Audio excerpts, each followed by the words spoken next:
Well, they aren't getting away with it, by the bones of my father and the eternal glory of my mother. I swear they're going to pay me back every single maravedì they owe me, or my name isn't what it is and I'm not my father's daughter. The innkeeper's wife went on railing away like this, with her good servant Maritorna seconding her. Her daughter kept quiet, and every so often she smiled. The priest calmed everyone down, promising to make good their losses as best he could. Both the wineskins and the wine, and above all the tale, which they evidently held so dear. Dorothea consoled Sancho Panza by promising him that so long as it was confirmed that his master had indeed cut the giant's head off, and once her kingdom was restored to peace, she'd give him the very best earldom in her gift.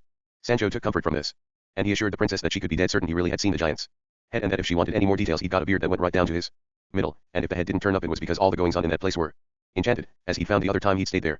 Dorothea said she believed he was right, and he shouldn't worry, everything would go well and turn out to his heart's content.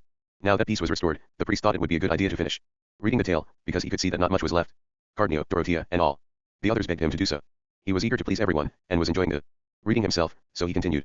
So Anselmo, convinced of Camilla's virtue, led a happy and carefree life, and Camilla took good care to glower at Lothario whenever she saw him, so that Anselmo should believe her feelings for him to be the opposite of what they were, and to provide even more confirmation. Lothario begged leave not to return, because it was clear how upset Camilla was by his visits, but the deluded Anselmo replied that by no manner of means should he absent himself. And so in 1,000 different ways Anselmo was manufacturing his own disanneur in the belief that he was creating his own happiness. Meanwhile, Leola's satisfaction at finding her love affair officially approved was such that she brushed all other considerations aside and pursued her pleasure with abandon, save in the knowledge that her mistress was covering up for her and even advising her on how she could enjoy herself with little fear of detection. But finally, one night Anselmo heard footsteps in Leola's room, and, when he tried to go in to see who it was, he found that the door was being held against him, which made him even more determined to open it. He forced it open and broke in to see a man jumping out of the window into the street, and, as he ran over to catch him or at least see who he was, Leola prevented him from doing either by clinging onto him and crying, "Calm down, sir, don't get excited, don't follow him out of the window, it's my own affair, indeed he's my husband." Anselmo wouldn't believe her, and instead, in a blind rage, he drew his dagger and threatened her, saying that if she didn't tell him the truth he'd kill her. She was so terrified that she didn't know what she was saying when she said, "Don't kill me, sir, I'll tell you something more important than you can imagine." "I want to hear it now," said Anselmo. "If not, you're dead." "I can't, not now," said Leola, "I'm too upset. Give me till tomorrow, and then I'll tell you something that'll amaze you. And believe me, the person who jumped out of the window is a local young man who's given me his hand in marriage." With this Anselmo regained his composure and agreed to the postponement, not suspecting that he was going to hear anything against Camilla, about whose virtue he was so convinced, and so he left the room and locked Leola into it, telling her that she wouldn't be allowed out until she said what she had to say. He went straight to Camilla to inform her about what had happened and about the maid's promise of revelations of the utmost importance. There's no need to describe Camilla's perturbation, for her fear was so great, believing, as she did and as she had every reason to, that Leola was going to tell Anselmo all she knew about her mistress's infidelity, that she didn't have the courage to wait and see whether her suspicions were justified, and that very night, once she saw Anselmo was asleep, she collected together her finest jewels and some money and slipped unnoticed from the house and went to Lothario's and told him what had happened, imploring him to find a safe hiding place for her or to run away with her to where Anselmo couldn't catch up with them. Camilla's words plunged Lothario into such confusion that he couldn't reply, still less decide what to do. At length he resolved to remove Camilla to a convent where one of his sisters was prioress. Camilla agreed, and with all the urgency demanded by the circumstances, Lothario took her to the convent and left her there, and departed from the city without telling anybody. At dawn the next day, Anselmo was so anxious to learn what Leola had to tell him, that he didn't notice that Camilla was missing from his side when he got up and walked to the room into which he locked their servant. He opened the door and went in, but Leola wasn't there. All he found were some sheets knotted together and hanging from the window, a sure sign of how she'd escaped. He went sadly back to tell Camilla and was astonished not to find her in bed or anywhere in the house. He asked his servants where she was, but nobody could give him an answer. As he was searching for Camilla he came across her jewel boxes open and most of the jewels gone, and this made him realize the full extent of his misfortune and appreciate that Leola wasn't the one to blame. He went off, still only half dressed, lost in thought and stricken with grief, to tell his friend Lothario about the disaster. When he couldn't find him either, and Lothario's servants said he had departed that night and had taken all his money with him, Anselmo thought he'd go mad. And as a last straw, he returned home and found not one of his servants there, just an empty, deserted house. He didn't know what to think, say, or do, and he was slowly losing his sanity. He found himself deprived at one blow of his wife, his friend, and his servants, abandoned by the heavens above, and, worst of all, disannured, because in Camilla's disappearance he could see his own undoing. Eventually he decided to go to the village where his friend lived, and where he himself had stayed to make it possible to contrive this whole disaster. He shut up his house, mounted his horse and started out with a heavy heart, but he'd hardly gone halfway when, besieged by his own thoughts, he had to dismount and tie his horse by the reins to a tree, at the foot of which he dropped to the ground, breathing piteous sighs of sorrow, and there he lay until close to nightfall, when he saw a man coming on horseback from the city, and, after greeting him, he asked what was the news from Florence.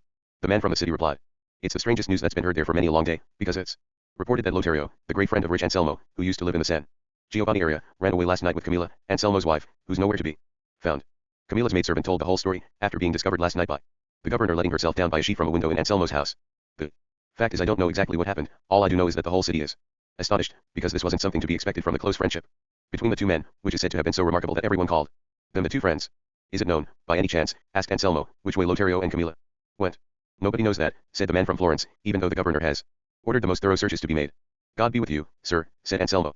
"And with you," said the other, and rode away. This terrible news brought Anselmo to the verge of losing not only his reason but his life as well. He struggled to his feet and rode onto his friend's house. His friend didn't yet know about the disaster, but, seeing Anselmo arrive looking pale, gaunt, and haggard, he realized that something awful had happened. Anselmo asked to be put to bed and provided with writing materials. This was done, and he was left there by himself, for this was what he wanted, and he even asked for the door to be locked. Once he was alone, all the details of the disaster crowded in on his brain, and he knew he was dying.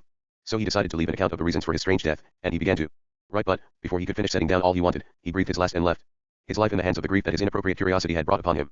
When the master of the house saw that it was getting late and that Anselmo remained silent, he decided to go in to find out if he was any worse, and discovered him lying face down with half his body on the bed and half on the writing tray, a paper with writing on it open in front of him and the pen still in his hand. He called out to his guest, then ran over and took his hand and, finding that there was no response and that he was cold, knew that he was dead.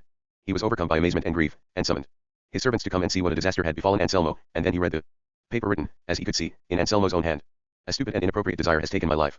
If news of my death reaches Camilla's ears, I want her to know that I forgive her, because she was under no obligation to work miracles, nor had I any need to expect her to, and since I manufactured my own disandure, there is no cause to. This was all Anselmo had written, showing that here his life had ended, before his letter could. On the following day Anselmo's friend sent news of his death to his relatives, who already knew of his misfortune, as well as to the convent where Camilla was very close to accompanying her husband on that unavoidable journey, not because of the news of her husband's death but because of what she'd heard about her missing lover. It said that although she was now a widow she would neither leave the convent, nor take the veil until, not long afterwards, she received news that Lotario had died in a battle waged by Monsieur de Lautrec against the great Captain Gonzalo Fernandez de Cordoba in the kingdom of Naples, one where the tardily repentant friend had ended up. And then Camilla did take the veil, and died shortly afterwards at the unforgiving hands of sadness and melancholy. These were the ends that the three of them came to, arising from such ridiculous beginnings. This, said the priest, seems like a pretty good tale to me, but I can't believe it's true, and if it's invented the author hasn't done his job in a very convincing way. Because I can't believe there could ever be a husband so stupid as to want to carry out such a costly experiment. If it were presented as involving a lover and his mistress it might pass, but with a man and his wife it approaches the impossible. Yet the way in which it's told doesn't displease me at all. Chapter 30. Concerning the fierce and prodigious battle that Don Quixote fought against some skins of red wine, and other things that happened to him at the inn. And now the innkeeper, standing by the door, said, "Here's a fine troop of customers on their way if they stop. We're going to have ourselves a party." "Who are they?" asked Cardenio. "4 men," replied the innkeeper, "on horseback, short stirrups Arab style, lances, and leather shields, black traveling masks, and with them a woman in white high saddle complete with back and arms, face covered too, and 2 servants on foot." "Are they very near?" asked the priest. "They're so very near," replied the innkeeper, "that here they are." When Dorothea heard this she veiled her face, and Cardenio disappeared into Don Quixote's room, and they hardly had time to do so before all the people described by the innkeeper came in. The 4 on horseback, who looked and behaved like men of breeding, dismounted and went to help the lady down from her high saddle, and one of them took her into his arms and sat her in a chair by the entrance to the room in which Cardenio had hidden. Neither she nor they had removed their traveling masks or uttered a word. As the woman sank into the chair she only exhaled a deep sigh and let her arms drop to her side, like someone who was weak and ill. The foot servants took the horses to the stable. The priest wanted to know what people these were who appeared in such garb and such silence, and he went to see the 2 servants and put his question to one of them, who replied, "By God, sir, I can't tell you who they are, all I know is that they seem to be very high up, especially that one who went over to take the lady in his arms, and I say this because all the others are full of respect for him and nothing ever gets done unless he says so." "And who is the lady?" asked the priest. "I couldn't tell you that, either," replied the servant, "because I haven't set eyes on her face all the way here. I've heard her sigh all right, lots and lots of times, and groan away as if she was about to give up the ghost each time she groaned. And you mustn't wonder about us not knowing any more than this, because we haven't been with them for more than a couple of days. They came across us on the road and persuaded us to go with them to Andalusia and promised to pay us very good wages." "And have you heard any of their names?" asked the priest.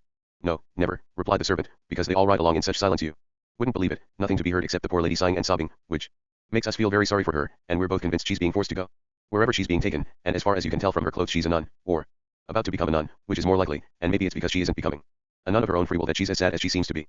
"That may well be the case," the priest declared. And he left them and went back to Dorothea, who, moved by natural compassion when she heard the masked woman's sighs, drew near to her and said, "What's wrong with you, my lady? If it's something that another woman might be able to help you with, I'll do so with the best will in the world." But the grieving lady didn't answer, and although Dorothea repeated her offer with even greater insistence, she stayed silent, and then the masked man, the one whom the servant said the others obeyed, came over and said to Dorothea, "Don't waste your time, madam, making this woman any offers, because it isn't her way to be thankful for what's done for her, and don't attempt to make her reply, unless you want to hear a falsehood." "I have never told lies," the silent woman burst out. "It's precisely because I'm so honest and incapable of lying that I'm so wretched now, and I call you as a witness to that, since it's my total truthfulness that forces you to lie and to cheat." Cardenio heard these words clearly, being so close to the speaker, because only the door of Don Quixote's room separated them, and he cried, "Good God! What is this I hear? Whose voice is ringing in my ears?" The lady looked round in alarm and, not seeing who could have shouted, stood up and went to enter the room, observing which the gentleman grasped her and prevented her from taking a step. In her agitation the taffeta traveling mask slipped down, revealing a face of incomparable and miraculous beauty, although pale and terrified, as her eyes ranged all round the room so eagerly that she looked like a madwoman, behavior that mystified Dorothea and the others, and filled them with pity. The gentleman was gripping the lady by the shoulders and was so concerned to hold onto her that he couldn't attend to his mask as it slipped down his face and eventually fell off. Dorothea, with her arms round the lady, looked up and saw that the man also holding her was her husband Don Fernando, and a sigh rose from the deepest depths of her being as she toppled over backwards, and if the barber hadn't been standing nearby to catch her, Dorothea would have fallen to the floor. The priest ran over to remove her veil and sprinkle water on her face, and as he did So Don Fernando recognized her and was thunderstruck, not that this made him release Luscinda, for she it was who was trying to struggle free from him, having in her turn recognized Cardenio from his cries, as he had her. And Cardenio had heard Dorothea's sigh as she fainted, and, in the belief that it was his Luscinda, he rushed in terror out of the loft. And what he first saw was Don Fernando with Luscinda in his arms. Don Fernando also recognized Cardenio, and the three of them, Luscinda, Cardenio and Dorothea, were struck dumb with amazement, hardly knowing what had happened to them. Speechless, they all gazed at each other. Dorothea gazed at Don Fernando, Don Fernando at Cardenio, Cardenio at Luscinda, and Luscinda at Cardenio. The first to break the silence was Luscinda, who said to Don Fernando, because of what you owe yourself as a gentleman, if no other duty sways you, you must allow me to go and cling to that wall on which I am the ivy, and lean on that support from which you have never been able to separate me with all your insistence, your threats, your promises, and your gifts. See how heaven, working in ways strange and mysterious to us, has placed my true husband before me. And you know very well, from 1,000 costly experiences, that only death would be strong enough to erase him from my memory. So let those lessons in disillusionment teach you, if you aren't capable of anything better, to turn love into rage, desire into murderous vindictiveness, and take my life, because if I yield it up in the presence of my dear husband I shall consider it well spent. Maybe my death will convince him that I have remained faithful until the very last moments of my existence. In the meantime Dorothea had recovered consciousness and had been listening to everything Luscinda had said, from which she deduced who she was, and seeing that Don Fernando was still not releasing Luscinda or replying to her, Dorothea struggled to her feet and went to kneel before him, and, as lovely, pitiful tears flowed from her eyes, she began. Unless, my lord, the rays of that sun that you are holding eclipsed in your arms have dazzled and blinded you, you will have perceived that the woman kneeling here at your feet is Dorothea, loveless and wretched for as long as you are pleased to have it so. Yes, I am that humble farmer's daughter whom you chose, out of your kindness or for your pleasure, to raise to the eminence of calling herself yours. I am the woman who, enclosed within the bounds of virtue, lived a contented life until she responded to the insistent calls of what seemed like true love, opened the doors of her chaste seclusion, and handed you the keys of her freedom, a gift you thought very little of, as is made clear by my being reduced to the circumstances in which you find me, and by your being in the situation in which I find you. Yet in spite of all that I shouldn't wish you to imagine that I have come here driven by my disennure. It is only the deep sorrow of being forgotten by you that has brought me. You wanted me to be yours and you were so successful that, even if you now want me to stop being yours, you can't stop being mine. Bear in mind, my lord, that my matchless love for you can be a compensation for the beauty and nobility of the woman for whom you want to desert me. You can't be lovely, Luscinda's, because you're mine, and she can't be yours, because she's Cardenio's. And, if only you think about it, it will be easier for you to force yourself to love the woman who adores you than to persuade the woman who hates you to love you. You laid siege to my unsuspecting heart, you importuned my integrity, you were not unaware of my rank, you well know the circumstances in which I gave in to your desires. You can't claim that you were deceived into our bond. And if all this is so, as it is, and you are a Christian as you are a gentleman, why are you using all this evasion to delay making me as happy in the sequel as you did in the beginnings? And if you don't want me as what I am, your true and lawful wife, at least accept me as your slave, because so long as I'm in your power I shall consider myself a fortunate woman. Don't abandon me. For the gossips to huddle together in their little groups and destroy my honor, don't give my parents such an unhappy old age, because it isn't what they deserve for the loyal services that, as good tenants, they've always rendered your parents. And if you believe that you'll destroy your blood if you mix it with mine, bear in mind that there are few, if any, noble families in the world who haven't traveled down this road, and that the women's blood is not what counts in illustrious pedigrees. What's more, true nobility consists in virtue, and if you forfeit that by denying me my just rights, I shall be left with better claims to nobility than you. And finally, sir, let me say that, whether you like it or not I am married to you, your own words are witnesses, and they cannot and must not be false ones. If you pride yourself on possessing what you despise me for lacking, the signature you put on the document will be a witness, and so will heaven, because you called on heaven to be a witness to what you were promising me. And if all this doesn't move you, your own conscience won't fail to raise its silent voice in the midst of your joys, defending this truth that I've laid before you, and disturbing all your finest moments of pleasure. The afflicted Dorothea spoke these and other words with such feeling and accompanied by such tears that even the men with Don Fernando joined all the others in weeping with her. Don Fernando listened in silence until she stopped speaking and started sighing and sobbing so sorrowfully that only a heart of brass could have remained unmoved. Luscinda stood gazing down at her, no less afflicted by her grief than amazed by her beauty and good sense, and, although she wanted to hurry to her side with some words of comfort, Don Fernando was still holding her tight and preventing her from moving. He stood there staring at Dorothea in bewilderment and alarm, and, after a while he opened his arms to release Luscinda and said, "You've won, lovely Dorothea, you've won. Nobody could have the heart to deny such an assemblage of truths." When Don Fernando released Luscinda she swooned and would have slumped to the floor, but Cardenio was close at hand, having placed himself behind Don Fernando so as not to be recognized, and he set fear aside and ventured all as he hurried to support Luscinda, and taking her into his arms he said, "If merciful heaven is minded to grant you some repose at last, my steadfast, faithful, and beautiful lady, I believe that nowhere can you rest more safely than in these arms that hold you now and held you once before, when fortune was pleased to let me call you mine." At these words Luscinda looked up at Cardenio, at first recognizing him by his voice, and then confirming with her eyes that it was he, almost beside herself, and with no regard for the proprieties, she threw her arms around his neck and, pressing her face to his, said, "You, my dearest, you are the true master of this your slave. However much adverse fate tries to prevent it, and however many threats are made against this life of mine, which depends on yours." This was a strange sight for Don Fernando and all the others, who stood in wonder at such an unusual occurrence. It seemed to Dorothea that Don Fernando had failed and was about to avenge himself on Cardenio, because she saw his hand moving towards his sword, and as soon as this idea struck her she clasped his legs and kissed them and held onto him, and as her tears flowed on down her cheeks she said, "Don Fernando, my one and only refuge, what is it that you have in mind to do in this unexpected predicament? At your feet is your wife, and the woman you want to make your wife is in her husband's arms. Ask yourself whether it will be right or even possible to undo what heaven has done, or whether it will be better to raise up and make your equal the woman who, overcoming all obstacles and confirmed in her faithfulness and constancy, is gazing into your eyes and bathing in loving tears the face and breast of her lawful husband. For the good Lord's sake I beg you, for your own sake, I implore you, not to allow this stark revelation of the truth to increase your wrath, but rather to quell it so that you can bring yourself in your tranquility to allow these two lovers to enjoy peace together without any interference from you for as long as heaven sees fit to grant it to them, and in so doing you will be showing the generosity of your illustrious and noble breast, and all the world will be able to see that reason has more power over you than passion. As Dorothea was saying this, Cardenio continued to hold Luscinda in his arms, but he didn't take his eyes off Don Fernando, determined as he was that if he saw any hostile movement he'd defend himself and attack as best he could anyone who attacked him, even if it cost him his life. But now Don Fernando's friends, and the priest and the barber, who'd been present throughout, together with the good Sancho Panza, surrounded Don Fernando and entreated him to heed Dorothea's tears and, if what she'd said was true, as they believed it was, not to allow her legitimate hopes to be frustrated. He should reflect that it wasn't by chance, as it might appear, but by a special disposition of Providence, that they had all come together where nobody could have anticipated such a meeting. And the priest told him that only death could part Luscinda from Cardenio, and that even if they were separated by the blade of a sword, they'd count that a happy death, and that in these irremediable circumstances his wisest course would be to control and conquer himself and show a generous heart by allowing these two, of his own free will, to enjoy the happiness that heaven had now granted them, and he should also contemplate Dorothea's beauty, and he'd see that few if any women could equal let alone surpass it, and he should add to her beauty her humility and the great love she felt for him, and above all bear in mind that, if he prized himself on being a gentleman and a Christian, he had no alternative but to keep the promise that he'd made her, and that in this way he would be doing his duty to God and what was right in the eyes of all men of good sense, who well know that it's one of the prerogatives of beauty, even in a woman of low birth, so long as her beauty is united with virtue, to be capable of being raised to any height, without any disparagement to the man who thus raises it to equality with himself, and nobody can be blamed for responding to the powerful promptings of pleasure, so long as no sin is involved. And to these words all those present added others, so many of them and so well chosen that Don Fernando's worthy heart nourished, after all, with illustrious blood, relented and gave in to the truth, which he couldn't have denied even if he'd wanted to, and the sign he gave of having surrendered and accepted the excellent advice he'd been offered was to stoop down and embrace Dorothea, saying, "Rise, my lady, it isn't right for the woman I hold in my heart to be kneeling at my feet, and if I've been slow to demonstrate that I believe this, perhaps it has been ordered by heaven, so that on seeing the constancy with which you love me I should be brought to hold you in the esteem you deserve. What I beg of you is that you don't reprimand me for my bad behavior and my neglect, because the same force that impelled me to accept you as mine drove me to try to avoid being yours. And for proof that what I say is true, turn round and look into the eyes of Luscinda here, happy at long last, and in them you'll find an excuse for all my errors, and since she has found and achieved all that she desired, and I have found in you what I deserve, may she live secure and contented for many happy years with her Cardenio, and I shall pray heaven to allow me the same happiness with my Dorothea." And as he said this he embraced her again and pressed his face to hers with such warmth of feeling that he had to exercise great self-control to prevent his tears from giving final proof of his love and his repentance. But it wasn't so with Luscinda and Cardenio, and indeed most of those present, because they began to shed so many tears, some for joy on their own account and some on the account of others, that anyone would have thought some awful disaster had befallen them all. Even Sancho Panza was weeping, although he was later to say that this was only because he could see that Dorothea wasn't Queen Micomicona, from whom he'd been expecting so many favors, as he thought she was. Their tears and their amazement took some time to dissipate, and then Cardenio and Luscinda went to kneel before Don Fernando and thank him for the favor he'd done them, in such courteous words that Don Fernando didn't know how to reply, so he brought them to their feet and embraced them with every mark of affection and courtesy. He asked Dorothea how she'd come to that place, so far from her home. In a few well-chosen words she told him what she'd earlier told Cardenio, and Don Fernando and his men so enjoyed what she said that they wished the tale had gone on longer, because she spoke so entertainingly about her misfortunes. And once she'd finished, Don Fernando described what had happened to him in the city after he'd found among Luscinda's bodices a paper declaring that she was Cardenio's wife and couldn't marry Don Fernando.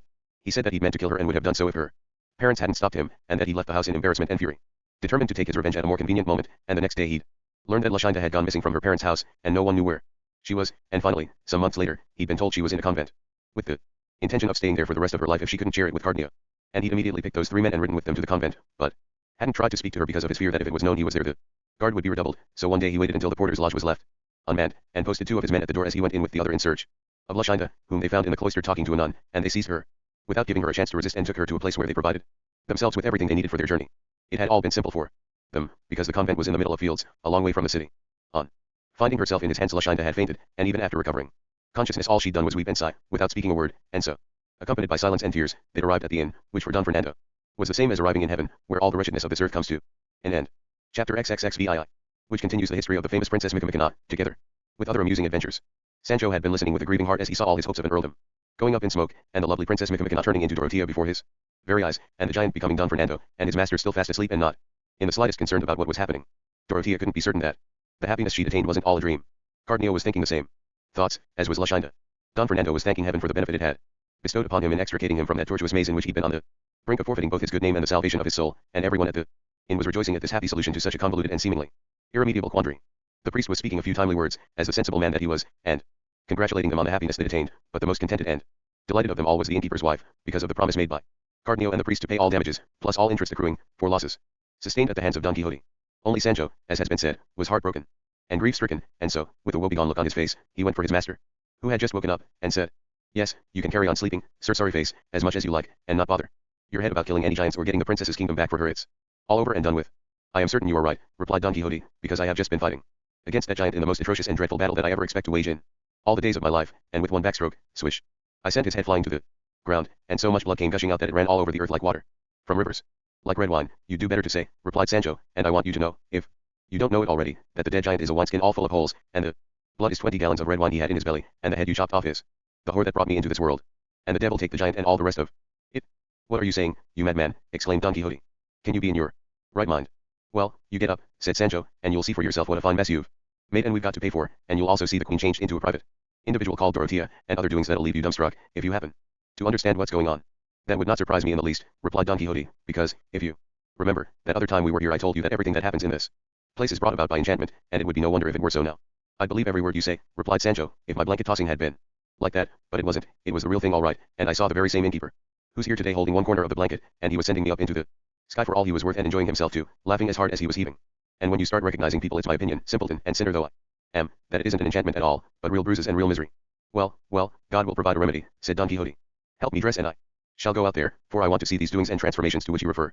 Sancho helped him dress and, while he was doing so, the priest told Don Fernando and the others about Don Quixote's escapades and the trick they used to extract him from Pina Pobre, where he'd imagined that his lady's disdain had taken him. The priest also recounted most of the adventures narrated by Sancho, which amazed and amused them no end, because they were of the same opinion as everybody else. This was quite the weirdest sort of madness that could attack a disordered brain. The priest added that, since Dorothea's happy resolution of her problems prevented them from going ahead with their scheme, they'd have to dream up another way to get him back to his village. Cardenio offered to continue what they'd started, with Luscinda taking over the part played by Dorothea. No, said Don Fernando, you mustn't do that. I want Dorothea to carry on with her impersonation, and so long as the village where this worthy knight lives isn't too far away, I shall be delighted if there's something that can be done for him. It's no more than 2 days' journey from here. Well, even if it were further off, I'd be happy to go, for such a good cause. And now Don Quixote emerged, in full panoply, with Mambrino's helmet, battered as it was, on his head, his little round infantryman's shield on his arm, and leaning on his branch, or pike. Don Fernando and his party were astounded at the extraordinary figure he presented, his face, gaunt and pale and as long as a wet week, his ill-matching arms and armor, his sober demeanor. They waited in silence to see what he was going to say until, with great gravity and composure, and fixing his eyes on the beautiful Dorothea, he spoke. I am informed, lovely lady, by my squire here, that your highness has been annihilated and you're being destroyed, because from the queen and great lady that you used to be you have been turned into a private individual. If this has been done by order of your father, the sorcerer king, because he feared that I should not give you the due and necessary assistance, I can only say that the man did not and does not know what he is talking about, and has little acquaintance with histories of chivalry, because if he had read and reread them as slowly and carefully as I have, he would have discovered on every page how other knights, of less renown than I, have brought more difficult enterprises to a successful conclusion, and killing some paltry giant, however proud he may be, poses few problems, for it was only a few hours ago that I tackled him, and yet I had better keep quiet, so as not to be accused of lying, but time, the revealer of all things, will tell, when we are least expecting it. What you tackled was 2 wineskins, not a giant, put in the innkeeper. Don Fernando told him to be quiet and on no account to interrupt Don Quixote's speech again, and he continued. I say, then, exalted and disinherited lady, that if it is for the reason I have mentioned, that your father has performed this metamorphosis in your person, you must not believe what he says, for there is no peril on earth that my sword cannot brush aside, and with it, casting your enemy's head to the ground, I shall soon place the crown of your country upon yours. Don Quixote stopped speaking and waited for the princess to reply, and, in view of Don Fernando's determination to press on with the deceit until they took Don Quixote back home, she answered with waggish gravity.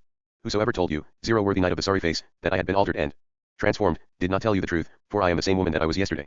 It is the case, indeed, that some modification has been worked within me by certain strokes of good fortune which have brought the greatest happiness I could desire, but I have not stopped being who I was before, or continuing to hope, as always, that I can verily avail myself of the valor of your valorous and invenerable arm. And so, my dear sir, you must let the father who begot me have his honor back, and look upon him as a man of sagacity and foresight, because he used his great knowledge to find such a sure and straightforward way to remedy my misfortune. I do believe that if it were not for you, sir, I should never have attained the happiness I now enjoy, and when I say this I tell a truth to which most of those here present can stand as witnesses. All that remains is to set out tomorrow, because we would not be able to travel far in what is left of today, and as for the rest of what needs to be done to achieve the happy outcome I expect, I shall leave that to God and to the worth of your heroic breast.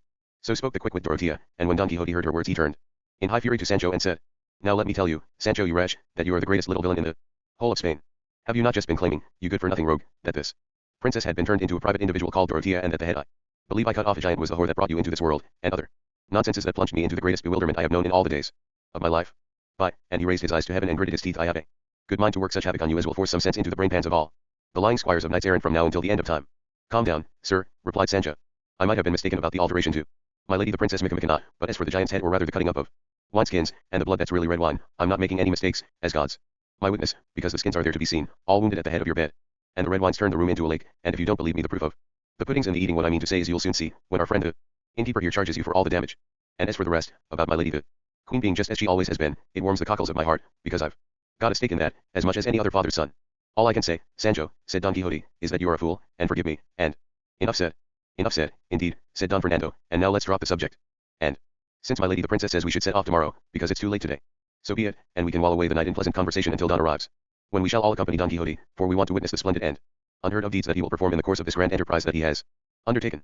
I am the one who must serve and accompany all of you, replied Don Quixote, and I am deeply grateful for the favor you are doing me and for the good opinion you have of me, which I shall attempt to justify, else it will cost me my life, and even more, if such a thing is possible. Many courteous words and offers of service were exchanged between Don Quixote and Don Fernando, but they were brought to an end by the sudden arrival of a traveler, whose dress indicated that he was a Christian recently returned from the lands of the Moors, for he was wearing a blue woolen doublet with short tails, half sleeves, and no collar. His cotton breeches were also blue, as was his cap. He had date brown riding boots, and a scimitar was hanging from a broad strap that crossed his chest. Behind him, on a donkey, came a woman dressed in the Moorish style, a veil over her face, a brocade cap on her head and a cloak from her shoulders to her feet. The man had a fine, robust physique. He was a little over 40, swarthy, with a long mustache and a good beard, and his agreeable presence showed that if he hadn't been wearing the uniform of a slave of the Moors he'd have been considered a well-born person of high rank. As he walked in he asked for a private room, and when he was told that there weren't any available he seemed concerned, and went over to the woman who appeared from her dress to be Moorish, and lifted her down.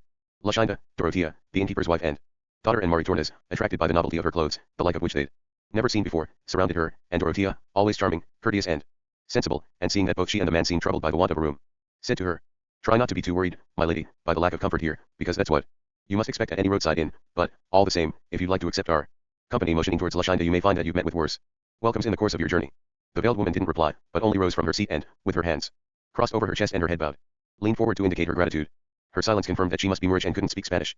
The former captive, who'd been busy with other matters, joined them, and, when he saw that they were all standing round his companion and that she wasn't replying to anything they said, he told them, "Ladies, this young woman hardly understands our language and can only speak her own, and this is why she won't have answered and isn't answering your questions. All we're asking her," replied Luscinda, "is whether she'd like to accept our company for the night and share our sleeping quarters with us, because we'll make her as comfortable as ever we can, with all the good we'll do to foreigners in need of help, particularly women." "On her behalf and my own," replied the captive, "I kiss your hands in gratitude, madam, and highly prize, as I am bound to, the favor you have offered in such circumstances, and coming from such people as you show yourselves to be, it must evidently be a very great one." "Tell me, sir," said Dorothea, "is this lady Christian or Moorish? Because her clothes and her silence are making us think that she's what we'd prefer her not to be. Her clothes and her body are Moorish, but her soul is devoutly Christian, because she has the most fervent desire to become one." "So she hasn't been baptized?" asked Luscinda. "There hasn't been an opportunity since she left Algiers, where she comes from," replied the former captive, "and she hasn't yet been in such danger of imminent death as to make it necessary for her to be baptized without first receiving instruction in all the ceremonies that our mother the Holy Church requires, but, if it pleases God, she will soon be baptized with all the formalities due to someone of her rank, which is higher than her clothes and mine suggest." These words made all those who heard them eager to know who the Moorish woman and the former captive were, but nobody cared to ask them yet, this being more time for helping them to rest than for asking them to recount their life histories. Dorothea took her by the hand and sat her by her side, and asked her to remove her veil. She looked towards the captive, as if to ask what they were saying and what she should do. He told her in Arabic that she was being asked to remove her veil, and that she should do so. She removed it, revealing a face so lovely that Dorothea thought her more beautiful than Luscinda. Luscinda thought her more beautiful than Dorothea, and all the others thought that if any face could be compared to Dorothea's and Luscinda's it was the Moorish woman's, and there were even those who found her somewhat superior. And since beauty enjoys the privilege and prerogative of reconciling hearts and attracting affections, they all surrendered forthwith to the desire to serve and cherish the beautiful Moor. Don Fernando asked the former captive what her name was, and he replied that it was Lila Zoraida, but as soon as she heard his answer she realized what the question had been, and in a flurry of delightful distress she blurted, "No, Zoraida, no, Maria, Maria." These words and the warm feeling with which they were spoken drew tears from some of those listening, especially the women, by nature tender and compassionate. Luscinda gave her a loving embrace and said, "Yes, yes, Maria, Maria." To which the Moor replied, "Yes, yes, Maria, Zoraida Makenshi," meaning not Zoraida. Night was now falling, and by order of Don Fernando's men the innkeeper had taken the utmost pains to prepare the very finest meal of which he was capable. Supper time arrived, and they all sat down at a long table like the one servants eat at, because there wasn't a round or square one in the house. They sat Don Quixote at the head of it, in spite of his protestations, and he asked Princess Micomicona to sit beside him, since he was her protector. Next to her, Luscinda and Zoraida took their places, and opposite them Don Fernando and Cardenio, and then the former captive and the other gentleman, and on the lady's side the priest and the barber. And there they enjoyed their supper. And their pleasure was even greater when they saw Don Quixote stop eating, moved by an impulse similar to the one that had led him to discourse at such length after the supper with the goatherds, and begin to address them. In truth, ladies and gentlemen, if we reflect upon it, those who belong to the order of knight errantry behold the most extraordinary and wondrous sights. Or else who in the whole wide world coming in now through the gates of this castle and seeing us sitting here would believe that we are who we are? Who could tell that this lady at my side is the great queen we all know her to be, or that I am that knight of the sorry face who is so celebrated by the voice of fame? It is no longer possible to doubt that this profession of mine surpasses all those ever invented by mankind, and that it should be held in even higher esteem for being exposed to more dangers. Away with anyone who gives letters the preference over arms, for I say to him, whoever he may be, that he does not know what he is talking about. The argument that such people usually depend upon is that brain work is superior to physical work, and that the exercise of arms involves the body alone, as if it were the business of market porters, which needs nothing more than brute strength, or as if acts of fortitude requiring a keen intelligence were not involved in what we fighters call soldiership, or as if the warrior who is in charge of an army or the defense of a besieged city did not labor with his mind as much as with his body. Or else you tell me how mere bodily strength can enable one to assess the enemy's intentions, tactics, and stratagems, size up the difficulties, and forestall the dangers, because all these are acts of the understanding, in which the body plays no part. Since it is the case, then, that arms need brains as much as letters do, let us go on to See which of the two brains, that of the scholar or that of the warrior, has more work to do. And this can be determined by the goal to which each is directed, because the intention that has the nobler goal in view must be more highly regarded. The goal of letters, and I do not now refer to sacred letters, whose goal is to conduct souls to heaven, for to an end as endless as this no other can be compared, I refer to human learning, the goal of which is to organize distributive justice and give to every man, according to his deserts, to interpret and enforce the law. This is a goal that is certainly noble and generous and praiseworthy, but less so than the goal that arms have before them, which is peace, the greatest good to which men can aspire in this life. And so it was that the first good news the world and men received was proclaimed by the angels. On that night which was our day, when they sang in the heavens glory to God in the highest, and on earth peace to men of good will, one and the greeting that the greatest Master on earth and in heaven taught his followers and disciples to give when they entered any house was peace be to this house. 2 And on many other occasions he said to them, my peace I give unto you, my peace I leave with you, peace be unto you. 3 Like a precious jewel left us by him as a gift, a jewel without which there can be no well-being, on earth or in heaven. This peace is the true goal of war, and war and arms are all 1.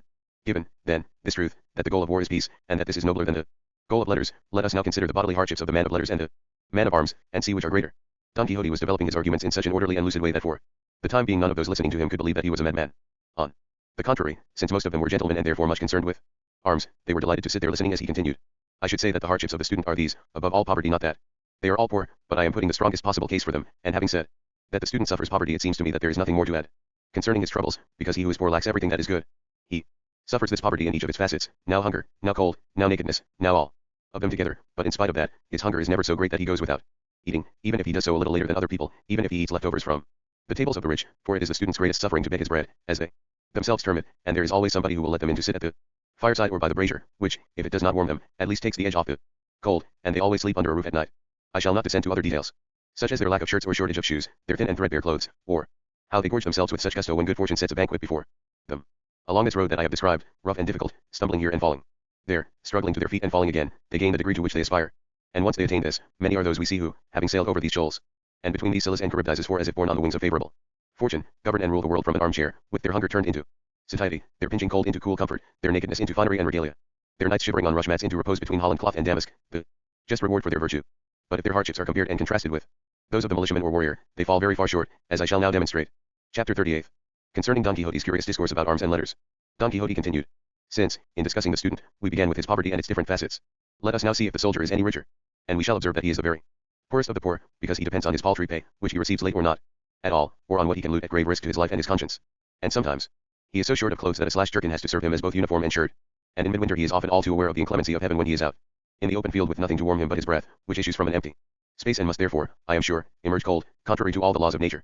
And now let us contemplate him waiting for night to arrive so that he can recover from all these discomforts in the bed that is ready for him and that will not be a painfully narrow one unless he has done something to deserve it. He will be able to measure out as much ground as he likes, and turn over and over to his heart's content, without a moment's worry about the sheets riding up.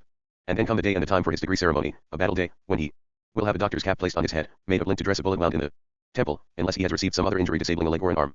And if this does not happen, if merciful heaven keeps him alive and whole, he might still be left as poor as ever, and it will need one engagement after another, one battle after another, and him triumphing in all of them, to make some improvement in his situation, but such miracles seldom occur. But tell me now, ladies and gentlemen, if you have ever considered it, how many men have been rewarded by war, compared with all those who have perished in it? You will have to reply that there is no comparison, and there is no counting those who have died, while those alive and rewarded can be reckoned in 3 figures. It is the very opposite with men of letters, because on their salaries, let alone the payments on the side, they can make ends meet well enough. So although the soldier's hardships are greater, his reward is much smaller. But to this it can be replied that it is easier to reward 2,000 men of letters than 30,000 soldiers, because the former are rewarded with jobs that have to be given to men of their profession, whereas the latter can only be rewarded from the property of the master they serve, and this fact only strengthens my case. But let us set all this aside, for it is a maze from which it is very difficult to find a way out, and return to the preeminence of arms over letters, a controversy that has yet to be decided, because the arguments on both sides are strong ones, and in addition to those I have mentioned, letters say that arms could not exist without them, because war 2 has its laws and is subject to them, and laws are the province of men of letters 2. Which arms reply that laws could not exist without them, because arms are responsible for defending nations, preserving kingdoms, guarding cities, keeping highways safe, clearing seas of pirates, and, in short, if it were not for arms, all states, kingdoms, monarchies, cities, and journeys over land and sea would be subject to the cruelty and turmoil that war brings with it for as long as it lasts and is free to make use of its privileges and powers. And it is a proven truth that what costs most is and should be most valued. To become eminent in letters costs time, sleepless nights, hunger, nakedness, dizzy spells, indigestion and other related problems, some of which I have already mentioned. But to go through the various stages necessary to become a good soldier costs everything that it costs to be a student to such a greater degree that there is no comparison between the two, because at every step one is on the point of losing one's life. And what dread of poverty and want can afflict the student as much as the dread that the soldier feels when, on sentry duty on a ravelin of some besieged fortress, he realizes that the enemy is mining towards the place where he stands, and he cannot on any account abandon his post or flee from the danger that so imminently threatens him. All he can do is inform his captain of what is happening so that the situation may be remedied with a countermand, and stand his ground, wondering in fear when the moment will suddenly Come for him to fly up to the clouds without wings and descend to the depths against his will. And if this seems but a trifling danger, let us consider whether it is equalled or surpassed when two galleys ram each other in the middle of the open sea, and once they are grappled together the soldier has no more room for his charge than the 2 foot wide timber at the prow, and despite this, and seeing before him as many ministers of death threatening him as there are guns being aimed not a lance's length from him, and knowing that one slip of his feet will send him down to visit the depths of Neptune's dominions, he still, with an undaunted heart and sustained by the honor that inspires him, makes himself a target for all those harquebuses and tries to storm his way across such a narrow bridge into the enemy vessel. And what is even more astonishing is that, as soon as one soldier falls, never to rise until doomsday, another takes his place, and if this one also falls into the sea that awaits him like one more enemy, another replace him without a moment's pause between their deaths, the finest example of courage and daring to be found in all the extremities of war. A blessing on those happy ages that did not know the dreadful fury of these devilish instruments of artillery, whose inventor is, I feel sure, being rewarded in hell for his diabolical creation, by which he made it possible for an infamous and cowardly hand to take away the life of a brave knight as, in the heat of the courage and resolution that fires and animates the gallant breast, a stray bullet appears, nobody knows how or from where, fired perhaps by some fellow who took fright at the flash of the fiendish contraption, and fled, and in an instant puts an end to the life and loves one who deserved to live for many a long age. And when I think about this I am tempted to say that it grieves me to the depths of my soul that I ever took up this profession of knight errantry in such a detestable age as this one in which we are living, because even though there is no danger that can strike fear into me, I am concerned when I think that gunpowder and lead might deprive me of the opportunity to make myself famous all over the face of the earth by the might of my arm and the blade of my sword. But let heaven do what it pleases, for I shall be more highly esteemed, if I accomplish my aim. For having exposed myself to dangers greater than were ever faced by knights errant of centuries past, Don Quixote gave voice to this long digression while the others were eating their supper. Yet he didn't remember to lift a single morsel to his mouth, even though Sancho Panza told him several times to eat up, there'd be plenty of time later to talk as much as he wanted. Those who'd been listening to him were again moved to pity on seeing that a man who seemed to have a good brain, and could argue clearly about everything he discussed, so totally lost his senses as soon as the talk turned to his detestable and damnable chivalry. The priest told him that he'd been quite right in everything he'd said in favor of arms, and that, although he himself was a man of letters and a graduate, he shared his beliefs. They finished their supper and the table was cleared, and, while the innkeeper's wife and daughter and Maritornes were tidying Don Quixote de la Mancha's attic, where it had been decided that only the women would sleep, Don Fernando begged the captive to tell them the story of his life, because it was bound to be unusual and entertaining, to judge from the first sample of it, his arrival there with Zoraida. To which the captive replied that he'd willingly do so, only he feared that they weren't going to like his tale as much as he'd wish, but, in spite of all that, so as not to appear disobliging, he would tell it. The priest and all the others expressed their thanks and added their entreaties. And, in the face of such unanimity, the captive said that they didn't need to beg what they could command. So listen carefully, and you'll hear a true story that could never, perhaps, be equaled by any of those fictional ones that people compose with such care and skill. This made them all settle down in total silence, and, once the captive saw that they were quiet and waiting to hear what he had to say, he began to speak in a calm and pleasant voice. Chapter 36. In which the captive tells the story of his life and adventures. My family had its origins in one of the villages in the mountains of Leon, and was always more favored with the blessings of nature than with the gifts of fortune. Although in the general poverty of those parts my father had the reputation of being rich, and really would have been, if he'd been as good at looking after what he owned as he was at spending it. Being free with his money was a consequence of a youth as a soldier, because a soldier's life is a school in which the niggardly learn to be generous, and the generous to be prodigal, and if there are any miserly soldiers, they're like monsters that one seldom sees. My father exceeded the bounds of liberality and was close to being a spendthrift, which is of no benefit at all to a married man with children. To inherit his name and his position, he had 3 grown-up sons. Since he realized that he couldn't cope with his character, as he put it, he decided to deprive himself of what was both the instrument and the cause of his prodigality, in other words to rid himself of his property, without which Alexander himself would have seemed tight-fisted. So one day, calling all 3 of us aside into a room, he spoke to us along the following lines. My sons, to assure you that I love you dearly, no more needs to be known and said than that you are my sons, but for you to think that I don't love you at all, no more is needed than to observe that I'm not managing to cope with my character so as to keep your inheritance intact for you. Well, to make it clear that I do love you like a father, and that I don't want to destroy you like a stepfather, I intend to put into effect something that I've been thinking about for some time and have decided upon after careful consideration. You've all reached the age at which you should settle down in life, or, at any rate, choose a career that, with the passing of the years, will bring you honor and profit. And what I've decided to do is to divide all I own into 4 parts, and I shall give 3 of them to you, each receiving his due and no more, and I shall keep the 4th to live on for as long as heaven is pleased to spare me. But after you've taken possession of your shares, I should like each of you to take one of the paths I'm going to indicate.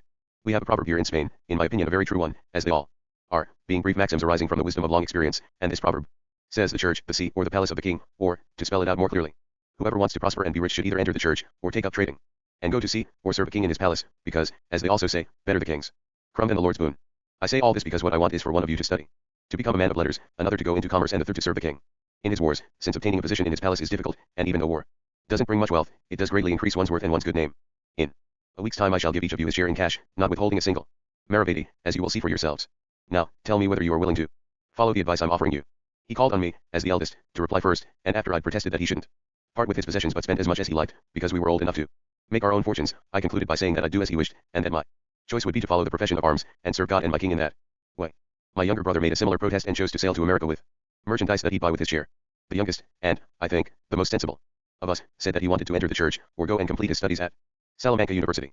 As soon as we'd reached this agreement and chosen our ways of life, my father embraced us, and he fulfilled his promise as quickly as he said he would, giving each of us his share, which was, as I remember, 3,000 ducats, because An uncle of ours bought the entire estate and paid for it in cash, to keep it in the family. And on that same day all three of us said goodbye to our dear father, and thinking it inhuman to leave him in his old age with so little to live on, I made him take back 2,000 of my 3,000 ducats, because the rest was quite enough to provide me with all a soldier needs. My two brothers were moved by my example to give him 1,000 ducats each.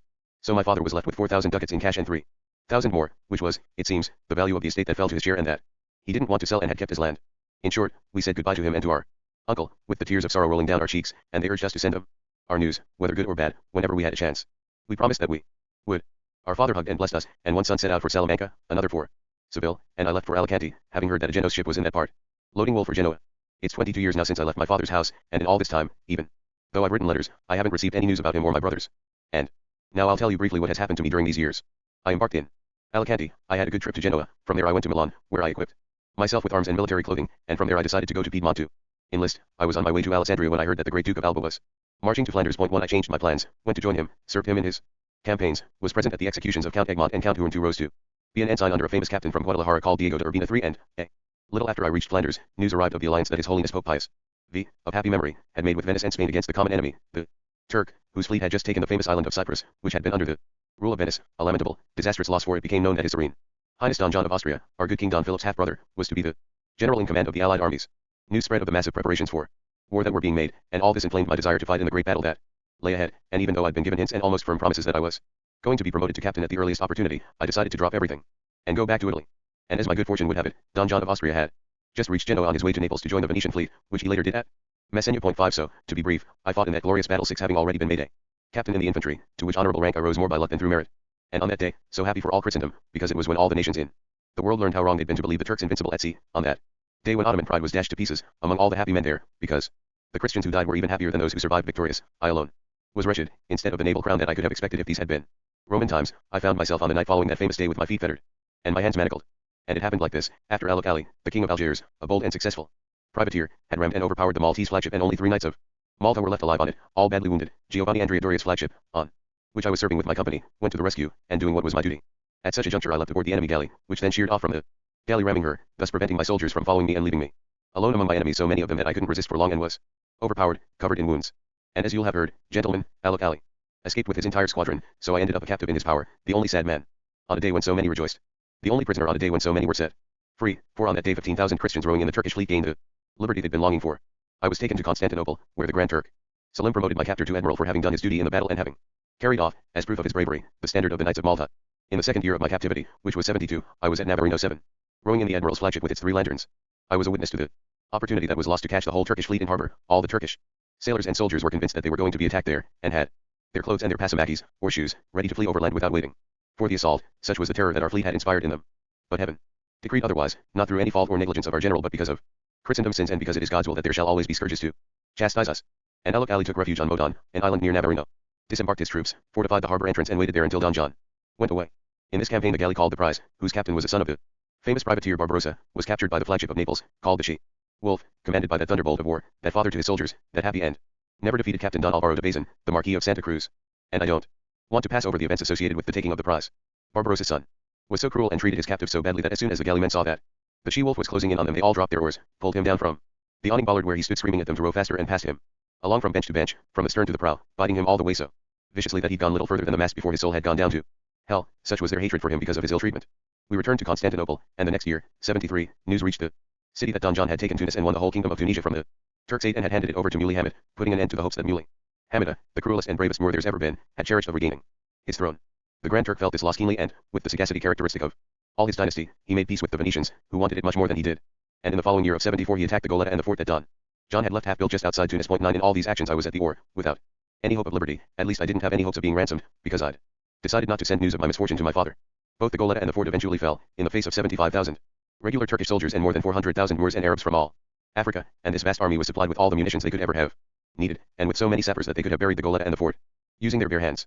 The Goletta, until then believed impregnable, was the first to fall, through no fault of its garrison, which did everything that could and should have been done to defend it, but because it was easy, as the event proved, to throw earthworks up in that desert sand. In normal conditions water would be struck a spit deep, yet the Turks could dig down 6 feet without being hampered by it, and so, by piling up sandbags, they made the earthworks so high that they commanded the walls of the Goletta, and the attackers could fire down at the defenders, which made it impossible for any of these to hold his ground or put up a defense. There was a widespread belief that our troops shouldn't have shut themselves up in the Goletta, but should rather have gone out to meet the enemy as it landed. Those who say this are speaking from a safe distance and with little experience of such matters. Because if there were hardly 7,000 soldiers in the Goletta and the fort, how could so few, no matter how valiant, have both taken the field and held the two fortresses against so many? And how is it possible not to lose a fortress that's never relieved, particularly when it's besieged by so many determined enemies in their own country? But many people thought, as I did, that it was a special favor granted by heaven to Spain to allow the destruction of that seedbed and cloak of iniquity, that glutton, that sponge, that canker consuming the endless money that was squandered there, and that served no other purpose than to preserve the memory of its conquest by the most invincible Emperor Charles V of most happy memory, as if the support of all those stones were necessary to make his name eternal, as it is and always will be. The fort fell too, but the Turks had to take it inch by inch, because the soldiers defending it put up such a brave and fierce resistance that they killed more than 25,000 of the enemy in 22 general assaults. Not one of the 300 survivors was captured uninjured, clear and certain proof of their strength and resolution and of how well they defended themselves and maintained their positions. A small fort or tower in the middle of the lagoon, commanded by Don Juan Zanagura, a gentleman from Valencia and a famous soldier, surrendered on the enemy's conditions. Don Pedro Portocarrero, the commander of the Goletta, who'd done everything he could to defend it, was taken prisoner. He felt the loss so deeply that he perished of grief on the way to Constantinople. They also captured the commander of the fort, who was called Gabriel Cervalon, a gentleman from Milan, a great engineer and a brave soldier. Many people of note died in these two fortresses, among them pagan Doria, a knight of Malta and a generous man, as he showed in his liberality to his brother the famous Giovanni Andrea Doria, and what made his death all the more lamentable was that he perished at the hands of Arabs whom he had trusted when he saw the fort was lost, and who had offered to take him in barge clothes to Tabarca, an anchorage and station of Geno's coral fishers, and these Arabs cut off his head and took it to the admiral of the Turkish fleet, who applied to them a Castilian proverb that says love the treason but hate the traitor, and so it is said that the admiral ordered the gift bearers to be hanged for not having brought a live gift. Among the Christians captured in the fort was one called Don Pedro de Aguilar Tenon, ensign from somewhere in Andalusia. A soldier of distinction and a very clever man, he had a special gift for that business they call poetry. I mention him because he happened to be sent to my galley and my bench, and to be my own master's slave, and before we left the port this gentleman composed two sonnets in the style of epitaphs, one for the Goletta and the other for the fort. And I really must recite them, because I know them by heart and I think they won't displease you, you might even enjoy them. The moment the captive named Don Pedro de Aguilar, Don Fernando glanced at his companions, and all three of them smiled, and when he spoke of the sonnets, one of them said, "Before you continue, please would you tell me what became of that Don Pedro de Aguilar you mentioned?" "All I know," replied the captive, "is that after 2 years in Constantinople he disguised himself as an Albanian and escaped with a Greek spy, and I don't know whether he gained his freedom, but I think he did, because a year later I saw the Greek in Constantinople, though I couldn't ask him about the outcome of their journey." "No, Don Pedro wasn't recaptured," the gentleman replied, "because he's my brother. And he's alive and well in our village, wealthy and married with 3 children. Thanks be to God for all the mercies he has shown him," said the captive, "because, in my opinion there's no happiness on earth to compare with regaining one's liberty. And what's more," the gentleman went on, "I know the sonnets my brother composed." "You recite them, then," said the captive, "you'll do it better than me." "Very well," replied the gentleman. "The one about the Goletta goes like this." Chapter XL, in which the captive's tale is continued. Sonnet. O happy souls, delivered and set free by heroes in a sacrosanct campaign, from the dark prison of mortality, to soar aloft to heaven's supreme domain. Your breasts with noble zeal and fury glowed, your tireless sinews brave prodigious toil, your blood with that of Turks and Arabs flowed, to stain the sea and drench the dusty soil.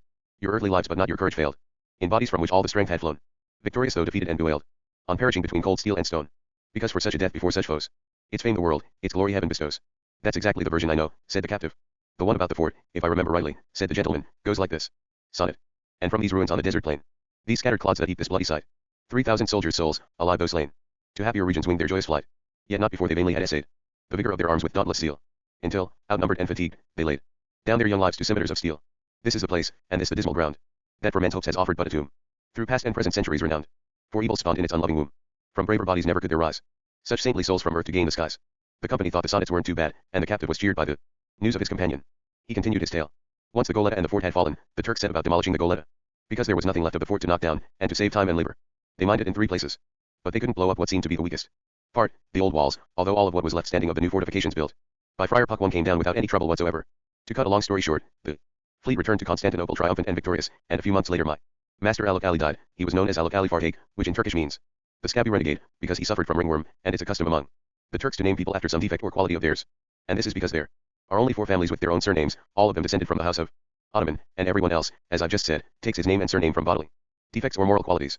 And this scabby renegade had rode as a slave of the Grand Turk for 14 years and, at the age of 34, enraged at having his face slapped by a Turk while he was at the oar, had abandoned his faith so as to be able to avenge himself, and he was such an able man that, without resorting to the vile methods used by most of the Grand Turk's favorites to rise, he'd become the king of Algiers, and then the admiral of the fleet, which is the third most important position in that empire. He was from Calabria, an upright man and very kind to his captives, and he amassed 3,000 of them, who were divided after his death, as he'd ordered in his will, between his renegades and the Grand Turk, who counts as a son and heir of anyone who dies, and shares his wealth with the other sons, and I fell to the lot of a Venetian renegade who'd been captured by Aluk Ali when he was a deckhand and was so well loved by him that he became one of his most pampered pages, and then turned into one of the cruelest renegades there ever was. He was called Hassan Aga, and he became very rich and rose to be king of Algiers, and I was quite happy to come with him from Constantinople because it brought me so close to Spain, not that I was going to write to anyone about my sad lot, but I did hope that fortune might be kinder to me in Algiers than in Constantinople, where I'd tried 1,000 different ways of escaping, without ever having any luck, and it was my intention to seek in Algiers other means of achieving what I so desired, because the hope of gaining my freedom never forsook me. and whenever what I dreamt up and put into practice didn't have the intended result, I would immediately, without despairing, seek out or invent some other grounds for hope, however feeble they might be, to sustain me. This was how I whiled the time away, shut up in a prison or rather a kind of compound called a bagnio, where they keep Christian captives belonging to the king, and to private individuals, as well as those they call slaves of the almazan, in other words those belonging to the town council and employed on public works and other similar jobs, and it's next to impossible for these captives to gain their freedom, because they're public property and have no single master, so there's nobody with whom they can agree their ransom, even if they can get the money. In these bagnios, as I said, private individuals often keep their captives, particularly those who are to be ransomed, because they can have them safely waiting there without working, until the money comes. The king's captives who are to be ransomed don't go out to work with the slave gang, either, except when the money takes a long time to appear, in which case, to make them right asking for it with greater urgency, they are forced to work and go collecting firewood with all the others, and that's no laughing matter. I was classed as a ransomable captive, since it was known that I was a captain, even though I told them about my lack of means and my small chances of raising money. Nothing could prevent them from placing me on the list of gentlemen slaves to be ransomed. They put a chain on me, more as a mark of this than to secure me, and so I spent my time in that bagnio with many other gentlemen and important people chosen to be held for ransom. And although hunger and lack of clothes might have distressed us at times, in fact, nearly always, nothing afflicted us as much as hearing and seeing, all the time, my master's unimaginable cruelty to the Christians. Every day he hanged one, impaled another, cut the ears off a third, and all for such petty causes, or without any cause at all, that the Turks knew he did it for its own sake and because he was by nature a mass murderer.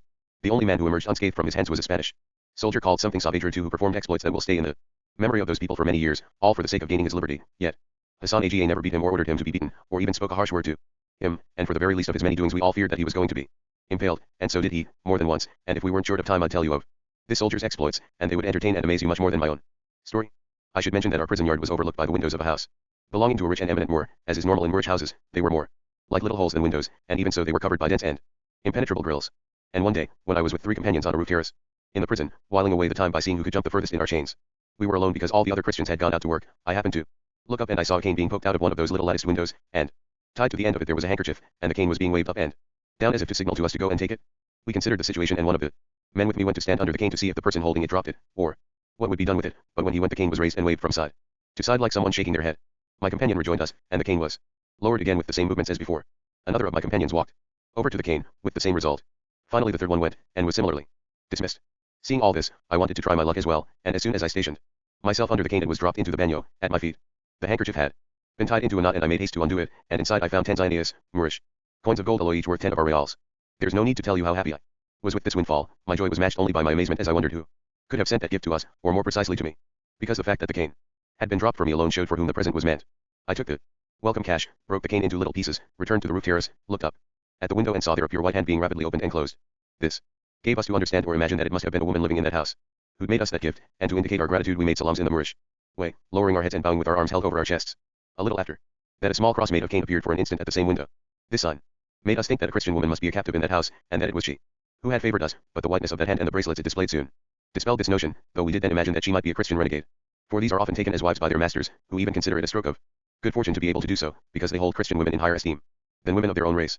In all our speculations we were very far from the truth, and so from that day on we had no other pastime than to gaze up at that horizon or window at which the North Star or cane had appeared, but for a good fortnight we didn't see it, or the hand, or any other sign. And although we did all we could during those days to find out who lived in that house and whether there was any renegade Christian woman in it, all we learned was that a rich and important Moor called Haji Murad lived there, and that he'd been governor of Albayda. Point 3, a position of great importance.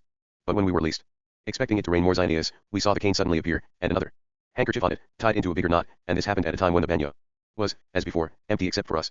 We did as we had the first time, each of the 3 others going up before I did, but the cane was only surrendered to me, being dropped. When I walked up, I undid the knot and found 40 Spanish gold escudos and a piece of paper with Arabic writing on it, with a large cross drawn at the end of the text. I kissed the cross, I took the escudos, I went back to the roof terrace, we all performed salams, the hand appeared again, I signaled my intention to read the paper, the window was shut. We were all left bewildered and happy, and since none of us understood Arabic, our desire to know what the paper said was very great, but our difficulty in finding someone to read it for us was even greater. In the end I made up my mind to confide in a renegade from Murcia who considered himself a close friend of mine and had given me certain pledges of his loyalty that forced him to keep any secret I entrusted to him. Some renegades who want to return to Christian lands take with them documents signed by important captives in which these captives certify as best they can that the renegade in question is an upright man who has always treated Christians well, and that it's his wish to escape at the very first opportunity to do so. Some of them procure these affidavits with honest intentions, and others to make opportunistic use of them in emergencies, if they happen to be shipwrecked or captured on their way to a raid into Christian territory. They produce their affidavits and say that these papers prove their real reason for coming was to stay behind in Christian lands, and that's why they're in the corsair with the Turks. In this way they're spared their captors' initial fury, and are readmitted to the church, and nobody does them any harm, and as soon as they see their chance they go back to Barbary to be what they were before. There are others who procure these papers with good intentions and do stay in Christian lands. Well, one such renegade was this friend of mine, who had documents signed by all the captives in which we vouched for him in the highest terms, and if the Moors had found these papers they would have burned him alive. I discovered that he had an excellent knowledge of Arabic, written as well as spoken. Before I took him fully into my confidence, however, I asked him to read me a paper that I found in a hole in my hut. He unfolded it, and spent some time examining and construing it, muttering to himself as he did so. I asked him if he understood it. He said that he did, perfectly, and that if I wanted an exact translation I should give him pen and ink to facilitate his task. This we did, and he worked his way through the paper, and once he finished he said, "What I've written here in Spanish, omitting not so much as a single letter, reproduces what is contained in this merged document, and please note that where it says Lila Marian it means Our Lady the Virgin Mary." We read the paper, which went like this. When I was a little girl, my father had a female slave who taught me Christian worship in my own language and told me many things about Lila Marian. The Christian slave died, and I know that it wasn't to the fire that she went but to Allah, because since then I have seen her twice, when she told me to go to the land of the Christians to see Lila Marian, who loved me very much. I don't know how I can go. Many Christians have I seen through this window, and none but you has seen a gentleman. I'm very beautiful and young, and I have much money to take with me. See if you can find a way for us to go, and there you'll be my husband if you want, and if you don't want I don't mind, because Lila Marian will give me a husband. I've written this mischief, be careful whom you allow to read it, don't trust any more, because they're all treacherous. I'm very worried about this, and please don't tell anyone, because if my father finds out, he'll throw me down a well and cover me over with stones. I shall fasten a thread onto my cane, you tie your answer to it, and if there isn't anybody to write Arabic for you, answer me in sign language, and Lila Marian will make me understand you. May she and Allah keep you, and this cross that I kiss again and again, because it is what the slave told me to do. V. Consider, ladies and gentlemen, whether our wonder and delight at the contents of this letter were justified, and both were so evident that the renegade realized it hadn't been found by chance, but had been written to one of us, and so he asked us, if his suspicions were correct, to trust him and tell him the truth, because he would risk his life to give us our liberty. As he said this he drew a metal crucifix from inside his shirt, and with copious tears he swore by the God that the image represented, in whom he, though a wicked sinner, faithfully and devotedly believed, to be loyal to us and keep whatever secrets we entrusted to him, because he imagined and could almost guarantee that with the help of the woman who had written that letter both he and we would be freed, and he would achieve what he so desired, to be restored to the bosom of our Holy Mother Church, from which like a gangrenous limb he had been cut off because of his ignorance and sinfulness. The renegade said this with so many tears and such signs of repentance that we all agreed to reveal the truth to him, and we told him the whole story, not keeping anything back. We showed him the window at which the cane kept appearing, and he took note of the house and undertook to spare no effort to discover who lived there. We also agreed that we ought to reply to the Moorish woman's letter, and, since we had someone there who could do so, the renegade wrote down what I dictated to him, and I can give you the exact words, because not one of the material circumstances of that affair has faded from my memory, nor shall I forget them as long as I live. The reply to the Moorish woman went like this. May the true Allah keep you, my lady, and also that blessed Marian who is the true mother of God and has filled your heart with the desire to go to the lands of the Christians, because she loves you dearly. Pray to her to reveal how you can carry out what she has commanded, because she is so good that she will respond. For myself and all the other Christians here with me I can say that we will do everything we can for you, and die if necessary. Do not fail to write to me and tell me what you intend to do, because I will never fail to answer your letters. The great Allah has sent us a Christian captive who can speak and write your language well, as you can see from this letter. So you can, without fear, tell us anything you want. As for what you say about becoming my wife if you reach the lands of the Christians, I promise you as a good Christian that this shall be so, and remember that Christians keep their word better than Moors. May Allah and Marian, his mother, protect you, my lady. After this letter had been written and folded I waited 2 days for the bagnio to be left empty, as before, and then I went to the usual place on the roof terrace to see if the cane appeared, which it wasn't long in doing. As soon as I saw it, even though I couldn't see who was holding it, I held up my letter to indicate that the thread should be fastened to the cane, but it was already there, and I tied my letter to it, and a little after that our star showed again, with the white flag of peace, the knotted handkerchief. It was dropped into the bagnio. I picked it up, and inside I found more than 50 escudos, in all kinds of gold and silver coinage, which multiplied our joy 50 times over and confirmed our hopes of gaining our freedom. That same night our renegade returned, and told us he discovered that the Moor we'd been told about, Haji Murad, did indeed lie there, that he was a man of unimaginable wealth, and had an only daughter, the heiress to all his estate, who was in the opinion of everyone in the city the most beautiful woman in all Barbary, that many of the viceroys who had served there had asked for her hand, but that she had never wanted to marry, and he'd also discovered that she'd once had a Christian slave, now dead. All of this agreed with the contents of the letter. We had a discussion with the renegade about how we could rescue the Moorish woman from her house and escape to Christian territory, and we finally agreed to wait for a second letter from Zoraida, because that was the name of the woman who now wants to be called Maria. We could well see that she and nobody else was the one who could find a solution to all our problems. After we decided on this, the renegade told us not to worry, he would set us free or die in the attempt. The bagnio was full for the next 4 days, and so there were no signs of the cane. Then the bagnio emptied again and the handkerchief appeared, so very pregnant that it promised a most happy delivery. The cane and handkerchief bowed before me, and in it I found another piece of paper and 100 escudos, all of gold. The renegade was there with us, and we returned to the seclusion of our hut and gave him the paper, which he translated as follows. I don't know, sir, how to arrange for us to go to Spain, and Lila Marian hasn't told me, even though I've asked her. What can be done is for me to send you through this window many gold coins, then ransom yourself and your friends, and one of you go to Christian lands and buy a boat and come back for the others, and I shall be in my father's villa by the Babbateson Gate, next to the seashore, where I must spend all the summer with my father and my servants. From there, at night, you'll be able to take me to the boat without fear of discovery, and don't forget that you are to be my husband, because otherwise I shall pray to Lila Marian to punish you. If there is no one you can trust to go for the boat, ransom yourself and go, because I know that you're more likely to come back than anybody else, since you're a gentleman and a Christian. Try to find out where the villa is, and when you walk about the roof terrace, I shall know that the bagnio is empty and I shall give you lots of money. May Allah keep you, sir. This was what the second letter said, and on hearing it each of my companions offered to be the man ransomed, and promised to go to Spain and return exactly as agreed, and I made the same offer as well, but the renegade opposed all these suggestions, saying that he wouldn't allow anyone to go free until we all went together. Because experience had taught him how remiss freedmen were in keeping promises made in captivity, captives who were important men had often tried this remedy. Ransoming someone who was to go to Valencia or Majorca with money to equip a boat, and return for those who ransomed him, and not one of these had ever come back. Because the new freedom and the fear of losing it erased from their memories all the obligations in the world. And as confirmation that what he said was true, he briefly told us about what had happened not long before to some Christian gentleman, the strangest affair that had ever occurred, even there, where the most dreadful and amazing events are witnessed every day. His conclusion was that what could and should be done was for him to be given the money provided for the ransom, and he would buy a boat in Algiers itself, on the pretext that he was becoming a merchant and was going to trade in Tetuan and along the coast, and once he was the boat's owner it would be easy for him to find a way to get them all out of the bagnio and onto the boat. Even more so if the Moorish woman, as she had promised, provided enough money to ransom all of them. Because once they were free it would be the simplest matter to embark, even at midday. But the biggest problem was that the Moors don't allow any renegade to buy or own a boat unless it's a large vessel for privateering, because they're afraid that he'd only wanted to go back to Christian territory, particularly if he's Spanish, yet this renegade would overcome the difficulty by taking a Tagarine Moor as his trading partner, and with this blind he would become the boat's real owner, and the rest would be as good as done. And even though my companions and I had thought it preferable to send to Majorca for the boat, as the Moorish woman had suggested, we didn't dare contradict him for fear that if we didn't do as he said he might inform on us, and put our lives at risk, if he revealed our agreement with Zoraida, for whose life we would all have sacrificed our own. So we decided to place ourselves in God's hands and in those of the renegade, and we immediately replied to Zoraida saying that we'd do everything she suggested, because she'd advised us as well as if Lila Marin had told her what to say. And it was in her hands whether to delay the plan or put it into action straight away. I repeated my promise to marry her, and the next day, when the bagnio happened to be deserted, she used the cane and the handkerchief several times to send us 2,000 escudos of gold, and a letter in which she said that on the following Juma, in other words Friday, she was going away to her father's villa, that before she went she would let us have some more money, and if it wasn't enough we should tell her so, and she would give us as much as we needed, because her father was so wealthy that he wouldn't miss it, particularly since she held all the keys. We immediately gave the renegade 500 escudos to buy the boat. I ransomed myself for 800, handing the money over to a Valencian merchant who was in Algiers at the time and who ransomed me from the king by promising to pay the money on the arrival of the first ship from Valencia, because if he'd paid up straight away it would have made the king suspect that my ransom money had been in Algiers for some time and that the merchant had kept quiet about it in order to speculate with it. And my master was so mistrustful that I didn't dare, on any account, have the money handed over immediately. On the day before the Friday when the lovely Zoraida was to go away to the villa, she gave us another 1,000 escudos, told us of her departure and begged me, if I was ransomed, to locate the villa immediately and, come what might, to find an opportunity to go and see her there. I hurried to assure her that I would, and told her to take care to commend us to Lila Marin in all those prayers that the captive had taught her. Next, procedures were set in motion for the ransoming of my 3 companions, both to make it easier for us to leave the bagnio and in case seeing me ransomed and themselves not, although we had the money, made them alarmed and the devil put it into their heads to do something that could endanger Zoraida, for even though their breeding might have been a guarantee against this fear, I still didn't want to take any risks, so I had them ransomed by the same method that I'd used for ransoming myself, giving the merchant all the money so he could stand surety for them with certainty and confidence. But we never revealed our plan or our secrets to him, because that would have been too dangerous. Chapter XLI, in which the captive gives us still more of his tale. Within a fortnight our renegade had bought an excellent boat, with room for more than 30 people in it, and for the sake of greater credibility and security he decided to make a trip to a town called Cherchel, which is some 60 miles from Algiers going towards Oran, and does an extensive trade in dried figs. He made this journey 2 or 3 times with that Tagarine I mentioned. In Barbary they call the Moors of Aragon Tagarines, and those of Granada Mudeharis, and in the kingdom of Fez they call the Mudeharis Elches, and these are the men most used by that king in his wars.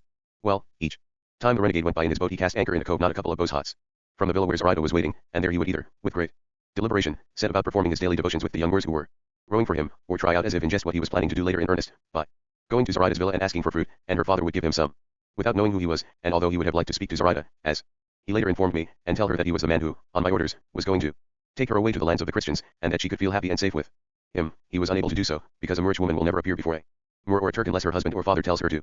They don't mind Christian slaves keeping them company and talking to them, even more than might seem proper. And I must say I'd have been concerned if he had talked to her, because it could have raised all sorts of fears to find renegades discussing her affairs. But God had decided otherwise and didn't give the renegade any opportunities to put his good intentions into effect, seeing that he could travel to and from Cherchel in complete safety and anchor whenever and wherever and however he pleased, and that his partner the Tagarine had no will of his own, and that I had by now been ransomed, and that it only remained to find some Christians to row the boat. He told me to consider which of these I wanted to take with me, apart from the ransomed ones, and to engage them for the following Friday, when he decided that we should set out. So I spoke to 12 Spaniards, all excellent oarsmen and free to leave the city whenever they pleased, and it was no small achievement to have found so many of them, because 20 vessels were out privateering and had taken all the rowers with them, and I wouldn't have found the men I did find if their master hadn't stayed behind that summer to finish a galliot in the shipyard. All I told them was that on the following Friday evening they should steal out of the city one by one, make their way towards Haji Murad's villa, and wait for me there. I gave each man these instructions separately and told him that if he saw other Christians he shouldn't say anything other than that I'd instructed him to wait for me there. Once I'd seen to this, one more move remained to be made, the most important of them all, to let Zoraida know how matters stood so that she was forewarned and prepared and didn't become alarmed if we suddenly appeared before she imagined that the Christian boat could have had time to come. So I decided to visit the villa and see if I could speak to her, and a few days before our departure I went there pretending to be collecting wild salad leaves, and the first person I met was her father, who asked me in a language that's spoken between captives and Moors all over Barbary and even in Constantinople, and that's neither Arabic nor Castilian nor the tongue of any other country but a mixture of them all, and we all managed to understand each other using it. Anyway, he asked me in this strange language what I was looking for on his property, and who was my master. I replied that I was one of our not mommy's slaves. I said this because I knew very well that these two men were close friends, and that I was looking for any leaves that would be suitable for a salad. Then he asked me whether I was up for ransom or not, and how much my master was asking for me.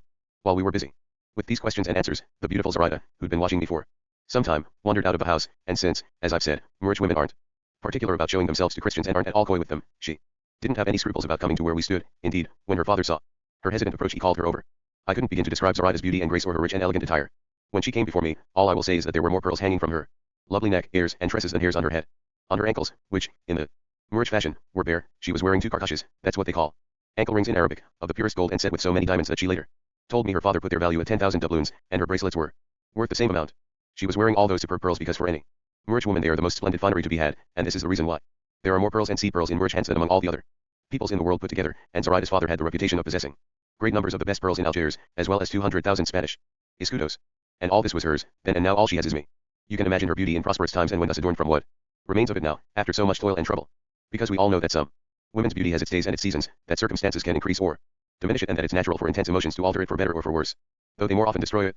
As I was saying, then, at that moment she was so magnificently attired and so very beautiful that she seemed to me the loveliest woman that I'd ever seen, and when on top of this I considered how indebted I was to her, she seemed to me like a goddess from heaven who had come down to earth for my delight and deliverance. When she reached us, her father told her in their language that I was a captive belonging to his friend Arnaut Mommy, and that I'd come to look for salad leaves. She took up the conversation and asked in that mixture of languages I've just described whether I was a gentleman and why I hadn't ransomed myself. I replied that I had, and that my master's esteem for me could be judged from the price I'd paid, 1,500 sultanins. To which she replied, to tell you the truth, if you belonged to my father I wouldn't let him part with you for twice as much, because you Christians never stop lying and pretending that you're poor, to cheat us Moors. That might well be so, dear lady, I replied, but the truth is that I dealt honestly with my master, as I deal and shall always deal with everybody. And when are you leaving? Asked Zoraida. Tomorrow, I believe, said I, because there's a French ship here that sets sail tomorrow, and I intend to go in her. Wouldn't it be better, replied Zoraida, to wait for ships to come from Spain and go in one of those, rather than with the French, who are no good friends of you Spaniards? No, I replied, although if the news I've heard that a Spanish vessel is on its way turns out to be true I'll wait for it, but it's more likely that I'll leave tomorrow, because my longing to be back in my own country with the people I love is so great that it won't allow me to wait long for another passage, however preferable it might be. You must be a married man, said Zoraida, and that's why you're so keen to go back, to be with your wife again. No, I'm not married, I replied, but I have given my word to marry as soon as I reach Spain. And is the lady you promised to marry very beautiful? Zoraida asked. She's so very beautiful, I replied, that to convey how lovely she is I can only say that she looks just like you. At this her father burst out laughing and said, by Allah, Christian, she must be beautiful indeed if she looks like my daughter. Because my daughter is the most beautiful woman in this whole kingdom. If you do not believe me, take a good look at her, and then you will see that I am telling the truth. Zoraida's father acted as interpreter for most of this conversation because, although she spoke in the hybrid language that, as I've said, is used there, she expressed herself more in gestures than in words, and he was more fluent in it. While we were engaged in this conversation, a Moor ran up and shouted that 4 Turks had climbed over the wall and were picking the fruit even though it wasn't yet ripe. This alarmed the old man, as it did Zoraida, because the fear that Moors feel for Turks is widespread and almost instinctive, and especially their fear for Turkish soldiers, who are so insolent and tyrannical to any Moors subjected to them that they treat them worse than slaves. So, Zoraida's father said to her, return to the house, daughter, and lock yourself in, while I go and talk to these dogs, and you, Christian, can pick your salad and depart in peace, and may Allah bear you safely to your own country. I bowed, and he went to look for the Turks, leaving me alone with Zoraida, who made a show of doing as her father had ordered. But as soon as he disappeared among the trees in the garden, she turned to me with her eyes full of tears, and said, Amari, Christian, Amici. Which means, are you going away, Christian, are you going away? I replied, yes, dear lady, but most certainly not without you. Expect me tomorrow, Juma, and don't be alarmed when you see us, because we're going to the lands of the Christians, I assure you. This I said in such a way that she understood everything I'd been telling her, and, putting her arm over my shoulder, she began to walk with faltering steps towards the villa, and as fortune would have it, with disastrous results, if heaven hadn't decreed otherwise. As we went along like this, her father, on his way back after sending the Turks away, saw how we were walking, and we saw that he'd seen us, but Zoraida, alert and quick-witted, didn't withdraw her arm but rather came closer to me, went limp at the knees and leaned her head on my chest to give a clear indication that she was fainting, while I, for my part, acted as if I were being forced to support her. Her father ran up to us and, seeing his daughter's distress, asked her what was wrong, but she didn't reply, and he said, the fright those dogs coming in here gave her must have made her faint. And taking her from me he held her to his breast, and she, sighing and with her eyes not yet dry from her tears, repeated, Amici, Christian, Amici. This time meaning, go away, Christian, go away. To which her father replied, there is no need for the Christian to go, daughter, he has not done you any harm. And the Turks have left. Do not be alarmed, there is nothing to be frightened of, as I said. The Turks went by the same way they came as soon as I told them to. It was they who alarmed her, sir, as you thought, I said to her father. But she's telling me to go away, and I don't want to upset her. Peace be with you, and with your permission I shall come back here for salad leaves if I need them again, because my master says that there are none better to be found anywhere. You can come whenever you like, replied Haji Murad. My daughter did not speak as she did because she dislikes you or any other Christian. She really meant to tell the Turks to go away, or maybe she thought it was time for you to go to look for your salad leaves. With this I said goodbye to them both, and she went off with her father looking as if her soul was being torn out of her, and under the pretense of searching for leaves I walked all round the grounds at my leisure. I studied the ways in and out, and the strengths and weaknesses of the house, and everything that could be exploited to expedite our plan. Then I went back and told the renegade and my companions what had happened, and looked forward with impatience to the time when I could enjoy untroubled the happiness that fortune was offering me in the lovely Zoraida. And in this way the time went by and the day that we had all been longing for arrived, and, since everyone put into practice with great precision the plans that we had so often and in such careful detail thrashed out, we achieved the success for which we had hoped, because the Friday after the day I spoke to the lovely Zoraida outside the villa, our renegade anchored his boat at nightfall almost directly opposite it. The Christians who were going to row the boat were ready and hiding in different places nearby. They were awaiting me with anxious joy, eager to attack the boat they had before their eyes, because they didn't know the renegade's plan and thought they were going to have to fight for their freedom and kill the Moors who were on board. So as soon as my companions and I showed ourselves, they all came out of their hiding places and approached us. By this time the city gates had been shut, and there was nobody to be seen in that area of open country. Once we were all together, we wondered what it would be better to do first, go to fetch Zoraida or overpower the Moorish sailors who were the oarsmen in the boat. As we stood there hesitating, our renegade appeared and asked what we were waiting for. It was time to get moving and all his Moors were off guard, most of them asleep. We told him what we were undecided about, and he said that we should first take control of the boat, which could easily and safely be done, and then we could go for Zoraida. We all thought this was good advice, and so, without further delay, he led us to the boat, climbed on board, drew his scimitar and shouted in Arabic, "None of you must move an inch unless you want to die." By this time most of the Christians were aboard. The Moors were a poor-spirited lot, and when they heard their captain speaking like that they were terror-stricken. Not one of them reached for his weapon, hardly any of them had a weapon, anyway, and without making a sound they allowed their wrists to be bound by the Christians, who did so at speed as they threatened the Moors that if any one of them spoke so much as a single word they would all be put immediately to the sword. Once this had been achieved, half our number stayed to guard the Moors, and the rest of us, still led by the renegade, hastened to Haji Murad's villa, and were lucky enough to find that when we went to force the gate in the wall it swung open as readily as if it hadn't been locked at all, and so we reached the house in tranquil silence and unnoticed by anyone. The lovely Zoraida was waiting for us at a window, and as soon as she heard people in the garden below she asked in a whisper if we were Nizarani, in other words if we were Christians. I replied that we were, and asked her to come down. She recognized me and didn't hesitate for an instant, but came down without a word and opened the door, revealing herself to all of us so beautiful and so wonderfully dressed that I couldn't begin to describe her. When I saw her I took her hand and kissed it, and the renegade did the same, and so did my two companions, and all the others, who didn't know what was happening, copied us, because they could see that we were thanking and acclaiming her as our liberator. The renegade asked her in Arabic if her father was in the house. She replied that he was asleep. "We're going to have to wake him up," said the renegade, "and take him with us, and everything of value in this lovely villa." "No," she replied. No one is to touch my father, and there's nothing in this house except what I'm bringing with me, which is quite enough to make you all rich and happy. Just wait and see." And she went back into the villa saying she'd return in a moment and we must stay still and not make any noise. I asked the renegade what they'd been saying to each other, and he told me, and then I told him that nothing must be done unless Zoraida agreed to it. She was already approaching with a coffer full of so many gold coins that she could hardly carry it, but meanwhile her father had unfortunately awakened, heard the noise in the garden, hurried to his window and realized that all the men below were Christians. At which he began to bellow in Arabic, "Christians, Christians! Thieves, thieves!" These cries threw us all into the greatest confusion and trepidation. But the renegade, seeing the danger we were in and the importance of completing this operation undetected, rushed up to Haji Murad's room followed by a few others. I didn't dare leave Zoraida, who'd fainted in my arms. To be brief, the men who'd entered the house did their job so well that in an instant they came down with Haji Murad, bound and gagged, warning him that any further attempt to cry out would cost him his life. When his daughter saw him she covered her eyes to shut the sight out, and he was horror-struck, not knowing how willingly she had placed herself in our hands. But it was our feet that we needed to use, and we ran back to the boat, where those who remained on board were anxious for our return, fearing for our safety. We were all on the boat before 2 hours of the night had elapsed, and Zoraida's father's hands were untied and the gag was taken out of his mouth, but the renegade repeated the threat that he'd be killed if he uttered a single word. Seeing his daughter there, he began to breathe piteous sighs, redoubled when he noticed that I was holding her tight and that she lay motionless in my arms, without making any attempts to resist or to protest or to struggle free, but he kept quiet, fearful that the renegade might put his many threats into effect. Finding herself on board, and the boat about to set off, and her father and the other Moors lying there with their ankles bound, Zoraida told the renegade to ask me to do her the favor of releasing them all, and her father with them, because she'd sooner throw herself overboard than have a father who loved her so dearly carried off as a captive in her presence and because of her. The renegade told me what she'd requested, and I replied that I gladly agreed. But he said that this would be unwise, because if we left them behind they'd immediately raise the alarm in the city and throughout the country, and then fast frigates would be sent out after us, leaving us nowhere to go on land or sea and making escape impossible, and he added that what we could do was to set them free on the first Christian territory we reached.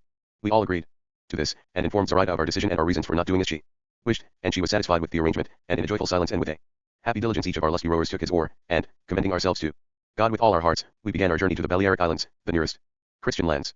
But since a moderate northwest was blowing and the sea was choppy, it was impossible to keep a straight course for Majorca, and we had to coast in the direction of Oran, with heavy hearts because we feared we might be spotted from Shirchel, 60 miles from Algiers along that coast. We were also afraid that we might come across some galleot returning with merchandise from Tijuan, although each of us felt such confidence in himself and in the whole group that we were sure that if we did meet one of them, so long as it wasn't equipped for privateering, not only would we resist being taken but acquire a vessel in which to complete our journey in greater safety. As we pursued our course, Zoraida kept her head buried in my hands to avoid seeing her father, and I heard her calling on Lila Marine to help us. We would have gone a good 30 miles by the time dawn came, and we found ourselves about 3 musket shots from land, which we could see was deserted, so nobody was going to detect us yet, but just to be on the safe side we rowed further out to sea, because it was now a little calmer. And after 5 or 6 miles the order was given to row by turns so that everyone could have a bite to eat, because the boat was well supplied with food, but the oarsmen said this was no time to be resting, and those who weren't rowing could feed them, because they certainly weren't going to abandon their oars. That's what we did, but then a strong crosswind began to blow, forcing us to hoist the sails, and stop rowing, and head for Oran, because it was impossible to steer any other course. This all happened very quickly, and once we were under sail we careered along at more than 8 knots, fearing nothing except an encounter with some privateer. We fed the Moorish sailors, and the renegade offered them some comfort by telling them that they weren't being taken captive, and would be freed as soon as possible. Zoraida's father was given the same assurance, and he replied, I could expect any other kindness from your liberality and courtesy, my Christian friends, but do not think me so stupid as to imagine that you are going to hand me my liberty. You did not take such risks to deprive me of it only to give it back so generously, knowing who I am and how much money you can make by selling it. And if you name your price, I will give you whatever you want for me and this unfortunate daughter of mine, or else for her alone, the greater and better part of my soul. As he said this he began to cry so bitterly that we all fell for him, and Zoraida couldn't help stealing a glance at him, and the sight of her father weeping so moved her that she rose from where she was sitting at my feet and went to hug him, and, with their cheeks pressed together, they both wept with such loving tenderness that many of the rest of us shed tears with them. But when her father realized that she was wearing her finest clothes and so many jewels, he said in Arabic, What does this mean, daughter? Yesterday evening, before this disaster overtook us, I saw you wearing your everyday indoor clothes, and now, even though you have not had time to change, and I have not brought you any good news to be celebrated by putting on finery and jewels, here you are sporting the very best clothes I was capable of giving you when fortune most favored us. Let me hear your answer, because this astonishes and perturbs me even more than the predicament in which I find myself. The renegade told us what the Moor had said to his daughter, who offered not one word in reply. But when in a comber of the boat he saw her jewel coffer, which he was certain she'd left in Algiers and hadn't taken to the villa, he was even more bewildered, and asked her how it had found its way into our hands, and what was in it. To which the renegade replied, before Zoraida could, Don't weary yourself, sir, asking your daughter Zoraida so many questions, because, by answering just one of them I can answer them all. Let me tell you, then, that she's a Christian, and that she's the one who has broken our chains and freed us from captivity. She's here of her own free will, and she's as happy, I imagine, to find herself in this position as is anyone emerging from darkness to light, from death to life and from grief to glory. Is what this man says true, daughter? The Moor asked. Yes, it is, replied Zoraida. So you are a Christian, the old man said, and you are responsible for putting your own father into his enemy's power. To which Zoraida replied, Yes, I am a Christian, but I am not responsible for putting you in this predicament, because it was never my intention to do you harm, only to do myself good. And what is this good that you have done yourself, daughter? That, she replied, is something you should ask Lila Marine, because she can tell you better than I could. As soon as the Moor heard this he hurled himself with extraordinary agility head first into the sea, where he would have drowned if his long, cumbersome robes hadn't kept him afloat. Zoraida cried out to us to rescue him, and we all rushed to his aid and, seizing hold of his hike, hauled him out of the water half drowned and unconscious, and Zoraida was so distressed that she burst into a tender and sorrowful lament over him, as if he were dead. We turned him face downwards, he brought up a great quantity of water, he regained consciousness 2 hours later, during which time the wind changed, and we had to go back inshore and then ply our oars to avoid running aground, but we were fortunate enough to come to a creek next to a small headland that the Moors call the Cape of La Cabarumia, which means the wicked Christian woman, and there is a tradition among the Moors that La Caba, through whom Spain was lost to, is buried there, because in their language Caba means wicked woman and Rumia means Christian, and they look on it as a bad omen to be forced to anchor there. They'll never do so unless they have to, although for us it wasn't so much a wicked woman's haven as the safe anchorage of our salvation, so rough had the sea become. We posted sentries on shore, and the oars weren't relinquished for a moment as we ate what the renegade had provided, and prayed to God and Our Lady with all our hearts to favor us and help us to bring to a happy conclusion what we'd so successfully started. At Zoraida's request, we considered releasing her father and all the other Moors who were tied up in the boat, because her tender heart could no longer bear seeing him bound and her countrymen prisoners. We promised to do this when we set off again, since it wouldn't be dangerous to leave them in that uninhabited place. Our prayers weren't in vain. Heaven heard them and turned the wind in our favor and calmed the sea, inviting us to resume our voyage in good heart. So we untied the Moors and put them ashore one by one, to their astonishment. But when we came to Zoraida's father, by now fully recovered, he said, Why do you think, Christians, that this evil woman is so pleased to see me set free? Do you think that it is out of pity? No, not at all. It is only because my presence would be a hindrance as soon as she wants to gratify her wicked desires. And do not imagine that what has led her to change religions is any belief that yours is better than ours. It is only the knowledge that promiscuity is more freely practiced in your country than in ours. And turning to Zoraida, while another Christian and I held his arms to prevent him from doing something desperate, he added, Oh, you misguided girl, you infamous creature. Where do you think you are going? In your blindness and stupidity, and in the clutches of these dogs, our natural enemies. Accursed be the hour when I begot you, accursed be the delights and the luxuries among which I reared you. I could see that he was intending to go on like this for some time.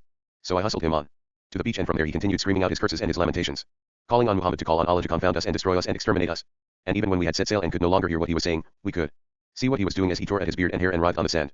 But at one point he shouted so loud that we could hear, Come back, my darling daughter, come back to land, I forgive you for everything. Let those men have the money, for it is theirs now anyway, and come back to comfort your sorrowing father, who will die here on these empty sands if you forsake him. Zoraida was listening, and grieving, and weeping, and all she could answer was, May it please Allah, dear father, to have Lila Marine, who turned me into a Christian, comfort you in your grief. Allah knows that I couldn't have done otherwise, and that these Christians don't have to feel indebted to me for any particular goodwill towards them, because even if I hadn't wanted to come with them, but to stay at home, that would have been impossible, with my soul so eager to perform a deed that is as righteous in my opinion, beloved father, as it is wicked in yours. But when Zoraida said all this, her father couldn't hear her and we couldn't see him. And, as I comforted her, we all turned our attention to our voyage, now assisted by a favorable wind, so that we felt certain that by dawn the next day we'd be on the Spanish coast.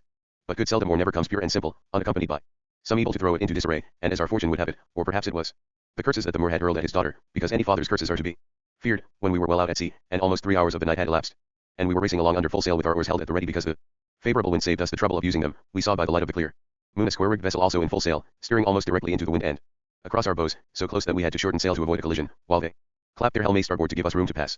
They gathered on the deck to ask us who we were, where we were going and where we'd come from, but since the questions were put in French, our renegade muttered, "Don't reply, any of you, these must be French privateers, and they plunder everything that comes their way."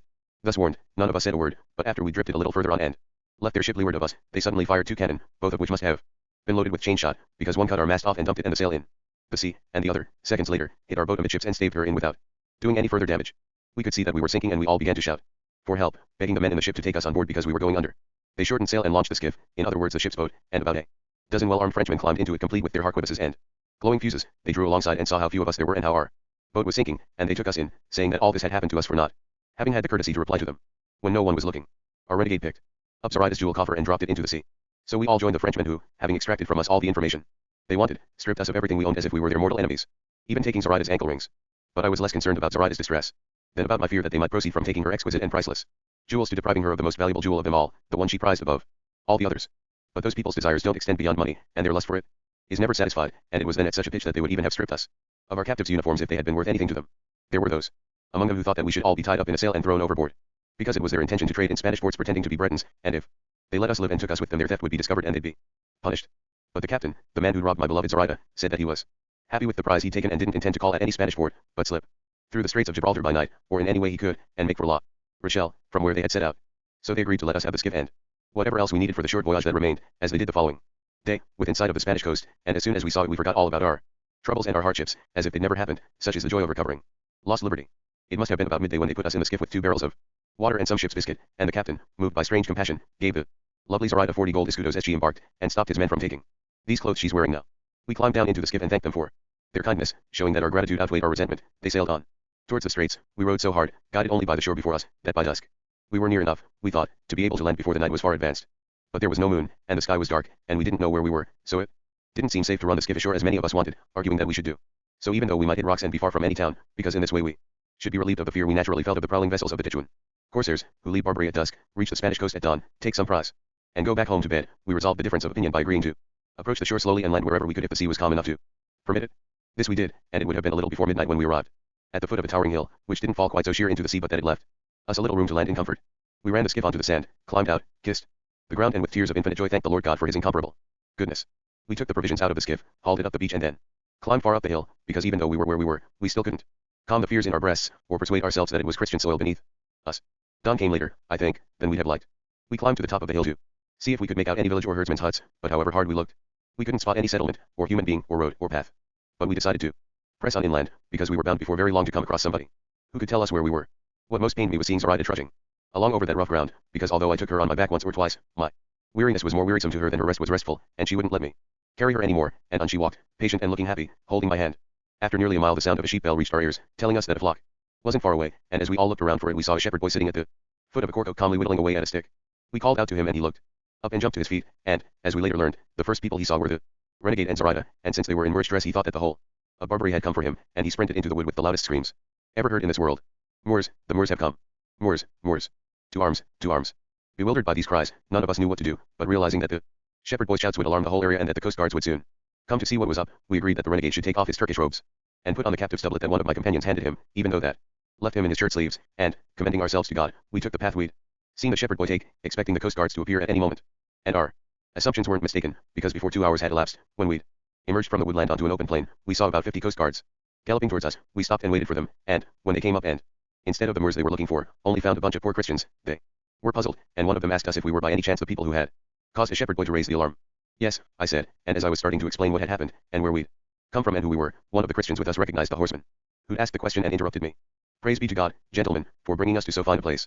Because if I'm not mistaken, the soil we're treading belongs to Vélez Malaga, and if my years of captivity haven't impaired my memory, you, sir, asking us these questions, are Pedro de Bustamante, my uncle. Hardly had the Christian captive finished speaking when the coast guard leapt from his horse and ran to embrace the young man, crying, "My dear, dear nephew, I can recognize you now, how I've wept for you, believing you dead, and my sister your mother too, and all your family, they're all still alive, and God has been pleased to spare them to give them the joy of seeing you again. We knew you were in Algiers, and judging from your clothes and those of your companions here, I can see you've had a miraculous deliverance." "Yes, we have," replied the young man, "and there'll be plenty of time to tell you all about it." As soon as the horsemen realized that we were Christian captives they dismounted, and offered us their animals for the journey to the city of Vélez Malaga, about 5 miles away. We told them where we left the skiff, and some of them went to take it to the city, each of the others sat one of us behind him, and Zoraida rode behind our companion's uncle. The whole town came out to welcome us, because one of the coast guards had gone on ahead to spread the news of our arrival. They weren't surprised to see either Christian slaves who had escaped or Moors who'd been captured, because everyone along that coast is used to seeing both, but what did astonish them was Zoraida's beauty, which at that time was in its full perfection, because the fatigue of the journey and the happiness of being at last on Christian soil without any fear of recapture had brought such a glow to her cheeks that, unless my love was deceiving me, I'd venture to say that there was no more beautiful creature in the whole world, not, at least, that I had ever seen. We went straight to church to thank God for the mercies we'd received, and as Zoraida walked in she said that there were faces there that looked like Lila Marian's faces. We told her that they were images, and the renegade explained as best he could what they signified, so that she could worship them as if each one really were the very same Lila Marian who'd spoken to her. Zoraida has a good mind and a clear and ready understanding, and immediately grasped what she was told about the images. From there, we were taken to be lodged in various houses in the town, and our companion who lived there took the renegade, Zoraida, and me to stay with his parents, who had their fair share of the good things of life, and they treated us with as much love as they did their own son.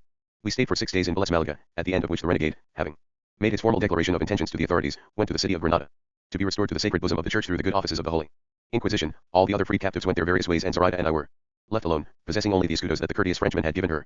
I used them to buy this donkey that she's riding, and with me acting so far as her father and her squire rather than as her husband, we're going to see if my own father is still alive, and if either of my brothers has had better luck than I have, though since heaven has made me Zoraida's companion, I don't believe there's any other stroke of good fortune that I could ever prize more highly.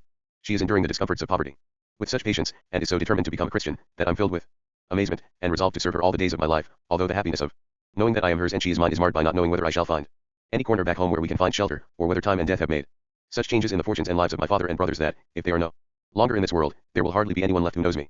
There's nothing more to tell you, gentlemen, and I'll leave it to your discernment to judge whether my story is an entertaining and curious one. All I can say is that I wish I could have been briefer, although my concern not to bore you has led me to omit several episodes. Chapter XLII. Concerning further events at the inn, and many other particulars worth knowing about. The captive stopped speaking, and Don Fernando said, "Truly, Captain, the way in which you have narrated these strange events has been every bit as extraordinary as the events themselves. The whole tale is curious, and surprising, and full of incidents that astonish the listener, and it has given us such pleasure that we'd be happy to hear it all over again, even if it took you until tomorrow morning to tell it." And then Cardenio and all the others offered to help the captain in every way they could, in such affectionate and sincere words that he was left in no doubt about their goodwill. In particular, Don Fernando said that if the captain would like to go with him, he'd persuade his brother the Marquis to be godfather at Zoraida's baptism, and that for his own part he'd equip him to appear in his own town with all the dignity and decorum that was due to his person. The captain gave Don Fernando the most courteous thanks, but declined his generous offers. The evening had moved on, and as night fell a coach drew up at the inn, accompanied by some men on horseback. They asked for a lodging, but the innkeeper's wife replied that there wasn't an inch of room left in the house.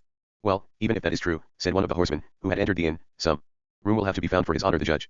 When she heard this title the innkeeper's wife became flustered and said, "What I meant to say, sir, is that I haven't any beds, if his honor has one with him. As I'm sure he must, he's more than welcome, and me and my husband will give up our own room for him."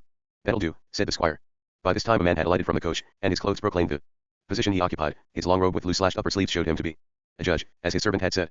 He led by the hand a girl who seemed about 16 years old, dressed in traveling clothes, and so marvelously beautiful and graceful that everyone was dazzled by the sight of her, and, if they hadn't seen Dorothea, Luscinda and Zoraida at the inn, they'd have believed it next to impossible to find another comparable beauty.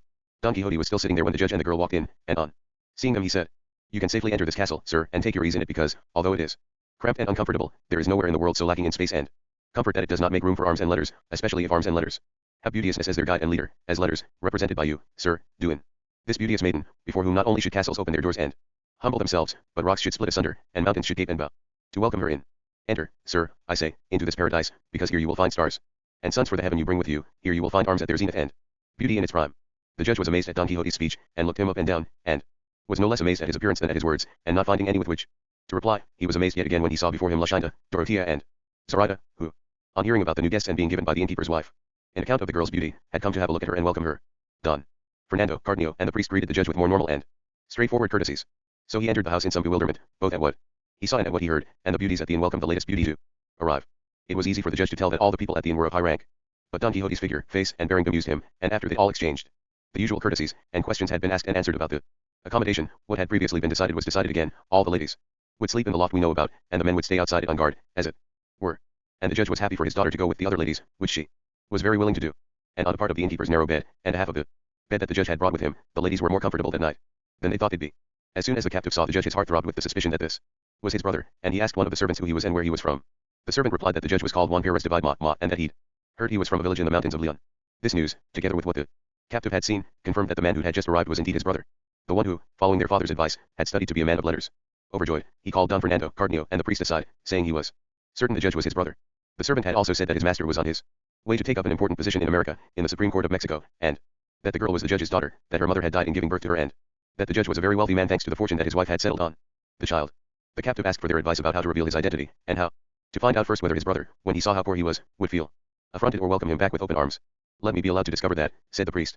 But it's inconceivable, Captain, that you won't be warmly welcomed, because the resolve and the wisdom that your brother reveals in his impressive presence don't make him seem at all like an arrogant man or one who disregards his obligations, or one who won't be able to relegate the vicissitudes of fortune to their proper place. In spite of all that, said the captain, I'd prefer not to make myself known to him all of a sudden, but in a roundabout way. I've already told you, replied the priest, that I'll manage it so that we're all happy with the outcome. By now supper was ready and they all sat down at the table except the captive and the ladies, who ate in their own room. Halfway through the meal the priest said, a companion of mine in Constantinople, where I was a captive for some years, had the same surname as you, your honor, and he was one of the best soldiers and captains in the whole of the Spanish infantry. But he was as unfortunate as he was resolute and valiant. And what was the captain's name, my dear sir? Asked the judge. His name, replied the priest, was Rui Pérez de Vidma, and he was from a village in the mountains of Leon, and he told me a story about his father, his brothers and himself that, if he weren't such an honest man, I'd have taken for one of those tales that old wives tell each other round the fire in winter time. He said that his father had divided all he had among his 3 sons and had given them better advice than Cato himself could have given.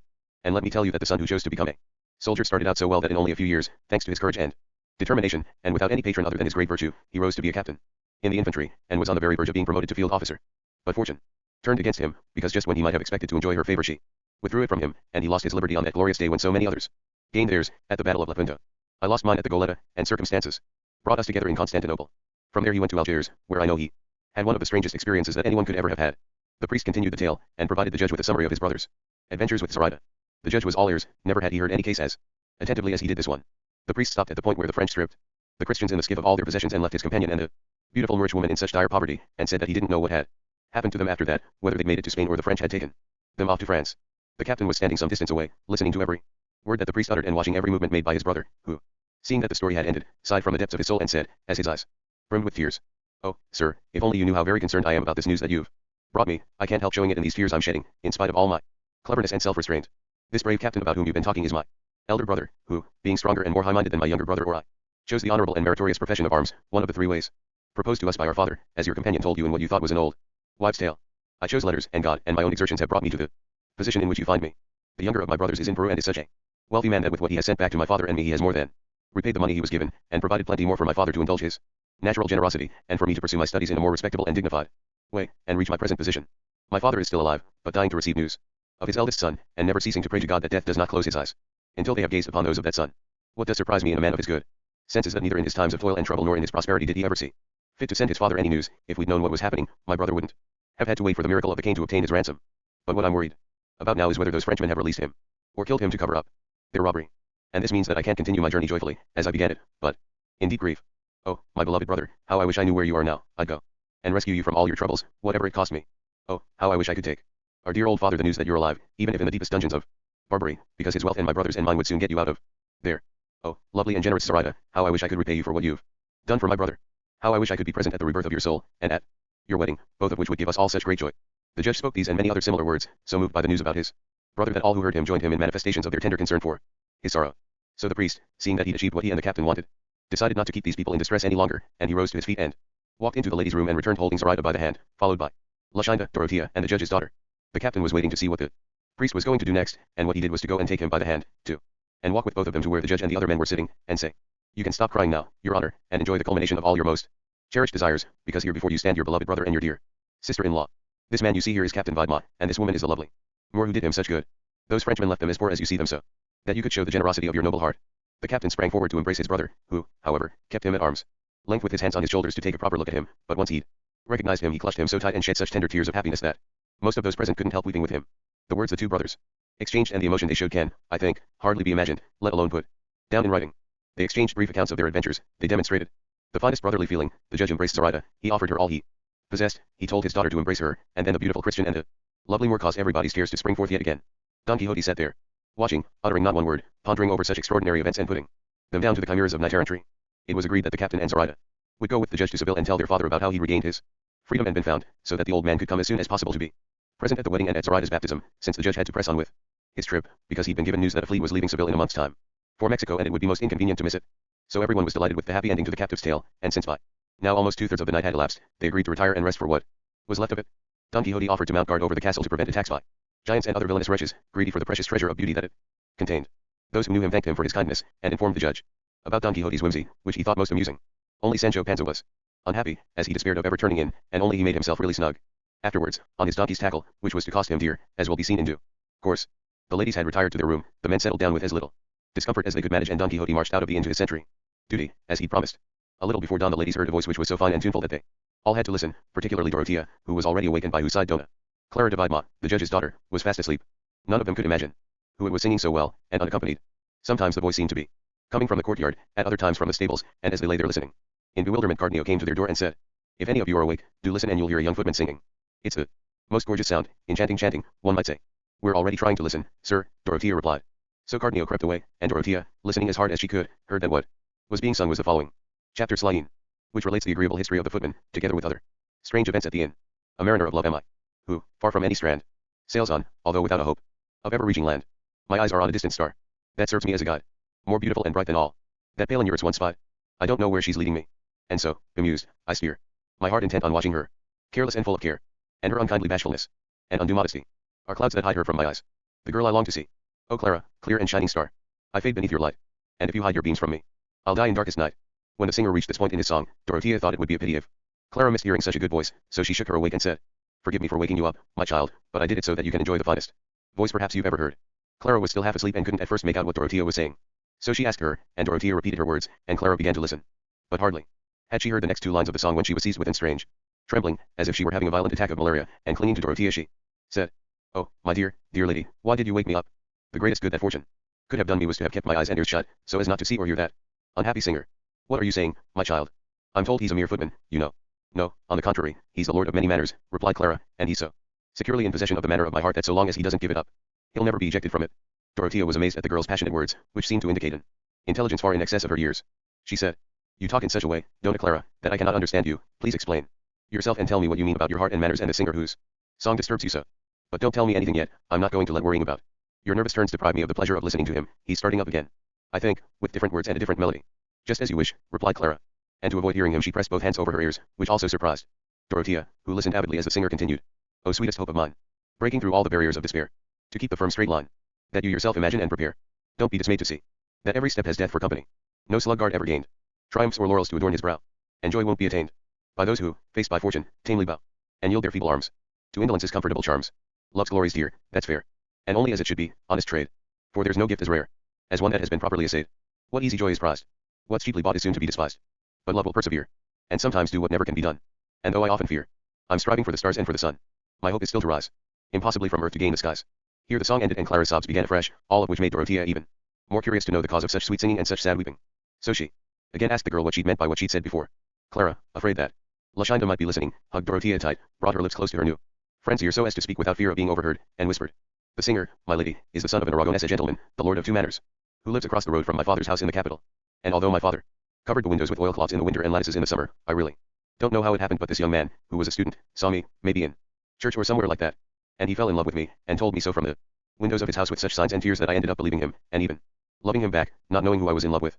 Among the signs he made to me was one where he clasped his hands together to say that he wanted to marry me, and even though I'd have been very happy with that, I was motherless and alone and didn't know who to talk to about it, so I didn't make any response except, when both our fathers were out, to lift the oilcloth or the lattice a little and let him see me, which made him show such delight that it looked as if he was going mad. The time came for my father to leave, and the young man found out about it, not from me, though, because there wasn't any way I could tell him. I believe he fell ill with grief, so on the day we left home I couldn't see him to say goodbye, not even with my eyes. But 2 days after we'd set out, when we were going into an inn in a village a day's journey from here, I saw him standing by the door dressed as a footman, looking so much the part that if his features hadn't been engraved on my memory I could never have recognized him. But I did recognize him and I was astonished and delighted, and he stole glances at me when my father wasn't looking, and he always hides from him when we meet on the lanes and at the inns, and since I know who he is, and I believe it's for love of me that he's walking all this way and putting up with all this hardship, I'm heartbroken for him, and watch over every step he takes. I don't know what he's hoping to achieve, or how he could have run away from his father, who loves him deeply, because he hasn't any other heir and because he deserves it, as you'll agree when you meet him. And I'll tell you something else, everything he sings comes out of his own head, because I've heard he's an excellent student and poet. And what's more, whenever I see him and whenever I hear him sing, I tremble all over and become so alarmed, because I'm frightened my father might recognize him and find out about our feelings for each other. I've never spoken to him, yet I love him so much that I'm not going to be able to live without him. And this is all I can tell you, my lady, about this singer whose voice you like so much, and just by listening to it you can tell he's no mere footman, as you say, but a lord of manners and a lord of hearts, as I say." "Say no more, Dona Clara," Dorothea broke in as she kissed her over and over again. "Say no more, only wait for tomorrow to come, because it is my hope that with God's help I'll be able to set your affairs on course for the happy ending that such a virtuous beginning deserves." "But, madam," said Dona Clara, "how can it end, if I's father's so high up and so rich, that he won't think me fit to be his son's servant girl, let alone his wife? And getting married behind my father's back, I won't do that for anything in the world. All I want is For this lad to leave me alone and go back home, maybe with not seeing him and the great distance we're going to travel, this grief I'm feeling would ease off, though I must say this remedy I'm imagining isn't going to do me much good. I just don't know what the devil's happened or how this love I feel for him can have got into me. I'm still so young and he is, too. I do believe we're both the same age, and I'm not 16 yet. Because my father says I'll be 16 come Michaelmas. Dorothea couldn't help laughing as she heard Clara's childish talk, and she said, "Let's rest now, young lady, for what little is left of the night, and tomorrow will be another day, and things will improve if have anything to do with it." They settled down again, and there was silence throughout the inn. The only ones not asleep were the innkeeper's daughter and her servant Maritornes, who, knowing Don Quixote's weakness, and knowing that he was outside the inn mounting guard in armor, and on horseback, decided to play a trick on him or, at any rate, to pass the time, listening to his nonsense. Now the fact is that there wasn't any outward-looking window in all the inn, except a large hole in a hayloft for taking in the straw. The two demi-virgins posted themselves behind this hole and saw that Don Quixote was sitting on his horse, leaning on his pike, and from time to time heaving such huge, mournful sighs that each one of them seemed as if it would tear his very soul out of his body. And they heard him saying in soft, delicate, loving tones, "O my lady Dulcinea del Toboso, the perfection of all beauty, the acme and pinnacle of intelligence, the treasury of the finest wit, the depository of virtue and, in short, the exemplar of all that is beneficial, pure, and delightful in this world. And what might you be doing now? Might you, perchance, be thinking of this your hapless knight, who to so many perils, only to serve you, voluntarily exposes himself? Bring me tidings of her, oh, three-faced luminary, too perhaps you are even now gazing down at her in envy as she strolls along a gallery beside her sumptuous chambers or, leaning over a balcony, considers how, without detriment to her chastity and nobility, she can calm the storm that this my aching heart endures for her own sake, and thinks what glory she can bestow on my sufferings, what rest on my cares, and, in short, what life on my death and what reward on my services. And you, O son, hastening no doubt to harness your steeds and sally forth betimes to behold my lady, I entreat you, as soon as you behold her, to greet her on my behalf, but pray take care that when you do behold and greet her you do not kiss her on the face, for if you did so I should be more consumed by jealousy than you were when that wanton ingrate made you sweat on the plains of Thessaly or by the banks of Pinos. I cannot remember exactly where it was that you ran on that occasion. Consumed by jealousy and love 3. As Don Quixote reached this point in his pitiful monologue, the innkeeper's daughter began to piss him and to whisper, "Hey, sir, do come over here, if you wouldn't mind." This summons made Don Quixote turn his head, and, by the light of the moon, shining at that moment at its brightest, he saw someone beckoning to him from the hole that he took for a window with the golden bars that any castle as splendid as this one must have on its windows, and then his wild imagination made him see that yet again, just like the last time, the beauteous maiden, the daughter of the lord of that castle, overwhelmed by her love, was making up to him, and so, not wanting to appear unmannerly or ungrateful, he turned Rocinante's head and rode up to the hole, and when he saw the two girls there, he said, "My heart goes out to you, beauteous lady, for having directed your amorous inclinations towards a quarter where it is not possible that they should find the response due to your great merit and grace, for which you should not blame this wretched knight errant, prevented by love from being able to yield his heart to any other than her whom, at the very moment when he first saw her, he made absolute mistress of his soul. Forgive me, good lady, and retire to your room, and do not, by insisting on your requests, oblige me to appear still more ungrateful, and if the love that you feel for me can find in me anything, other than love itself, with which I can satisfy you, pray, command it, for I swear by that absent sweet enemy of mine that I shall give it you forthwith, even were you to ask me for one of Medusa's 4 tresses, all of which were serpents, or indeed the very rays of the sun itself enclosed within a vial. No, my mistress won't be needing any of all that, sir," Maritornes interrupted. "And what is it that your mistress does need, wise duenna?" Don Quixote replied. "One of your lovely hands, that's all," said Maritornes, "so she can use it to relieve the immense desire that's brought her to this hole, putting her honor at such risk that if her father had heard her she'd have been lucky to get off minus an ear." "I should like to see him try," replied Don Quixote. "But he will take good care not to do any such thing, unless he wishes to meet the wretchedest end that any father in this world ever did meet, for laying hands on the tender extremities of his love-stricken daughter." Maritornes felt sure that Don Quixote was going to give her the hand that he'd been asked for, and, making up her mind what she must do, she climbed down from the hole, and hurried to the stable, where she grabbed Sancho Panza's donkey's halter and then ran back to her hole, in time to find Don Quixote standing on Rocinante's saddle so as to reach the gold-barred window at which he believed the lovelorn maiden was pining. And as he gave her his hand he said, "Take, dear lady, this hand, or rather this scourge of the malefactors of the world, take this hand, I say, which has never been touched by that of any woman, nay not even by her who has complete possession of my entire body.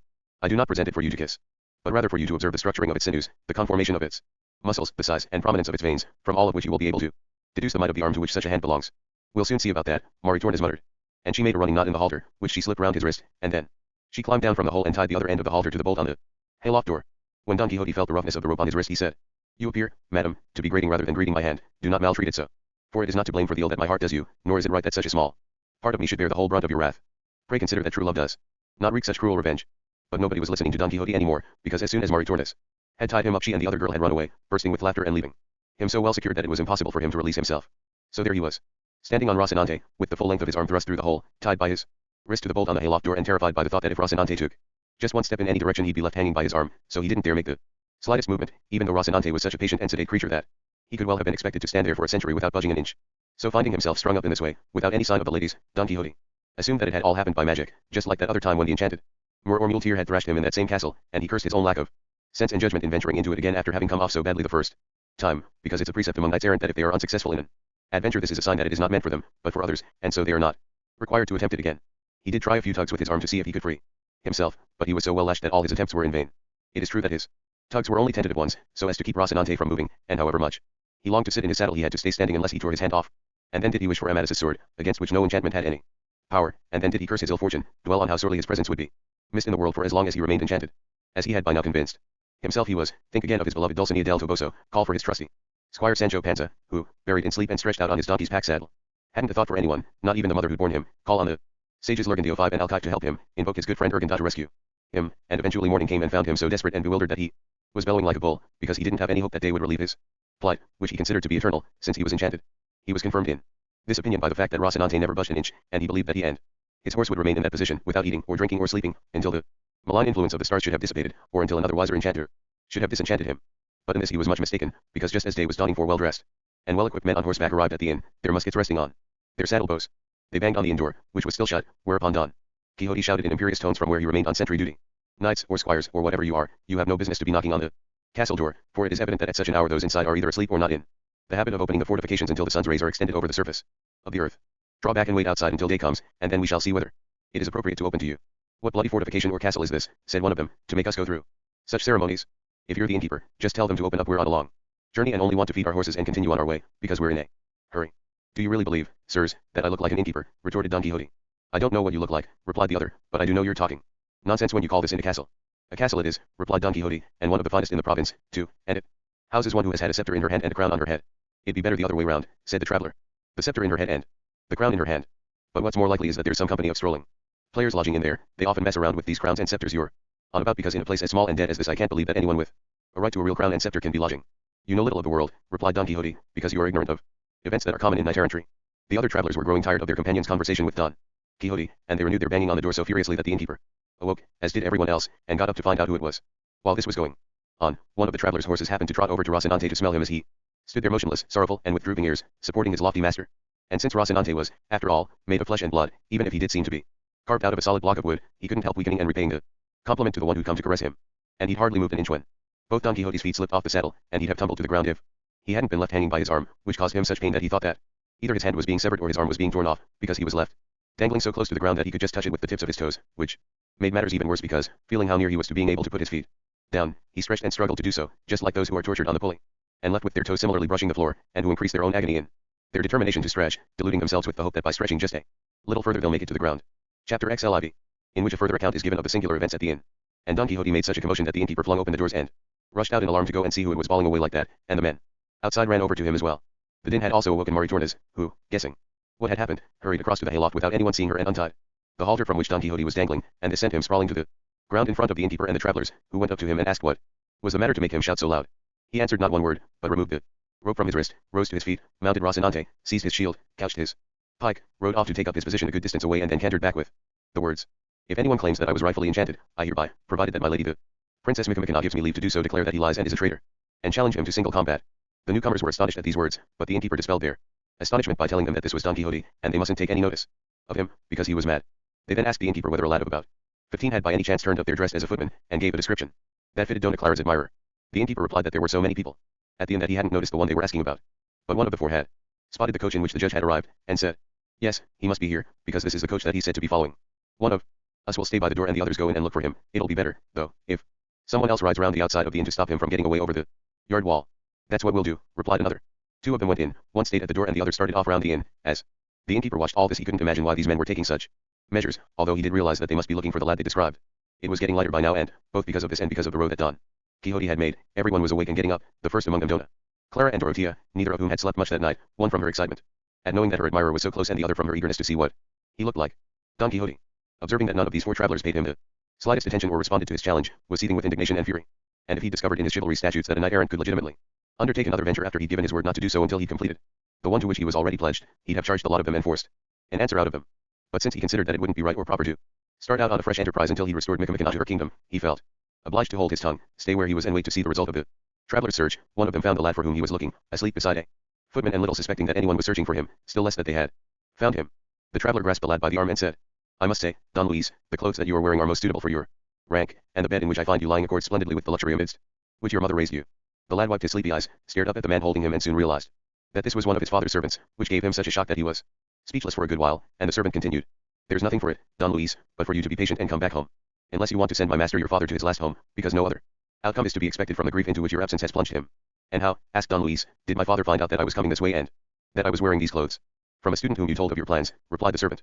He was the one who gave you away, moved to pity by your father's laments when he found you gone. So he sent us 4 servants off to look for you, and here we all are at your service. Happier than anyone could imagine at being able to return with such good news and restore you to his loving arms. That'll be if I say so, or if heaven decrees, retorted Don Luis. What can you say, and what can heaven decree, except that you're coming back with us? There's no other possible outcome. The footman lying beside Don Luis overheard this conversation and went away to find Don Fernando and Cardenio and the others, who were dressed by now, and to tell them what had happened, and how the man had called the lad Don, and all about the conversation they'd had, and how the man wanted to take him back to his father's house. And the lad didn't want to go. And this, and what they knew about him, and the fine singing voice that God had given him, made them all long to find out exactly who he was, and even to help him if he was threatened with violence, so they walked over to where he was still talking and arguing with his servant. At that moment Dorothea was emerging from her room followed by Dona Clara in the utmost confusion, and Dorothea called Cardenio aside and summarized the history of Dona Clara and the singer, and then Cardenio told Dorothea about what had happened when the lad's father's servants had come for him, but didn't speak quietly enough to prevent Clara from overhearing, which made such an impact on her that she'd have slumped to the floor if Dorothea hadn't hurried to support her.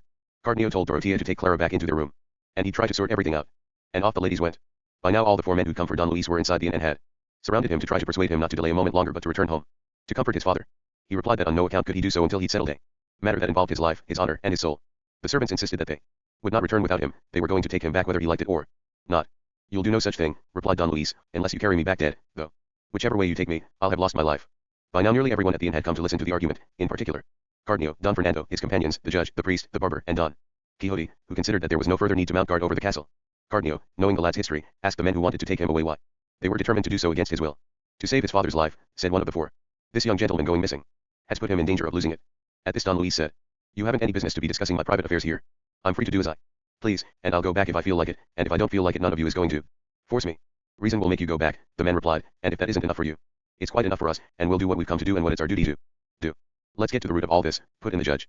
The man recognized him as a neighbor, and replied, don't you know this young gentleman, your honor? He's your neighbor's son, and he's run away from home in clothes that are quite unworthy of his rank, as you can well see. The judge looked at the lad more closely, recognized him and embraced him, saying, what pranks are these, Don Luis, and what motive can have been powerful enough to make you come here like this, wearing clothes so unsuitable for someone in your position? Tears flooded into the lad's eyes and he couldn't reply. The judge told the 4 men to calm down, because a satisfactory solution would be found, and taking Don Luis by the hand he went to one side with him and asked what it was that had impelled him to come to the inn. While he was putting this question and others, shouts came from the inn door, and the reason was that 2 guests who'd stayed there overnight, seeing everyone so busy finding out what the 4 men wanted, had tried to leave without paying their bill, but the innkeeper, more mindful of his own business than of other people's, grabbed them as they sidled out, and demanded his money, and reproached them for their wicked intentions with words that moved them to reply with their fists, and they started to give him such a thrashing that the poor man had to shout for help. His wife and daughter couldn't see anyone who wasn't too busy to help except Don Quixote, and the daughter said to him, oh, Sir Knight, please use the mighty power God gave you, to help my poor father. 2 wicked men are beating the living daylights out of him. To which Don Quixote replied with leisurely composure, beauteous maiden, I cannot at present grant your petition, because I am prevented from involving myself in another adventure until I have brought the one to which I have already pledged myself to a happy conclusion. But what I can do to serve you is what I shall now inform you of. You should run and tell your father to hold his own in this battle as best he can, and on no account to be vanquished, while I go to beg for Princess Micomicana's permission to succor him in his plight, and if she concedes it, you can rest assured that I shall rescue him. God bless my sinning heart. Maritornes broke in. By the time you get this permission of yours my master will have gone to kingdom come. Allow me, my lady, to obtain the permission to which I have referred, replied Don Quixote, and, once I have done so, it will matter little that he has gone to kingdom come, for I will bring him back from there even if that whole kingdom opposes me, or, at the very least, I will wreak such vengeance upon those who will have sent him there, that you will be more than moderately satisfied. And without another word he went to kneel before Dorothea and beg her in knightly and errant terms that her highness would be pleased to concede him permission to aid and succor the lord of that castle, who was in a most grievous pass. The princess graciously granted it, and he took up his shield and drew his sword and marched to the inn door, where the 2 guests were still beleaguering the innkeeper, but when he arrived he stopped and stood there aghast, despite all the demands of Maritornes and the innkeeper's wife to know why he was holding back and wasn't running to help their master and husband. I am holding back, said Don Quixote, because it is not licit for me to draw my sword against squirely characters, but summon my own squire Sancho, for this defense. And revenge is a task for him to perform. As this discussion proceeded at the inn door, so did the punching and the pounding, much to the disadvantage of the innkeeper and the displeasure of Maritornes and the innkeeper's wife and daughter, who were in despair at Don Quixote's cowardice and the sufferings of their master, husband, and father. But let's leave him there, because someone's bound to come to his rescue sooner or later, and if not, let him suffer in silence for biting off more than he can chew, and let's walk 50 paces into the inn to find out what Don Luis said in reply to the judge, whom we left standing aside with the boy and asking him why he'd come here on foot and in such disgraceful clothes. The lad, seizing the judge's hands, as if to indicate that his heart was oppressed by some great sorrow, and with the tears pouring from his eyes, replied, oh, sir, all I can say is that from the very moment when heaven decreed and our being neighbors made it possible that I should set eyes on Dona Clara, your daughter, and my lady, I made her the mistress of my heart, and if you, my true lord and father, don't prevent it, we shall be married this very day. For her I left home, for her I put on these clothes, to follow her wherever she went, as the arrow seeks its target and a sailor the North Star. All she knows of my passion is what she might have deduced from sometimes seeing at a distance my eyes full of tears. You know, sir, of my parents' wealth and nobility, and you know that I am their only heir, if you believe that these are Motives enough for you to venture to make me a perfectly happy man, accept me now as your son, and if my father has plans of his own for me and doesn't approve of this happiness I have found, time has more power to undo and change things than a human will. With this the young lover fell silent, and the judge was left bewildered, bemused and amazed, both at the intelligent way in which Don Luis had expressed his feelings and at finding himself with no idea how to react in such a sudden and unexpected situation, so he made no reply except to tell the lad to calm down and to procrastinate with his servants so that they didn't take him back that day, leaving time to consider what was best for all parties. Don Luis seized and kissed his hands and even bathed them in tears, which would have melted a heart of stone, let alone the heart of the judge, who was shrewd enough to have realized immediately how advantageous this marriage would be for his daughter, though, if possible, he wanted it to be done with the consent of Don Luis's father, who, he knew, was hoping to acquire a title for his son. By now the two guests had made peace with the innkeeper because, thanks to Don Quixote's persuasion and fine words rather than any threats, they paid their bill in full, and Don Luis's servants were awaiting the outcome of the confabulation with the judge and the decision of their master, when the devil, who never sleeps, brought into the inn that barber from whom Don Quixote had taken Mambrino's helmet and Sancho Panza the ass's trappings that he'd exchanged for his own, and as the barber was taking his donkey to the stable he caught sight of Sancho Panza, who was mending something on the pack saddle, and immediately recognized him, and made bold to charge at him, crying, "Hey, you thief, I've got you now. You give me back my basin and my pack saddle, and all the rest of the tackle you stole off me." Sancho, finding himself so suddenly attacked and hearing such abuse being hurled at him, grabbed the pack saddle with one hand and with the other delivered to the barber's mouth a punch that bathed his teeth in blood, but this didn't make the barber loosen the grip he'd taken on the pack saddle. On the contrary, he raised such an outcry that everyone flocked over to watch the new fight, as he yelled, "Help, help, in the king's name, justice. First he steals my property and now he wants to kill me, the thief, the highwayman. You liar." Sancho rejoined, "I'm no highwayman, my master Don Quixote won these spoils in a just war." Don Quixote had reached the scene by now, and was delighted to see how well his squire was defending himself and attacking the enemy, and from that moment on he deemed him a man of mettle, and he took the decision to knight him at the earliest opportunity, for he truly deserved to be received into the order of chivalry. The barber said many things in the course of the disagreement, among them, "Look, all of you, this pack saddle's as much mine as is the death I owe God, and I know it as well as if I'd given birth to it, and my ass over there in the stable will confirm my story, because if you don't believe me just try the pack saddle on its back, and if it doesn't fit like a glove you can call me all the names you like. Not only that, the day it was stolen they also stole a brand new brass basin, never used, worth a whole escudo." Don Quixote could contain himself no longer, and thrusting himself between the two, to keep them apart, and depositing the pack saddle on the floor in safekeeping until the truth should be made manifest, he declared, "Here you can perfectly clearly see for yourselves how mistaken this fellow is, calling a basin what was, is, and shall be Mambrino's helmet, which I won from him in a just war and of which I thus became the true and lawful owner. With regard to the pack saddle, I shall not interfere. All I can say about that is that my squire Sancho requested my permission to remove the caparisons from this vanquished coward's horse and to adorn his own with them. I gave it, he took them, and if the caparisons have been converted into a pack saddle I can only give the usual explanation, that these transformations do occur in the affairs of chivalry, for confirmation of which, Sancho, my son, hurry and fetch the helmet that this fellow says is a basin." "By God, sir," said Sancho, "if we haven't got any better proof to support us than that Molino's helmet is as much a barber's basin as this character's comparisons are a pack saddle."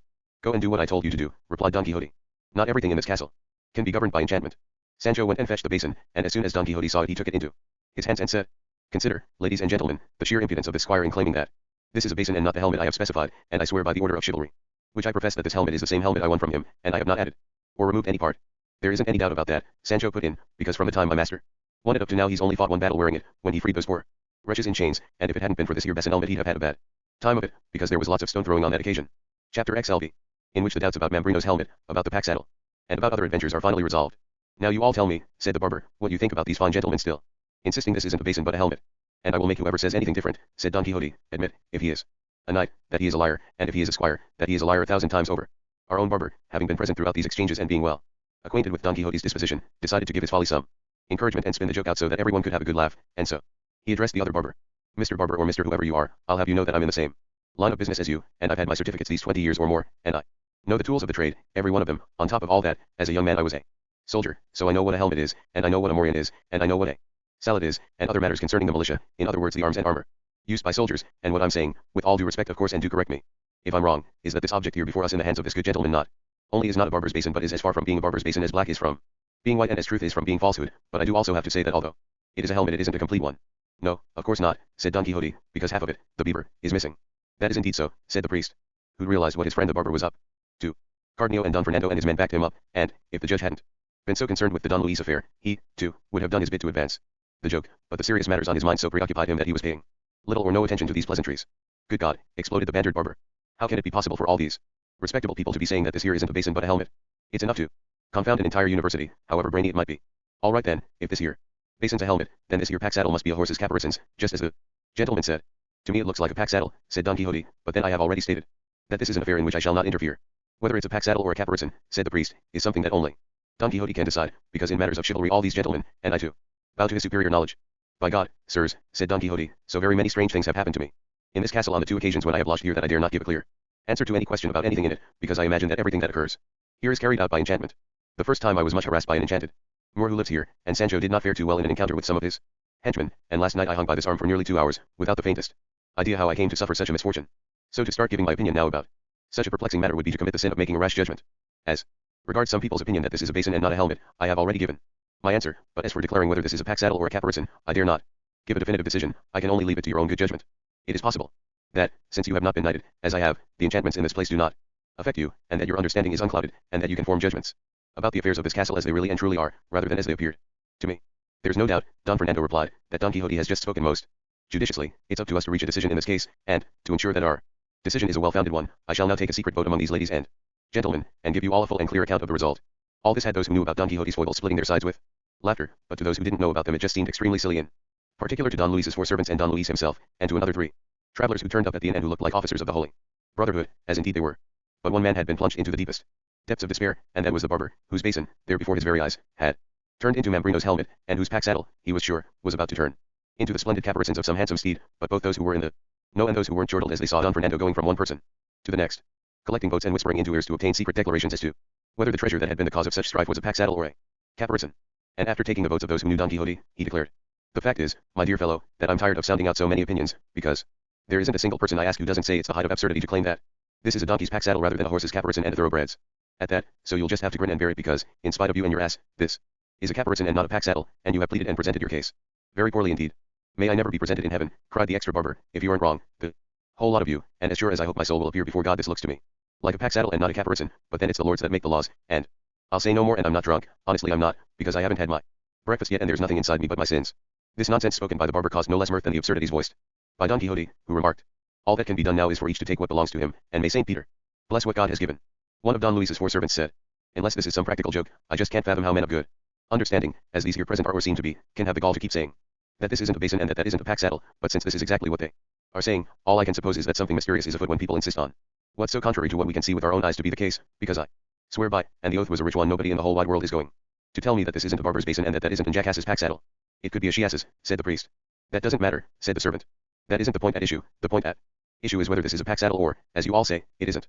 When one of the newly arrived officers of the Holy Brotherhood, who had been listening to the argument, heard this, he cried in a blind fury, "If that isn't a pack saddle then my father isn't my father, and anyone who says anything different must be half seas over."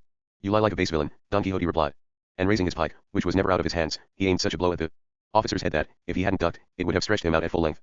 The pike shattered on the ground, and the other peace officers, seeing their comrade assaulted, cried out demanding assistance for the Holy Brotherhood.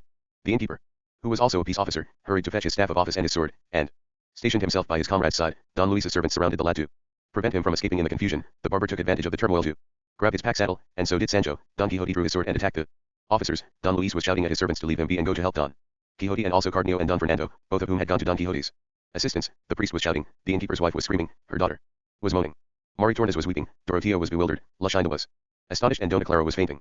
The barber was pounding away at Sancho. Sancho was hammering away at the barber. Don Luis gave a servant who dared to seize one of his arms to prevent him from running away a punch that bathed his teeth in blood. The judge was defending the servant. Don Fernando had a peace officer under his feet and was trampling away to his heart's content. The innkeeper cried out again demanding help for the officers of the Holy Brotherhood. So the inn was all tears, shouts, screams, confusion, fear, alarm, disasters, flashing knives, flying fists, flailing cudgels, pounding feet and flowing blood. And in the midst of this chaos, this labyrinth, this edifice of mischief, Don Quixote took it into his head that he was in the thick of the turmoil in King Agramantes' camp one, and he cried in a voice that thundered throughout the inn, "Stay still everyone, everyone sheath his sword, everyone be calm, listen everyone, if you value your lives." At these stentorian commands everybody froze, and Don Quixote continued, "Did I not tell you, sirs, that this castle is enchanted, and that some legion of devils must inhabit it? As proof of which I call on you to behold with your own eyes how the turmoil in King Agramantes' camp has been transported into our midst. See how they are fighting there for the sword, here for the horse, there for the eagle, here for the helmet, and every one of us is fighting, and every one of us is at odds with his neighbor. Come then, your honor, and come, your reverence, and one of you can be King Agramant, and the other King Sobrino, and make peace among us because, by God Almighty, it is sheer villainy for such eminent personages as us to be killing each other for such petty causes." The men of the Holy Brotherhood, who didn't understand Don Quixote's diction and were having little success in their tussle with Don Fernando, Cardenio, and friends, weren't ready to be pacified, but the barber was, because both his beard and his pack saddle had been destroyed in the struggle. Sancho obeyed his master's slightest word, like a good servant, and Don Luis's 4 servants also stopped in their tracks, seeing that it wouldn't be a good idea not to. Only the innkeeper was insisting that this madman must be punished for his effrontery, throwing the whole house into an uproar every 5 minutes. So the din died down for the time being. The pack saddle was left as a caparison until Judgment Day, and the basin remained as a helmet and the inn as a castle. In Don Quixote's imagination, with peace restored and everyone friends again thanks to the judge and the priest, Don Luis's servants insisted yet again that he must return home, and while he was busy with them the judge consulted Don Fernando, Cardenio, and the priest about what he should do, and told them what Don Luis had told him. It was finally decided that Don Fernando would reveal his identity to the servants and tell them that he'd like Don Luis to go with him to Andalusia, where he'd receive from Don Fernando's brother the Marquis the welcome to which his quality entitled him, because it had become clear that Don Luis was determined to allow himself to be torn limb from limb rather than return so soon to his father's arms. When the four servants were informed about Don Fernando's rank and Don Luis's resolution, they decided that three of them would go back and tell his father how matters stood, and that the fourth would stay to serve Don Luis and not leave his side until the others returned or his father's orders were known. And so that edifice of dispute was pacified by the authority of Agrement and the wisdom of King Sobrino, but the enemy of concord and adversary of peace, finding himself scorned and outwitted, and seeing how little it had benefited him to embroil them all in that labyrinth of confusion, decided to try his luck again by reviving old quarrels and disturbances. What happened was that the peace officers calmed down on overhearing the rank of the men who'd been fighting against them, and withdrew from the conflict, realizing that whatever the result they were going to get the worst of it. But one of them, the one who'd been trampled and kicked by Don Fernando, recalled that among the warrants he had on him for the arrest of various criminals there was one for Don Quixote, whom the Holy Brotherhood had ordered to be detained for setting the convicts free, as Sancho had so rightly feared.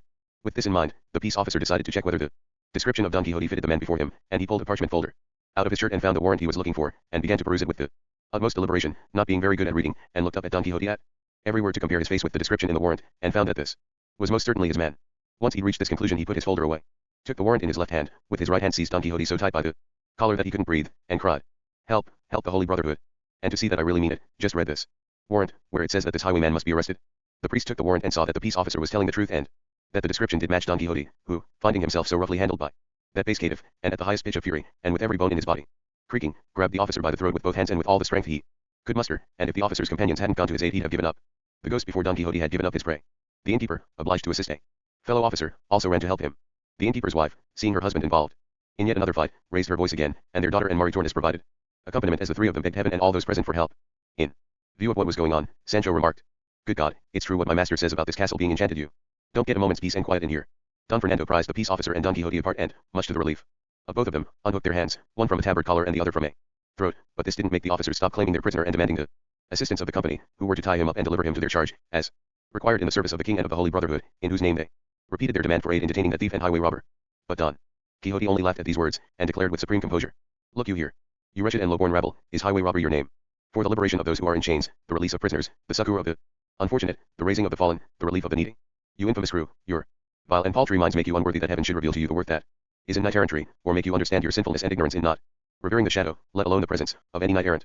Look you here, you who are not officers of the law but officers of lawlessness, footpads licensed by the Holy Brotherhood, tell me, who was the ignoramus that signed a warrant of arrest against such a knight as I am?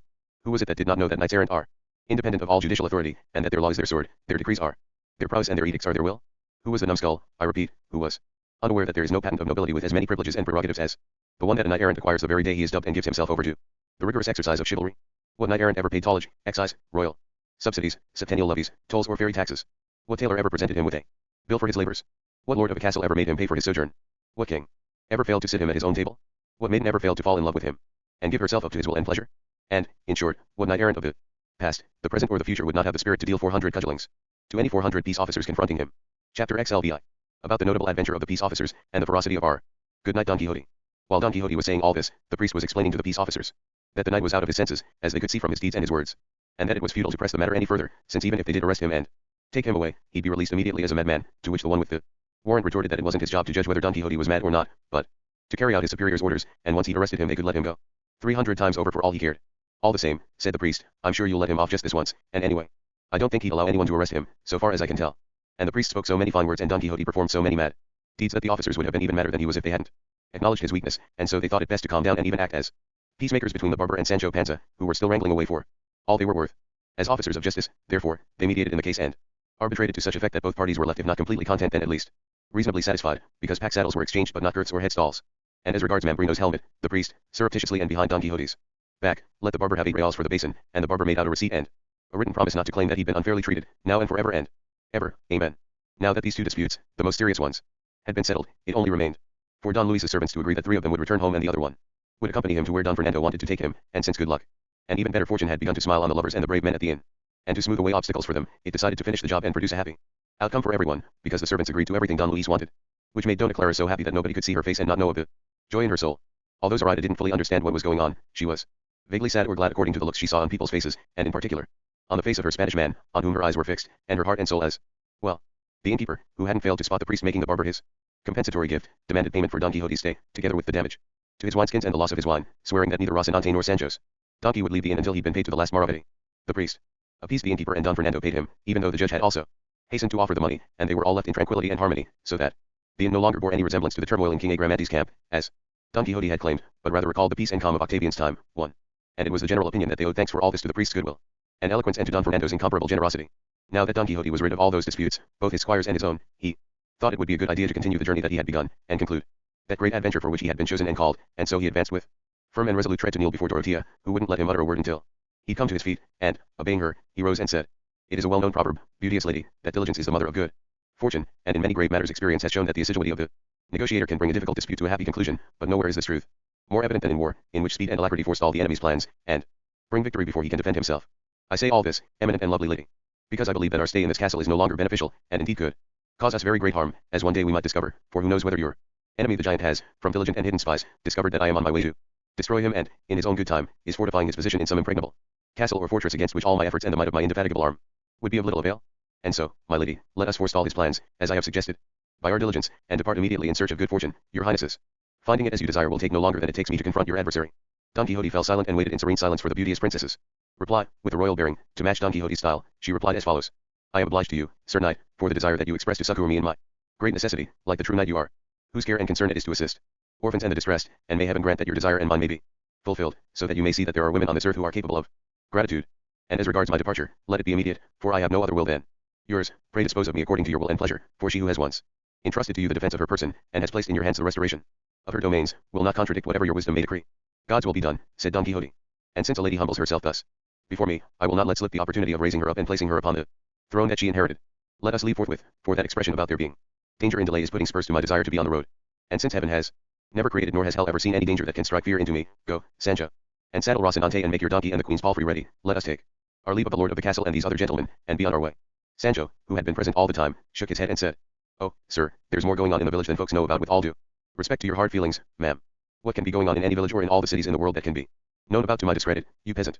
"If you're going to get cross, now," replied Sancho, "I'll keep quiet about what it's my duty as a good squire to tell you, and what any good servant ought to tell his master."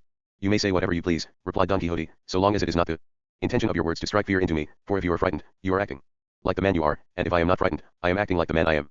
"It isn't that, God bless my sinful heart," replied Sancho. "What it is that I know for a certain fact that this lady who's said to be the queen of the great kingdom of Micomicon is no more a queen than my mother was, because if she was what she says she is, she wouldn't go slobbering over a certain person whenever she gets a chance, and thinks nobody's looking." Sancho's words brought Dorothea's face out in a blush, because it was true that her husband Don Fernando had occasionally, unseen by other eyes, taken with his lips a part of the prize gained by his love, and Sancho had spotted them and considered that this brazenness was more appropriate to a courtesan than to a queen of such a great kingdom, and Dorothea couldn't and wouldn't say a word in reply, but allowed Sancho to continue with his tirade. "I'm only saying this, sir, because if after all that plotting on and on and on down highways and up byways, and putting up with bad nights and worse days, a certain person who spends his time having fun at the inn is going to come and gather the fruit of our toils, there isn't any reason for me to be in such a hurry to saddle Rocinante, put the pack saddle on the donkey or get the palfrey ready. We'd better both sit on our backsides, and let the horse get on with their work, while we eat. God save us." How mighty was Don Quixote's anger when he heard his squire's disrespectful words.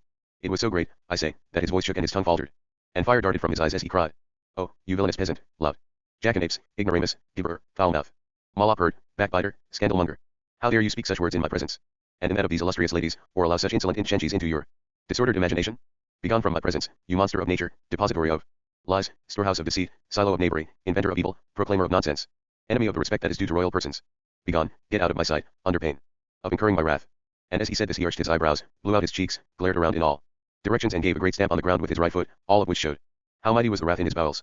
In the face of these words and these furious gestures, Sancho was so abashed and terror-stricken that he'd have been happy for the earth to open up at his feet and swallow him, and all he could think of doing was turning round and removing himself from his master's raging presence.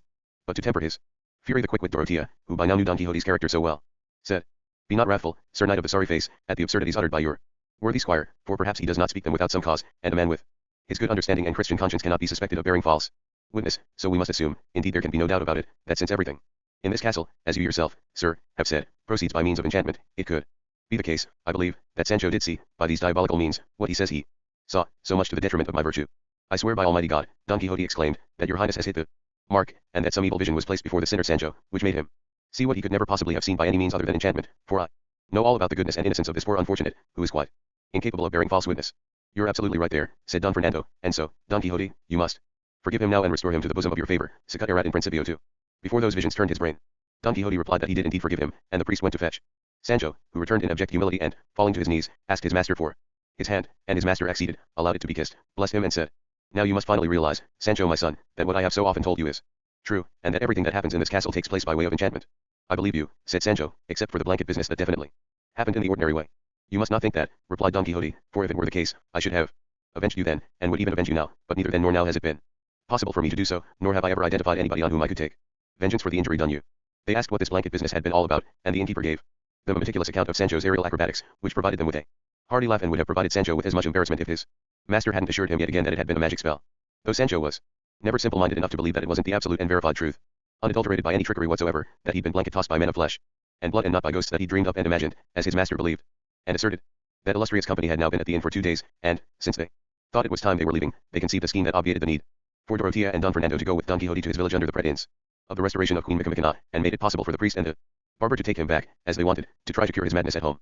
And what they did was to agree with a man with an ox cart who happened to come that way to carry Don Quixote off in the following manner. They constructed a cage with wooden bars, large enough to hold him comfortably, and then Don Fernando and his companions, Don Luis's servants, the peace officers, and the innkeeper, all taking their orders from the priest, masked their faces and disguised themselves, some in one way and some in another, to make Don Quixote think that they weren't the same people he'd seen at the inn.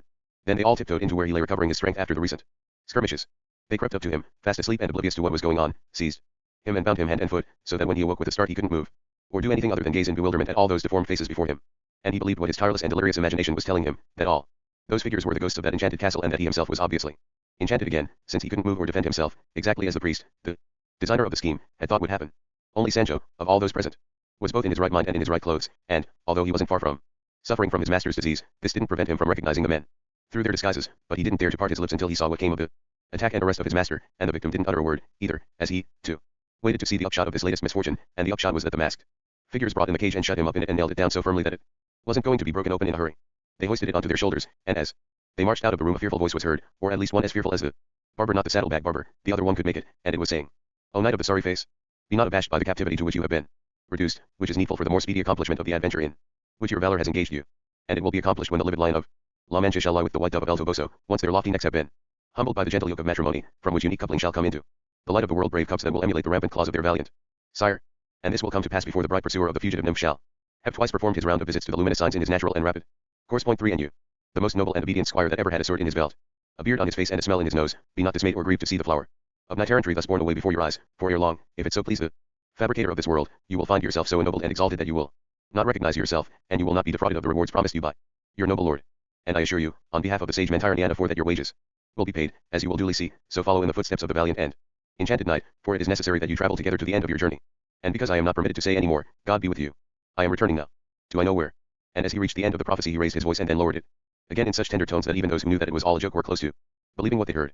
The prophecy was a great comfort to Don Quixote, because he at once grasped its full meaning, and understood that it promised that he would be joined in holy and lawful matrimony with his beloved Dulcinea del Toboso, from whose fortunate womb would issue the cubs, in other words his sons, for the everlasting glory of La Mancha, and in this firm and steadfast belief he heaved a profound sigh and cried, O you, whoever you may be, who have prophesied such good for me, I beg that you will, on my behalf, ask the wise enchanter who is in charge of my affairs not to permit me to perish in this prison in which I am being borne away, until I have seen the fulfillment of the joyful and incomparable promises that have here been made me, for if this is granted, I shall consider the griefs of my captivity as glories, the chains that bind me as comforts, and these boards on which I am made to lie not as a hard battlefield but as a soft and happy nuptial couch.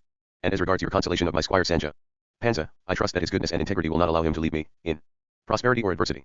For if it so falls out that, because of his or my bad fortune, I cannot give him the island that I have promised him, or something equivalent, he will, at least, not lose his wages, since in my will I have declared what is to be given him, not I fear proportionate to his many good services, but rather to my own possibilities. Sancho Panza made him a bow expressive of deep respect and kissed both his hands, it being impossible to kiss only one of them, because they were tied together. The visions hoisted the cage back onto their shoulders, and then fixed it on top of the ox cart. Chapter Slay. About the strange way in which Don Quixote was enchanted, and other famous events. Finding himself caged on a cart, Don Quixote said, Many weighty histories of knights errant have I read, but never I have read, or seen, or heard of enchanted knights being carried off in this way or as slowly as these heavy, slothful beasts promise, for knights are always borne through the air, at extraordinary speed, wrapped in some dark, grey cloud, or on some chariot of fire, or on some hippogriff or similar beast, but for me to be carried off now on an ox cart does, as God is good, throw me into the greatest confusion. Yet maybe the chivalry and the enchanting of these times of ours follow different paths from those of earlier days. And it could also be that, since I am a new knight in the world, and the first to resuscitate the forgotten exercise of knight errantry, new forms of enchantment and other ways of carrying off the enchanted have been invented. What do you think, Sancho my son? I don't know what I think, replied Sancho, not being as well read as you are in errantry writings. All the same I must say I haven't got much faith in these here visions. Faith? Goodness gracious me, replied Don Quixote. How could you have faith in them when they are all demons who have assumed fantastic bodies to come and do this to me and reduce me to this situation? And if you want to see that I am right, just touch them and feel them, and you will find that their bodies are only air, nothing but outward appearance. I have touched them, sir, so help me God, replied Sancho, and this devil that's Fussing about here is as plump as a dumpling, and there's something else about him. That's very different from what I've heard about demons. It said they all stink of sulfur and other such muck, but this one reeks of ambergris from a couple of miles away. Sancho was referring to Don Fernando, who, being of such high rank, must have smelled of what Sancho said. You must not wonder at that, friend Sancho, replied Don Quixote, because I can tell you, devils are crafty characters, and even if they carry smells with them, they themselves do not smell, because they are spirits, and if they do smell of anything it can never be pleasant, but foul and noxious. And the reason is that since they take hell with them wherever they go, and since they cannot receive any kind of relief from their torments, and since a good smell is pleasing and delightful, it is not possible for them to smell of anything wholesome. So if you think that demon to which you referred smells of ambergris, either you are deceiving yourself or he wants to deceive you and make you believe that he is not a demon. As master and servant conversed, Don Fernando and Cardenio, fearing that Sancho might tumble to their scheme, since he was on the very verge of doing so, decided to hasten their departure, and, calling the innkeeper aside, they told him to saddle Rocinante and put the pack saddle on Sancho's donkey, which he hurried to do. In the meantime the priest had arranged for the peace officers to accompany them back to the village for a daily payment. Cardenio hung the shield from one end of Rocinante's saddle tree and the basin from the other, signaled to Sancho to mount his ass and take Rocinante's reins, and positioned two peace officers with their muskets on either side of the cart. But before the cart moved off, the innkeeper's wife and daughter and Maritornes came out to say goodbye to Don Quixote, pretending to be shedding tears of grief at his misfortune, and Don Quixote addressed them. Weep not, good ladies, for all these calamities are the lot of those who profess what I profess, and if these disasters did not befall me I should not consider myself a famous knight-errant. Such things do not happen to knights of small repute, because nobody ever bothers about them. They happen to valiant knights, because their resolve and courage is envied by many men of high rank and by many other knights, who attempt by evil means to destroy these good men. But in spite of all that, virtue is so mighty that it will, unaided, and despite all the sorcery that the very first sorcerer, Zoroaster one ever knew, emerge triumphant from every predicament, and give its light to the world as the sun gives its light to the sky. Forgive me, beauteous damsels, if, quite inadvertently, I have done you any mischief, for I have never harmed anyone willfully or consciously, and pray to God that he deliver me from this captivity, to which some ill-intentioned enchanter has reduced me, for if I am one day freed, the favors you have done me at this castle will not escape my remembrance, that I may acknowledge, requite and repay them as they deserve.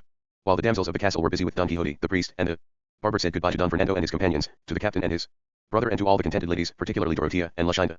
They all embraced each other and agreed to keep in touch, and Don Fernando let the priest have his address so that he could write and tell him what happened to Don Quixote, as there would be no greater pleasure for him, he said, than to be informed about this, and Don Fernando in his turn would let the priest have any news that might interest him, about his wedding and Zoraida's baptism and the Don Luis affair and Luscinda's return home.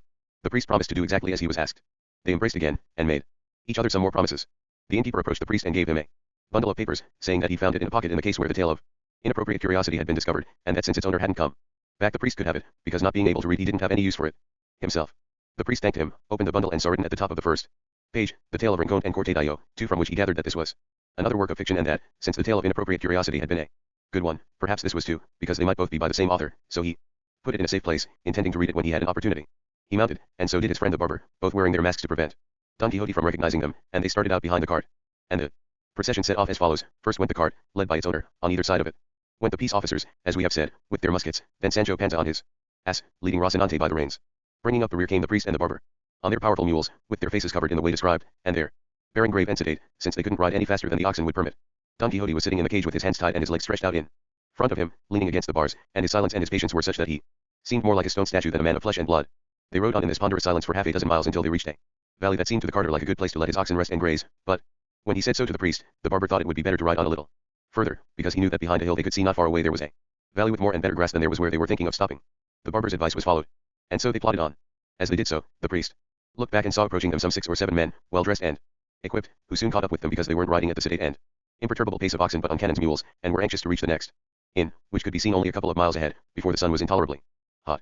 The speedy duly overtook the slow, and courteous greetings were exchanged, and one of the newcomers, who turned out to be a canon of Toledo and the man in charge of the group, on seeing the well-organized procession of cart, peace officers, Sancho, Rocinante, priest, and barber, and Don Quixote caged and imprisoned, couldn't resist asking why they were taking that man along in that way, although he'd already guessed from the peace officers' insignia that he must be a wicked highwayman or some other delinquent for whose punishment the Holy Brotherhood was responsible. One of the officers, to whom the question had been put, replied, "Sir, why this knight is being taken along in this way is something he'll have to tell you himself, because we haven't the faintest idea." Don Quixote overheard the conversation and said, "Are you gentlemen by any chance versed and skilled in the matter of knight-errantry? If you are, I shall communicate my misfortunes to you, but if you are not, it would be pointless for me to bother to do so." By now the priest and the barber, seeing that the travelers were talking to Don Quixote de la Mancha, had ridden over to provide answers that wouldn't betray their scheme. The canon replied to Don Quixote, "The fact of the matter, my dear friend, is that I know more about books of chivalry than about Villalpando's summaries. Point 3. So if that's the only problem, you can safely communicate whatever you like to me." "God's will be done," replied Don Quixote. "And in that case I should like you to know, Sir Knight, that I am traveling in this cage under a spell, because of the envy and deceit of evil enchanters, for virtue is more persecuted by the wicked than it is beloved by the righteous. I am a knight-errant, not one of those whose name's fame has never been concerned to perpetuate in her memory, but one who, in spite of envy itself, and of all the magicians Persia ever bred, all the Brahmans of India, and all the gymnosophists of Ethiopia, for shall write his name in the temple of immortality to serve for future ages as a Pattern and example, by which knights errant will know the steps that they must follow, if they wish to reach the peak and honorable summit of arms. Don Quixote de la Mancha is speaking the truth, the priest inserted here, for he is indeed traveling on this cart under a spell, not for his crimes and sins but because of the ill will of those who are annoyed by virtue and infuriated by valor. This, sir, is the knight of the sorry face, of whom you may perhaps have heard, and whose valiant exploits and mighty deeds shall be engraved in durable bronze and eternal marble. However much envy may toil to obscure them and malice may labor to conceal them. When the canon heard both the prisoner and the free man speaking in this way, he was so amazed that he almost crossed himself, unable to imagine what had happened, and all those with him were similarly astonished. And Sancho Panza, who'd come over to listen to the conversation, said, just to add the finishing touch, look here, sirs. I expect I'll make myself unpopular with what I'm going to say, but the plain truth is my master Don Quixote's about as bewitched as my mother is. He's in his right mind and he eats and drinks and does his business just like anybody else, the same as yesterday before they put him in a cage. So how can anyone try and tell me he's enchanted? Because I've heard lots of people say that when you're enchanted you don't eat or sleep or talk, yet my master will talk more than 30 lawyers if someone doesn't stop him. And turning to face the priest, he continued, oh father, father, did you think I don't recognize you? Do you imagine I can't see where all these latest enchantments are leading? Well, let me tell you that I do recognize you, however much you cover up your face, and I can see through you, too, however much you try to cover up your tricks. But there we are, where envy rules virtue can't survive, and where meanness is king there isn't any room for generosity. Hell and damnation. If it wasn't for your reverence, my master would be married to Princess Mickamicana by now and I'd be a count at least, because I couldn't expect anything less than that, what with my master of the sorry face being so kind and my services being so first rate. But now I can see it's right what they say, the wheel of fortune goes round faster than a mill wheel, and there you were up at the top yesterday and here you are down on the floor today. I'm sorry for the wife and for the children, because they could and should have expected to see their father walk in through the door as the governor of some island or the viceroy of some kingdom, and all they're going to see is a stably boy.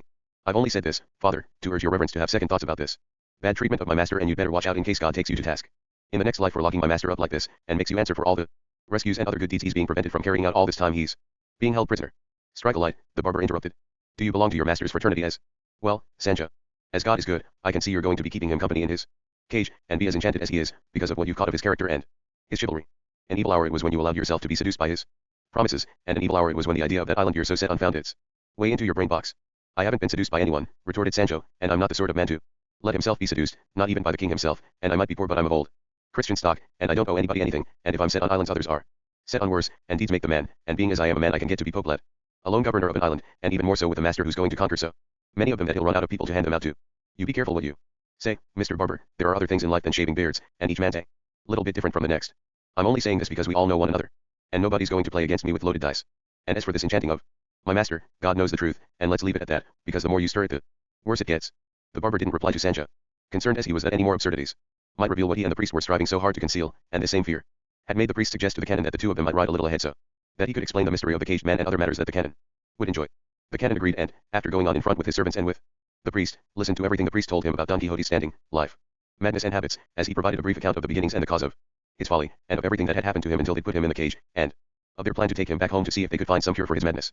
The canon and his servants were again struck with amazement as they listened to the extraordinary history of Don Quixote, and when it was finished the canon said, the truth is, my dear sir, that I myself consider these so-called books of chivalry to be prejudicial to the public good, and although my idleness and poor taste have led me to start reading most of those that have been printed, I've never managed to reach the end of a single one, because it seems to me that they're all more or less the same as each other, without any important differences between them. In my opinion this kind of writing comes under the heading of Malchian Tales 5, which are absurd stories, concerned only to amuse and not to instruct, unlike apologues, which amuse and instruct at the same time.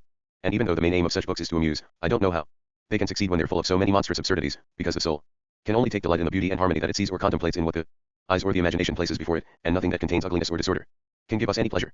Because what beauty can there be, what proportion of the parts to the whole, or of the whole to the parts, in a book or story in which a 16-year-old lad slashes at a giant as tall as a tower and slices him in two as if he were made of marzipan, or in which a battle is described and after we've been told that there are a million warriors on the enemy's side we have to accept, like it or not, so long as the book's hero is opposing them, that this knight gains the victory by the valor of his mighty arm alone?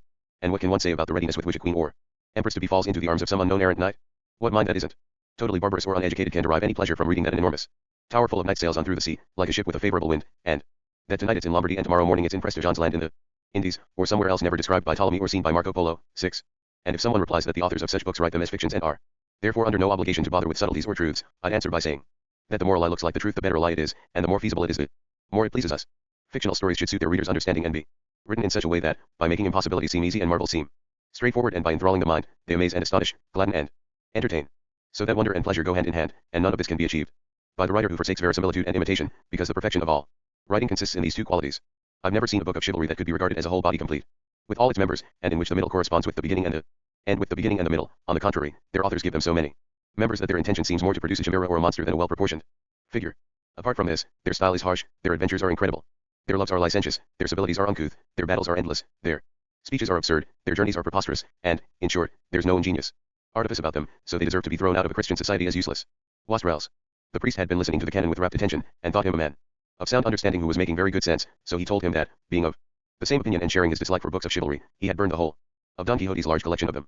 And he described the scrutiny he'd made of them, and the ones he'd condemned to the flames and the ones he'd spared, at which the canon chortled heartily and then said that despite all his strictures on such books he did find one positive quality in them: they provided subject matter with which a good intelligence could express itself, because they made available a broad and spacious canvas on which the pen could wander unhindered, describing shipwrecks, storms, skirmishes and battles, portraying an exemplary captain with all the necessary characteristics, prudent in anticipating his enemies' tricks, an eloquent orator in persuading or dissuading his soldiers, mature in his decisions, quick to act, courageous both in awaiting an attack and in launching one, depicting now a lamentable and tragic event, now a happy and unexpected one, there a lovely lady, virtuous, intelligent and demure, here a Christian knight, brave and courteous, there a reckless braggart of a barbarian, here a worthy, polite, and considerate prince, representing goodness and loyalty in vassals, grandness and generosity in lords.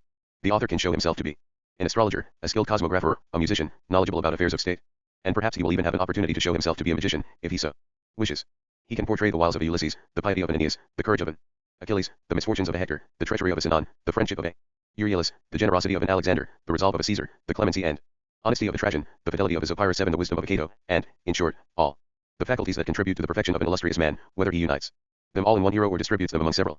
And if all this is done in an agreeable style and with ingenious inventiveness, and comes as close as possible to the truth, it will most certainly weave a web of beautiful and varied threads which, once complete, will display such perfection and loveliness that it will attain the highest goal to which writing can aspire, giving instruction and pleasure together, as I have said. Because the openness of such books allows the author to display his talent for the epic, the lyric, the tragic and the comic, together with all the qualities of the sweet and pleasing arts of poetry and oratory, for epic can be written in prose as well as in verse. Chapter Slay 8th, in which the canon continues on the subject of books of chivalry and on other matters worthy of his mind. It's just as you say, sir, said the priest, and this makes those who've written such books all the more blameworthy, disregarding all sound reasoning and all the rules of art, by which they could have been guided and helped to become famous for their prose, as the two princes of Greek and Latin poetry one are for their verse. I myself, replied the canon, have been tempted to write a book of chivalry, observing all those points I've just been making, and to tell the truth I've written more than 100 pages of it, and to find out how accurate my own opinion of it was, I gave it to men who like reading such books and who are learned and intelligent, and also to others who are ignorant and only concerned with the pleasure they derive from reading nonsense, and I'm pleased to say that all of them have expressed their approval. In spite of that, however, I haven't written any more, both because it seems rather inappropriate to my profession and because I'm aware that there are more fools than wise men in the world, and, although the praise of the wise few is more important than the mockery of the foolish many, I'm not willing to subject myself to the indiscriminate judgment of the fickle mob, the principal readers of such books.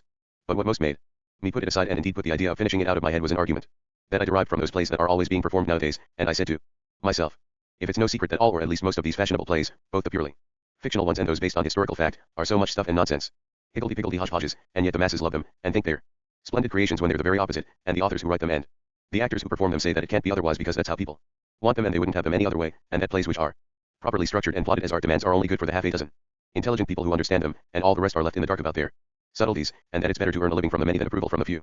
Then all of that is exactly what would happen with my book, and after burning the midnight oil to make sure I observed all those rules I've been mentioning, I'd end up like that proverbial tailor who sewed for nothing and provided the thread himself. And although on occasions I've tried to persuade the impresarios that they're wrong about all this, and that they attract larger audiences and gain more credit by putting on works of art rather than balderdash, they're so wedded to their own opinions that no amount of argument or evidence can make them change their minds. I recall that one day I said to one of these stubborn people, you tell me this, don't you remember that a few years ago 3 tragedies written by a famous Spanish poet were performed in this country, and that they were so good? They delighted, surprised and amazed all those who went to see them, both the simple-minded and the wise, both the riffraff and the elite, and that those 3 plays alone made more money for the players than the best 30 that have been produced since.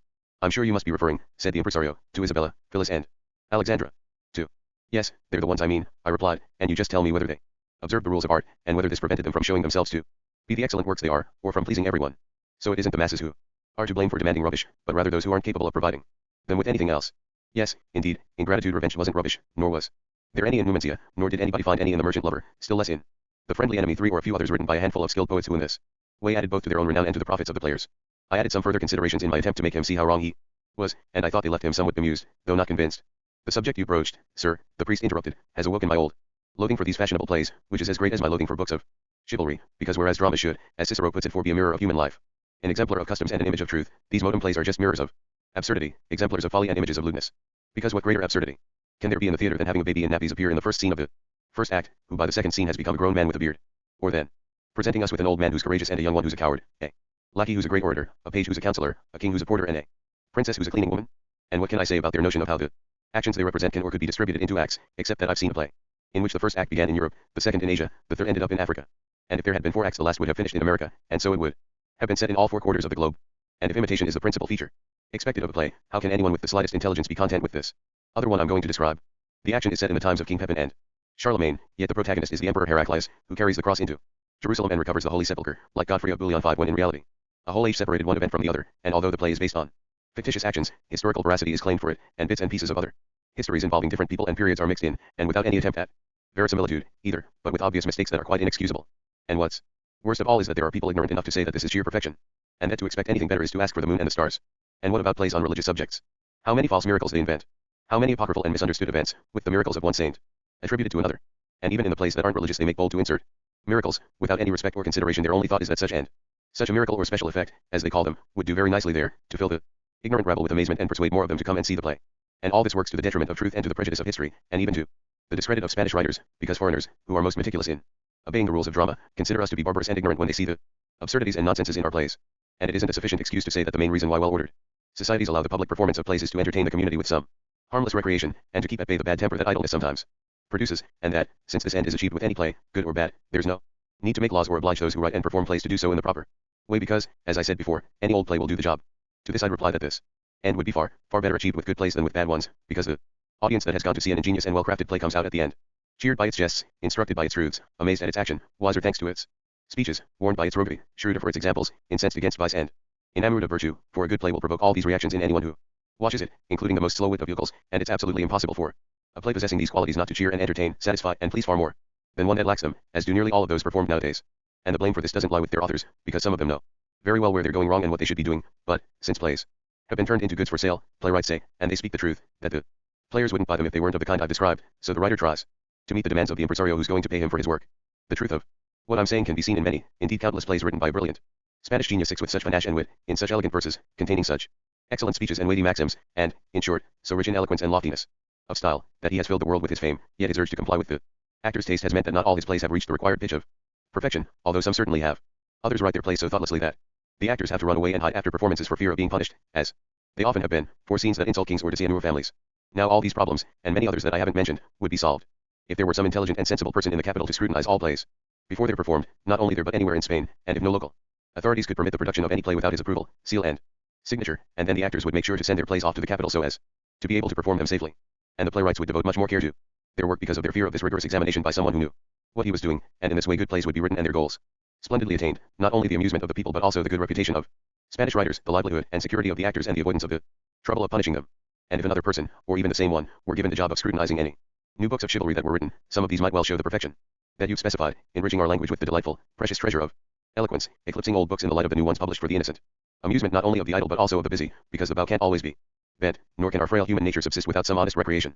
As the canon and the priest reached this point in their conversation, the barber rode up to them and said to the priest, "This is the place, sir, that I said would be a good one for us to rest while the sun is high and for the oxen to enjoy plenty of lush pasture." "I agree with you," replied the priest. He told the canon of their plans, and the canon decided to stay with them, attracted by the sight of a beautiful valley that opened up before them. So to enjoy the view and the priest's conversation, which he was growing to like, and to find out in more detail about Don Quixote's exploits, he told some of his servants to ride on to the inn, which wasn't far away, and to bring back all the food to be had there, so that everybody could eat, because he intended to take his rest where he was, to which one of his servants replied that their supply mule, which must by then have reached the inn, had sufficient provisions, and all they need from the inn itself was barley. "In that case," said the canon, "take all the animals onto the inn, and bring the supply mule back here." While all this was happening, Sancho saw his opportunity to speak to his master without those suspicious characters, the priest and the barber, breathing down his neck for once, and he sidled up to his master's cage and muttered, "Look, sir, I want to unburden my conscience and tell you what's what concerning this enchantment of yours. Those two over there with their faces all covered up are the village priest and the barber, and I expect they've decided to carry you off like this because they're bursting with envy at you getting in ahead of them at doing famous deeds. Now if I'm right, you aren't under a spell at all, but just a fool with the wool pulled over your eyes. And to prove it, I'm going to ask you one question, and if you answer as I think you will, you'll rumble their trick for yourself and see you're more bamboozled than enchanted." "You ask whatever you wish, Sancho my son," replied Don Quixote, "and I shall do as you ask and give all the answers that you require. And as regards what you said about those two men riding hither and thither being the priest and the barber, our friends from the village, it may well be that they look like them, but you should not believe by any manner of means that they really are them. What you should believe and understand is that if they look like our friends, as you say they do, what must have happened is that those who have enchanted me have assumed their likenesses, because it is easy for enchanters to take on whatever appearance they please, and they must have taken on the appearance of our friends to make you think what you are thinking, and lead you into a maze of conjectures from which you would not be able to extricate yourself even if provided with the thread of Theseus.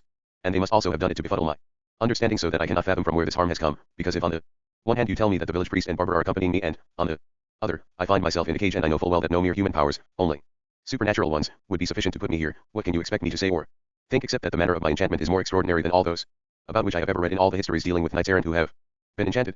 So you can rest assured and be certain that they are not who you say they are. If they are the priest and the barber, I am a Turk. And as regards your desire to Ask me a question, ask away, Sancho, and I shall answer, even if your interrogation lasts. From now until tomorrow. God save us all and his holy mother too. Sancho exclaimed. How can you be so thick-skulled and empty-headed that you can't see that what I'm saying is the plain truth? And that it's more through roguery than enchantment that you're in this mess and in this cage. But since that's the way it is, I'm going to give you clear proof that you aren't enchanted. Just you tell me, then, as you'd have God save you from this pickle, and as you'd have my lady Dulcinea take you into her arms when you're least expecting it. You needn't exorcise me, said Don Quixote, just ask me your question. I have already said that I shall give you a complete and honest answer. That's all I'm asking for, replied Sancho, and what I want to know is for you to tell me, without adding anything or taking anything away, but giving me the whole truth, as can rightly be expected from all those who profess arms, as you profess them, with the title of knight-errants. I tell you I do not intend to lie, replied Don Quixote. Do put your question to me, I really am beginning to grow tired of all these salvos, prayer bells, and preparatives. Sancho. And I tell you I'm sure my master's a good and honest man, and so, being as it is, very much to the point, what I'm asking, with all due respect, is whether maybe, in the time you've been shut up and, as you think, enchanted here in this cage, you've ever felt the need or urge to do number one or number two, as some people put it. I do not understand what you mean by doing numbers, Sancho, you must be more explicit if you wish me to give you a clear answer. How can you not know about doing number one and number two? It's the very first thing you learn at school. Look, what I'm asking is if you felt the urge to do what you've got to do. Oh, now I understand you, Sancho. Yes, yes, often, indeed I am feeling it at this very moment. To save me from my plight, for things in here are none too clean. Chapter XLIX. Which concerns the intelligent conversation that Sancho Panza had with his master Don Quixote. Oh ho, said Sancho. Now I've caught you. That's what I wanted to know, with all my heart and soul. Look here, sir, can you deny that when someone's off color people often say, I don't know what's wrong with him, he won't eat or drink or sleep, or give a proper answer when you ask him a question, anyone would think he'd been bewitched. You can see from this that people who don't eat or drink or sleep or answer the call of nature as I said before are enchanted, but not people who feel the urges you're feeling, and who drink when they're given a drink, and eat when there's foods to be had, and reply to everything they're asked. What you say is true, Sancho, replied Don Quixote, but I have already told you that enchantment can take many different forms, and it could be that these have changed in the course of time, so that what happens nowadays is that the enchanted do all the things that I do, even though formerly they did not. So one cannot either argue against the customs of the times, or draw any conclusions from them. I know for certain that I am enchanted, and this is enough for the comfort of my conscience, because my remorse would be great indeed if I thought that I am not enchanted and that I am sitting here in this cage like an idler and a coward, depriving so many distressed and needy people of the succor I could be giving them, when they must at this very moment be in extreme need of my aid and protection. All that's as may be, said Sancho, but what I'm saying is that just to make doubly sure it'd be a good idea if you tried to get out of this prison, and what I'll do for my part is help you as much as I can, and even rescue you myself, and then you could try to get up on good old Rocinante. You'd think he's enchanted, too, he's so dejected and miserable. And once we'd done that we could try our luck at looking for more adventures, and if things didn't go well we'd be in plenty of time to come back to the cage, and I give you my word as a good and loyal squire that I'd lock myself up in it with you if you were so unlucky or I was so stupid that I couldn't do what I've said I'll do. I am content to do as you say, brother Sancho, replied Don Quixote, and, as soon as you spot an opportunity to contrive my release, I shall obey your every command, but you will see, Sancho, how mistaken you are in your assessment of my misfortune. The knight-errant and his errant squire chatted away like this until they caught up with the priest, the canon, and the barber, who dismounted and were waiting for them. The carter unyoked his oxen and set them free to wander in that green and pleasant place, whose coolness was an open invitation, not to enchanted people like Don Quixote, but to those as wide awake and quick-wit as his squire, who asked the priest to let his master out of the cage for a while, because if he didn't it was going to end up less spick and span than was required for a respectable knight like his master. The priest understood his meaning, and said he'd most willingly do as asked if he weren't afraid that once Don Quixote found himself free he'd get up to his old tricks again and take himself off to where nobody could ever find him. I'll guarantee he won't run away, replied Sancho. And so shall I, said the canon, particularly if he gives me his word as a knight that he won't go anywhere unless we say so. I do indeed give my word, said Don Quixote, who'd been listening to the conversation, and in any case, a person who is enchanted, as I am, is not at liberty to dispose of his person as he wishes, because the man who enchanted him can prevent him from moving for 3 centuries on end, and if he flees he will bring him back in the twinkling of an eye. And this being so they could well release him, since it would be to everyone's advantage, and if they didn't he could assure them that he wouldn't be able to help offending their noses, unless they kept their distance. The canon took him by the hand, even though it was tied to the other one, and, after he'd given them his word of honor they uncaged him, and he was overcome by joy and delight to find himself out of the cage. And what he first did was to have a good stretch. And then he went over to Rocinante, gave him a couple of slaps on the haunches and said, I still trust in God and his blessed mother, O flower and mirror of steeds, that we two shall soon be as we would wish to be, you with your master on your back, and I mounted upon you, practicing the profession for which God sent me into this world. And so saying, Don Quixote retired with Sancho to a far distant spot, from where he returned much eased and comforted, and with increased desires to put into execution whatever his squire should order him to do. The canon was gazing at Don Quixote and wondering at this strange, great madness of his, and at how he showed a fine understanding in all his remarks and replies, only taking leave of his senses, as has already been pointed out, when chivalry was the subject under discussion. And so, after everybody had sat down on the green grass to wait for the provisions, the canon, moved by pity, said to him, Can it really be possible, my dear Hidalgo, that reading all those useless and pernicious books of chivalry has had such an effect on you as to make you mad enough to believe you're enchanted, and other such stuff and nonsense that's as far from being true as is falsehood itself?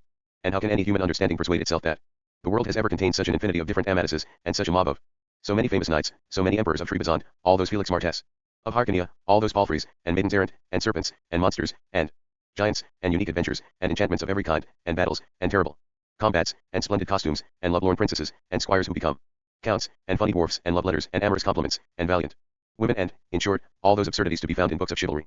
Speaking for myself, I can say that when I read them they give me some pleasure so long as I overlook the fact that they're all folly and falsehood, but as soon as I remember what they are, I dash the best of them against the wall, and I'd even hurl it into the fire if there were one handy, because they all deserve this punishment for being cheats and impostors and beyond the pale of common nature, for inventing new sects and a new way of life, and for inducing the ignorant rabble to accept as truths all the absurdities they contain. And such is their audacity that they even dare to unsettle the wits of intelligent and well-born hidalgos, as is clear from what they've done to you, because they've reduced you to such a state that it has proved necessary to shut you up in a cage, and transport you on top of an ox cart, as people will a lion or a tiger from one village to the next to exhibit it for money. Come now, Don Quixote. Take pity on yourself, and restore yourself to the bosom of good sense, and make use of the generous amount of it that heaven has been kind enough to give you, by applying your splendid gifts of mind to different reading matter that will benefit your conscience and increase your honor. And if, following your natural inclinations, you still want to read books of adventure and chivalry, take the scriptures, and read the book of Judges, and there you will find great truths and deeds as authentic as they are brave. Portugal had its Viriatus, Rome its Caesar, Carthage its Hannibal, Greece its Alexander, Castile its Count Fernan Gonzalez, Valencia its Cid, Andalusia its Gonzalo Fernandez, Extremadura its Diego Garcia de Paredes, Jerez its Garcia Resta, Vargas, Toledo its Garcilaso, and Seville its Don Manuel de Leon. One and reading about their meritorious deeds can entertain, teach, delight, and amaze the finest minds. Now, this would be reading matter worthy of your excellent understanding, my dear Don Quixote, and it will make you knowledgeable about history, enamored of virtue, instructed in goodness, improved in your habits, brave but not rash, and all for God's greater glory, for your own benefit and for the renown of La Mancha, from where, I've been told, you hail. Don Quixote had been listening with profound attention to the canon's words, and when he realized that he'd finished, he sat staring at him for some time, and then he said, "It seems to me, my dear Hidalgo, that your speech was intended to give me to understand that there never have been any knights errant in the world, and that all books of chivalry are false, full of lies, harmful and of no use to society, and that I have done wrong in reading them, and worse in believing them, and worse still in imitating them, and setting out to follow the rigorous profession of knight errantry that they teach, and you deny that there ever were any Amatuses of Gaul or of Greece in this world, or any of the other knights of whom the writings are full." "Yes, that is precisely what I meant," said the canon. To which Don Quixote replied, "You went on to say that such books had done me great harm, inasmuch as they had made me take leave of my senses and had confined me to a cage, and that it would be better for me to mend my ways and change my reading, turning to other more truthful books that amuse and instruct more effectively." "Indeed I did," said the canon. "Well, for my part," replied Don Quixote, "I consider that it is you who are out of your senses and under some spell, for you have taken it upon yourself to utter such blasphemies against what has been so well received in the world and so widely accepted as the truth that anyone who denies it, as you do, deserves the same punishment that you say you inflict on books that annoy you when you read them. Because trying to persuade anyone that Amatus and all the other knights adventurers that pack the histories never existed is like trying to persuade him that the sun does not give out light, and that ice is not cold, and that the earth does not sustain us. For what mind can there be in the entire world capable of convincing another that there is no truth in the story about Princess Floripes and Guy of Burgundy, or about fair robbers at the bridge of Mantible too? An event that took place in Charlemagne's time, and I swear is as true as that it is now daytime. And if that is a lie, it must also be a lie that there ever was a Hector, or an Achilles, or a Trojan War, or the 12 Peers of France, or King Arthur of England, who still wanders about today transformed into a raven and is expected in his realms at any moment.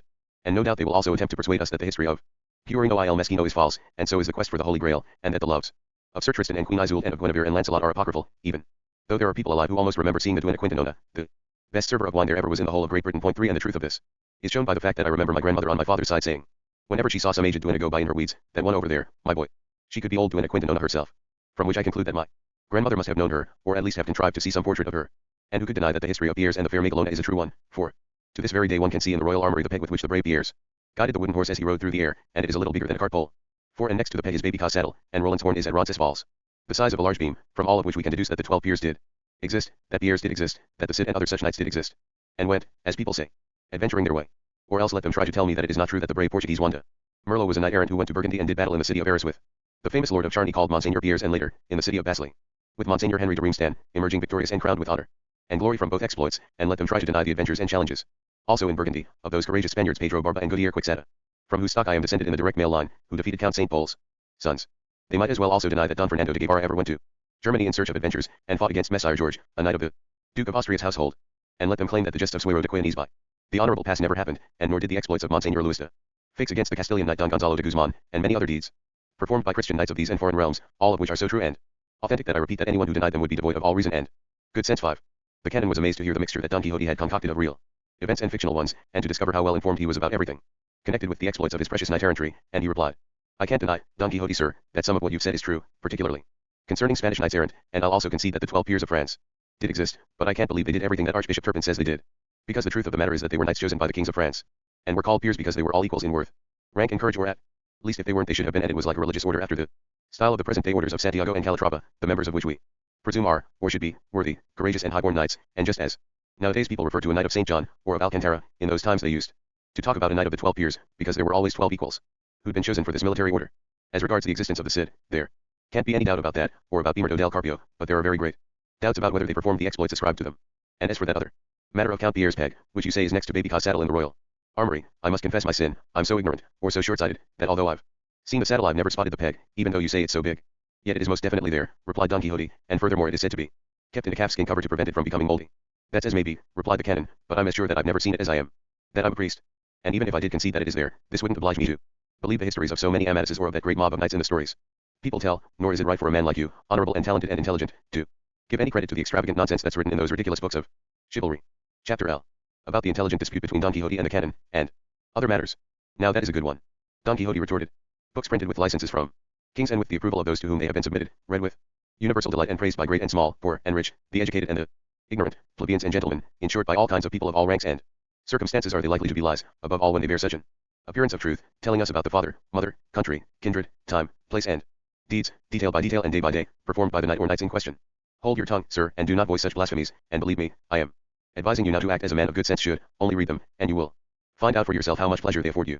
Or else tell me this, can there be any greater delight than to see, as it were, here and now before us a vast lake of bubbling pitch, and swimming about in it vast numbers of serpents, snakes, and lizards, and many other kinds of fierce and fearsome animals, while from the lake comes a plaintive voice. You, O knight, whosoever you may be, beholding this dread lake, if you wish to attain the good hidden beneath these black waters, you must show the resolve of your dauntless breast and cast yourself into the midst of its dark, burning liquid, else you will not be worthy to see the mighty marvels contained in the 7 castles of the 7 fairies that lie beneath its murky surface. And what of our delight when the knight, almost before the fearful voice has ceased, without giving his situation a second thought, without stopping to consider the peril to which he is exposing himself, or even shedding the burden of his heavy armor, commends himself to God and to his lady and hurls himself into the boiling lake and, all of a sudden when he least knows where he is bound, finds himself amidst flowery meadows, far finer than the Elysian fields themselves. Here it seems to him that the skies are clearer, and that the sun shines with a different brightness, and here his gaze is regaled with a pleasant glade of such green and leafy trees that his eyes rejoice at the sight of them, and his ears are delighted by the sweet, artless song of the innumerable little brightly colored birds that flit to and fro in the maze of branches. Here he espies a brook whose cool waters, like liquid crystal, lap over fine sand and white pebbles that resemble gold dust and perfect pearls. There he sees a cunningly wrought fountain of many-colored jasper and smooth marble. In another place he finds another fountain, adorned in the grotesque style, in which tiny clamshells and the curling yellow and white dwellings of sea snails, placed in disordered order and mingling with pieces of glittering crystal and imitation emeralds, form so varied a composition that art, imitating nature, seems here to surpass it. And over there he suddenly beholds a mighty castle or splendid palace, with walls of solid gold, battlements of diamond and doors of jacinth. Yet it is so admirably built that, although it is made of nothing less than diamonds, carbuncles, rubies, pearls, gold, and emeralds, its workmanship is even more praiseworthy. And what more splendid sight, after seeing all this, than a bevy of damsels emerging from the castle gate, wearing such elegant and splendid apparel that if I started now to describe it as the histories do, I should never finish. And then she who appears to be the most important damsel takes the hand of the bold knight who cast himself into the boiling lake, and walks with him, without a word, into the sumptuous castle or palace, and has him stripped as naked as the day he was born, and bathes him in warm waters, and then anoints his whole body with aromatic balsams and dresses him in a shirt of the finest sendal, perfumed and sweet-smelling, and another damsel comes and throws over his shoulders a cloak that is said to be worth at least as much as a city if not more.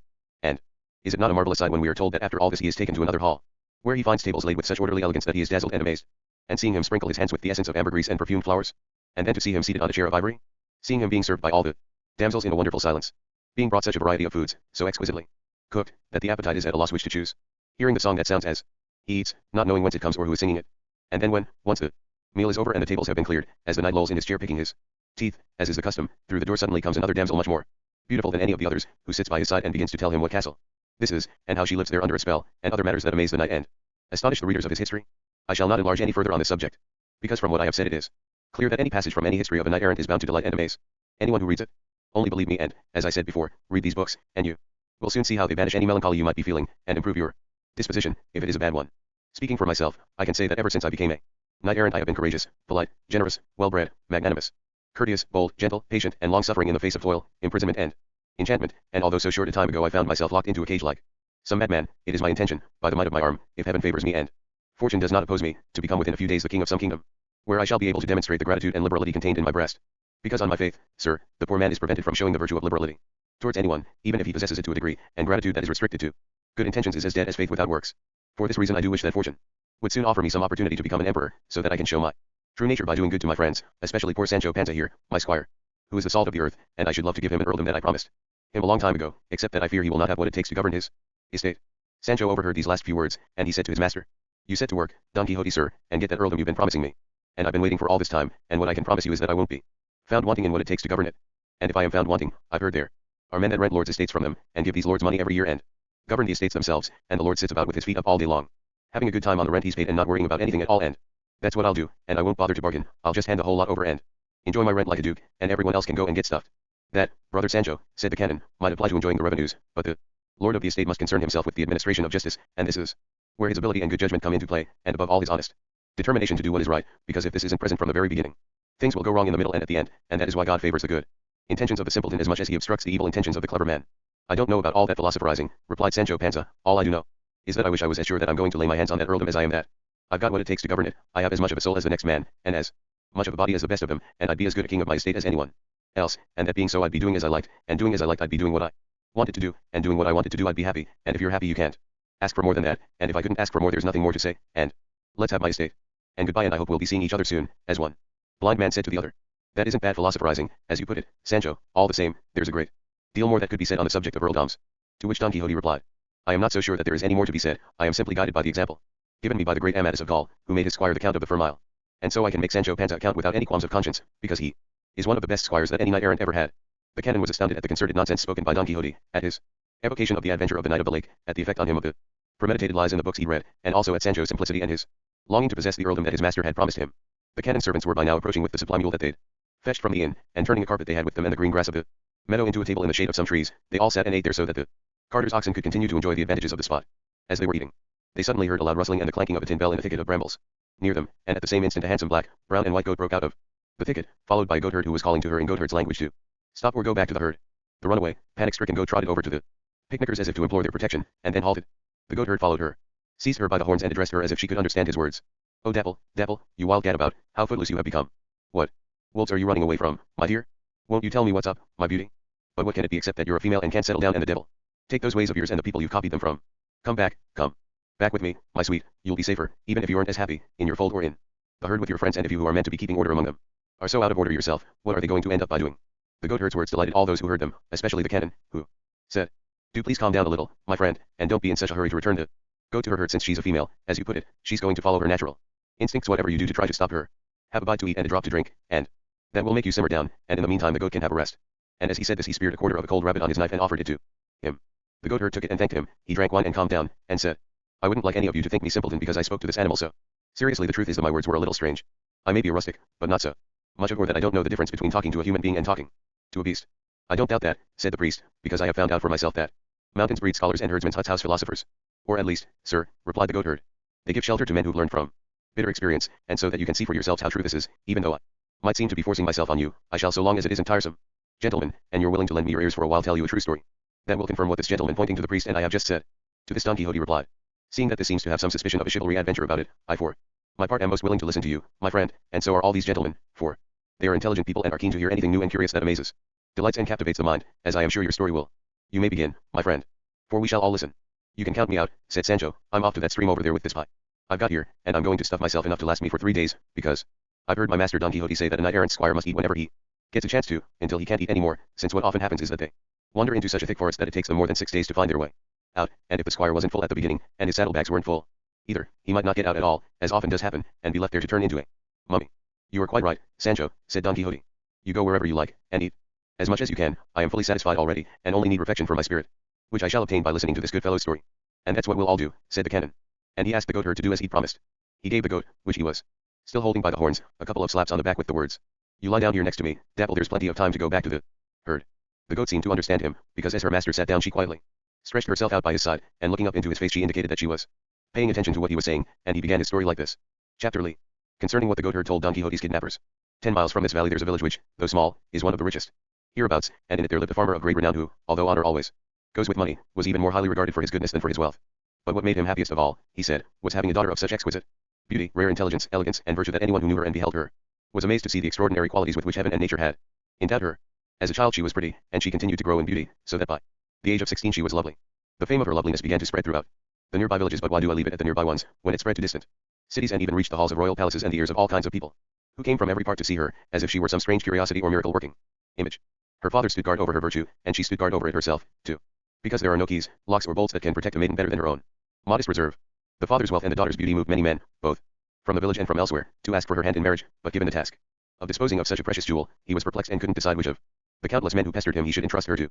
Among all those with this honorable intention I was one, and I was given great hopes of success by the knowledge that her father knew me to be of good family, from the same village, of pure Christian blood, in the prime of life, rich in worldly goods, and no less so in intelligence. Another man from the village, with the same qualities, also asked for her hand, and so her father couldn't make up his mind, because he felt that either of us would be a good match for her, and to resolve this difficulty he decided to refer the Mattered to Leandra herself, that's the name of the lady of fortune who has reduced me to wretchedness, because he realized that since there was nothing to choose between us it would be best to let his beloved daughter make up her own mind, an example that could well be followed by all parents in search of spouses for their children.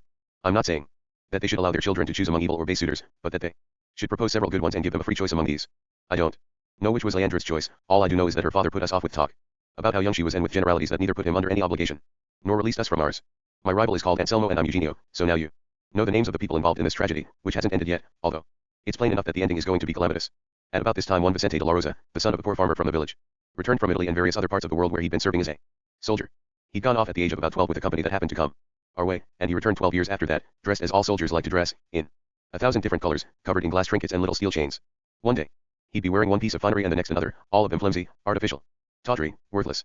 Village people, who are naturally malicious, and who with time on their hands turn into malice personified, took due note of this, started counting all his baubles and gewgaws, one by one, and found that he owned just 3 suits of clothes, of different colors, each with its garters and hose, but he rang the changes on his finery in such a way that if his clothes hadn't been counted anyone would have sworn that he'd displayed more than 10 suits and more than 20 plumes. And don't imagine that what I'm telling you about his clothes is irrelevant or gratuitous, because they play an important part in this story. He used to sit on a stone bench under the great poplar tree in our village square, and we'd all sit around him with our mouths agape, hanging on the exploits he was telling us about.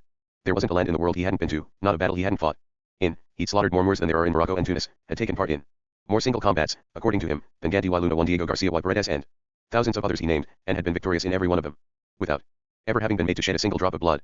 And then he'd show us scars that we couldn't see but that he said were from gunshot wounds received in various skirmishes and raids.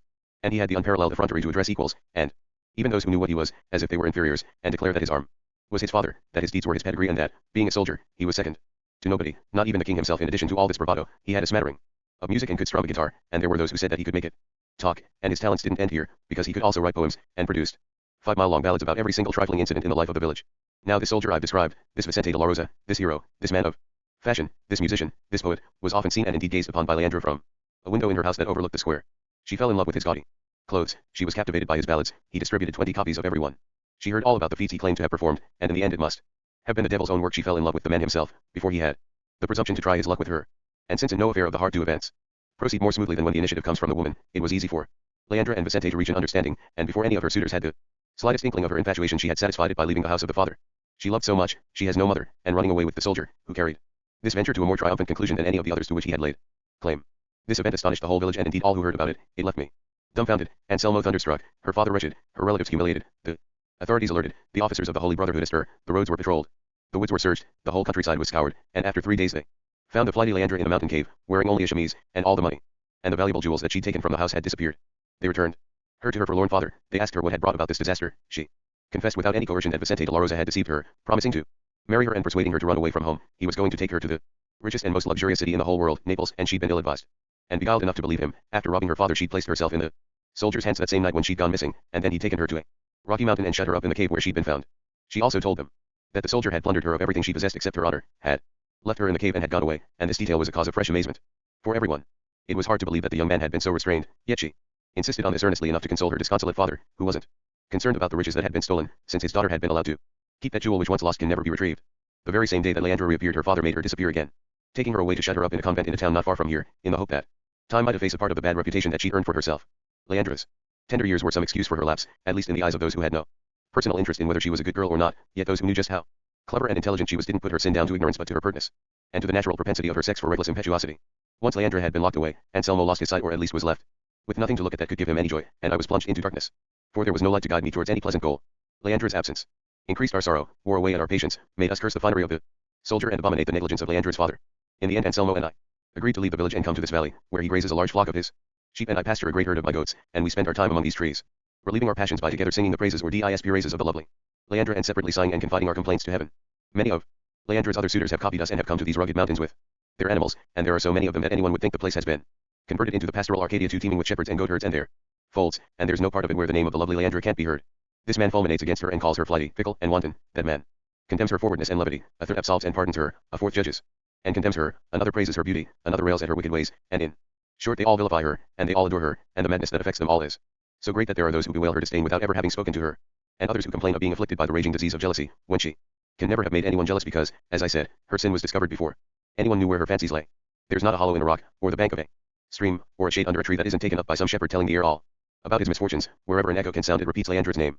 Leandra the mountains ring out, Leandra murmur the streams, and Leandra has us all in suspense and under her spell, hoping against hope and fearing without knowing what it is that we fear. Among all these lunatics, the one who shows the least and at the same time the most sense is my rival Anselmo, who has so much to complain about yet only complains of her absence, and to the sound of his fiddle, which he plays admirably, he voices his laments in verses that display his great ability. I take an easier and, I think, the wisest course, which is to revile women's fickleness, their inconstancy, their double-dealing, their worthless promises, their broken faith and, in short, their lack of judgment in bestowing their affections. And this is the explanation, gentlemen, of the way in which I spoke to this goat earlier. Since she's a female, I don't have a very high opinion of her, even though she's the best goat in my herd. This is the story that I promised to tell you, and if I've been long-winded in the telling, I shan't give you short shrift. In hospitality my fold isn't far away, and there I have fresh milk, delicious cheese, and all kinds of ripe fruit no less pleasing to the eye than to the palate. Chapter Lee. About Don Quixote's fact with the goatherd, and the singular adventure of the penitence, which he brought to a happy conclusion by the sweat of his brow. The goatherd's tale delighted all those who heard it, particularly the canon, who paid special attention to the way in which he told it, making him seem less like a rustic herdsman than a sharp-witted courtier, and so the canon declared that the priest had been quite right to say that mountains breed scholars. They all offered Eugenio their services, but the one who did so with the most expansive generosity was Don Quixote, who said, "In truth, brother goatherd, if I were in a position to be able to embark on another adventure, I should without a moment's delay set about bringing yours to a happy conclusion, for I should rescue Leandra from the convent, where she is most certainly being held against her will, in spite of the abbess and of anybody else who attempted to prevent me, and I should place her in your hands so that you could deal with her exactly as you wished, always obeying, however, the laws of chivalry, which command that no mischief whatsoever be done to any damsel. Yet I trust that by the grace of our Lord God, the powers of an evil enchanter are not so great that they cannot be overridden by those of another better disposed one, and I promise to give you all my assistance as soon as that should come about, as required by my profession, which is none other than to succor the needy and helpless." The goatherd looked at Don Quixote, and finding him such a sorry sight, he asked the barber who was sitting next to him in some bewilderment, "Who is this man, sir, that cuts such a figure and speaks in such a way?" "Who should he be?" answered the barber, "but the famous Don Quixote de la Mancha, the redresser of injuries, the righter of wrongs, the protector of damsels, the terror of giants and the victor in battles." "That sounds to me," replied the goatherd, "like what you read in books about knights errant, who used to do all those things you said this man does, but it's my opinion that either you're joking or some of the rooms in this character's upper story are empty." "You are a villainous wretch," Don Quixote burst out, "and you are the one who is empty and a fool, and I am fuller than the whore of a bitch who bore you ever was." And with these words he snatched up a loaf and hurled it at the goatherd's face with such furious force that he flattened his nose, and the goatherd, who couldn't take a jest, and found himself being assaulted in earnest, disregarded the carpet and the tablecloths, and all the people who were eating, and leapt upon Don Quixote, seized him by the throat with both hands, and wouldn't have hesitated to throttle him if Sancho Panza hadn't rushed over, grabbed the goatherd by the shoulders and flung him down on the table, breaking plates, smashing cups, and overturning and scattering everything else. As soon as Don Quixote found himself free, he jumped on top of the goatherd, who, bloody-faced and pounded by Sancho's feet, was crawling over the tablecloths in search of a knife with which to take some gory revenge, but the canon and the priest were making sure this couldn't happen, and then the barber intervened to enable the goatherd to climb on top of Don Quixote, at whom he flailed away until as much blood was pouring from the poor knight's face as from his own. The canon and the priest were laughing fit to burst, the peace officers were jumping with joy, everyone was cheering the two men on as dogs are cheered on when they're fighting. Only Sancho Panza was in despair, because he couldn't wriggle free of the grasp of one of the canon's servants who was preventing him from going to help his master. In short, just when everyone was enjoying this festival of fun, except the two battered, scratching warriors, they heard a trumpet call, so mournful that it made them all turn towards where it seemed to be coming from, but the man who was most affected by the sound was Don Quixote, who, although he was under the goatherd, much against his will, and most severely mauled, said to him, "Brother devil, for that is what you must be, since you have found the resolve and the strength to overpower me, I request that we agree on a truce for just 1 hour, because the sorrowful sound of that trumpet which we can hear appears to be summoning me to a new adventure." The goatherd, who by now was tired of thumping and being thumped, climbed off without more ado, and Don Quixote stood up and looked with the others in the direction of the sounds, and as he did so a horde of men dressed as penitents in white suddenly came into sight as they descended one of the sides of the valley. What had happened was that the clouds had withheld their moisture from the earth that year, and processions, public prayers, and acts of penitence were being organized in all the villages in the area to entreat God to open the hands of his mercy and send down some rain, and to this end the people from a nearby village were coming in a procession to a holy chapel on one side of the valley. Don Quixote, seeing the processionists' strange dress, and not pausing to remember that he must have seen such penitents many times before, imagined that this was a subject for an adventure, and that it was his task, alone, as a knight-errant, to undertake it, and he was further confirmed in this belief when he saw a holy image swathed in mourning that they were carrying, and thought it was some eminent lady whom those errant and insolent knaves were bearing off against her will, and no sooner had this idea found its way into his head than he charged over to where Rocinante was grazing, unhooked both the horse's bit and his own shield from the pommel, put the bit in its place in the twinkling of an eye, told Sancho to give him his sword, mounted Rocinante, took up his shield and cried to all present, "And now, O doughty company, you shall perceive how important it is that knights who profess the order of knight-errantry should exist in the world. Now, I say, you shall perceive, in the freeing of that good lady who is being carried away captive, whether or not knights-errant are worthy of esteem." And as he said this he put thighs to Rocinante, because he wasn't wearing any spurs, and at a canter, because we don't read anywhere in this true history that Rocinante ever ventured on a full gallop, he advanced on the penitents, despite all the efforts of the priest and the canon and the barber to stop him, but it was impossible, and Sancho couldn't do anything to dissuade him, either, by yelling, "What are you going to do now, Don Quixote, sir? What demons have you got inside your breast egging you on against our holy Catholic faith? I'll be damned, look, that's a penitent's procession, and that lady they're carrying on the platform is the blessed image of the Immaculate Virgin. Be careful, sir, what you're doing this time. I'm really sure it isn't what you think it is." But Sancho labored in vain, because his master was so set on confronting the men in white and freeing the lady in black that he didn't hear a word, and even if he had heard one he wouldn't have turned back, not if it had been the king himself ordering him. So, on he cantered towards the procession, and then he halted Rocinante, who was by now ready to take a rest, and he cried in a hoarse and agitated voice, O you who hide your faces, perchance because you are evil, pay attention and listen to what I have to say to you. The first to stop were the men carrying the image, and one of the four priests chanting. The litanies took one look at Don Quixote's strange figure, Rocinante's thinness and other ludicrous aspects of the knight's appearance, and replied with the words, "If you want to say something to us, my good man, say it quickly, because our brethren here are tearing their flesh to shreds, and we cannot and must not stop to listen to anything unless it's brief enough to be said in a couple of words." "I shall say it all in one word," replied Don Quixote, "and it is this: you must at this very instant set free that beautiful lady, whose tears and sorrowful face are clear proof that you are bearing her off against her will, and that you have done her some very great mischief, and I, who came into this world to redress such injuries, will not permit you to take one step forward unless you give her the liberty that she desires and deserves." These words made all those who heard them realize that Don Quixote must be some madman, and they burst into hearty laughter, which was like pouring gunpowder onto the fire of Don Quixote's wrath. Without another word he drew his sword and charged at the platform. One of the men carrying it left his companions holding it up, came out to meet Don Quixote brandishing the forked prop on which he helped to support it. Whenever they paused for a rest, used this prop to ward off a mighty sword stroke that the knight aimed at him and that cut it in two, and then, with the part left in his hand, delivered such a blow to the shoulder of his enemy's sword arm, which the shield couldn't protect against brute strength, that poor Don Quixote tumbled to the ground in dire straits. Sancho Panza, who came puffing after his master, saw him fall and cried out to his demolisher not to hit him again. He was only a poor enchanted knight who'd never done anyone any harm in all the days of his born life.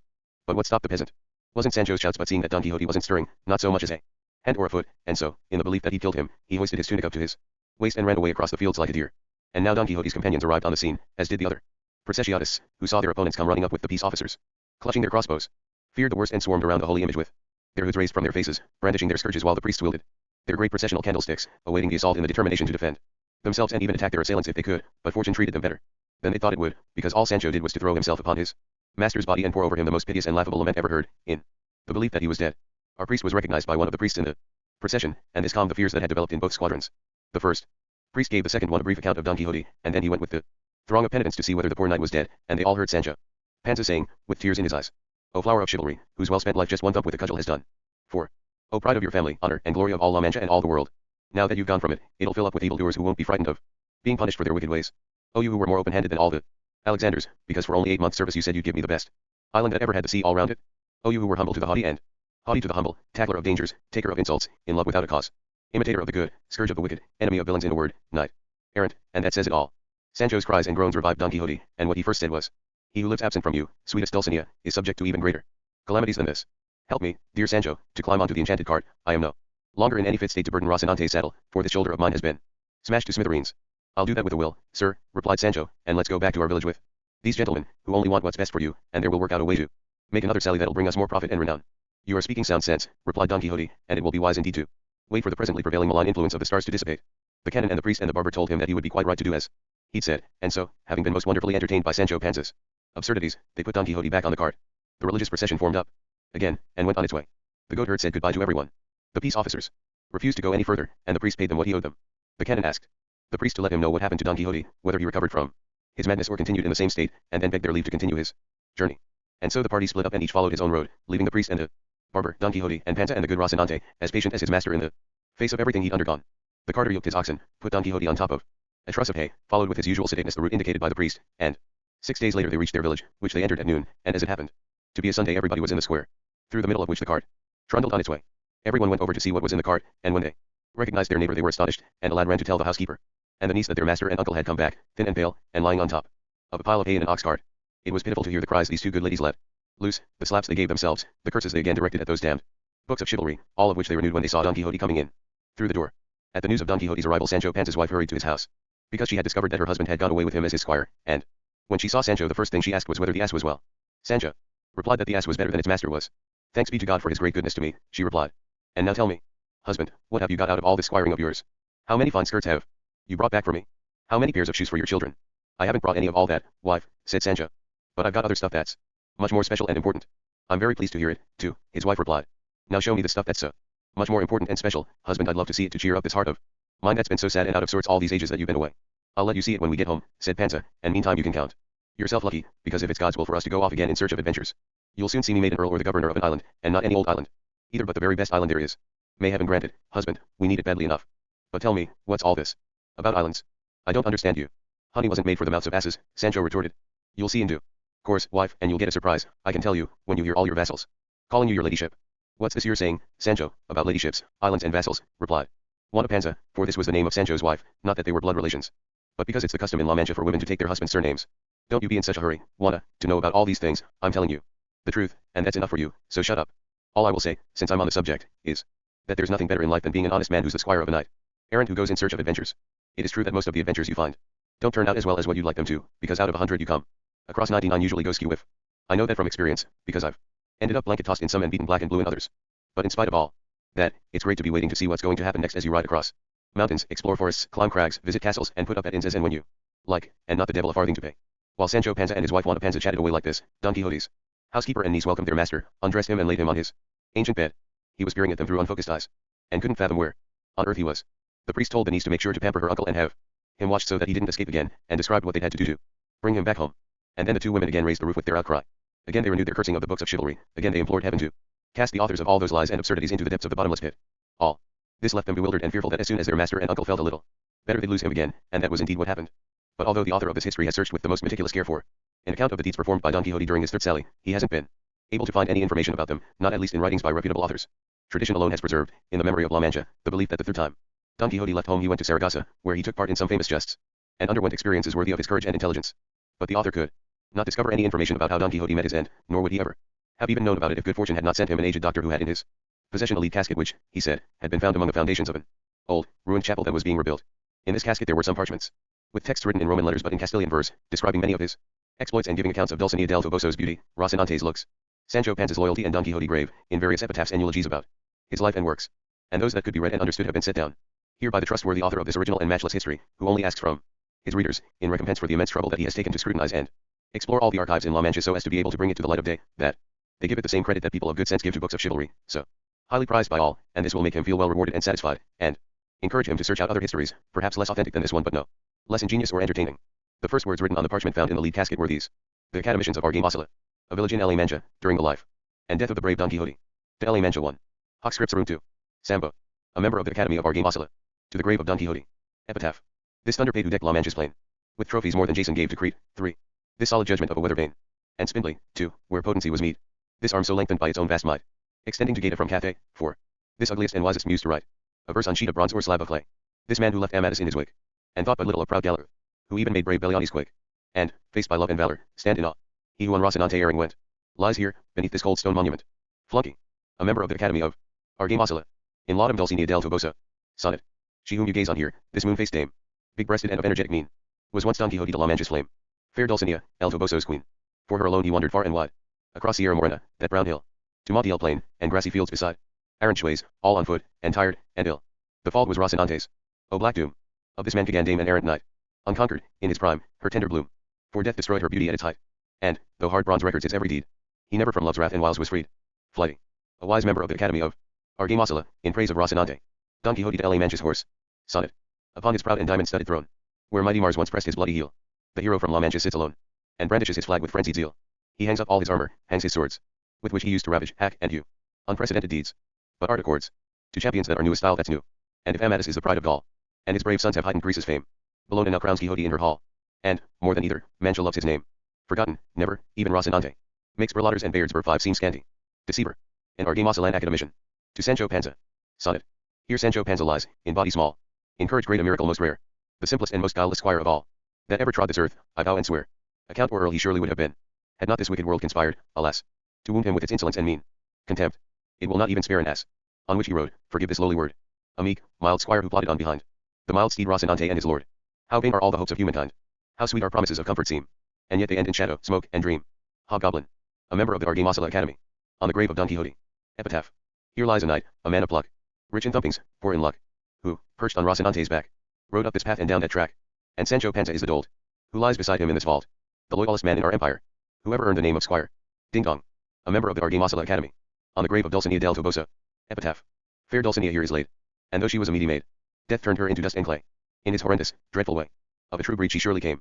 She was the great Don Quixote's flame. She wore with style a lady's gown, the glory of Toboso town. These were the verses that were legible, since the others were worm-eaten. They were handed to an academician for him to decipher. It is reported that he has done so, after long vigils and much toil, and that he intends to publish them, as we await Don Quixote's third sally. For see altro cantare con miglior pleccio 6. Finus. Second part of The Ingenious Knight. Don Quixote. De la Mancha. Part 2. Prologue to the reader. Goodness me, how you must be longing to read this prologue, illustrious or perhaps plebeian reader, expecting to find retaliations, rebukes and railings against the author of the second Don Quixote, the one said to have been conceived in Tordesillas and born in Tarragona. Point 1. But the fact is that I'm not going to give you that pleasure, because although insults awake anger in the humblest breasts, mine is going to be an exception to the rule. You'd like me to call him an ass, a numbskull, and an impudent monkey, but it has never Occurred to me to do so. Let his sin be his punishment. It's his own lookout. Absolutely his own affair. What I couldn't help resenting is that he attacks me for being old and one-handed, as if it had been in my power to halt time and prevent it from ravaging me. Or as if I had been maimed in some tavern brawl rather than at the greatest battle that past or present ages have ever seen or that future ages can ever hope to see. Point 2. If my wounds do not shine in the eyes of those who behold them, they are at least honored in the estimation of those who know where they were received, because it is better for the soldier to die in battle than to be safe in flight, and I am so firmly of this opinion that, even if an impossibility were proposed and could be performed for me, I would choose to have fought in that prodigious confrontation rather than not suffer from these wounds, and not have been there. The scars that the soldier displays on his face and his breast are stars that lead others to the heaven of honor and hopes of merited praise, and it should be noted that one does not write with one's gray hairs but with one's understanding, which often improves with the passing years. I also resent the fact that he calls me envious, and then explains to me what envy is, as if I were some ignoramus. The truth is that of the two kinds of envy I only know the righteous, noble, and well-meaning sort, and if this is so, as it is, I'm not going to start persecuting any priests, still less if they're familiars of the Holy Office as well. 3. And if, when he said this, he was thinking about the man I have in mind, he's completely mistaken, because I adore that man's creativity and I admire his works and his unceasing, virtuous virtuosity. Yet the truth is that I'm grateful to this gentleman for saying that my exemplary tales 4 are more satirical than exemplary, but that they're good, and they couldn't be good if they didn't contain a little of everything. I expect you're telling me now that I'm showing great restraint and allowing myself to be held back by my modesty, in the knowledge that one shouldn't heap affliction on the afflicted, and that this gentleman's affliction must be great indeed, because he doesn't dare show himself in open country and in broad daylight, but covers up his name and lies about his birthplace as if he were guilty of high treason. If by any chance you meet him, tell him from me that I don't consider myself offended. I know very well what the devil's temptations are like, and that one of the greatest of them is to put it into a man's head that he can write and print a book that will earn him as much fame as money, and as much money as fame, and to confirm this I'd like you, in your own witty, amusing way, to tell him this story. There was in Seville a madman who developed the funniest and most absurd obsession that ever affected any madman in the world. And it was this: he made a tube out of a cane sharpened at one end and, catching a dog in the street or wherever, he'd hold down one of its hind legs with his foot and use his hand to lift up the other, and fit the tube as best he could in the place where, by blowing, he made the dog as round as a ball. Once he'd achieved this, he'd pat its belly a couple of times and let it go, saying to the onlookers, of whom there were always many, "Do you think it's an easy task to inflate a dog? Do you think it's an easy task to write a book?" And if this story doesn't suit him, you must, dear reader, tell him this other one, which is also about a madman and a dog. In Cordova there was another lunatic, who had the habit of carrying a piece of a marble slab, or a sizable rock, on his head, and when he came across a dog off its guard he would stand by its side and discharge his burden on top of it. The dog, in a fury, would run barking and howling up 3 streets without stopping. It so happened that among the dogs on which he dropped his load there was one belonging to a capmaker, much loved by its master. Down came the rock, catching it on the head. The battered dog screeched. Its master saw the scene and was furious. He snatched up a measuring rod and beat the madman, leaving not one bone unbroken in his body, and with each stroke he said, "You dog, you wretch, you'd hurt my whippet. Couldn't you see, you monster, that my dog's a whippet?" And after repeating the word whippet over and over again, he sent the madman on his way beaten to pulp. The madman had learned his lesson and hid himself, and didn't reappear for more than a month, after which time he returned with his old trick in a new load. He would approach a dog, examine it from head to tail and, not daring to drop his rock, say, "This one's a whippet, stay clear." And indeed every dog he came across, even if it was a mastiff or a mongrel, he called a whippet, so he never dropped his rock again. Maybe it will be the same with this historian, who won't dare discharge the weight of his wit in the form of books that, if bad, are even harder than rocks. You can also tell him that, as for his threat to deprive me of my earnings with his book, I don't care 2 hoots about it, and that, to borrow the words of that famous farce, L'Operandin 5, my reply is, "Long live my master the alderman, and the peace of Christ be with us all.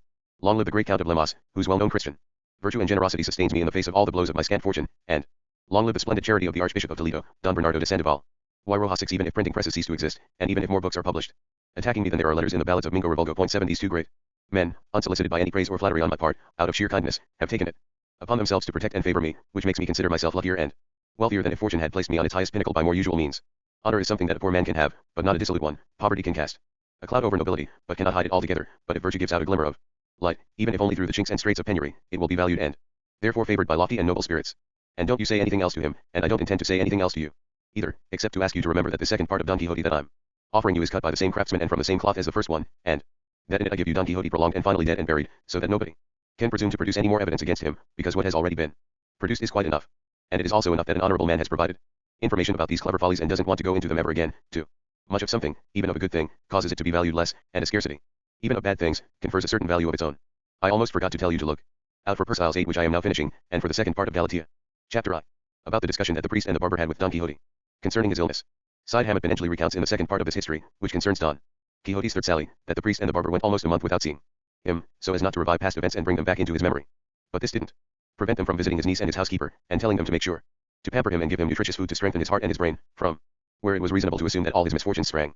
The women asserted that they were already doing so and would continue to do so with all possible care and concern, because they could see that their master was showing every sign of recovering his sanity, and this news made the 2 men happy because it suggested that they had been right to enchant him and bring him home on the ox cart, as described in the last chapter of the first part of this history, the excellence of which is rivaled only by its authenticity. And so they decided to visit him and put his recovery to the test, although they thought it almost impossible that it could be real, and they agreed not to mention anything connected with knight errantry, to avoid the risk of tearing open stitches that were closing so recent a wound. So off they went to visit him, and they found him sitting up in bed wearing a green flannel singlet and a knitted red Toledo cap, and he was so withered and wizened that he could have been taken for a mummy. He gave them a warm welcome, they inquired after his health, and he provided a well-reasoned and elegantly expressed account of his progress. And as the conversation developed, they came to the subject that is sometimes called reason of state and methods of government, and they all corrected this abuse and condemned that one, and reformed one custom and forbade another, and each of the three men turned into a new legislator, a present de Lycurgus or a modum solon, one, and they subjected society to such radical reforms that anyone would have thought they'd taken it to a forge and brought away a different one, and Don Quixote spoke with such good sense about every subject they discussed that his two examiners reached the firm conclusion that he was fully recovered and of sound mind. The niece and the housekeeper were present at the conversation, and they were tireless in thanking God for having restored their master to his senses, but the priest, changing his mind about not mentioning anything to do with chivalry, decided that the examination of Don Quixote's sanity should be a full and proper one, and, as the conversation proceeded, he inserted into it pieces of news that had arrived from Madrid, one of them being that it was considered certain that the Turk was on his way up with a mighty fleet, and nobody knew what his intentions were or where the storm was going to burst, and this fear had set the alarm bells ringing throughout Christendom, as happened almost every year, and His Majesty had fortified the coasts of Naples and Sicily and the island of Malta. To this Don Quixote replied, His Majesty has acted as a warrior of great prudence in fortifying his states in good time, so that the enemy does not catch him unawares, but if anybody listened to my advice, I should suggest a precaution that as yet he must be far from considering. As soon as the priest heard this, he said to himself, God help you, poor Don Quixote, it looks to me as if you're toppling from the peak of your madness into the abyss of your stupidity. And the barber, who'd had the same thought as the priest, asked Don Quixote what this precaution was that he believed should be adopted. Perhaps it was suitable to be included on the long list of those inapposite pieces of advice so often sent to monarchs. My advice, Mr. Shaver, said Don Quixote, will not be inapposite, but the very opposite. That isn't what I mean, replied the barber, but rather that experience has shown nearly all the memoranda sent to His Majesty by armchair politicians to be impracticable or nonsensical or harmful to the king or the kingdom. Well, my advice, replied Don Quixote, is neither impracticable nor nonsensical, but the simplest, the most just and the most ingenious and expeditious advice that any such politician could ever conceive. Yet you're taking a long time to tell us what it is, Don Quixote, said the priest. I should not like, said Don Quixote, to reveal it here and now, for it to reach the minister's ears tomorrow morning and for someone else to receive the thanks and the reward for my labors. As for me, said the barber, I hereby give you my word before God that I shall not repeat whatever you say, to king or queen or rook, to bishop, knight, or pawn, or any mortal man, which is an oath I learned from that ballad about the priest who in the first few lines warned the king about the thief who robbed him of his 100 doubloons, and his mule that to wander far and wide did love. I do not know about such stories, said Don Quixote, but I do know that the oath is a valid one, because I know that the barber is an honest man.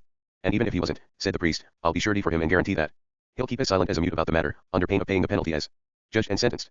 And who will vouch for you, reverend sir? Asked Don Quixote. My profession, the priest replied, which is to keep secrets. For God's sake, then. Don Quixote burst out. All His Majesty has to do is to order by public proclamation that all knights errant wandering in Spain must assemble in Madrid on a given day, because, even if only half a dozen went, there could well be among them one who would destroy all the power of the Turk single-handed. Pay attention, now, so as to follow my argument. Is there, perchance, anything new in a knight-errant destroying unaided an army of 200,000 men, as if they had but one throat between them or were made of barley sugar? Or else tell me this, how many histories are full of such marvels?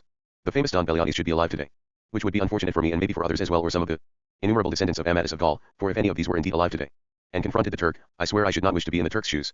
But God will care for his people, and will provide someone who, if not as ferocious as the knights errant of old, will not at least be inferior in spirit, and God understands my meaning, and I say no more than that. Oh dear, exclaimed the niece. I'll be blowed if my master doesn't want to be a knight errant again. To which Don Quixote replied, a knight errant I shall be until I die, and let the Turk be on his way up or down, whenever he likes and with as much might as he can, for I repeat, God understands my meaning. The barber put in, please may I have your permission, gentlemen, to tell you a little tale about something that happened in Seville, and that fits the bill so perfectly I've got the urge to tell it. Don Quixote gave him their permission, and the priest and the others gave him their attention, and he began like this. In the Seville madhouse there was a man whose relations had sent him there because he was out of his mind. He was a graduate in canon law from Osuna University, too, but, in many people's opinion, even if he'd studied at Salamanca itself he'd still have been a madman. After a few years of confinement, this graduate persuaded himself that he'd recovered and was sane, and in this belief he wrote to the archbishop begging him in measured and well-chosen words to have him released from the wretched situation in which he was living, because God in his infinite mercy had restored his lost wits, although his relations were keeping him there so as to continue using the income from his property and, regardless of the truth, were determined that he'd stay mad until his dying day. The archbishop, impressed by so many well-reasoned, intelligent letters, told one of his chaplains to find out from the madhouse governor whether what the graduate claimed was true, to talk to the madman and, if he seemed to be sane, to have him released. The chaplain did as he was told, and the governor informed him that the man was still mad, although he often spoke like a person with an excellent understanding. He always ended up by breaking out into absurdities that counterbalanced the sensible things he'd said at the beginning, in both quantity and quality, as anyone could find out for himself by talking to him. The chaplain decided to do this. He was put in with the madman and they spoke for upwards of an hour, during which time the madman didn't utter a single crazy or foolish word. On the contrary, everything he said was so rational that the chaplain was forced to conclude that the madman was sane. The madman said, among other things, that the governor remained hostile so as not to forfeit the presents that his relations provided for, saying he was still mad, with lucid intervals, and that his greatest pain in his misfortunes was his wealth, because his enemies, to continue enjoying it, had recourse to criminal fraud and threw doubts upon the blessing that our Lord had bestowed upon him in turning him back from a beast into a man. In short, his words made the governor look suspicious, his relations covetous and heartless, and himself so full of good sense that the chaplain decided to take him away so that the archbishop could examine him and discover the truth for himself. The worthy chaplain, in all good faith, asked the governor to have the clothes in which the graduate had arrived returned to him. The governor again told the chaplain to Watch his step. Because the graduate was beyond a doubt still mad. None of the governor's warnings and advice not to take the graduate with him made any impression on the chaplain. The governor obeyed, seeing that the order came from the archbishop. The graduate was dressed in his own clothes, which were new and respectable ones. Finding himself dressed in his sanity and stripped of his lunacy, he asked the chaplain to be so charitable as to give him permission to go and say goodbye to his friends the madman. The chaplain said that he would like to go with him and see the madman in the house. So they all climbed the stairs with some other people who were present, and the graduate walked over to a cage containing a raging lunatic, although at that moment calm and collected, and said, "Is there anything I can do for you, my dear friend? I'm going home, because God has seen fit at last, in his infinite goodness and mercy, and without my having done anything to deserve it, to restore my sanity. I'm in my right mind again, because to all-powerful God nothing is impossible. You must put great hope and trust in him, because he has restored me to my former state and he'll restore you, too, if you have faith in him. I'll take good care to send you some fine food, and you be sure to eat it, because let me tell you, it's my opinion, having been through all this myself, that our madness comes from having our stomachs empty of food and our brains full of air. Take heart, take heart. Letting your troubles get you down undermines your health and hastens your death." A madman in the cage opposite that of the raging lunatic overheard everything the graduate said, and, getting up from an old mat on which he was lying naked, he cried out, asking who this fellow was that was going away in his right mind. The graduate replied, "It's me, my dear friend, who's going away. I don't have to stay here any longer, for which I give infinite thanks to heaven that has sent me this wonderful blessing." "You mind what you're saying, graduate? Watch out for the devil and his tricks," the madman replied. "Control those itchy feet of yours and stay right here at home, and you'll save yourself the return journey." "I know I'm well," the graduate replied, "and I won't ever have to go on my rounds again." "You, well," cried the madman. "We'll soon see about that. God go with you, but I swear by Jupiter, whose majesty I represent on earth, that just for the sin that Seville is committing today in releasing you from this house and considering you to be sane, I shall inflict a punishment on the city that will be remembered forever and ever. Amen. Don't you realize, you puny little wretch of a graduate, that I can do just that, because, as I have said, I am thundering Jupiter, and I hold in my hands the burning bolts with which I can and often do threaten and destroy the world. And yet I shall inflict only one punishment on this ignorant town. I shall not reign here or in this entire district for 3 whole years, counting from this day and this moment at which this threat is made. You free, you healthy, you sane, and me mad, me ill, me tied up. I'll hang myself sooner than start reigning." The madman's bellowed words riveted everybody's attention, but our graduate, turning to the chaplain and gripping his hands, said, "Don't you worry, sir, and don't you take any notice of what this madman said. Because if he's Jupiter and doesn't want to reign, I, Neptune, the father and the god of water, will reign as often as I like and as is required." To which the chaplain replied, "All the same, my lord Neptune, it will not be a good idea to annoy my lord Jupiter. You stay here at home, and we'll come back for you another day at a more suitable moment, when we have more time." The governor and all the others laughed, which made the chaplain feel something of a fool. They stripped the graduate, he stayed at home, and that's the end of the story. "And is that the tale, Mr. Barber?" said Don Quixote, "that fitted the bill so perfectly that you could not refrain from telling it? Oh, Mr. Shaver, how blind is the man who can see no further than the end of his nose. And is it possible that you do not know that comparisons made between one person's intelligence and that of another, or between their worth, or their beauty, or their pedigree, are always odious and unwelcome? I, Mr. Barber, am not Neptune, the god of water, nor am I a madman, trying to make people believe me sane. I am merely striving to make the world understand the delusion under which it labors in not renewing within itself those most happy days when the order of knight-errantry carried all before it. But these depraved times of ours do not deserve all those benefits enjoyed by the ages when knights-errant accepted as their responsibility and took upon their shoulders the defense of kingdoms, the relief of damsels, the succor of orphans and wards, the chastisement of the arrogant, and the rewarding of the humble. Most of the knights that one comes across nowadays rustle in damask and brocade and the other fine cloths they wear rather than rattling in chain mail. There is not one knight now who sleeps in the open fields, exposed to all the inclemency of the heavens, fully armed from head to foot, not one who, without removing his feet from the stirrups, leans on his lance and merely takes 40 winks, as the saying goes, which is what knights-errant used to do. There is not one knight now who rides out of this forest into yonder mountain range, and from there to tread the barren, deserted shore of some sea that is usually rough and stormy, and, finding on the beach a little skiff without any oars, sail, mast, or rigging, casts himself out with an intrepid heart onto the implacable billows of the deep, which now raise him up to the heavens and now plunge him down into the abyss, and braving the unyielding tempest, he finds himself, when he least expects it, 10,000 or more miles away from where he embarked, and after landing on a remote and unknown shore he has adventures that are worthy to be recorded not on parchment but on bronze. Nowadays, however, sloth triumphs over diligence, idleness over work, vice over virtue, arrogance over courage, and the theory over the practice of arms, which only ever lived and shone in those golden ages and among knights-errant. Or else you tell me who has there ever been more chaste and courageous than the famous Amadis of Gaul? Who more intelligent than Pomeron of England? Who more easygoing and manageable than Tyrant the White? Who more gallant than Lejuart of Greece, 3 who readier to hack and be hacked than Don Bellianis? Who more intrepid than Perion of Gaul, 4 who readier to face danger than Felix Mart of Hyrcania? Who more sincere than Esplandian? Who bolder than Don Sarongilio of Thrace? Who fiercer than Rhodamant? Who more prudent than King Sabrino? Who more daring than Reynald? Who more invincible than Roland? And who more debonair and well-bred than Ruggiero, from whom the present-day dukes of Ferrara are descended, according to Turpin's Cosmography? 5 All these knights, and many others I could mention, reverend sir, were knights-errant, the light and the glory of chivalry. I only wish that these, or others like them, could be the ones referred to in my memorandum, for if they were, his majesty would be well served and would save a vast expense, and the Turk would be left tearing his beard out, and so I am not willing to stay at home, even though the chaplain is not taking me away, and if Jupiter, as the barber said, does not reign, here am I who shall reign as often as I like. I am only saying this to let Mr. Basinhead know that I understand what he is driving at. Honestly, Don Quixote sir, said the barber, I didn't mean it like that, and I said it with the best of intentions, so help me God you mustn't get cross. Whether I can get cross or not, retorted Don Quixote, is something that I know best. At which the priest said, although I've hardly spoken a word so far, I'd now like to unburden myself of a misgiving that has been gnawing away at my conscience as a result of what Don Quixote has been saying. You are authorized, reverend sir, replied Don Quixote, to do greater things than that, so you can well say what it is that is troubling you, because it is most disagreeable to have one's conscience being gnawed by misgivings.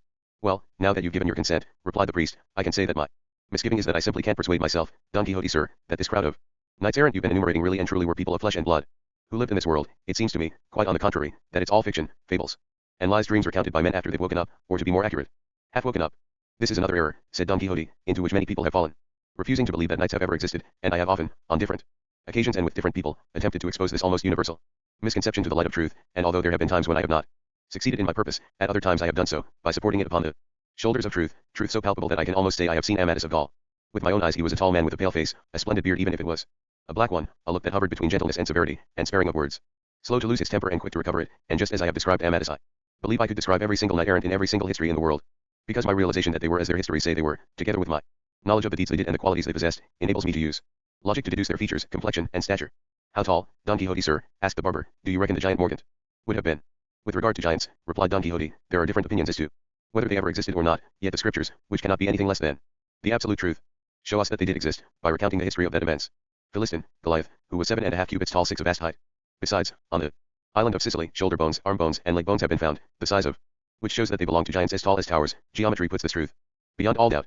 Yet in spite of all this I cannot speak with certainty as to the size of Morgant, although I suspect that he cannot have been very tall, and I am inclined to this opinion by reading in the history where his exploits are described in detail that he often slept under a roof, and since he found houses in which there was room for him it is evident that he was not excessively large. That's true enough, said the priest. He was relishing all Don Quixote's nonsense, so he asked him for his opinion about the faces of Reynald of Montalban and Sir Roland and the rest of the 12 peers of France, because they were all knights errant. As regards Reynald, replied Don Quixote, I would venture to suggest that he was broad-faced, ruddy complexioned, with darting and rather bulging eyes, excessively touchy and bad-tempered, friendly with thieves and ne'er-do-wells.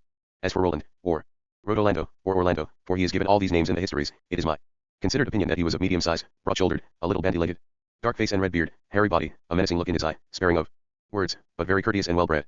If Roland wasn't more of a gentleman than you say, replied the priest, no wonder. The fair Angelica scorned him and left him for the grace, and poise of the downy-cheeked little Moor to whom she surrendered her charms, and she was wise to love soft and gentle Medoro rather than rough old Roland. That person Angelica, reverend sir, replied Don Quixote, was a flighty, fickle and even somewhat wanton damsel, and she left the world as full of her indiscretions as of the fame of her beauty. She scorned 1,000 lords, 1,000 heroes and 1,000 sages, and contented herself with a smooth-faced little page boy, with no other wealth or renown than that which he gained for gratitude by his loyalty to his friend, the great singer of his beauty, the famous Ariosto, not caring or perhaps not daring to say what happened to this lady after her contemptible surrender, which would doubtless not make a very decorous story, left her with the lines. Another better bard may sing one day how she received the scepter of Cathay. 7. And it is evident that this was some sort of prophecy, because the poet is also called the Vates, which means fortune teller. This truth is plain to see, since then a famous Andalusian poet has lamented and sung her tears, and another famous and unique Castilian poet has sung her beauty. 8. Tell me, Don Quixote sir, the barber broke in, hasn't any poet written a satire about that lady Angelica, among all those who praised her? I can well believe, replied Don Quixote, that if Sacripant or Roland had been poets they would have given the damsel a good tongue lashing, because it is only to be expected from poets who have been scorned and rejected by ladies who had pretended to be theirs or whom the poets had pretended were theirs, after choosing them to be the mistresses of their thoughts, that they will take their revenge with satires and lampoons, a revenge, to be sure, unworthy of generous hearts, yet up to now I have not heard of any defamatory verse against the lady Angelica, who turned the world on its head. What a miracle, said the priest. As he said this they heard the housekeeper and the niece, who had previously withdrawn from the conversation, shouting in the yard, and they went to see what the row was all about. Chapter 2. Concerning the extraordinary quarrel between Sancho Panza and Don Quixote's niece and housekeeper, and other amusing matters. The history relates that the shouts heard by Don Quixote, the priest, and the barber came from the niece and the housekeeper, who were yelling at Sancho Panza as he tried to force his way in to see his master while they held the door against him. What does this vagrant want in this house? Go back to your own, chum, it's you. You alone that takes my master off and leads him astray and makes him wander to the back of beyond. To which Sancho replied, you devil of a housekeeper, I'm the one who's been taken off and led astray and made to wander to the back of beyond, not your master.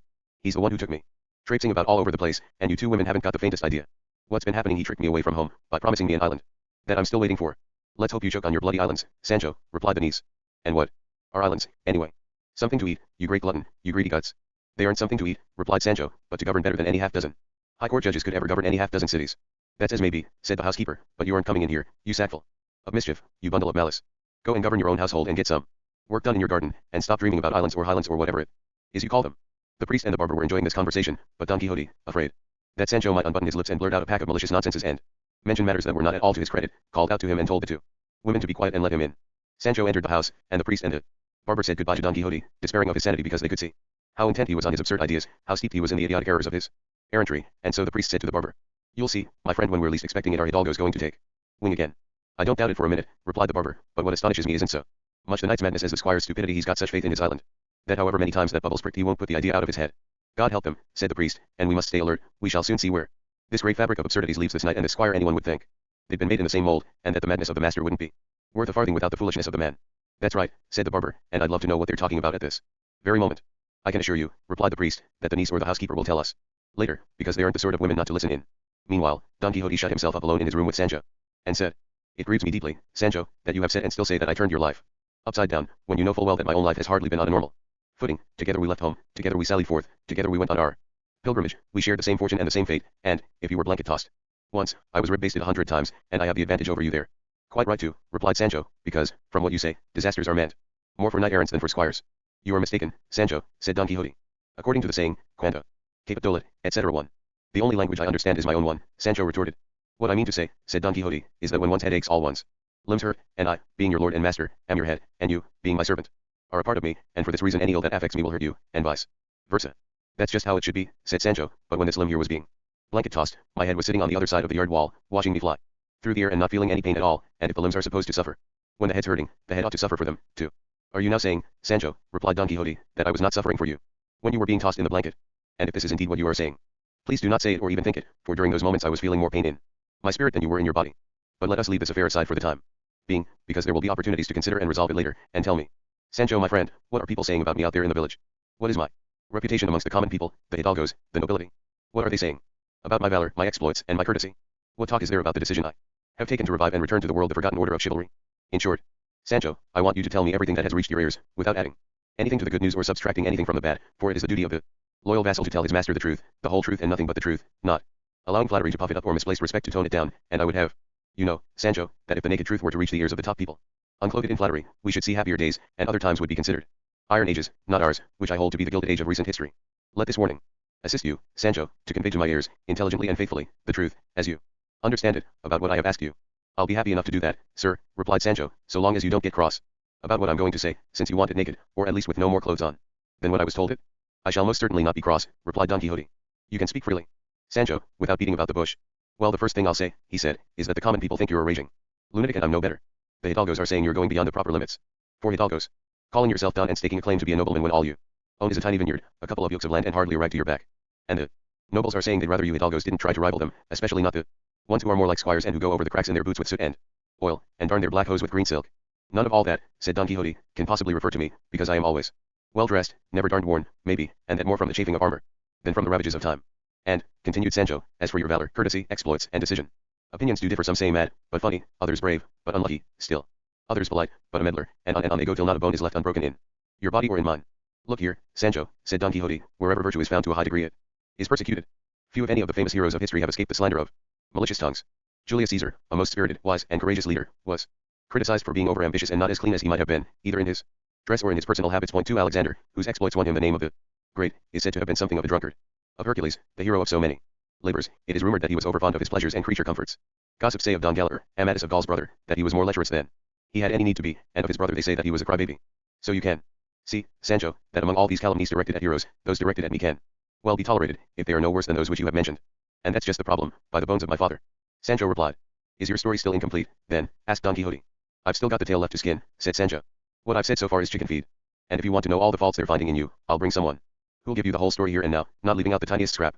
Last night Bartolome Carrasco's son came back home from Salamanca University, where he's passed his final exams, and when I went to welcome him he told me that your history's been put into a book called The Ingenious Hidalgo Don Quixote de la Mancha, and he says I'm named in it with my very own name of Sancho Panza, and the Lady Dulcinea del Toboso too, and things are even mentioned when you and I were alone when we did them, which had me making the sign of the cross on myself as I wondered how that historian could have found out about them. I can assure you, Sancho, said Don Quixote, that the author of our history must be some wise enchanter, for to such people nothing of what they have a mind to write can remain hidden. And what a very wise enchanter the author of our history must have been, said Sancho, with a name, according to Sanson Carrasco, that young graduate I just mentioned, like Side Hamet Brynjal Curry. That is a Moorish name, Don Quixote replied. I expect it is, said Sancho, because I've often heard that the Moors are very fond of their Brynjal Curry. I think, Sancho, said Don Quixote, you must be mistaken about the surname of that fellow Side, which in Arabic means master. I could be that, Sancho replied. But if you want me to bring him here I'll go for him in a jiffy. That will give me great pleasure, my friend, said Don Quixote, for what you have just said has left me in some confusion, and I shall not be able to enjoy a single mouthful of food until I am fully informed about it. I'll go for him then, Sancho replied.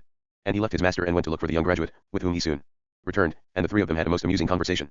Chapter 3. About the ridiculous discussion between Don Quixote, Sancho Panza and Sanson Carrasco, B.A. Don Quixote remained deep in thought as he awaited the young graduate Carrasco, from whom he was expecting to hear news about himself published in a book, as Sancho had said, and he couldn't persuade himself that such a history existed. The blood of the enemies that he had killed was not yet dry on the blade of his sword, and people were already claiming that his noble deeds of chivalry had appeared in print. Despite this, though, it did occur to him that some sage, friendly or hostile, must have published his deeds by way of enchantment, if friendly, to exalt them and place them above the most renowned exploits ever performed by any knight-errant, if hostile, to dismiss them and present them as being meaner than the wretchedest deeds that the basest squire had ever been described as doing. But then again, he said to himself, Squire's exploits had never been recorded, and if it was true that this history did exist, the fact that it concerned a knight-errant was a guarantee that it would be grandiloquent, lofty, illustrious, magnificent and true. This thought offered him some consolation, but then he lost heart again when he remembered that the name side suggested that the author was a Moor, and not a word of truth was to be expected from any of those, since the whole lot of them are deceivers, liars and storytellers. He was afraid that the author might have handled his love affair in an indelicate manner that would cause detraction and damage to the chastity of his Lady Dulcinea del Toboso. He hoped that he had portrayed his faithfulness and the unswerving correctness of his behavior towards her, snubbing queens, empresses and damsels of all ranks, and holding in leash the powerful urges of his natural passions. And in this state, engrossed in these and many other thoughts careering about his brain, he was found by Sancho and Carrasco, whom Don Quixote greeted with gracious courtesy. Despite his name, the new graduate wasn't a big man, although he was a great light cooler. His complexion was dull but his wits were sharp. He'd have been about 24. With a moon face, a snub nose and a large mouth, all signs that he had a waggish disposition and loved joking and jesting, as he showed when he saw Don Quixote by throwing himself onto his knees before him and saying, "Pray give me your hands, Don Quixote de la Mancha, I swear by this habit of St. Peter that I'm wearing, even though I've only taken minor orders, that you are one of the most famous knights-errant that have ever existed or indeed ever will exist in the whole wide world. A blessing on side Hammett Ben Edgley for having written the history of your great deeds, and a double blessing on the diligent man who took care to have it translated from Arabic into our Castilian vernacular, for the amusement and entertainment of all." Don Quixote brought him to his feet and said, "It is true, then, is it, that a history of me exists, and that it was a Moor and a sage who wrote it?" "It's so true, sir," said Sanson, "that I'm to understand that more than 12,000 copies of the history are in print at this moment, and if you don't believe me, just ask Portugal, Barcelona, and Valencia, where they were printed, and there's a report that it's being printed now in Antwerp, and all the signs are that there's no language in the world into which it won't be translated. One of the things," Don Quixote put in, "that must give the greatest happiness to a virtuous and eminent man is to find himself with a good name on everybody's lips, and in print, while he is still alive. I said with a good name because, if the opposite were the case, no death could equal it. As far as good names and good reputations are concerned," the young graduate said, "you have gained the palm from all other knights-errant, because the Moor in his language, and the Christian in his, took good care to depict most vividly for us your gallantry, your courage in confronting perils, your patience in adversity, your long suffering in misfortune and when wounded, and your chastity and continence in that most platonic love affair between you and my Lady Dona Dulcinea del Toboso. I've never heard anyone," Sancho butted in, "calling my Lady Dulcinea Dona, but just the Lady Dulcinea del Toboso, so the history's wrong about that, for starters." "That isn't an important objection," Carrasco replied. "Certainly not," said Don Quixote, "but tell me, sir, which of my deeds are most highly praised in the history?" "About that," the young graduate replied, "opinions differ, as tastes do. Some prefer the adventure of the windmills, which you thought were brewery uses and giants, others the adventure of the fulling mill, others the description of the two armies that turned out to be two flocks of sheep. One man praises the adventure of the corpse being taken to Segovia to be buried, another says that the best one of them all is the freeing of the convicts, yet another that none of them equals the adventure of the two Benedictine giants and the fight with the brave Basque." "Could you please tell me, sir," Sancho put in, "whether they've included the adventure of the men from Yanguas, when good old Rocinante had the bright idea of reaching for the stars?" "The sage didn't leave anything out," replied Sanson. "He includes and describes it all, even the capers cut by Sancho in the blanket." "I didn't cut any capers in the blanket," Sancho retorted. "I cut them in the air, and more of them than I'd have chosen to. I suppose," added Don Quixote, "that every history that has ever been written has its ups and its downs, especially those that deal with chivalric exploits, for they cannot recount successful adventures alone." "For all that," the young graduate replied, "some of those who've read the history say that they'd have been happier if its authors had overlooked some of the countless beatings that Don Quixote received in various confrontations." "That's where the truth of the history comes in," said Sancho. "But they could, in all fairness, have kept quiet about them," said Don Quixote. "Because there is no need to narrate actions that do not alter or undermine the truth of the history, if they are going to result in the discrediting of the hero. I am sure that Aeneas was not as pious as Virgil depicts him, nor was Ulysses as prudent as Homer says." "That's true," Sanson replied, "but it's one thing to write as a poet and quite another to write as a historian. The poet can narrate or sing events not as they were but as they should have been, and the historian must record them not as they should have been but as they were, without adding anything to the truth or taking anything away from it." "Well, if this Moorish bloke's after telling the truth," said Sancho, "I bet the thumpings they handed out to me will be in there among the ones my master got, because they never took the measure of his shoulders without taking it of my whole body. But that's no surprise, because as my master says, all the limbs have got to share the headache." "You are a sly dog, Sancho," replied Don Quixote. "I must say your memory works well enough when you want it to." "Even if I did want to forget the thrashings I've been given," said Sancho, "the bruises wouldn't let me, still fresh here on my ribs." "Keep quiet, Sancho," said Don Quixote, "and stop interrupting our friend from the university, whom I entreat to continue telling me what is said about me in this history." "And about me, too," said Sancho. "They say I'm one of the main caricatures in it." "Two characters, not caricatures, friend Sancho," said Sanson.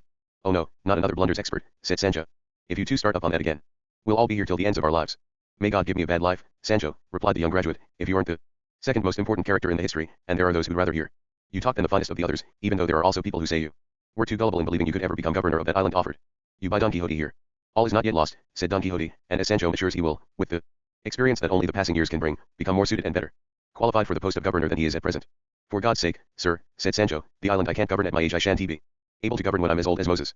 The problem is that this island of yours is biding its time God only knows where, not that I haven't got the gumption to govern it. Entrust the matter to God's good care, Sancho, said Don Quixote, for everything will turn out well, better perhaps than you think. Not a leaf stirs on a tree unless God wishes it to. That's true enough, said Sanson, and, if it is God's will, there shall be 1,000 islands for Sancho to govern, let alone one. I've seen governors about the place, said Sancho, that to my mind can't hold a candle to me, yet, for all that, they get called my lord and they eat off plates of silver. Those aren't governors of islands, replied Sanson, but of other less demanding things, because those who govern islands must at the very least have some knowledge of syntax. I could cope with the sin, said Sancho, but I'll pass on the tax, it's something I haven't ever come to grips with. But to leave me being governor in God's hands, and may he send me where I can be of most service to him, what I say, Sanson Carrasco sir, is that I'm very very glad that the author of this here history has talked about me in such a way that what he says doesn't give offense, because I swear to you as a loyal squire, that if he'd said anything that wasn't fit to be said about a purebred Christian, which is what I am, the deafest of the deaf would have heard what I'd have had to say to him. That would have been a miracle, Sanson replied. Miracle or no miracle, said Sancho, everyone should watch out how he talks or writes about the next man and not just shove down the first thing that comes into his brain box. One of the faults that have been found in this history, said the young graduate, is that the author included a tale called Inappropriate Curiosity, not that it's a bad one or badly told, but it's out of place and has nothing to do with the history of the great Don Quixote. I bet, replied Sancho, that the bastard's gone and made a right old hodgepodge. I do now have to say, said Don Quixote, that the author of my history is no sage but some ignorant prattler, who started writing it in a haphazard and unplanned way and let it turn out however it would, like Orbanja, the famous artist of Ubeda, who, when asked what he was painting, replied, whatever emerges. On one occasion he was painting a cockerel so badly and so unlike a real cockerel that he had to write in capital letters by its side, this is a cockerel. My history must be like that, needing a commentary to make it intelligible. No, no, replied Sanson, it's so very intelligible that it doesn't pose any difficulties at all. Children leaf through it, adolescents read it, grown men understand it and old men praise it, and, in short, it's so well thumbed and well perused and well known by all kinds of people that as soon as they see a skinny nag pass by they say, look, there goes Rocinante. And the people who have most taken to it are the page boys. There's not a Lord's antechamber without its Quixote. If one person puts it aside, another picks it up. Some ask to be lent it, others run up and snatch it away. All in all, this history provides the most delightful and least harmful entertainment ever, because nowhere in it can one find the slightest suspicion of language that isn't wholesome or thoughts that aren't Catholic. To write in any other way, said Don Quixote, would be to write not truths but falsehoods, and historians who have recourse to falsehoods should be burned, like counterfeiters, and I do not know what could have made the author turn to stories about other people when there was so much to write about me. I suppose he was relying on the saying, it's all fish that comes to the net. Yet the truth of the matter is that just by recording my thoughts, my sighs, my tears, my worthy designs and my missions he could have written a volume bigger than all the works of El Tostado put together, or at any rate as big. Point one be that as it may, my understanding of the matter, my dear sir, is that to write histories and other books one needs a fine mind and a mature understanding. To tell jokes and write wittily is the work of geniuses. The most intelligent character in a play is the fool, because the actor playing the part of a simpleton must not be one. History is, as it were, sacred, because it must be truthful, and where there is truth there is God, because he is truth, and yet, in spite of all this, there are those who toss off books as if they were pancakes. There's no book so bad, said the young graduate, that there isn't something good in it. About that there is no doubt, Don Quixote replied, but it often happens that men who have deservedly achieved and won fame by their writings lose it completely or find it diminished in part as soon as they publish them. The reason for that, said Sanson, is that printed works are read at leisure and their defects are easily spotted, and the more famous the author the more closely they're scrutinized. Men renowned for their genius, great poets, illustrious historians, are usually envied by those whose pleasure and pastime is to pass judgment on what others have written, without ever having published anything themselves. That is not surprising, said Don Quixote, because there are many theologians who cannot preach, yet are experts at identifying the faults and the excesses of those who can. It is exactly as you say, Don Quixote, said Carrasco, but I do wish that such critics were more forgiving and less censorious, and did not pay such attention to the spots on the brilliant sun of the work they grumble at, for if aliquando bonus dormitat Homerus, too, they should also remember how very long Homer stayed awake to give us the light of his work with the least possible shadow, and it could even be that what they think are faults are in reality beauty spots, which often increase the loveliness of a face. So, you see, anyone publishing a book exposes himself to enormous risk, because it's absolutely impossible to write one in such a way that it satisfies and pleases all those who read it. The book that has been written about me, said Don Quixote, will not have pleased many people. Quite the contrary, since stultorum infinitus est numerus, three innumerable are those who have relished this history. Some have found fault with the author's memory and accused him of deception because he forgets to tell us who was the thief that stole Sancho's done. The incident isn't narrated and we just have to infer that somebody has stolen it, and a little later we find Sancho riding the very same donkey without having recovered it. They also say that the author forgot to state what Sancho did with the 100 escudos he found in the traveling bag in the Sierra Morena, which are never mentioned again, and there are many people who would like to know what happened to them, or what he spent them on, which is one of the essential points omitted from the book. Sancho replied, right now, Señor Carrasco, I'm in no state to go into any accounts or explanations, because I've just gone all a flutter in my tummy, and if I don't get a couple of swigs of the old stuff inside me to put it right I'll soon be nothing but skin and bone. I'll have to go home for it, and the wife's waiting for me. As soon as I've done eating I'll come back and answer all the questions you and anyone else want to put to me, both about the loss of the ass and about the spending of the 100 escudos. And without awaiting a reply or saying another word he went home. Don Quixote insisted that the graduate must share his humble board. The graduate accepted the invitation and stayed for the meal. A couple of squabs were added to the pot. The conversation at table was about deeds of chivalry. Carrasco played along with his host. The banquet came to an end. They had their afternoon nap. Sancho returned and the previous conversation was resumed. Chapter 4. In which Sancho Panza provides the answers to the young graduate. Sanson Carrasco's doubts and questions, together with other events worth knowing and telling. Sancho Panza returned to Don Quixote's house and to the previous conversation, and he said, to what Señor Sanson said about people wanting to know who stole my donkey, and how and when, it is my reply that on the very same night when we went to hide from the Holy Brotherhood in the Sierra Morena, after the adventure or misadventure of the convicts, and the other one of the dead body being taken to Segovia, me and my master rode into a clump of trees where my master leaned on his lance and I sat on my dun. Both of us dead beat after the fights we'd had, and we dozed off just as if we were lying on half a dozen feather mattresses, and in particular I fell so very fast asleep that whoever it was managed to come and prop up the pack saddle, with me sitting there and all, on top of 4 poles one in each corner, and get the dun out from underneath without me noticing a thing. That is easy enough to do, and no new occurrence. It is what happened to Sacripant when he was at the siege of Albraca and that famous thief Brunello removed his horse from between his legs using the same trick. One dun broke, Sancho resumed, and as soon as I gave myself a good shake the poles caved in and I came down with an almighty thump, and I looked around for my donkey, and I couldn't find it, and the tears filled my eyes and I made such a lament that if the author of our history hasn't put it in he can take it from me, he hasn't put anything worthwhile in. A few days later, I can't rightly remember how many, I was walking along with Princess Micomicona when I spotted my donkey, and on top of it wearing gypsy clothes was that character Ginés de Pasamonte, that crook, that great villain me. And my master set free from the chain. That isn't the mistake, Sanson replied. The mistake is that before the ass has reappeared the author says Sancho's riding it.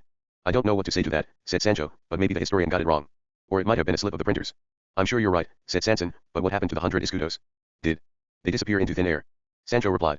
I laid them out on the well-being of my person and of my wife and children, and those escudos are the only reason why my wife's putting up with me going off along all those highways and byways serving my master Don Quixote, because if after all that time I'd come back home penniless and donkeyless I'd have been in for it, and if there's anything else you want to know about me here I am, and I'll answer to the king himself in person, and there's no cause for anybody to be poking their noses into whether I brought money back with me or not and whether I spent it or not, because if the thumpings I was given on my travels had to be paid for in hard cash, even if they were only priced at 4 maravedis apiece, another 100 escudos wouldn't be enough to pay for the half of them, and people can put their hands on their hearts and say what they'd have done, and stop making out that what's white's black and what's black's white each of us is how God made him, and many are much worse.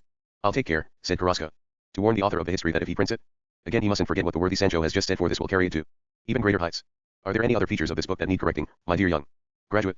Don Quixote asked. Yes, there must be, he replied, but none of them can be as important as those that I have mentioned. And does the author, Don Quixote asked, by any chance promise a second part?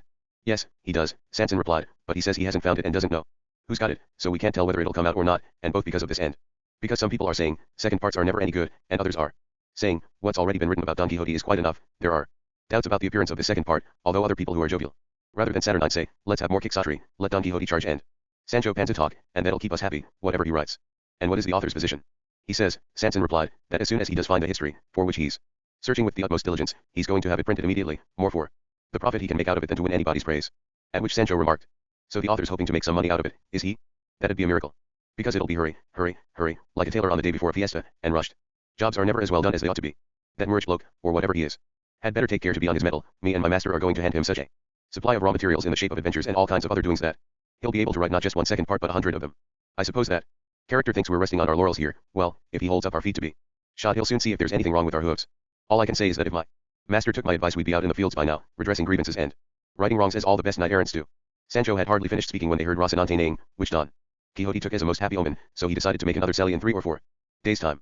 He informed the young graduate of his decision, and asked his advice about where to start the campaign, and the reply was that they should travel to the kingdom of Aragon and the city of Saragossa, where solemn jests were soon to be held to celebrate St. George's Day too, and these would give Don Quixote the chance to outshine all the knights in Aragon, which would be the same as outshining all the knights in the world.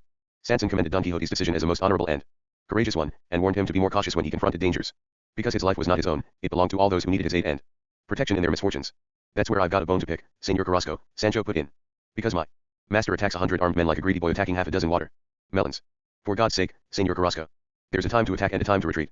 It can't always be for St. James, close, Spain, 3 what's more, I've heard it said, by my master himself if I remember rightly, that being brave is halfway between the extremes of being a coward and being foolhardy, and if that's right I don't want him to go running away when there isn't any reason to, or attacking when the odds are hopeless. But what I specially want to warn my master is that if he's going to take me with him, there's one proviso, he's going to do all his battling for himself and I'm not going to be forced to do anything more than look after his person and keep him clean and comfortable, and I'll mollycoddle him like nobody's business, but if he thinks I'm ever going to draw my sword, even against poxy peasants with their hatchets and their iron skull caps, he's got another thing coming. I'm not setting out to win myself a reputation as a hero, Señor Carrasco, but as the best and loyalest squire that ever served a knight-errant, and if my master Don Quixote, out of gratitude for my many good services, decides to give me one of all those islands he says he's going to come across, I'll be duly grateful, and if he doesn't, I was born to suffer, and man mustn't make his fortunes depend on other men, but on God, and what's more my bread will taste as good to me islandless as with an island, or better. And how am I to know that the devil hasn't been fixing up tripwires on those islands to make me stumble and fall and bash my teeth in? Sancho I was born and Sancho I shall die, but all the same if out of the kindness of its heart, without me having to put myself out or risk too much, heaven did let me have an island or something similar, I'm not such an idiot as to turn it down, because as they also say, when you're offered to have her make haste with the halter, and when good fortune comes knocking at the door, hurry up and let her in. Brother Sancho, said Carrasco, you've spoken like a professor, but do put your trust in God and in Don Quixote, because he's going to give you a kingdom, not just an island. Too much would be just as bad as too little, Sancho replied, although I can tell you, Señor Carrasco, that if my master did give me a kingdom he wouldn't be pouring it down the drain. I've taken my own pulse and found myself in a good condition to rule. kingdoms and govern islands, and so I've told my master more than once. Be careful, Sancho, said Sanson. Success can go to one's head, and it could happen that once you were governor you wouldn't want to know your own mother. That, said Sancho, might be true of people whose blood isn't as pure as it might be, but not of anyone with a good thick slab of the suit of an old Christian all round his soul, like me. A man of my caliber being ungrateful to anyone. May God grant it, said Don Quixote, and we shall see what happens when you take over the governorship. I do believe that it is very nearly in sight. Then he asked the young graduate, if he was a poet, to do him the favor of writing some verse about the way in which he intended to bid farewell to his lady Dulcinea del Toboso, and to take care to put at the beginning of each line one letter of her name, so that when the reader reached the end of the poem and put all the first letters together, they would read, Dulcinea del Toboso. The young graduate replied that even though he wasn't one of the famous poets of Spain, of which there were said to be no more than 3.5, he wouldn't fail to write the poem, in spite of the fact that he could see one great difficulty in the task. Because there were 17 letters in the name, and if he made 4 stanzas of 4 lines each there'd be 1 letter left over, and if he used 5 line or 10 line stanzas he'd be 3 letters short, but, in spite of all that, he'd squeeze the extra letter in as best he could, and make the name of Dulcinea del Toboso fit into 4 4-line stanzas.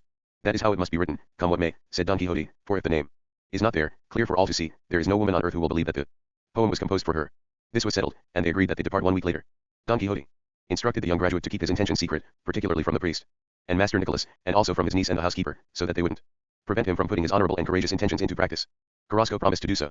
With this he took his leave, begging Don Quixote to send him all his news, both good and bad, whenever he had an opportunity, and so they parted, and Sancho went away to make his preparations for their campaign. Chapter V. About the intelligent and amusing conversation between Sancho Panza and his wife Teresa Panza, together with other events worthy of happy memory. As the translator of the history begins this 5th chapter, he says that he considers it to be apocryphal, because Sancho Panza speaks here in a way that is quite different from what could be expected from his dull wits, and makes incisive comments that seem beyond his capabilities. The translator adds, however, that, concerned as he is to do his job properly, he has decided not to leave it untranslated, and so he continues. Sancho was in a jubilant mood when he reached home, so much so that his wife could tell at a glance how happy he was, and couldn't resist asking him, what's happened, Sancho my dear, to make you so cheerful? To which he replied, I can tell you this much, wife, if it so pleased God, I'd be well content not to feel as happy as I look. I don't understand you, husband, she replied, and I don't know what you mean. When you say you'd be well content, if it so pleased God, not to feel happy I might hunty. Be very clever, but I don't know anyone who's happy at not being happy. Look, Teresa, Sancho replied. I'm happy because I've made up my mind to go back into service with my master Don Quixote, who's riding off in search of adventures for a 3rd time, and I'm going with him again, because my needs force me to, together with the happy hope of finding another 100 escudos like the ones that have been spent, even though I'm sad at having to leave you and the children, but if it so pleased God to let me have enough to eat safe and sound here at home without dragging me along all those highways and byways, something he could do without much effort by just willing it to happen, it's clear that my happiness would be firmer and sounder, because this happiness I've got at the moment is mixed with sadness at leaving you. So I was right to say that I'd be well content, if it so pleased God, not to be happy.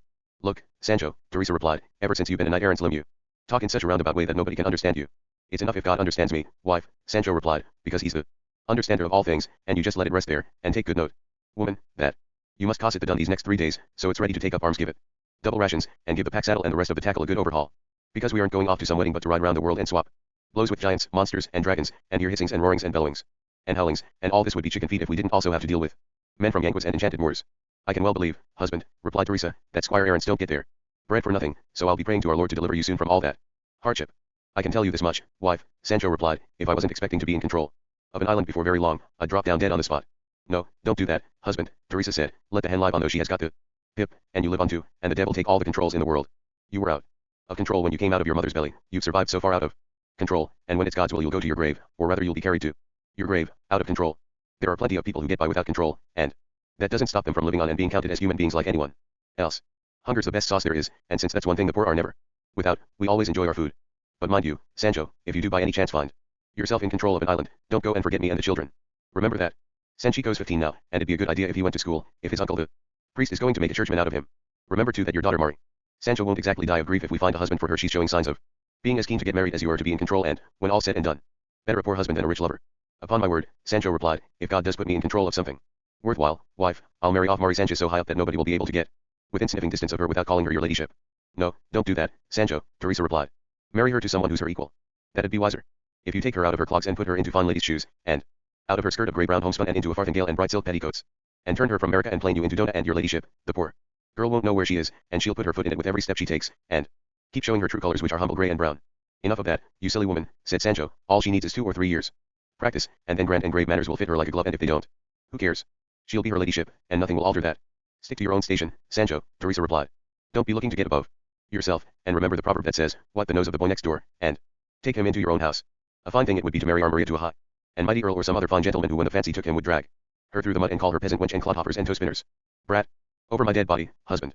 Do you think that's what I've raised my daughter for? You bring some money home, Sancho, and leave me to see to her marriage.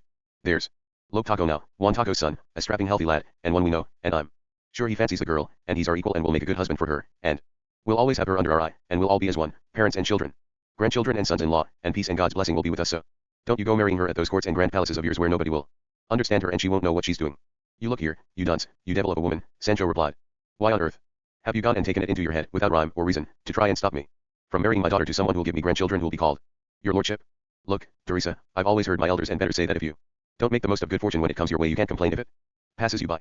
So now that it's knocking at our door it won't do to shut it out, we'd better let ourselves be blown along by the fair wind. It was because of this way of expressing himself and because of what Sancho says a little later that the translator of this history declared that he considered this chapter to be apocryphal. Can't you see, you animal, Sancho continued, that it'll be a good idea if I end up in control of something worthwhile that will pull us out of the mire? And then Mari Sancho can marry whoever I say, and you'll soon see how they'll call you Dona Teresa Panza, and in church you'll sit yourself down on top of carpets and cushions and counterpanes, and snub your nose at all the hidalgos' wives in the village. But oh no, you want to stay as you've always been, never getting any bigger or smaller, like one of those figures on tapestries. And that's that Sancho is going to marry an earl. Whatever you say. Do you know what you're saying, husband? Replied Teresa. And I don't care what you say, I'm afraid this earldom of my daughter's is going to be her undoing. You go ahead and do what you like, make her a duchess or a princess if you please, but I can tell you it won't be with my goodwill or consent.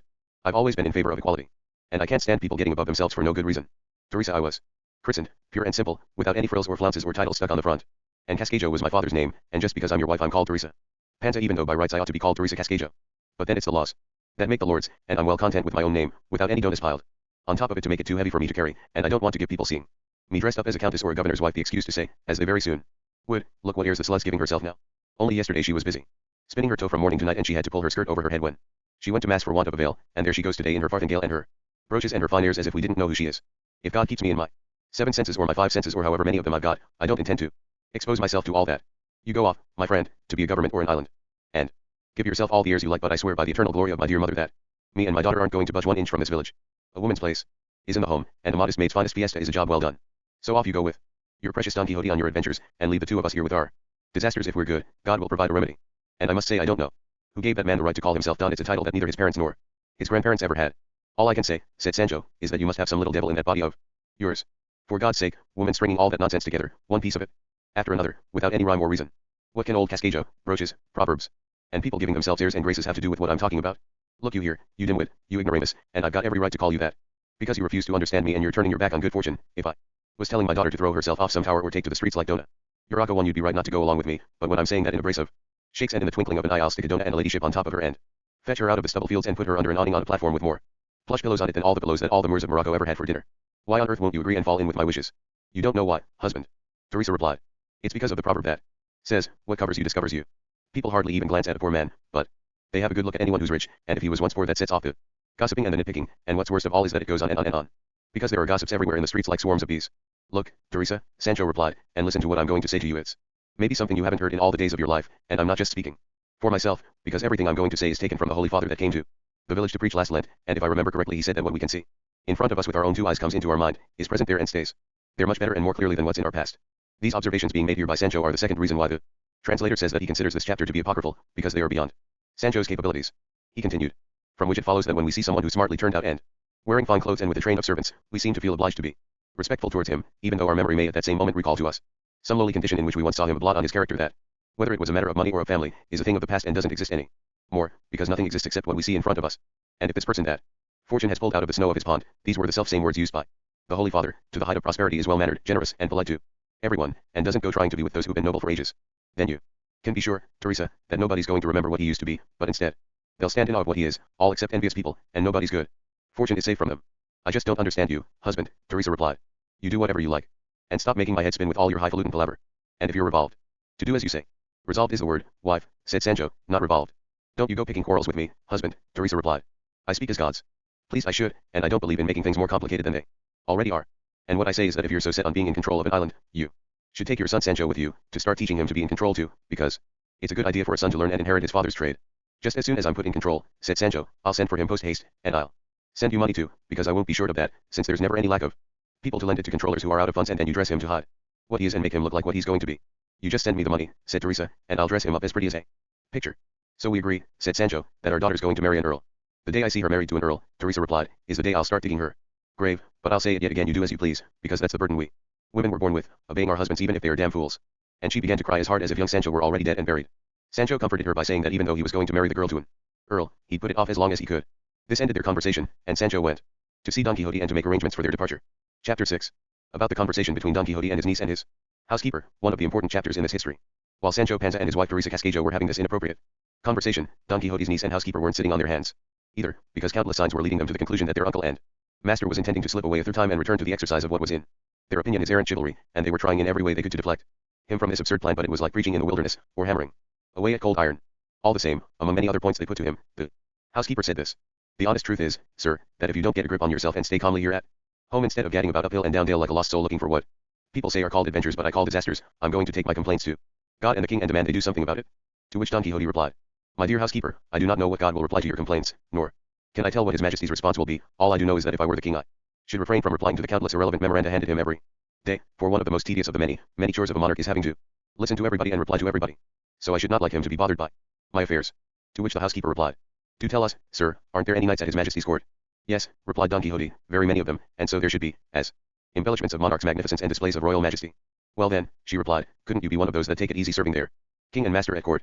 "Look here, my friend," Don Quixote replied, "not all knights can be courtiers, and not all courtiers can or should be knights errant. The world needs both kinds, and even if we are all knights there is a very great difference between one sort and the other, because courtiers, without leaving their chambers or the confines of the court, stroll all over the world just by perusing a map, which does not cost them a penny or cause them to suffer any heat or cold, or hunger or thirst, but we, the true knights errant, exposed to the sun, to the cold, to the air, to the inclemencies of the heavens, by night and by day, on foot and on horseback, measure the whole earth with our own paces, and we do not merely know our enemies from their portraits but in their own persons, and at every turn and on all occasions we attack them, without concerning ourselves over trifles like the laws of challenges, whether or not one lance or sword is longer than the other, whether the enemy has holy relics on him, or is practicing some other form of covert trickery, whether or not the sun should be divided and carved up so that it shines into the eyes of neither, and other ceremonials of the sort that are involved in challenges between two individuals, which you do not know about and I do. And there is something else that you should know, the good knight errant even when confronted by 10 giants whose heads not only touch but pierce the clouds, and every one of them with 2 vast towers for legs, and arms like masts of mighty ships, and each eye like an enormous millstone burning brighter than a glass furnace, must not take fright on any account, but with gallant demeanor and an intrepid heart must charge and attack them and, if he can, defeat them and put them to flight in an instant, even if they wear as armor the shells of a certain sea creature that are said to be harder than diamond, and even if in place of swords they bear keen knives of Damascus steel, or clubs covered in spikes of the same metal, as I have seen on more than one occasion. I have said all this, my dear housekeeper, so that you can see what a difference there is between one sort of knight and the other, and it would be only right if there were no monarch who did not prize more highly the second kind, or to be more exact this first kind, of knight errant, for, as we read in their histories, there have been those who were the salvation not merely of one kingdom but of several. Oh, sir, the niece broke in. Look, everything you've said about knights errant is a fable and a fib, and if the histories written about them aren't burnt, each and every one of them deserves to be forced by the Inquisition to wear a scapular or some other sign, showing it's a wicked corrupter of morals. By the God who sustains me, said Don Quixote, if you were not my niece, the daughter of my own sister, I should mete out to you such a punishment for the blasphemy you have just uttered that all the world would echo with it. How is it possible for a little missy who can hardly even manage a dozen bobbins when she is making lace to dare to traduce and find fault with the histories of knights errant? What would Sir Amadis say if he heard such a thing? Yet it is certain that he would forgive you, because he was the humblest and most courteous knight errant of his time and, furthermore, a great protector of damsels, but you could have been hurt by someone who would not have let you off so lightly, because not all of them are courteous or considerate, there are some who are unmannerly ruffians. Not all those who are called knights are altogether knightly, for some are of gold, others are of alloy, and they all seem like knights, but not all of them can withstand the touchstone of truth. There are base fellows who are bursting to seem like knights, and there are grand knights who seem to be dying to be taken for base fellows. The former rise through ambition or virtue, the latter lower themselves through lack of spirit or through vice, and we must use our finest discernment to distinguish between these two sorts of knights, so similar in their titles and so different in their actions. God bless me, said the niece. You know so much, uncle, that if needs be you could climb up into any pulpit and preach away for all you were worth, yet you've got yourself into such a state of blind stupidity you believe that you're stout-hearted when the truth is you're old, that you're strong when you're ill, and that you right wrongs when you're bowed down by age, and, worst of all, that you're a knight when you aren't, because even if hidalgos can be knights it's certain that poor ones can't. There is a great deal of truth in what you say, niece, Don Quixote replied, and I could tell you things about noble families that would astonish you, but not wanting to mix the sacred with the profane I shall desist. Look, my dear friends, all the families in the world, please attend to what I am saying, can be reduced to 4 kinds, which are these: those that had humble beginnings, and extended and grew until they attained greatness; those that had splendid beginnings, and maintained the state and even now remain as they were at the outset; those that had splendid beginnings but tapered off, like a pyramid, after dwindling and decaying until they ended up in oblivion, like the tip of the pyramid, which compared with its base is nothing; and all the others, the vast majority, that had neither a good beginning nor an acceptable middle, and will have the same anonymous end, the lineage of common, plebeian people. Of the first kind, those who had humble beginnings and rose to the greatness that they preserve to this day, let the Ottoman house one serve as an example, for, springing from a humble, lowly herdsman, it has reached the heights where we contemplate it now. Of the second type, the family that had its origins in greatness and maintains it without adding to it, we can find examples in the many kings who have inherited their position and retained it without any expansion or contraction, being content to stay peacefully within the borders of their kingdoms. Of those who began in splendor and tapered away there are thousands of examples, because all the pharaohs and Ptolemies of Egypt to all the Caesars of Rome, together with the whole horde, if it is correct to give them this name, of countless Median, Assyrian, Persian, Greek and barbarian princes, monarchs, and lords, all these Ancient dynasties and lineages have tapered away into nothingness and oblivion, both the families themselves and those who founded them, because it is impossible now to find any of their descendants, and even if we did find one it would be in some lowly and humble station. Of the plebeian stock all I can say is that it only serves to swell the ranks of the living, and its achievements deserve no more fame or praise than that. From all I have said I hope you will be able to gather, my dearly beloved dimwits, that there is a great confusion among lineages, and that the only families who show themselves to be great and illustrious are those that display these qualities in the virtue, wealth and generosity of their paterfamilias. I say virtue, wealth, and generosity because the great man who is sin-ridden can only be a great sinner, and the wealthy man who is not generous will be nothing but a miserly beggar. The owner of wealth is not made happy by owning it but by spending it, and not by spending it capriciously, but by knowing how to spend it well. The poor gentleman has no means of showing that he is a gentleman other than by his virtue, being affable, well-bred, courteous, and considerate, and solicitous, not proud, not arrogant, not a gossip, and, above all, charitable, because by cheerfully giving a pauper a couple of maravedis he will show himself to be as generous as the man who distributes alms to a fanfare of trumpets, and anybody who sees him adorned with these virtues of which I speak, even if he does not know him, cannot fail to consider that he is a man of good stock, and that it would be a miracle if he were not, and praise has always been virtue's reward, and the virtuous are bound to be praised. There are two roads, my daughters, to riches and honor, one is letters, the other is arms. I myself am more arms than letters, and, to judge from this inclination of mine, I must have been born under the influence of the planet Mars, so I am almost forced to follow that road, and by it I must travel in the face of all the opposition in the world. And you will be wearying yourselves in vain if you try to persuade me not to want for myself what heaven wants for me, what fortune ordains for me, what sound reason demands for me, and, above all, what my own will desires for me, because knowing, as I do, the countless toils that are part and parcel of knight errantry, I also know the innumerable benefits that it brings. And I know that the road of virtue is very narrow, and the road of vice is broad and spacious. Point 3. And I know that they lead to very different ends and goals, because the broad and spacious road of vice leads to death, and the narrow and toilsome road of virtue leads to life, and not life that comes to a conclusion, but life without end. And I know, too, as the great Castilian poet says, that this rough and rutted footpath is the way up to the heights of immortality, refused to all but those who do not stray for. Oh dear, dear me, cried the niece. My master's a poet, too. He knows everything. He can do anything he wants to, and I bet if he wanted to be a bricklayer he could build a house as easy as making a birdcage. I can promise you, niece, Don Quixote replied, that if thoughts of chivalry did not engage all my faculties, there would be nothing I would not make, no knick-knack I would not manufacture. In particular birdcages and toothpicks. Someone knocked on the door, and when they asked who it was the reply came from Sancho Panza, and the housekeeper ran away to hide, to avoid seeing him, so great was her hatred for the man. The niece opened the door, his master Don Quixote walked out to greet him with open arms, and the two of them shut themselves up in his room, where they had another conversation, in no way inferior to the previous one. Chapter 7. About Don Quixote's conversation with his squire, and other famous events. The instant the housekeeper saw Sancho Panza shutting himself away with his master in his room she knew what they were up to, and supposed that the result of their discussion would be a decision to go off on a third sally. Grief-stricken, she threw on her cloak and hurried away in search of the young graduate Sanson Carrasco, believing that being an eloquent man and her master's latest friend he'd be able to persuade him to desist from this act of folly. She found Carrasco strolling about his courtyard, and she threw herself at his feet, sweating with anguish. When he saw her in such sorrow and distress, he said, "What's this, my dear housekeeper? What can have happened to make you look as if your very soul were being torn out of you?" "Oh, Señor Carrasco, sir, just that my master's breaking out. He's breaking out for certain." "And what is he breaking out through, madam?" Sanson inquired. "Has a hole appeared in some part of his body?" "What he's breaking out through," she replied, "is the gaping gate of his madness. What I mean to say, dear Señor Carrasco, sir, is that he wants to go off again, for the third time, and wander around the world trying his fortune, as he puts it, though I can't understand how anyone can call it that. The first time, they brought him home draped over a donkey and beaten black and blue. The second time, he came back on an ox cart, locked in a cage, thinking he was enchanted, and in such a state, poor fellow, that his own mother wouldn't have known him, thin, pale, his eyes sunk back into the depths of the attics of his brain, and it's cost me more than 600 eggs to get him into some sort of shape again, as God knows and everyone else knows, too, as well as my hens. Who'll confirm what I'm saying?" "I can well believe it," the young graduate replied, "because they're such good hens. So plump and well-bred, that they die rather than fail to tell the truth. In short, my dear housekeeper, nothing worse has happened, and there have been no greater disasters than the one it's feared Don Quixote has in mind." "That's right, sir," she replied. "Don't you worry, then," the graduate replied, "just hurry back home and make me something hot for my lunch, and on the way you can be saying St. Apollonia's prayer. If you know it, I'll soon join you, and then you'll witness miracles." "Oh dear me," the housekeeper replied. "You're telling me to say St. Apollonia's prayer? That'd be fine if there was something wrong with my master's teeth, but his problem's in his brain box. I do know what I'm saying, my dear housekeeper, so off you go, and don't start arguing with me. You know I'm a BA from Salamanca, and you can't be much more of a BA than that," Carrasco replied. And with this the housekeeper left, and the young graduate went in search of the priest, to tell him what will be recorded in due course. While Don Quixote and Sancho were shut up together, they engaged in the conversation that the history relates in truthful detail.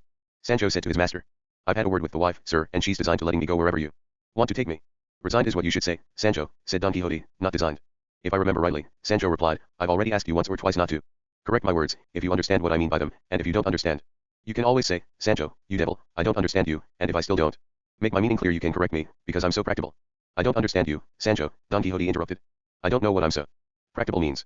"So practical," Sancho replied, "means that's just the way I am. And now I understand you even less," Don Quixote replied. "If you don't understand me," Sancho replied, "I don't know what else to say. That's all I do know, so help me God. Now I see your meaning." Don Quixote replied, "What you intend to say is that you're so tractable, pliant, and docile that you will accept everything I say, and learn whatever I teach you." "I bet," said Sancho, "you knew exactly what I meant from the start, but you wanted to ruffle me so as to make me put my foot in it another few hundred times." That may well be so, Don Quixote replied. But tell me, what does Teresa say? What Teresa says, said Sancho, is I should watch my step with you, and let papers speak and beards stay still, and he who shuffles doesn't cut, and the bird in the hand is worth two in the bush. And what I say is that a woman's advice is seldom given, and a man would be mad not to take it. And that is what I say, too, replied Don Quixote. Speak on, Sancho my friend, do. Continue, you are in sparkling form today. The fact is, said Sancho, that as you know better than I do we're all mortal beings. Here today gone tomorrow, and the lamb goes to the spit as soon as the sheep, and nobody can count on living longer than God lets him, because death is deaf, and when he comes knocking at the door of our life he's always in a hurry and nothing will stop him. No, not pleas nor struggles nor scepters nor mitres, as everyone knows only too well, and as the priests up in their pulpits keep telling us. That is all very true, said Don Quixote, but I cannot fathom what you are driving at. What I'm driving at, said Sancho, is that I want you to settle some fixed wages that you'll pay me every month so long as I serve you, and I want you to pay these wages out of your regular income, because I don't want to depend on gifts and favors. They come too late, or get damaged on the way, or never arrive at all, and God help each of us to what is rightly his. In a nutshell, however much or however little I'm earning I want to know what it is, because it only takes one egg to get a hen to lay, and many a little makes a mickle, and something is always better than nothing. It's true that if you do give me that island you promised me, which I don't believe or expect you ever will, I'm not so ungrateful or so worried about a farthing or two here or there that I'd oppose the income from the island being tot up and stopped from my wages, in due abortion. Sometimes, friend Sancho, Don Quixote replied, a proportion might be preferable to an abortion. Yes, I know what you mean, said Sancho. I bet I ought to have said proportion, not abortion, but it doesn't matter, you see, because you understood me. And I understood you so well, Don Quixote replied, that I penetrated into the innermost recesses of your thoughts, and I know what target you are firing at with the countless arrows of your proverbs. Look, Sancho, I should be most willing to establish a fixed wage for you if I had found in any of the histories of knights errant any example that could give me the slightest indication of what squires used to earn monthly or yearly, but I have read all or at least almost all their histories, and I do not recall ever reading that any knight errant did establish fixed wages for his squire. I only know that all squires were rewarded for their service with gifts, and that when they were least expecting it, if their masters had been blessed with good fortune, they found themselves rewarded with an island or something similar, and, at the very least, were given a title and an estate of some sort. If with these expectations and perquisites you wish to return to my service, Sancho, you are most welcome to do so, but to imagine that I am going to unsettle and disrupt the ancient customs of knight errantry is to imagine the unimaginable. And so, my dear Sancho, you go back home and inform Teresa of my intentions, and if she is happy for you to serve me for gifts, and you are happy to do so, bene quidem one, and, if not, we remain friends, for so long as a pigeon loft does not lack food, it will not lack pigeons. And remember, my son, that a good hope is better than a bad holding, and a good grievance is better than bad compensation. I am talking like this, Sancho, to show you that I, too, can rain proverbs. And finally I should like to say, and I shall say, that if you are unwilling to depend on my bounty and accept your share of my fortunes, then God go with you and make a saint of you. I shall not be short of squires who are more obedient, more solicitous, less clumsy, and less talkative than you. When Sancho heard his master's firm decision, his sky clouded over and the wings of his heart drooped down, because he believed that his master wouldn't depart without him for all the riches in the world, and as Sancho stood there, lost in the bewilderment of his thoughts, Sanson Carrasco came in with the housekeeper and the niece, who were anxious to hear how the young graduate was going to persuade their master not to go off again in search of adventures. The famous jester Sanson came up to Don Quixote and embraced him as he had the first time, and proclaimed, O flower of knight errantry! O resplendent light of arms! O honor and mirror of the Spanish nation! May it please God Almighty, in all his infinite goodness and wisdom, that the person or persons who would impede or prevent your third sally may never extricate themselves from the muddled maze of their murky musings, and never accomplish their evil desires. And turning to the housekeeper, he added, You can stop saying the prayer of Saint Apollonia, madam, I know that it is the precise determination of the heavenly spheres that Don Quixote shall again put into execution his original and lofty designs, and it would be a heavy burden on my conscience if I did not urge and exhort this knight no longer to restrain and still the strength of his mighty arm and the valor of his brave heart, because his inactivity is depriving wrongs of their righting, orphans of their succor, maidens of their honor, widows of their consolation, and wives of their solace, and other problems of this sort that affect, concern, depend, and are incumbent upon the order of knight errantry. Come, my dear Don Quixote, sir, so fair and so brave, sooner rather than later you must set off again in all your greatness and splendor, and if anything is wanting for the execution of your resolve, here am I to provide it in my person and my estate, and if it were necessary for me to serve your excellency as your squire, I should count it the greatest of good fortune to do so. And here Don Quixote, turning to Sancho, put in, Did I not tell you, Sancho, that I should have squires to spare? Look who is offering himself for the position, no less than the extraordinary bachelor of arts Sanson Carrasco, the perpetual frolicker and entertainer of the quadrangles of the colleges of Salamanca, sound in body, agile of limb, quiet, long-suffering in heat and in cold, in hunger and in thirst, all the qualities needed to be a knight-errant squire. But heaven forbid that merely for my own pleasure I should demolish the column of letters and shatter the vase of science and fell the lofty palm of the fair and liberal arts. Let this new Samson too stay in his own country, and in honoring it honor the grey hairs of his aged parents, for I shall be content with any squire that comes to hand, given that Sancho does not deign to accompany me. Yes, I do deign, Sancho replied, with tender tears welling up into his eyes. Nobody's going to say of me, dear master, that I bite the hand that feeds me. No, I don't come from an ungrateful breed, and the whole world knows, particularly in the village, what the panses I descend from have always been like, and what's more I've realized thanks to your many good deeds and even better words how keen you are to do me favors, and if I haggled just now about my wages it was only to please the wife. Because once she puts her hand to getting you to do something, there isn't a mallet that tightens the hoops on a barrel as tight as she tightens the screws to make you do what she set her mind on. But when all said and done, a man must be a man and a woman a woman, and since I'm a man wherever I am and I can't deny it, I'm going to be a man in my own house as well, whoever objects. So all that's got to be done is for you to draw up your will complete with codicil so it can't be resined, and let's get underway to stop Senor Carrasco's heart from breaking, saying as he does say that his conscience is telling him to tell you to go out into the world for a third time, and I'll renew my offer to serve you faithfully and loyally, as well as any squire ever served a knight errant in past or present times, or better. The young graduate was astonished to hear how Sancho Panza expressed himself. Because even though he'd read the first volume of his master's history, he'd never believed that Sancho was as funny as he's depicted there, but when he heard him talk about a will and codicil that couldn't be rescinded instead of a will and codicil that couldn't be rescinded, he believed everything he'd read about him, and set him down as one of the greatest simpletons of modern times, and thought to himself that two such madmen as this master and servant could never have been seen before on the face of the earth. Finally Don Quixote and Sancho embraced and were friends again, and, with the approval and blessing of the great Carrasco, now their oracle, it was agreed that they would set out 3 days later, which gave them time to prepare what they needed for the journey and to look for a helmet with a visor, because Don Quixote declared that he was going to wear one of these, come what might. Sanson offered him one, because he knew that a friend of his who owned it wouldn't refuse to let him have it, even though it wasn't so much brilliant with the splendor of burnished steel as murky with the rust and mold festooning it. Countless were the curses that the two women, niece and housekeeper, heaped on the young graduate. They tore their hair, clawed their faces, and, in the style of those hard mourning women who once used to accompany funerals, they lamented their master's departure as if it were his death. Sanson's reason, on the advice of the priest and the barber, with whom he discussed his plan for encouraging Don Quixote to sally forth again, is stated later in this history. In short, in the course of those 3 days Don Quixote and Sancho equipped themselves with what they considered necessary, and, once Sancho had placated his wife and Don Quixote had assuaged his niece and his housekeeper, they started out at nightfall for El Toboso, unseen by anyone except the young graduate, who rode out with them for a mile or two. Don Quixote was mounted on his good Rocinante, Sancho on his usual dun with its saddlebags well stocked with comestibles and with the purse full of money that Don Quixote had given him to provide against any eventuality. Sanson embraced Don Quixote and begged to be sent news of his fortunes, both good and bad, to rejoice at the latter or grieve over the former, as the laws of friendship required. Don Quixote promised to do so. Sanson returned to the village and the other two rode on towards the great city of El Toboso. Chapter 7, which relates what happened to Don Quixote when he was on his way to visit his lady Dulcinea del Toboso. Blessed be Almighty Allah, says Hammett bin Enjli at the beginning of this 8th chapter. Blessed be Allah, he repeats 3 times, and he says that he's uttering these blessings because Don Quixote and Sancho are in the field again at last, and the readers of his delightful history can reckon that at this point the exploits and capers of Don Quixote and his squire begin. He asks them to forget all about the ingenious hidalgos' earlier knightly deeds and look out for those that are yet to come, starting here on the road to El Toboso just as the others started on the plain of Montiel, and he isn't asking much in comparison with what he's promising, and so he continues.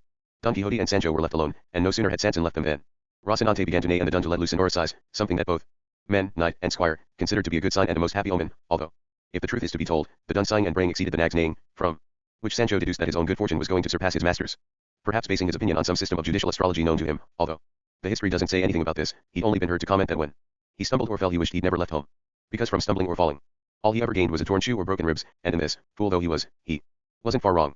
Don Quixote said, Sancho my friend, night is coming on faster and darker than suits our plans if we are to reach El Toboso by daybreak, and that is where I have resolved to go before embarking on any more adventures, to receive a blessing and gracious leave from the peerless Dulcinea, for with this her leave I intend to, and indeed consider it certain that I shall bring any perilous adventure to a happy conclusion, because nothing in this life makes knights errant more courageous than being favored by their ladies. That's what I think, too, replied Sancho, but you might find it hard to talk to her or see her, anywhere at least where she can give you her blessing, unless she lets you have it over the yard wall, where I saw her the first time, when I took her the letter about the antics and mad deeds I left you doing in the heart of the Sierra Morena. Did you imagine that it was a yard wall, Sancho, said Don Quixote, where or over which you saw her never sufficiently praised grace and beauty? No, it must have been balconies or galleries or porticos, or whatever it is that they are called, of splendid regal chambers. It might have been any of all that, Sancho replied, but to me it looked more like a yard wall, unless my memory's playing me up. We shall go there, Sancho, nonetheless, Don Quixote replied, for so long as I see her it is all the same to me whether I do so over a wall or through a window, or through the chink of a door or through the railings around a garden, for any ray that reaches my eyes from the sun of her beauty will enlighten my mind and strengthen my heart, so that I shall be unique and unequaled in intelligence and in courage. Well, the honest truth is, sir, Sancho replied, that when I saw that son of the lady Dulcinea del Toboso it wasn't bright enough to give out any rays, and it must have been because she was sieving that wheat I mentioned, and all the dust she was raising floated up in front of her face and clouded it over. So you still persist, Sancho, Don Quixote said, in saying, thinking, believing and asserting that my lady Dulcinea was sieving wheat, even though this is a task and an activity far removed from everything that is done and indeed can be done by persons of quality, who are made and reserved for other activities and amusements that reveal their rank from a mile away.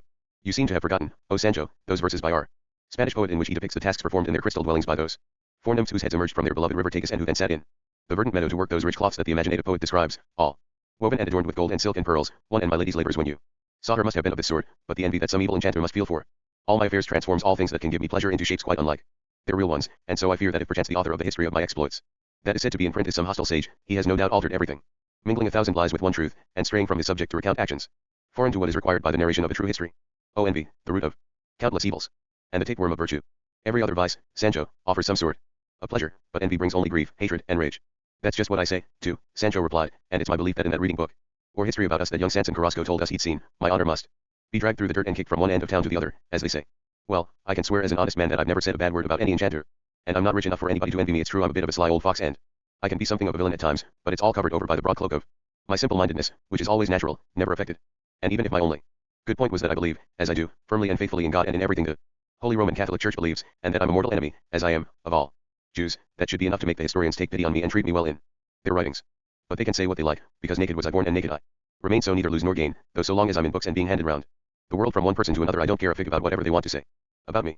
That seems to me, Sancho, said Don Quixote, rather like what happened to a famous poet of our time too, who wrote a malicious satire against all courtesans but did not include or name a certain lady about whom it could be doubted whether she was one of them or not, and seeing that she wasn't on the list she complained to the poet, asked what he thought was wrong with her to make him fail to include her with the others, and told him to extend his satire and put her into the extension, and if not, he'd better watch out for himself. The poet did what she had demanded, and threw mud at her to his heart's content, and she was well pleased to find herself famous for being infamous. Another relevant story is the one about the shepherd who set fire to the celebrated temple of Diana, one of the 7 wonders of the world, and razed it to the ground, so that his name would live in future ages, and even though it was ordered that he should never be named and no mention should ever be made of him in speech or in writing, to prevent him from achieving his aim, it emerged that he was called Erostratus. Also relevant is the story about the great Emperor Charles V and a certain gentleman in Rome. The emperor went to visit the rotunda, which in antiquity was called the temple of all the gods and is now better dedicated to all the saints, and is the best preserved building of all those that were erected in pagan Rome, the one that most fully evinces the grandeur and magnificence of its founders. It takes the form of half an enormous orange, and it is brilliantly lit, even though the only light comes in through a window or rather a round lantern at the top, from which the emperor surveyed the building by the side of a Roman gentleman who detailed all the subtlety and skill of that splendid construction and that memorable architecture, and when they had descended from the lantern, this gentleman said to the emperor, 1,000 times, most sacred majesty, I felt the urge to clasp you in my arms and hurl myself down with you from that lantern, to win eternal fame for myself. I am grateful to you, the emperor replied, for not having put so wicked a thought into execution, and henceforth I shall avoid placing you in a position which is such a test for your loyalty, so I command you never to speak to me again, and never to be where I am. And with these words he made him a handsome present. What I am saying, Sancho, is that the desire for fame is a powerful motivator. What was it, do you think, that cast Horatius down from the bridge, wearing full armor, into the depths of the Tiber? What put Mucius's hand and arm to the fire? What impelled Curtius to hurl himself into the gulf of flames that opened up in the middle of Rome? 3. What, in the face of all the adverse omens, made Caesar cross the Rubicon? 4 and 2. Turn to more recent examples. What scuttled the ships and left the brave Spaniards led by Curtius Cortes stranded and isolated in the New World? 5. All these and many other great deeds were, are, and shall be the work of fame, desired by mortals as the reward, the taste of immortality, that their exploits earn for them, even though we knights errant, Christian and Catholic, must be more concerned with the glory of the life to come, to be enjoyed throughout eternity in the ethereal and celestial regions, than with the vanity of the fame that can be achieved in this present transient life, for this fame, however long it lasts, will end when the world ends, at the time appointed. And so, O Sancho, our works must not stray beyond the limits imposed by the Christian religion that we profess.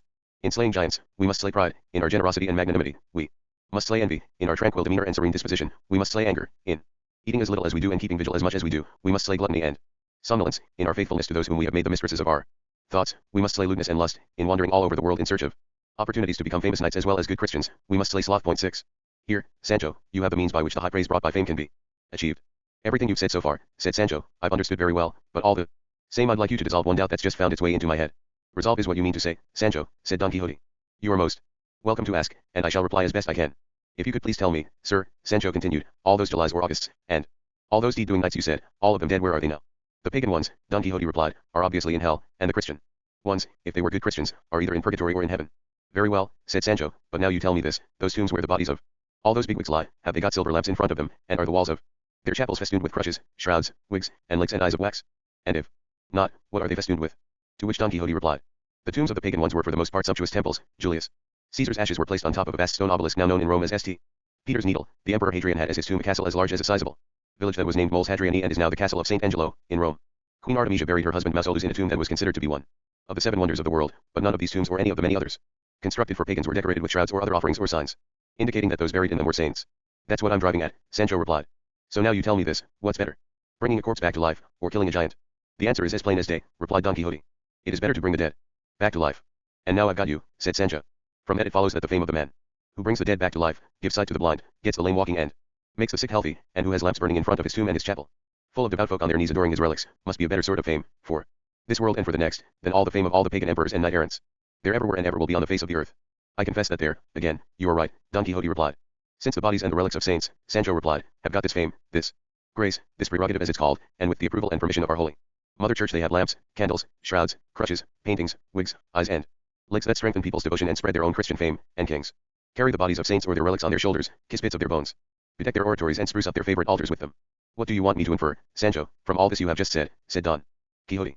What I'm trying to say, said Sancho, is let's go in for being saints, and then we'll get the good reputation we're after much sooner. And remember, sir, only yesterday or the day before, it was such a short time ago you could put it like that, they canonized or else beatified 2 poor discalced friars, and already it's thought very lucky to touch and kiss the iron chains they girded and tormented their bodies with, and, as I just said, they're more venerated than Roland's sword in the armory of our Lord the King, God keep him.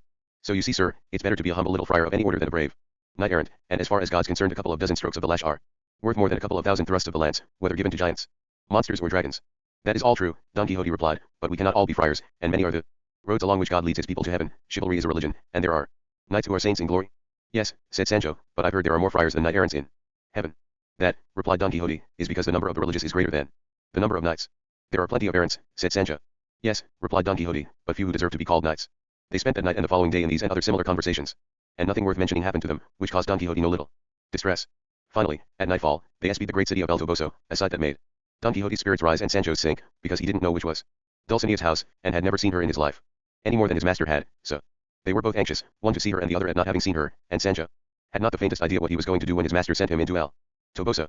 In the end Don Quixote decided to enter the city by night, so they waited in an oak close to El Toboso, and when the time came they rode into the city, where events befell them that were events indeed. Chapter 9. In which is related what will be found in it. 'Twas on the stroke of the midnight hour, one or vaguely thereabouts, when Don Quixote and Sancho rode out of the wood and into El Toboso. The village lay in a tranquil silence, because all the inhabitants were sleeping like logs, as the saying goes. It was a moonlit night, even though Sancho would have preferred it to be a pitch-black one, so as to find in the darkness some excuse for his stupidity. Dogs barked and barked throughout the village, thundering in Don Quixote's ears and convulsing Sancho Panza's heart.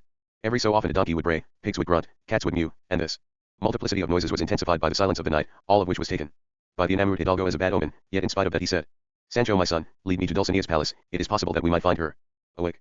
What palace am I supposed to lead you to, for God's sake? Sancho replied. Where? I saw her highness was only a little tiny house. That must have been, replied Don Quixote, because she had retired to some secluded building in her castle grounds to relax alone with her maidservants, as is the custom of ladies of rank and princesses. Look, sir, said Sancho, if in spite of everything I say you will have it that my lady Dulcinea's house is a castle, is this a likely time, do you think, to find the door open? Will it be a good idea to go banging on the door to wake everybody up and make them let us in, raising a rumpus and setting tongues wagging? Have we come here by any chance to go off to the local brothel like regular customers who arrive and bang on the door and are allowed in however late it is? Let us first and foremost find the castle, Don Quixote replied, and then I shall tell you, Sancho, what it will be right for us to do.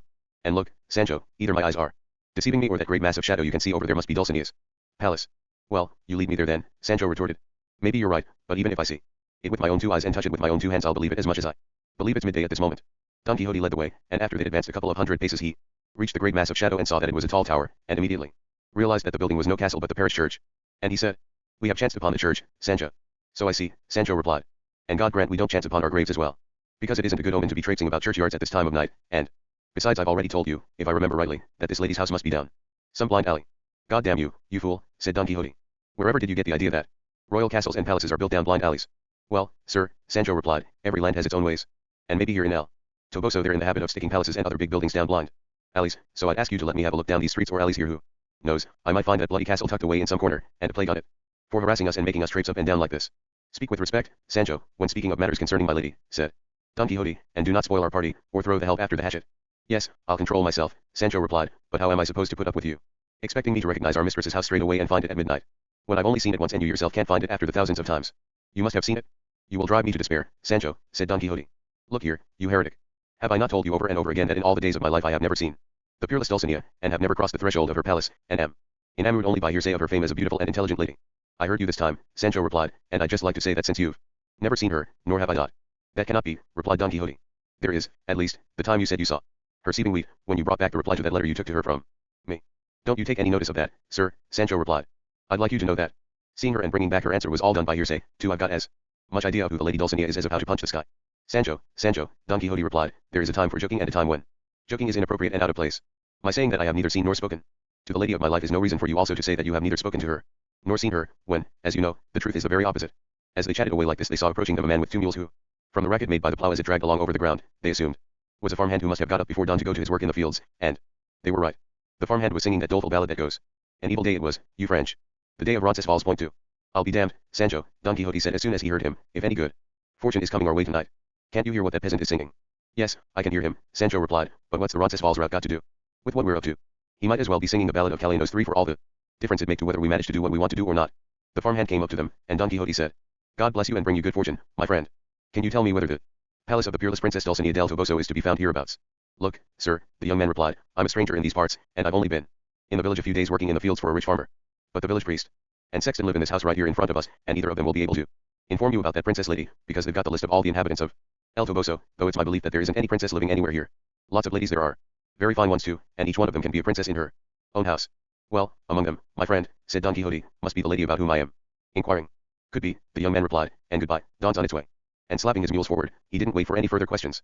Seeing that his master was perplexed and disgruntled, Sancho said, Sir, day's coming on apace and it won't be a good idea for us to be seen out here in the street when the sun rises, so it'll be better if we leave the city and you hide away in some nearby wood, and then I'll come back by day and search every single nook and cranny in this place for my lady's house or castle or palace, and I'd be very unlucky not to find it, and once I do find it, I'll talk to her and tell her where and in what estate you're waiting for her so as to arrange a meeting without harming her honor and good name.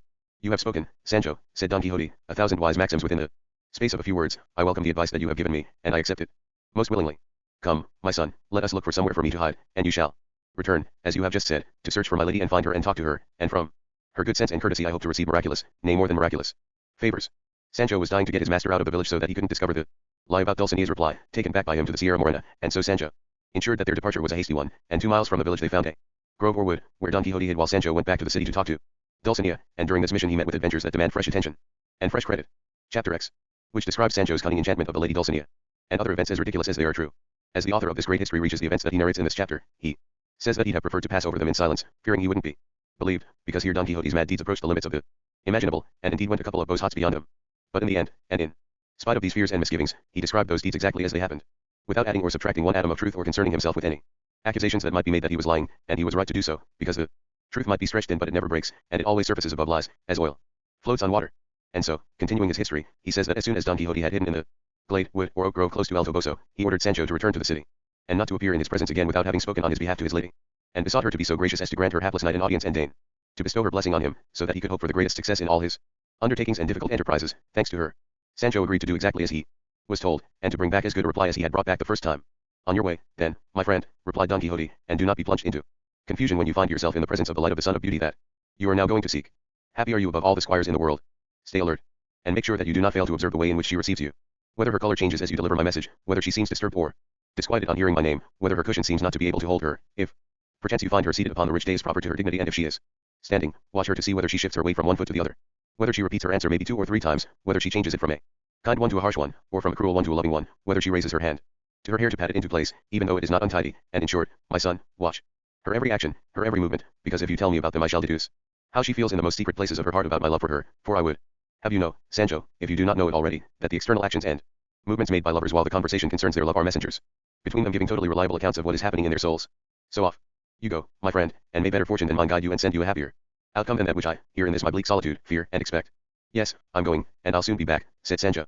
And do try and stop that poor little heart of yours from shrinking so, it must be about the size of a hazelnut by now. And remember what they say, a good heart conquers ill fortune, and where there isn't any bacon there aren't any hooks to hang it from, and, as they also say, the hare leaps up where you least expect it to.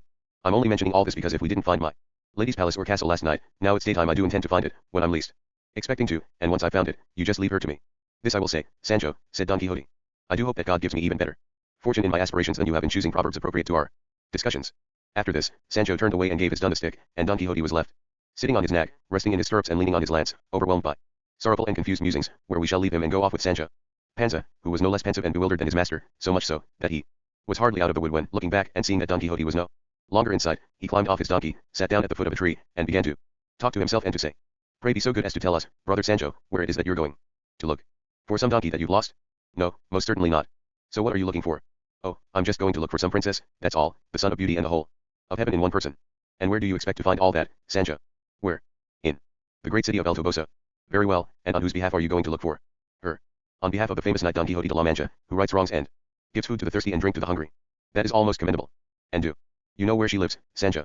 My master says she must live in a royal palace or a splendid castle. And have you ever seen her by any chance? Neither me nor my master have ever clapped eyes on the woman. And do you think it would be right and proper for the men of El Toboso, if they found out that you're here intending to spirit away their princesses and raise a rumpus among their ladies, to come and give you such a going-over, that they didn't leave a bone unbroken in your body? Yes, they'd be in the right, unless they bore in mind that I'm just an errand boy, and you're but a messenger, my friend. You don't deserve the blame. Point 1.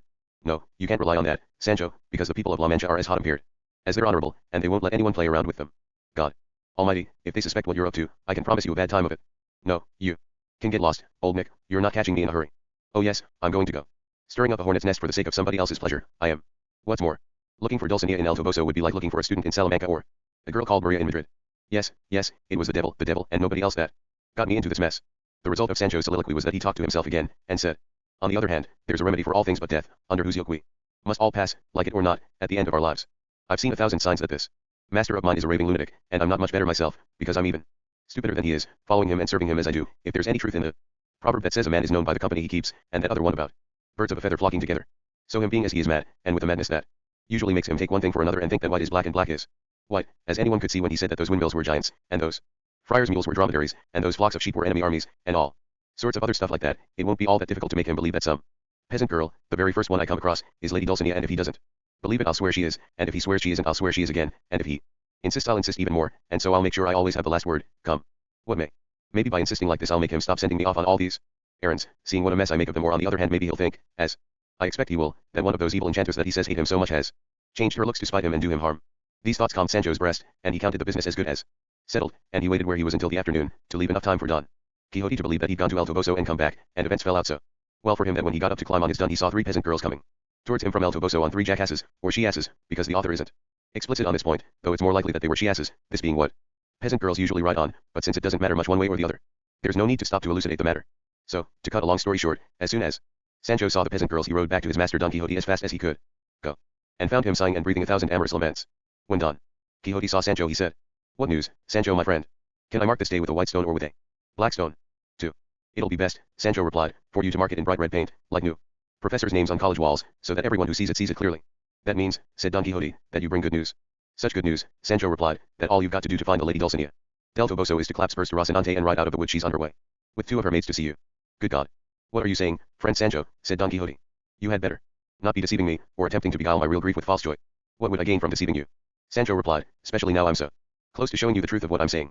Just get your spurs into action, sir, and come with me, and you'll see the princess, our mistress, on her way here, dressed and bedecked just like what she is.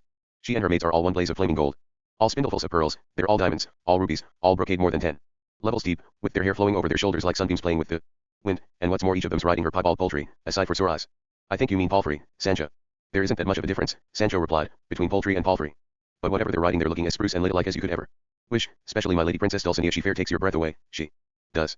"Let us go, Sancho my son," Don Quixote said, "and as a reward for this news, as splendid as it is unexpected, I hereby promise you the best spoils I win in the first adventure that I undertake, and if this does not satisfy you I promise you all the foals born this year to my 3 mares. As you know, they are awaiting the happy event on the village green." "I'll take the foals," replied Sancho, "because it isn't too clear that the spoils of the first adventure are going to be that brilliant." As he said this, they emerged from the wood and saw the 3 peasant girls not far away. Don Quixote surveyed the road to El Toboso, and since all he could see was these 3 peasants he became alarmed and asked Sancho if the ladies had been outside the city when he left them.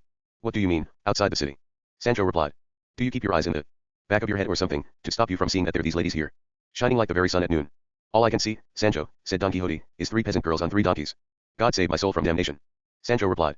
"Is it possible for 3 palfreys, or whatever they're called, as white as the driven snow, to seem to you like donkeys? Good Lord, I'd pull out every single hair on my chin if that was true." "Well, I am telling you, friend Sancho," said Don Quixote, "that it is as true that they are asses, or maybe she-asses, as it is that I am Don Quixote and you are Sancho Panza. Or at least this is how it seems to me." "Hush, sir," said Sancho, "you mustn't talk like that. Open those eyes of yours and come and do homage to the lady of your life. Now she's so close at hand."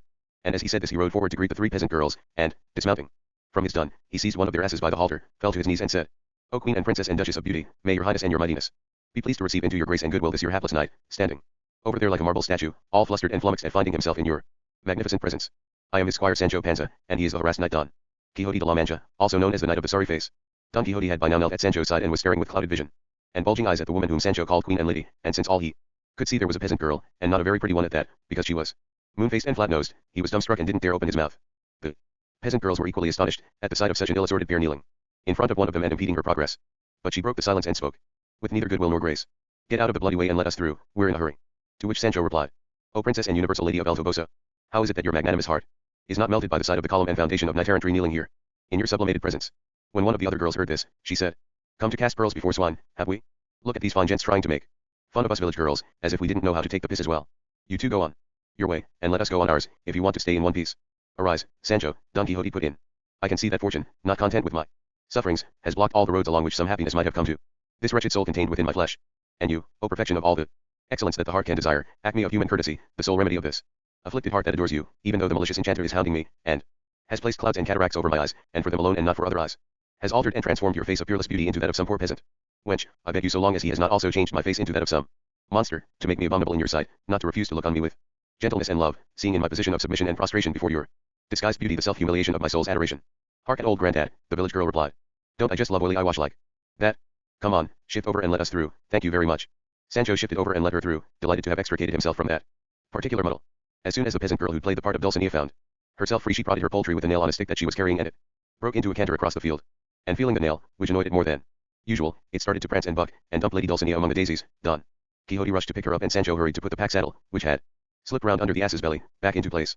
Once Sancho had done this, Don Quixote went to lift his enchanted lady in his arms and place her on the ass, but the lady saved him the trouble by jumping to her feet, taking a couple of strides backwards, bounding up to the ass, bringing both hands down onto its rump and vaulting, as swift as a falcon, onto the pack saddle, where she sat astride as if she were a man, and then Sancho said, "By Holy Saint Rock, Our Lady and Mistress is nimbler than a hobby hawk, and she could teach the best rider from Cordova or Mexico how to jump onto a horse Arab style."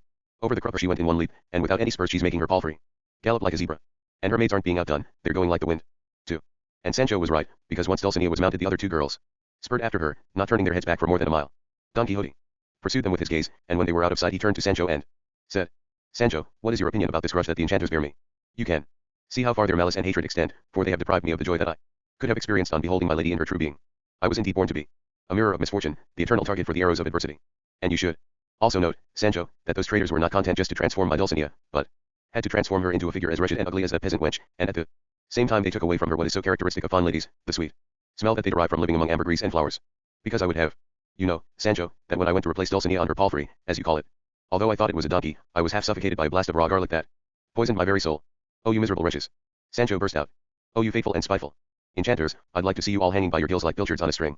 Aren't you clever, aren't you powerful, and aren't you bloody well active? You ought to have been happy, you villains, with turning those eyes of pearl of my lady's into oak apples, and her tresses of purest gold into hairs from the tail of a sorrel-ox, and, all in all, every one of her features from good to bad, without messing about with her smell, too. From her smell we'd at least have been able to work out what was hidden under that ugly outside, although, to tell you the truth, I never did see her ugliness but only her beauty, which was boosted no end by a mole she had on the right side of her lip, a bit like a mustache, with 7 or 8 blonde hairs like threads of gold growing out of it, more than a hand's breadth long. According to the rules of correspondence between facial moles and bodily moles," said Don Quixote, "Dulcinea must have another mole on the thick of the thigh on the same side as the one on her face, but hairs of the length that you have indicated are very long indeed for moles." "Well, I can tell you," Sancho replied, "they were there all right, just as if she'd been born with them." "I believe you, my friend," replied Don Quixote, "because nature has given Dulcinea nothing that is not complete and perfect, and so, if she had 100 moles like the one you have described, on her they would not be moles but moons, resplendent moons, and shining stars. But tell me, Sancho, the object that seemed to me like a pack saddle, which you straightened for her, was it an ordinary saddle or a lady's saddle with arms?" "It was nothing less than a great tall Arab-style saddle," Sancho replied, "with a saddle cloth so precious it's worth half a kingdom." "And to think that I could not see any of that, Sancho," said Don Quixote. "I say it again, and I shall say it 1,000 times, I am the most unfortunate of men." The sly rogue Sancho had his work cut out to hide his laughter as he listened to the nonsense being blurted by his master, whom he had deceived with such finesse. In the end, after the two had talked for a good while longer, they remounted and followed the road that led towards Saragossa, where they planned to arrive in time for the solemn festivities held each year in that famous city. But before they arrived certain things happened to them, so many, so important and so strange, that they deserve to be written and read about, as will be seen in what follows. Chapter 11. About the strange adventure undergone by the valiant Don Quixote with the cart or wagon of the Parliament of Death. One Don Quixote was plunged into dejected thought as he went on his way, considering the bad joke that the enchanters had played on him by turning his lady Dulcinea into the vile shape of a peasant wench, and he couldn't imagine what might be done to turn her back into herself, and he was so carried away by these thoughts that, not knowing what he was doing, he dropped the reins, and Rocinante made the most of the liberty he was being given to stop at every step to munch the green grass that was plentiful in those fields. Sancho Panza roused Don Quixote from his reverie by saying, "Look here, sir, sorrows weren't made for animals but for men, yet if men let themselves be too affected by their sorrows they turn into animals, so you snap out of it, and come to your senses, and pick up Rocinante's reins, and wake up and cheer up and show some of the dash and spirit that knight-errants are supposed to show. What the devil's the meaning of this? Why be down in the dumps like this? You're a brave Spaniard, you know, not some feeble Frenchman. Satan can take all the Dulcineas in the world, the well-being of just one knight-errant is worth more than all the enchantments and transformations on the face of the earth." "Hold your tongue, Sancho," replied Don Quixote, in not particularly languishing tones. "Hold your tongue, I say, and do not utter blasphemies against that enchanted lady. For I alone am to blame for her dire misfortune, her sad plight springs from the envy that the wicked bear me." "That's just what I'm saying," Sancho replied. "To see her now, having seen her then, brings tears to the eyes of the hardest of men." "You may well say that," replied Don Quixote, "because you beheld her in the fullness of her beauty. The enchantment did not extend to clouding your vision or hiding her loveliness from you, for its powerful venom is directed only against me and my eyes. There is, however, one point that has occurred to me. The description you gave me of her beauty was inaccurate because, if I remember rightly, you said that her eyes were pearls, but the eyes that look like pearls are the eyes of a codfish, not the eyes of a lady. And it is my belief that Dulcinea's eyes must be green emeralds, almond eyes with rainbows for eyebrows. So you had better move those pearls from her eyes to her teeth. Because it is clear that you have mistaken one thing for another, Sancho, and confused teeth with eyes." "That could well be," Sancho replied, "because her beauty stunned me as much as her ugliness flummoxed you. But we'd better leave it all in God's hands, because he's the great knower of everything that's going to happen in this vale of tears, in this wicked world of ours where there's hardly a thing that isn't besmirched by evil, deceit and villainy. There's just one thing I'm worried about, sir, more than about all the others, which is that I don't know what's going to happen when you defeat some giant or some other knight, and you order him to go and present himself before the beauteous lady Dulcinea. Where's this poor giant or poor wretched defeated knight going to find her? I can see them now, wandering all over El Toboso like dummies, searching for my lady Dulcinea, and even if they bump into her in the middle of the street they won't know her any more than they'd know my father." "It is possible, Sancho," Don Quixote replied, "that the enchantment does not extend as far as removing recognition of Dulcinea from defeated and presented giants and knights, and so we shall experiment on one or two of the first of these whom I defeat, and send to her, and then discover whether they find her or not, by ordering them to return and give me an account of what happens to them in this respect. For myself, sir, Sancho replied, I think that's a very good idea, a ruse that'll tell us all we want to know, and if it turns out that it's only you she's hidden from, it'll be more your loss than theirs, but then so long as the Lady Dulcinea is happy and well, us two will sort ourselves out and enjoy ourselves as best we can, searching for our adventures and leaving time to do his work. He's the best doctor for this and other worse illnesses. Don Quixote was about to reply to Sancho Panza, but he was interrupted by a cart crossing the road in front of them, loaded with the most varied and extraordinary personages imaginable. Driving the mules and acting as carter was a hideous demon. The cart was open, without any sides or awning. The first figure that presented itself to Don Quixote's gaze was death itself, but with a human face. Next to it there was an angel with enormous many-colored wings. To one side there was an emperor with a crown, seemingly of gold, on his head. At death's feet was the god they call Cupid, without any bandage over his eyes but with his bow, quiver, and arrows. There was also a knight in full armor, except that he wasn't wearing a helmet or even a morion, but instead a hat stuck with many-colored feathers, and there were other personages with different clothes and faces. When all this suddenly appeared, Don Quixote was somewhat ruffled, and fear was struck into Sancho's heart, but Don Quixote was immediately cheered by the belief that here was some new and perilous adventure, and, with this thought in mind, and his spirit ready to confront any danger, he planted himself in front of the cart and cried with menace in his voice, Carter, coachman, or devil or whatever, tell me this very instant who you are, where you are going, and who these people are whom you carry in this contraption of yours, which looks more like Charon's boat than the sort of cart one usually encounters. To which the devil, stopping his cart, meekly replied, We, sir, are actors in Angulo el Malo's company. Today being the last day of the Corpus Christi celebrations, we performed the Parliament of Death this morning in a village behind that hill, and this afternoon we're going to perform it again in that other village you can see over there, and, since they're so close to each other and to save the trouble of undressing and dressing again, we're traveling in our costumes. That lad, there's Death, that other one's an angel, that woman, the manager's wife, is the queen. That other man's a soldier, that one's the emperor, and I'm the devil, and I'm one of the play's protagonists, because in this company I play the main parts. If there's anything else you'd like to know about us, just ask, and I'll give you a detailed answer, because, being as I am the devil, nothing's hidden from me. On my faith as a knight-errant, Don Quixote replied, when I saw this cart I imagined that it heralded some great adventure, and now I do declare that appearances must be examined closely to discover the hidden truth. God be with you, good people. And go and celebrate your festivities, but first consider whether there is any way in which I can be of service to you. I shall do so with a joyful spirit and a happy heart, for, as a boy I loved Thalia, and as a young man I could not tear my eyes away from Melpomene. 3.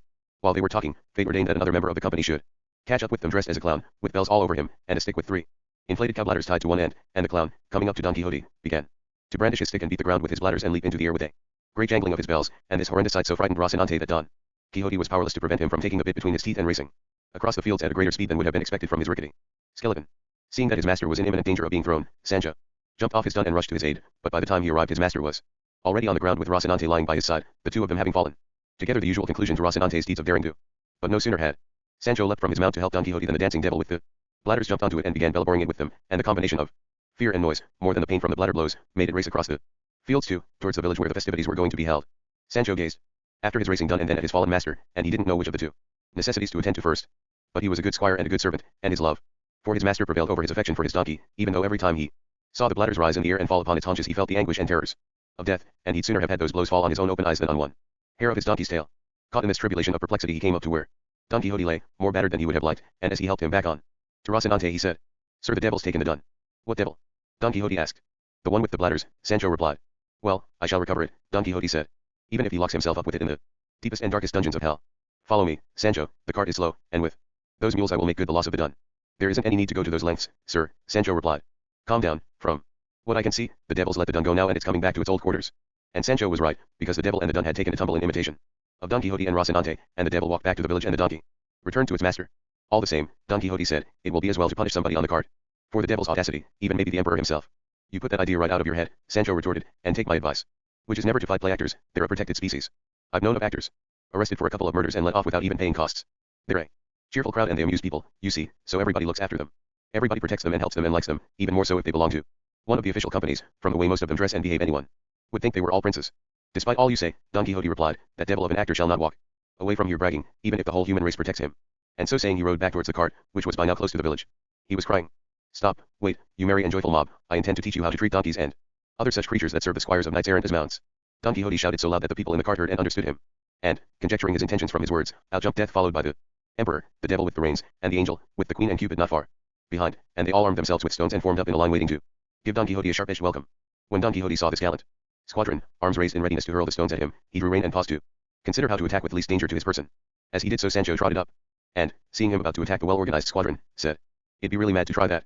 Just remember, sir, there's no protection in the world against the very nasty dose of gravel rash they can give you, except crawling in under a great big bell of solid bronze. And another thing you must bear in mind is that it's more foolhardy than brave for one man alone to attack an army that's got death on its side, as well as emperors fighting in person, and good and bad angels helping out, and if that thought doesn't make you hold back, maybe this will. You can be certain that even though there might be kings, princes, and emperors among them, there isn't a single knight errant there.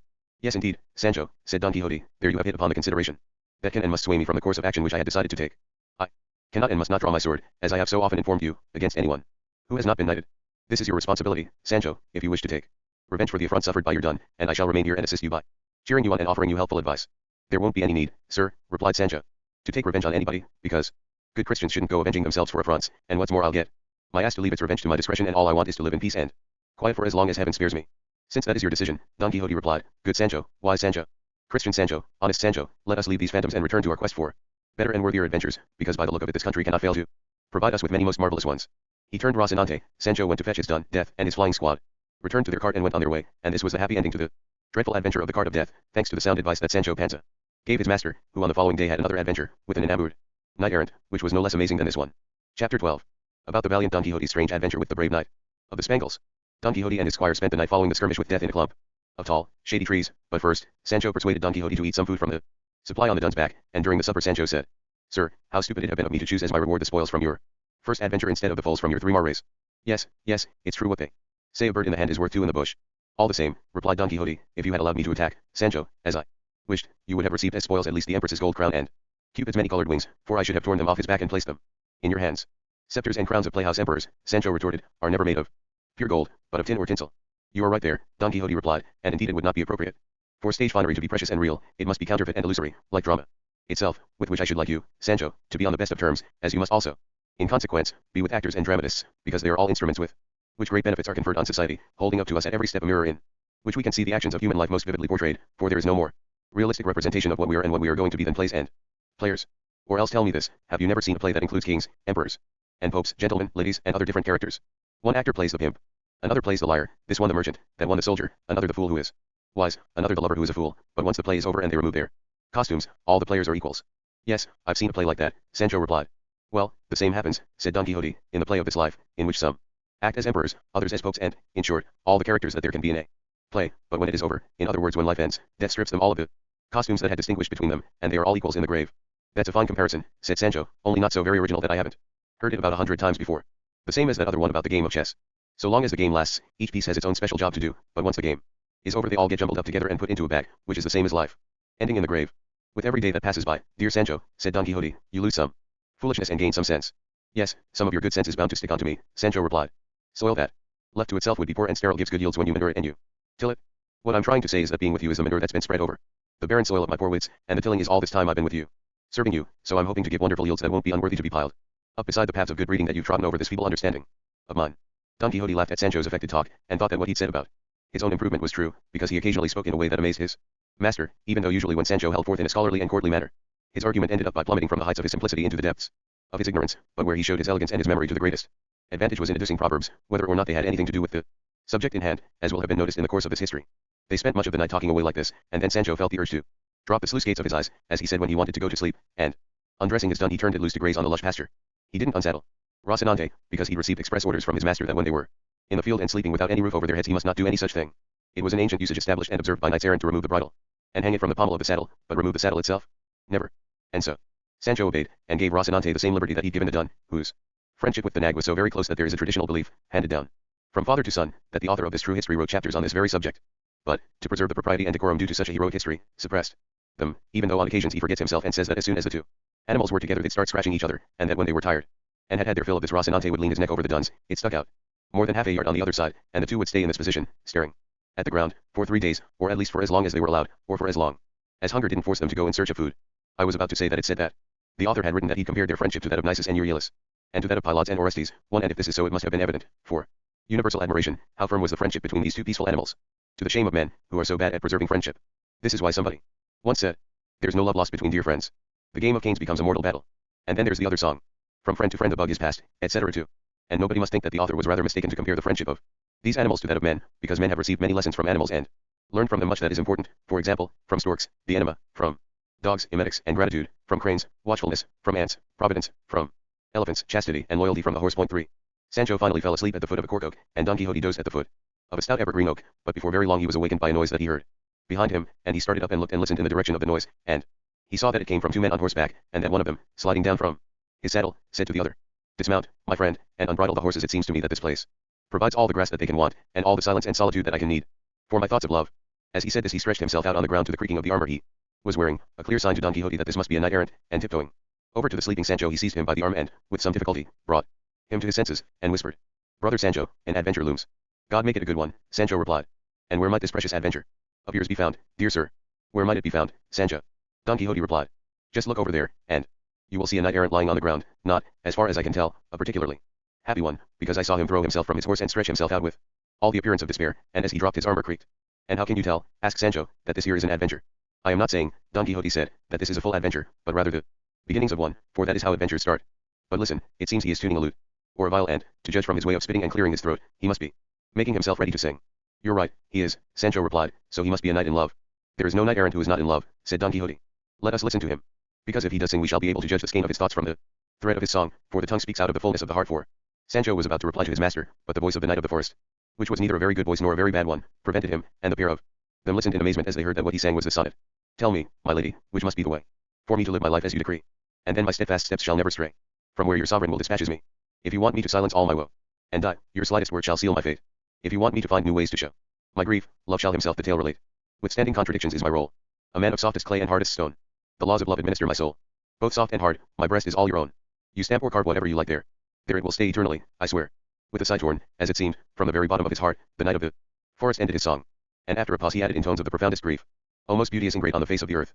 How is it possible, most serene Quixote of Vandalia 5, that you should allow this your hapless knight to waste away and perish in endless pilgrimages and in cruel and bitter labors?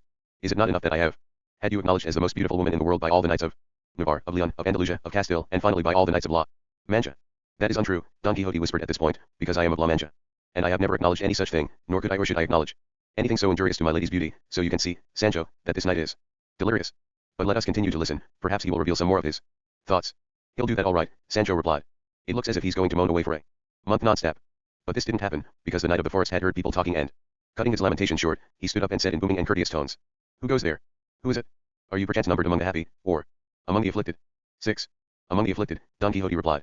"Then come unto me," said the knight of the forest, "and you will see that you are coming unto sadness and affliction itself." Given such an affectionate and courteous answer, Don Quixote came unto him, and even Sancho came unto him too. The lamenting knight seized Don Quixote by the arm, and said, "Sit here, Sir Knight, for to know that you are a knight, and one of those who profess the order of knight-errantry, it is sufficient to have found you in this place, accompanied by solitude and by the damp night air, the natural bed and appropriate abode for a knight-errant." To which Don Quixote replied, "A knight I am, and of the order which you have mentioned, and although my soul is the seat of sorrow, misfortune, and disaster, this has not banished from it the compassion which I feel for the misadventures of others. From what you stated a little earlier I gather that your misadventures are amorous ones, that is to say that they concern your love for the beautiful and great whom you named in your lament." By now they were sitting side by side on the hard ground, in peace and good fellowship, just as if when day broke they wouldn't be busy breaking each other's heads. "Are you by any chance in love, sir?" the knight of the forest asked Don Quixote. "I am, by an evil chance," Don Quixote replied, "although the sufferings that spring from well-placed affections should be considered as favors rather than as catastrophes." "You are right," replied the knight of the forest, "if disdain, which in excess can seem like revenge, did not muddle our thinking and our understanding." "I have never been disdained by my lady," Don Quixote retorted. "Certainly not," said Sancho, standing nearby, "because my lady's as meek as a little lamb and softer than a pat of butter." "Is this fellow your squire?" asked the knight of the forest. "He is," answered Don Quixote. "I have never," replied the knight of the forest, "seen a squire daring to speak while his master is speaking. This is true, at least, of my squire, who is old enough to be this man's father, and nobody will be able to prove that my squire has ever opened his mouth while I was speaking."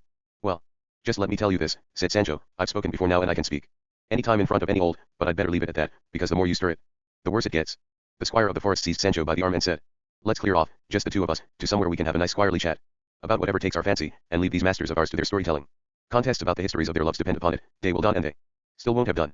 "I'll say yes to that," said Sancho, "and I'll tell you all about me, and you'll soon see whether or not I can hold my own with the most talkative squires there are." And off the two squires went, and they had a conversation as funny as their masters was grave. Chapter 13.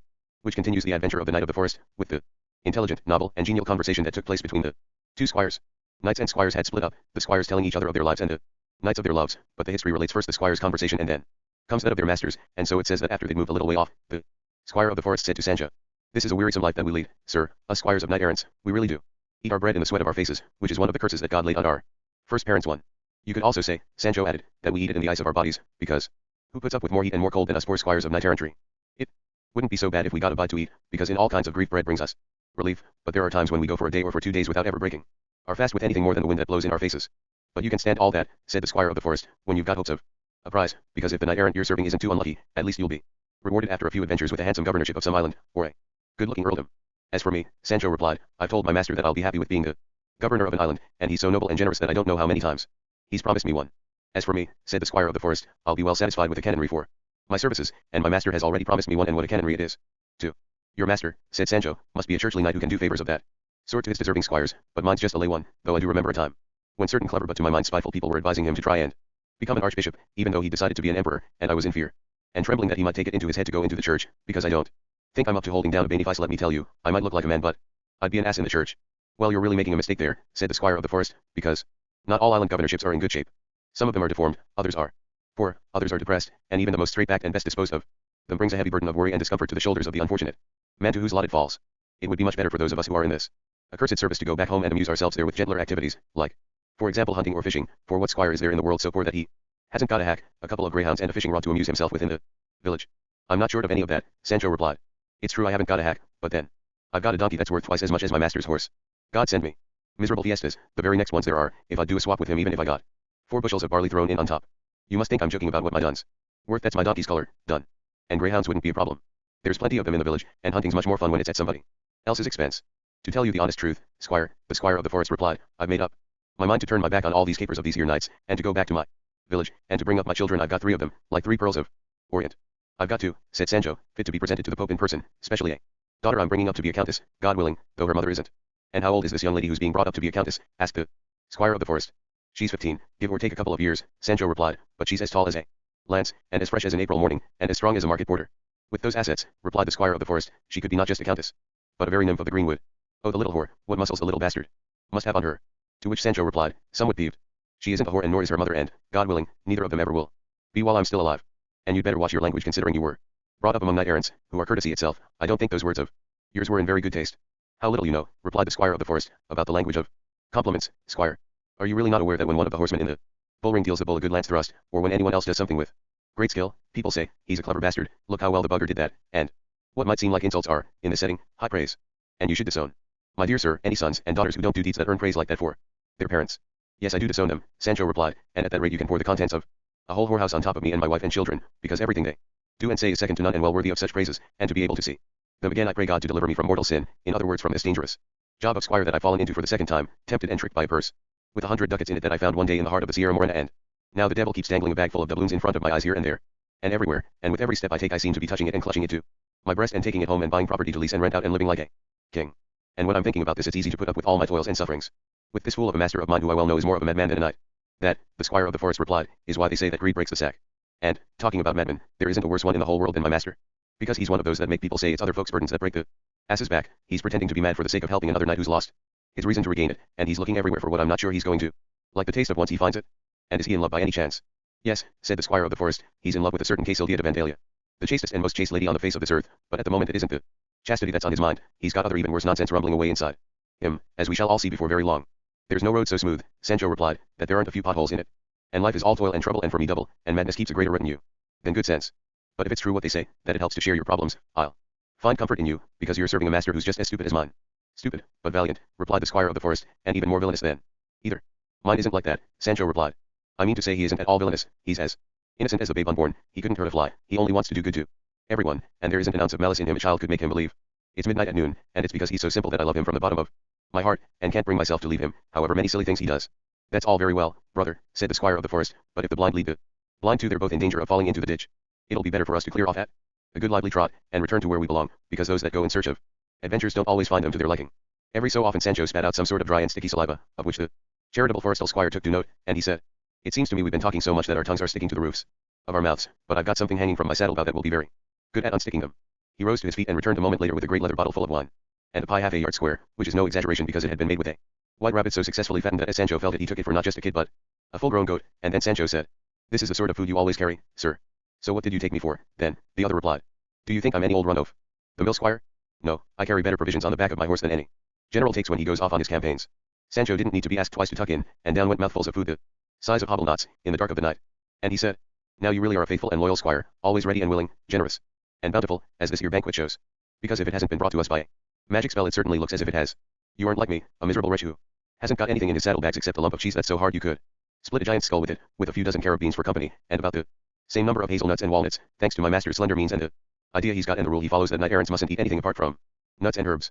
On my faith, brother, the squire of the forest replied, I haven't got a stomach for thistles or wild pears or roots. Let our masters bother their heads with their ideas and laws of chivalry, and eat whatever they like. I carry my own food boxes and this leather Bottle hanging from my saddlebow, just in case I have need of it, and I'm so devoted to it and I love it so dearly that I smother it with hugs and kisses all day long. And as he said this he handed it to Sancho, who put it to his mouth, tilted it, gazed at the stars for a quarter of an hour and, when he'd finished drinking, dropped his head on one side, heaved a deep sigh, and said, "That little bastard's a drop of the real stuff all right." "Don't you see," said the squire of the forest when he heard Sancho's bastard, "how you praise the wine by calling it a bastard?" "I will admit," said Sancho, "that I confess that I do recognize that it isn't dishonorable for somebody to be called a bastard, when it comes under the heading of meaning to praise him. But tell me, sir, by all that's dearest to your heart this is Ciudad real wine, isn't it?" "What an expert," replied the squire of the forest. "That's exactly where it's from. And it's a good few years old, too." "You don't need to tell me that," said Sancho. "I suppose you weren't expecting someone like me not to be able to put my finger on it. What a fine thing it is, squire, to have a flair like mine for spotting wines, such a great and natural flair that you've only got to let me smell one and I can tell you the place, the pedigree, the taste, and the vintage, and how it's going to mature, and all the other details appertaining.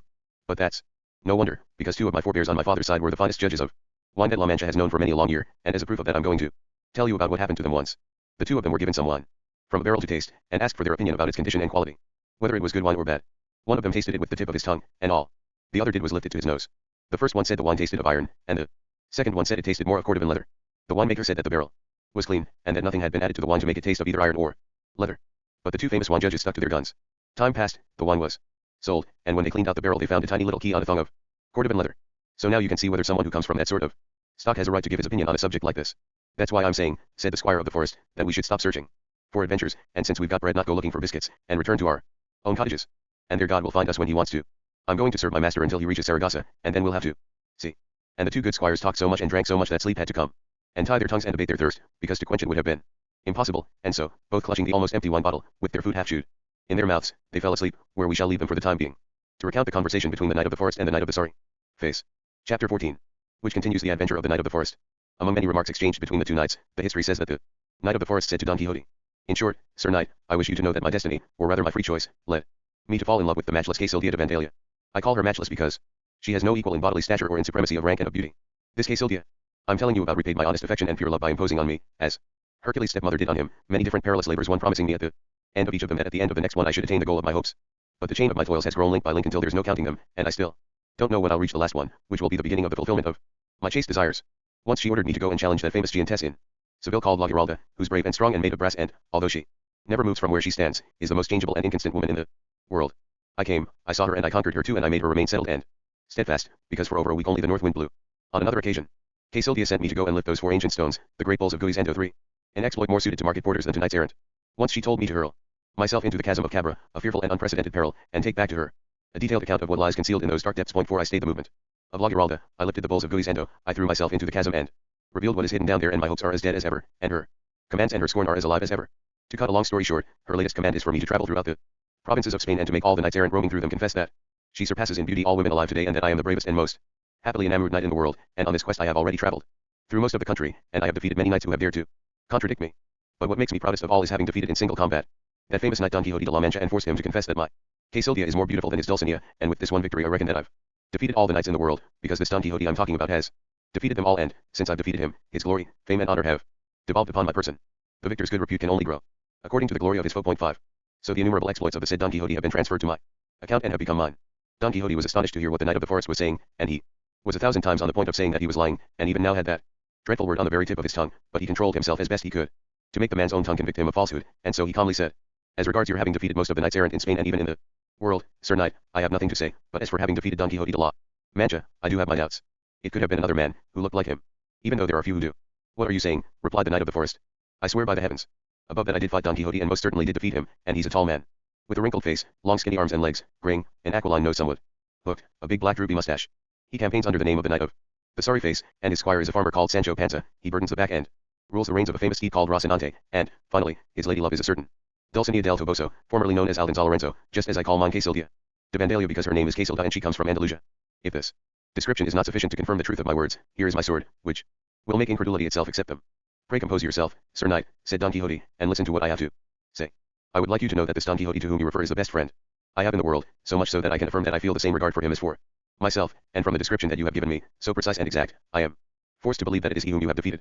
But on the other hand I see with my own eyes and even feel with my own hands that it cannot have been him, unless what has happened is that, since he has many enemies who are enchanters, and in particular, one who pursues him most of the time, one of these has taken on his appearance to allow himself to be defeated and rob the knight of the fame that his sublime deeds of chivalry have won for him all over the face of the earth. And as confirmation of this I would also have you know that those hostile enchanters, no more than 2 days ago, transformed the figure and person of the fair Dulcinea del Toboso into a coarse and vulgar peasant wench, and they must have transformed Don Quixote in a similar way.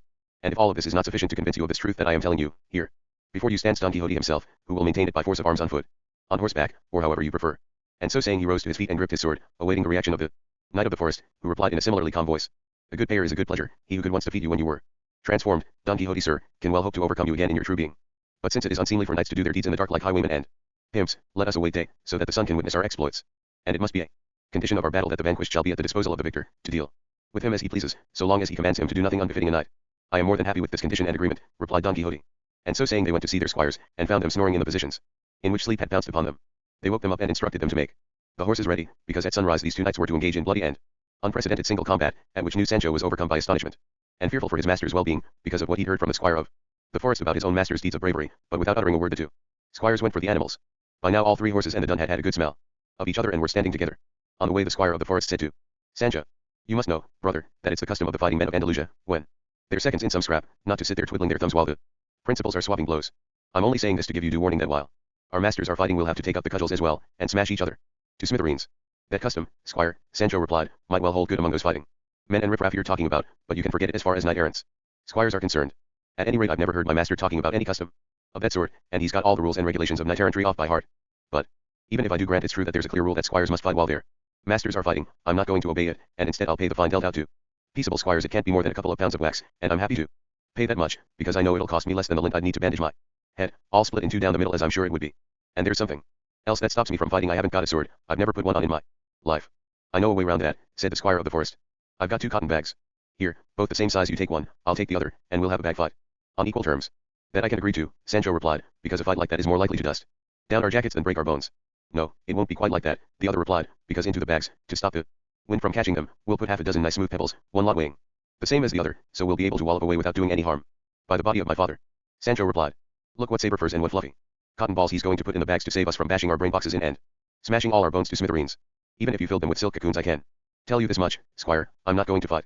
Let our masters do the fighting and sort things out between themselves, and let us eat, drink and be merry, because old father time will take good care to steal our lives away, without us looking for ways to encourage him to end them before their due time and season, when they'll drop from their own ripeness.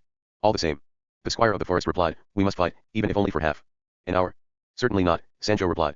I'm not going to be so rude or ungrateful as to have even the tiniest quarrel with a man whose food and drink I've shared, and what's more, I'm not feeling the slightest bit angry, and who the devil can bring himself to fight in cold blood, without any anger or provocation? I know a way round that, said the squire of the forest. Before we begin fighting, I'll come smartly up to you and give you 3 or 4 wallops that'll lay you out flat at my feet, and they'll rouse your anger even if it's sleeping like a dormouse. I've got another ruse, Sancho replied, to counter that one with, and it's every bit as effective. I'll grab a cudgel, and before you can come and rouse my anger I'll send you're so soundly to sleep that it won't ever wake up again except in the other world, where I'm known as a man who doesn't let people monkey around with him. Let each mind his own business, and it'll be best to let anger sleep on, because nobody knows another man's heart, and there's many a one who's come out cheering and gone back shorn, and God bless the peacemakers and curse the peacebreakers, and if a cat that's chased and caught and caged turns into a raging lion, God only knows what man, might turn into, and so I'm warning you now, squire, that you'll be the one to blame for any harm or damage arising from this here scrap of ours. All right, then, replied the squire of the forest. God will send us his light, and then we'll see. By now 1,000 different kinds of little speckled birds were beginning to warble in the trees, and with their varied and happy songs they seemed to be hailing and welcoming cool Aurora, who was revealing the beauty of her face in the portals and balconies of the east, shaking from her tresses an infinite number of liquid pearls, and as the grasses of the field bathed in this gentle essence they in turn seemed to give forth a rain of tiny white pearl drops. The willows exuded delicious manna, the springs laughed, the streams murmured, the woods rejoiced, and the meadows were enhanced by her coming. But as soon as the light of day allowed objects to be seen and distinguished, what first presented itself to Sancho Panza's gaze was the squire of the forest's nose, which was so large that almost all his body lay in its shadow. It is said to have been of vast size, hooked, and covered in warts, purple in color like an aubergine, hanging down a couple of inches below his mouth, and its size, color, warts, and hook made the squire's face so ugly that when Sancho saw it his hands and feet began to tremble like a child with convulsions, and he resolved to take 200 wallops before letting his anger be roused to make him fight that monster. Don Quixote looked at his own adversary and found that his helmet was already in place with the visor down, so that he couldn't see his face, but he observed that he was a well-built man, not very tall. Over his armor he was wearing a surcoat or tabard of what seemed to be the finest cloth of gold, sprinkled with glittering spangles like little moons, which made him look extremely elegant and dashing. Over his helmet fluttered many green, yellow, and white plumes, and his lance, leaning up against a tree, was long and thick, and tipped with over a foot of steel. Don Quixote looked at it all and took note of it all, and from what he could see he reached the conclusion that this knight must be a very powerful one, but this didn't make him frightened like Sancho Panza, and he addressed the knight of the spangles with gallant resolve. If, Sir Knight, your great desire for combat has not exhausted your courtesy, I beg you to be so kind as to raise your visor a little, so that I can see whether the nobility of your face matches that of your demeanor. Whether you emerge victorious or defeated from this engagement, Sir Knight, replied the knight of the spangles, you will then have more than enough time and opportunity to see me, and if I do not now satisfy your request it is because I regard it as a grievous affront to the fair Casildia de Vandalia to delay your confession of what you know that I Demand, by even as long as it takes me to raise my visor. Well, while we mount our horses, said Don Quixote, you could at least tell me whether I am that same Don Quixote whom you claim to have defeated. To that we make answer, six, said the Knight of the Spangles, that you and the knight whom I defeated look as alike as one egg and another, but since you say that he is pursued by enchanters, I cannot venture to affirm whether you are the aforesaid or not.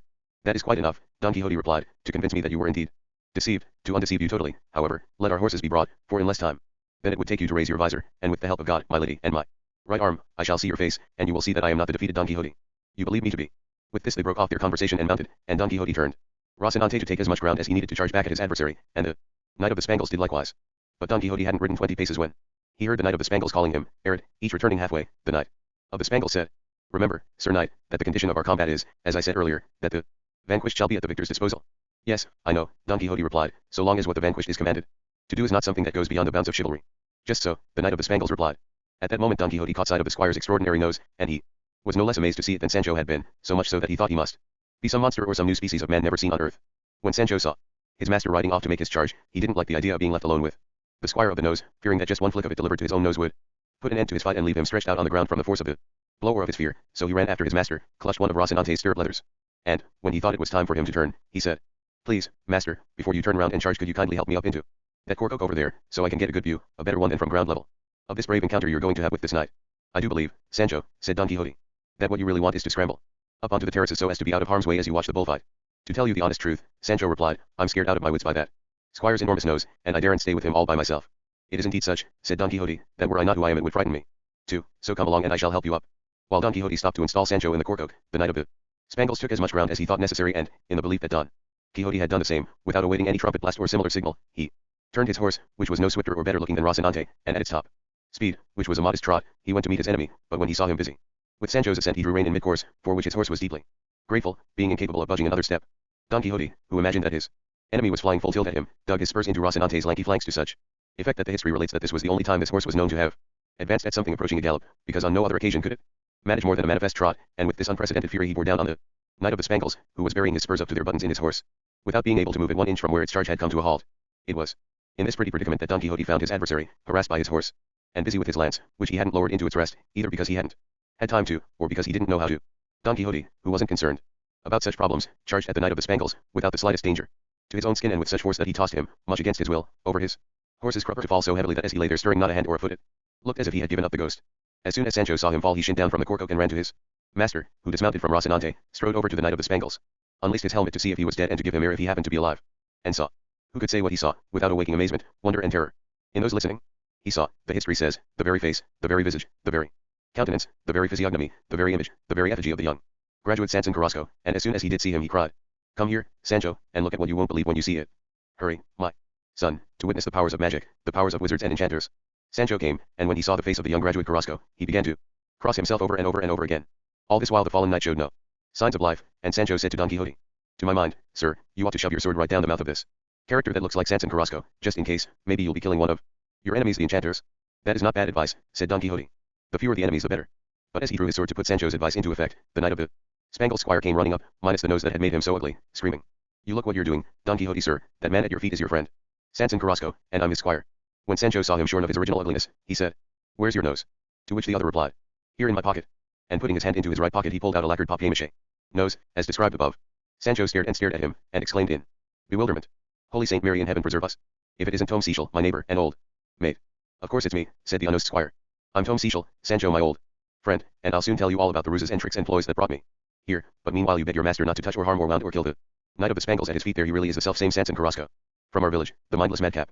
At this point the Knight of the Spangles came to, and Don Quixote put the tip of his sword to his face and said, you are a dead man, Sir Knight, if you do not confess that the peerless Dulcinea del Toboso surpasses your Quixote de Vandalia in beauty, and in addition to this you must promise, if you survive this fight and this fall, to go to the city of El Toboso and present yourself before her presence on my behalf, so that she may do with you whatever she desires, and if she releases you, you must come back to search for me. The trail of my exploits will lead you to wherever I am, and inform me of what she has done with you.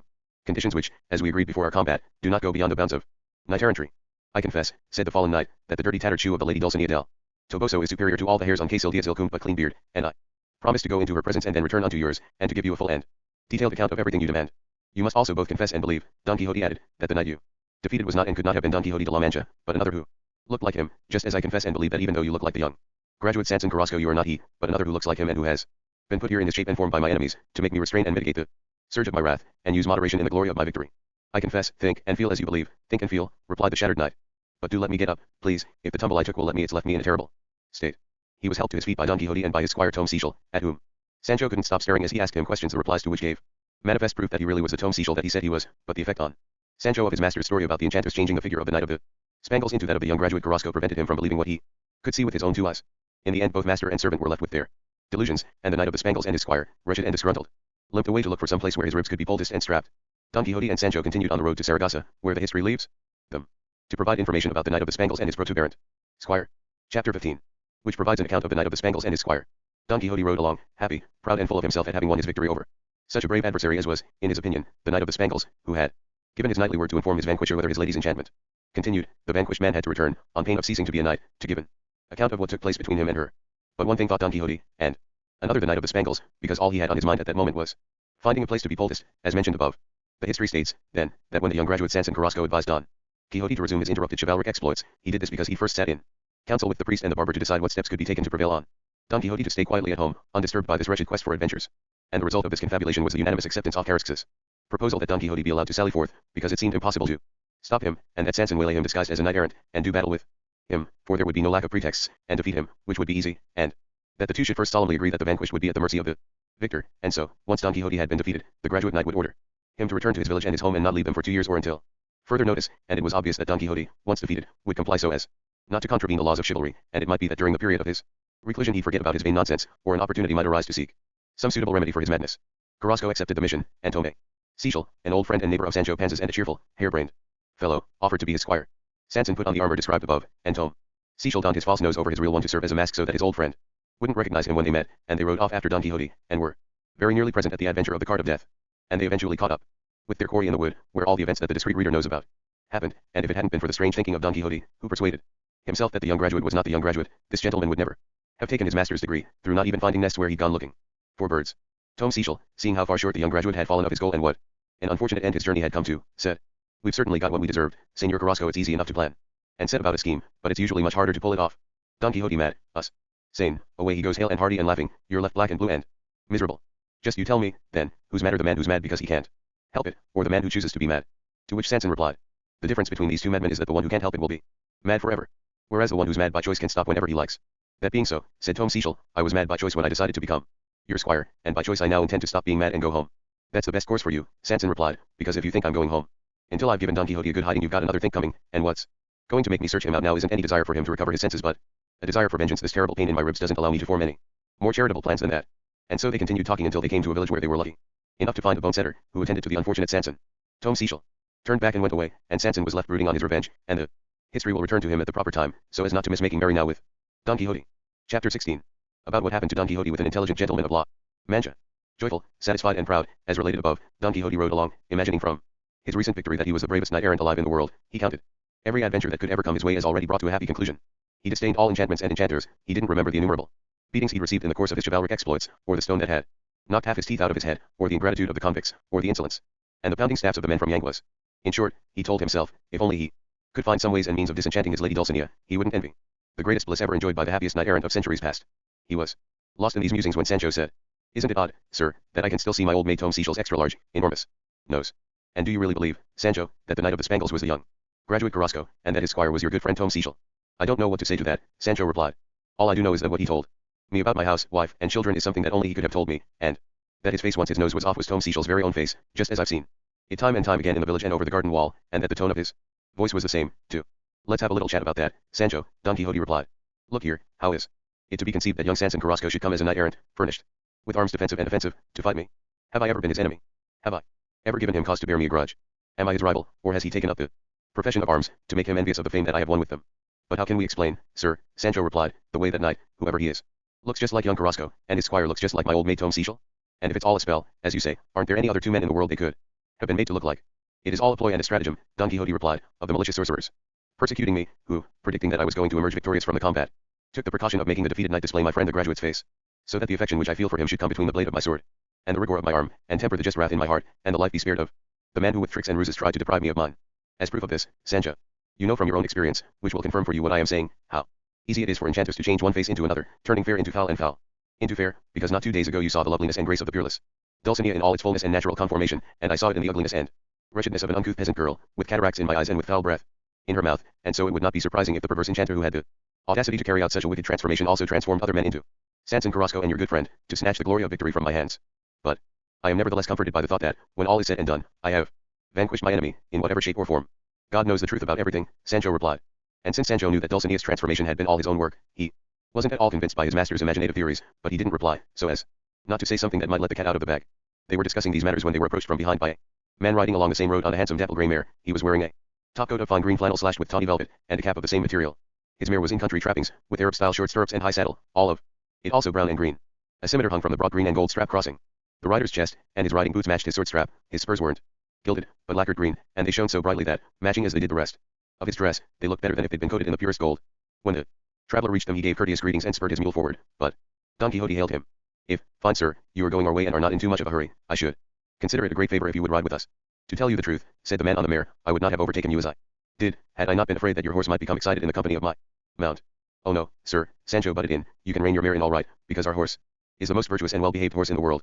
At times like this he's never done anything he shouldn't have done, and once when he was a naughty boy and did me and my master paid for it 7 times over. So as I said, you can pull up if you want to. Even if she was presented to him on a silver platter he wouldn't take her on. The traveler drew rein, amazed at Don Quixote's bearing and at his face, because he wasn't wearing his helmet, which Sancho was carrying as if it were a traveling bag, on the front pommel of his donkey's saddle tree, and if the man in green gazed at Don Quixote gazed even more at the man in green, thinking that he must be a fine upright citizen. He seemed to be about 50, with not many hairs turned grey, the face of an eagle and a look that was half cheerful and half serious, altogether. His clothes and his demeanor made him seem like a man of admirable qualities. What the man in green thought of Don Quixote de la Mancha was that he'd never seen anyone remotely like this in his life. He wondered at the length of the man's horse, at the lankness of his body, at the thinness and pallor of his face, at his arms and armor, at his deportment. Such a sight hadn't been seen in those parts for many a long year. Don Quixote noticed the care with which the traveler was examining him, read in his look of surprise what it was that he wanted to know, and, being so courteous and so concerned to please everyone, didn't wait to be asked any questions but anticipated them and said, the appearance that I present to you is so strange and out of the ordinary that it would not surprise me to learn that it has filled you with wonder, but your wonder will cease when I tell you, as I am indeed telling you now, that I am one of those knights who go, as people say, adventuring their way. I left my village, I pledged my estate, I abandoned my domestic comforts and delivered myself into the arms of fortune, to be borne by her wherever she pleased to take me. I decided to revive the extinct order of knight-errantry, and for some time now, stumbling here, falling there, crashing headlong in one place, climbing back onto my feet in another, I have in large measure been fulfilling my desires, succoring widows, rescuing maidens, protecting wives, orphans, and wards, the proper and natural occupation of knights-errant, and thus, because of my many brave and Christian deeds, I have been deemed worthy to appear in print in most of the nations of the world. 30,000 copies of my history have been published, and there is every sign that there will be 1,000 times as many more, if heaven does not intervene to prevent it. In short, and to resume in a few words, or in just one word, I am Don Quixote de la Mancha, otherwise known as the Knight of the Sorry Face, and, even though a man's praises in his own mouth stink, I am sometimes obliged to utter them, when it happens that there is nobody else present who will do it for me, and thus, noble sir, neither this horse, nor this lance, nor this shield, nor this squire, nor any of my arms defensive or offensive, nor the pallor of my face, nor my extreme thinness should surprise you from henceforth, now that you know who I am and the profession I follow. Don Quixote fell silent, and the man in green took so long to reply that he seemed not to know what to say, but after a lengthy pause he did speak. You surmised correctly from my look of astonishment, Sir Knight, what I wanted to know, but you have not been so successful in dispelling the amazement that the sight of you has caused me, for even though, as you say, sir, knowing who you are should have achieved this end, that has not been the result. On the contrary, now that I know who you are I am even more amazed and astonished. Is it really possible that there still are knights-errant in the world today, and that there are histories in print of authentic chivalric exploits? I cannot imagine that there is anyone on the face of this earth who protects widows, rescues maidens or honors married women or succor orphans, and I simply would not have believed it unless I had seen with my own 2 eyes a living example of it all in you. Heaven be praised. Because the history that you say has been printed about your noble and true deeds of chivalry must have consigned to oblivion the countless histories of fictional knights-errant that used to clutter the world, to the great detriment of sound customs and to the prejudice and discredit of good histories. There is much to be said, replied Don Quixote, as to whether the histories of knights-errant are fictional or not. But is there anyone, the green man replied, who doubts that those histories are all lies? I doubt it for one, replied Don Quixote, but we had better let the matter rest there. For, if we travel long enough together, I hope with God's help to make you understand that it has been wrong of you to drift with the current of those who are convinced that such histories are untrue. These last words made the traveler suspect that Don Quixote must be some sort of idiot, and he was waiting for further confirmation of the fact, but before the talk drifted onto other matters, Don Quixote asked him to state who he was, since he himself had provided an account of his own position in society and way of life. To which the man in the green topcoat replied, I, my dear knight of the sorry face, am a hidalgo from a village where we shall take lunch today, God willing. I am more than moderately well off, and my name is Don Diego de Miranda. I spend my time with my wife, my children, and my friends. My pastimes are hunting and fishing, but I keep neither hawk nor hounds, just 1 or 2 tame decoy partridges and intrepid ferrets. I possess about 6 dozen books, some in Spanish and others in Latin, some historical and others devotional, books of chivalry have yet to cross the threshold of my house. I peruse my books of devotion less than the others, so long as these latter provide harmless entertainment, delighting the reader with their style and amazing him with their inventiveness, although there aren't many books like that in Spain. I occasionally eat in my friends' and neighbors' houses, and they very often eat in mine, where they find my table neat and clean, and not lacking in good things. I neither like to gossip, nor do I allow others to gossip in my presence. I make no scrutiny of others' lives, nor do I spy on their deeds. I hear mass every day. I distribute my wealth among the poor, without ever boasting about my good deeds, so as not to allow hypocrisy and vainglory into my heart, for they are enemies that steal into the weariest breast. I strive to make peace among those who have quarreled. I am a devotee of Our Lady, and I trust forever in the infinite mercy of our Lord God. Sancho had been hanging on every word of the Hidalgo's account of his own life and works, and, since it seemed such a good and holy life that the man who led it must work miracles, he threw himself down from his dun, ran to grasp the Hidalgo's right stirrup, and with a devout heart and on the verge of tears kissed his feet over and over again. At which the Hidalgo asked him, "What are you doing, my man? What is the meaning of all these kisses?" "Do let me kiss you," Sancho replied, "because to my mind you're the first saint, riding Arab style I've ever come across in all the days of my born life." "I am no saint," the Hidalgo replied, "but a great sinner. You, my man, must indeed be righteous, to judge from your simple-mindedness." Sancho returned to his pack saddle, having forced a laugh from the depths of his master's melancholy and aroused fresh amazement in Don Diego. Don Quixote asked him how many sons he had, and informed him that for the ancient philosophers, who lacked a true knowledge of God, among the sources of supreme happiness were the blessings of nature and the gifts of fortune, and having many friends and many good sons. "I myself, Don Quixote," the Hidalgo replied, "have one son, and if I did not have him, I should perhaps consider myself happier than I am, not because he is wicked, but because he is less good than I could wish. He must be 18 by now. He has been at Salamanca University for 6 years, learning Latin and Greek, and when I wanted him to move on to other disciplines I found him so obsessed with poetry, if poetry can be called a discipline, that I cannot make him take up law, which is what I wanted him to study, or the queen of them all, theology. I wanted him to be the pride and joy of the family, for we live in a world in which our kings give rich rewards to the virtuous scholar, because scholarship without virtue is like pearls in a dunghill. But he spends the whole day working out whether Homer did or did not express himself well in such and such a verse of the Iliad, whether Martial was being obscene or not in such and such an epigram, and whether these lines of Virgil should be understood like this or like that. In short, he has time only for books by these poets and by Horace, Persius, Juvenal, and Tibullus, because he hasn't much interest in modern vernacular writers, yet despite all his apparent dislike for poetry in Spanish, at the moment his mind's in a whirl, because he's writing a verse gloss on a stanza he has been sent from Salamanca. Believe it's some sort of literary competition." To all of which Don Quixote replied, "Sons, sir, are fragments of their parents' bowels, and so their parents must love them, whether they are good or bad, just as we love the souls that give us life. It is the parents' task to direct their sons from their earliest days along the path of virtue, good breeding and correct Christian behavior, so that when they grow up they can be the staffs of their parents' old age and their glory for the future, and as regards forcing them to study this or that discipline, I consider it to be a mistake, although there would be no harm in trying to persuade them to do so, and, if the student has no need to study for the sake of pain lucrando one because he is lucky enough to have been provided by heaven with parents who give him an income, I should incline to the opinion that he be allowed to study the subject that he likes best, and even though the study of poetry is not so much useful as pleasurable, it is not one of those subjects that disallure their practitioners. Poetry, my dear Hidalgo, is, as it seems to me, like a young, tender, lovely maiden, whom other maidens, that is to say all the other branches of learning, have the task of enhancing, adorning, and perfecting, and she must make use of them all, and all of them must derive their prestige from her, but this maiden is not to be pawed over, or paraded through the streets, or displayed in the corners of marketplaces or in palace antechambers. Point 2. She is made of an alchemy gold of such excellence that anyone who knows how to treat her will turn her into pure gold of inestimable worth. He who has her in his charge must keep her under strict control, and not allow her to stray into lewd satires or baneful sonnets. On no account must she be sold, except in heroic poems, mournful tragedies and cheerful, well-contrived comedies. She must not be allowed into the company of rogues or the ignorant, vulgar crowd, incapable of recognizing or appreciating the treasures contained within her. And do not imagine, sir, that by vulgar crowd I mean only the humble lower orders. Everyone who is ignorant, even if he is a lord and a pillar of the community, can and should be considered one of the vulgar crowd. And so the name of the man who manages and controls poetry in the way I have specified will be famous and esteemed in all the civilized nations of the world. As regards what you say, sir, about your son's low opinion of poetry written in Spanish, it is my belief that he is making something of a mistake, for the following reason: the great Homer did not write in Latin, because he was a Greek, and Virgil did not write in Greek, because he was a Roman. In short, all the ancient poets wrote in the languages that they were suckled on, and they did not go in search of foreign languages in which to express their noble concepts. This being so, it would be reasonable for this custom to be extended among all nations, and for the German poet not to be held in low esteem because he writes in his own language, nor the Castilian, nor even the Basque, writing in his.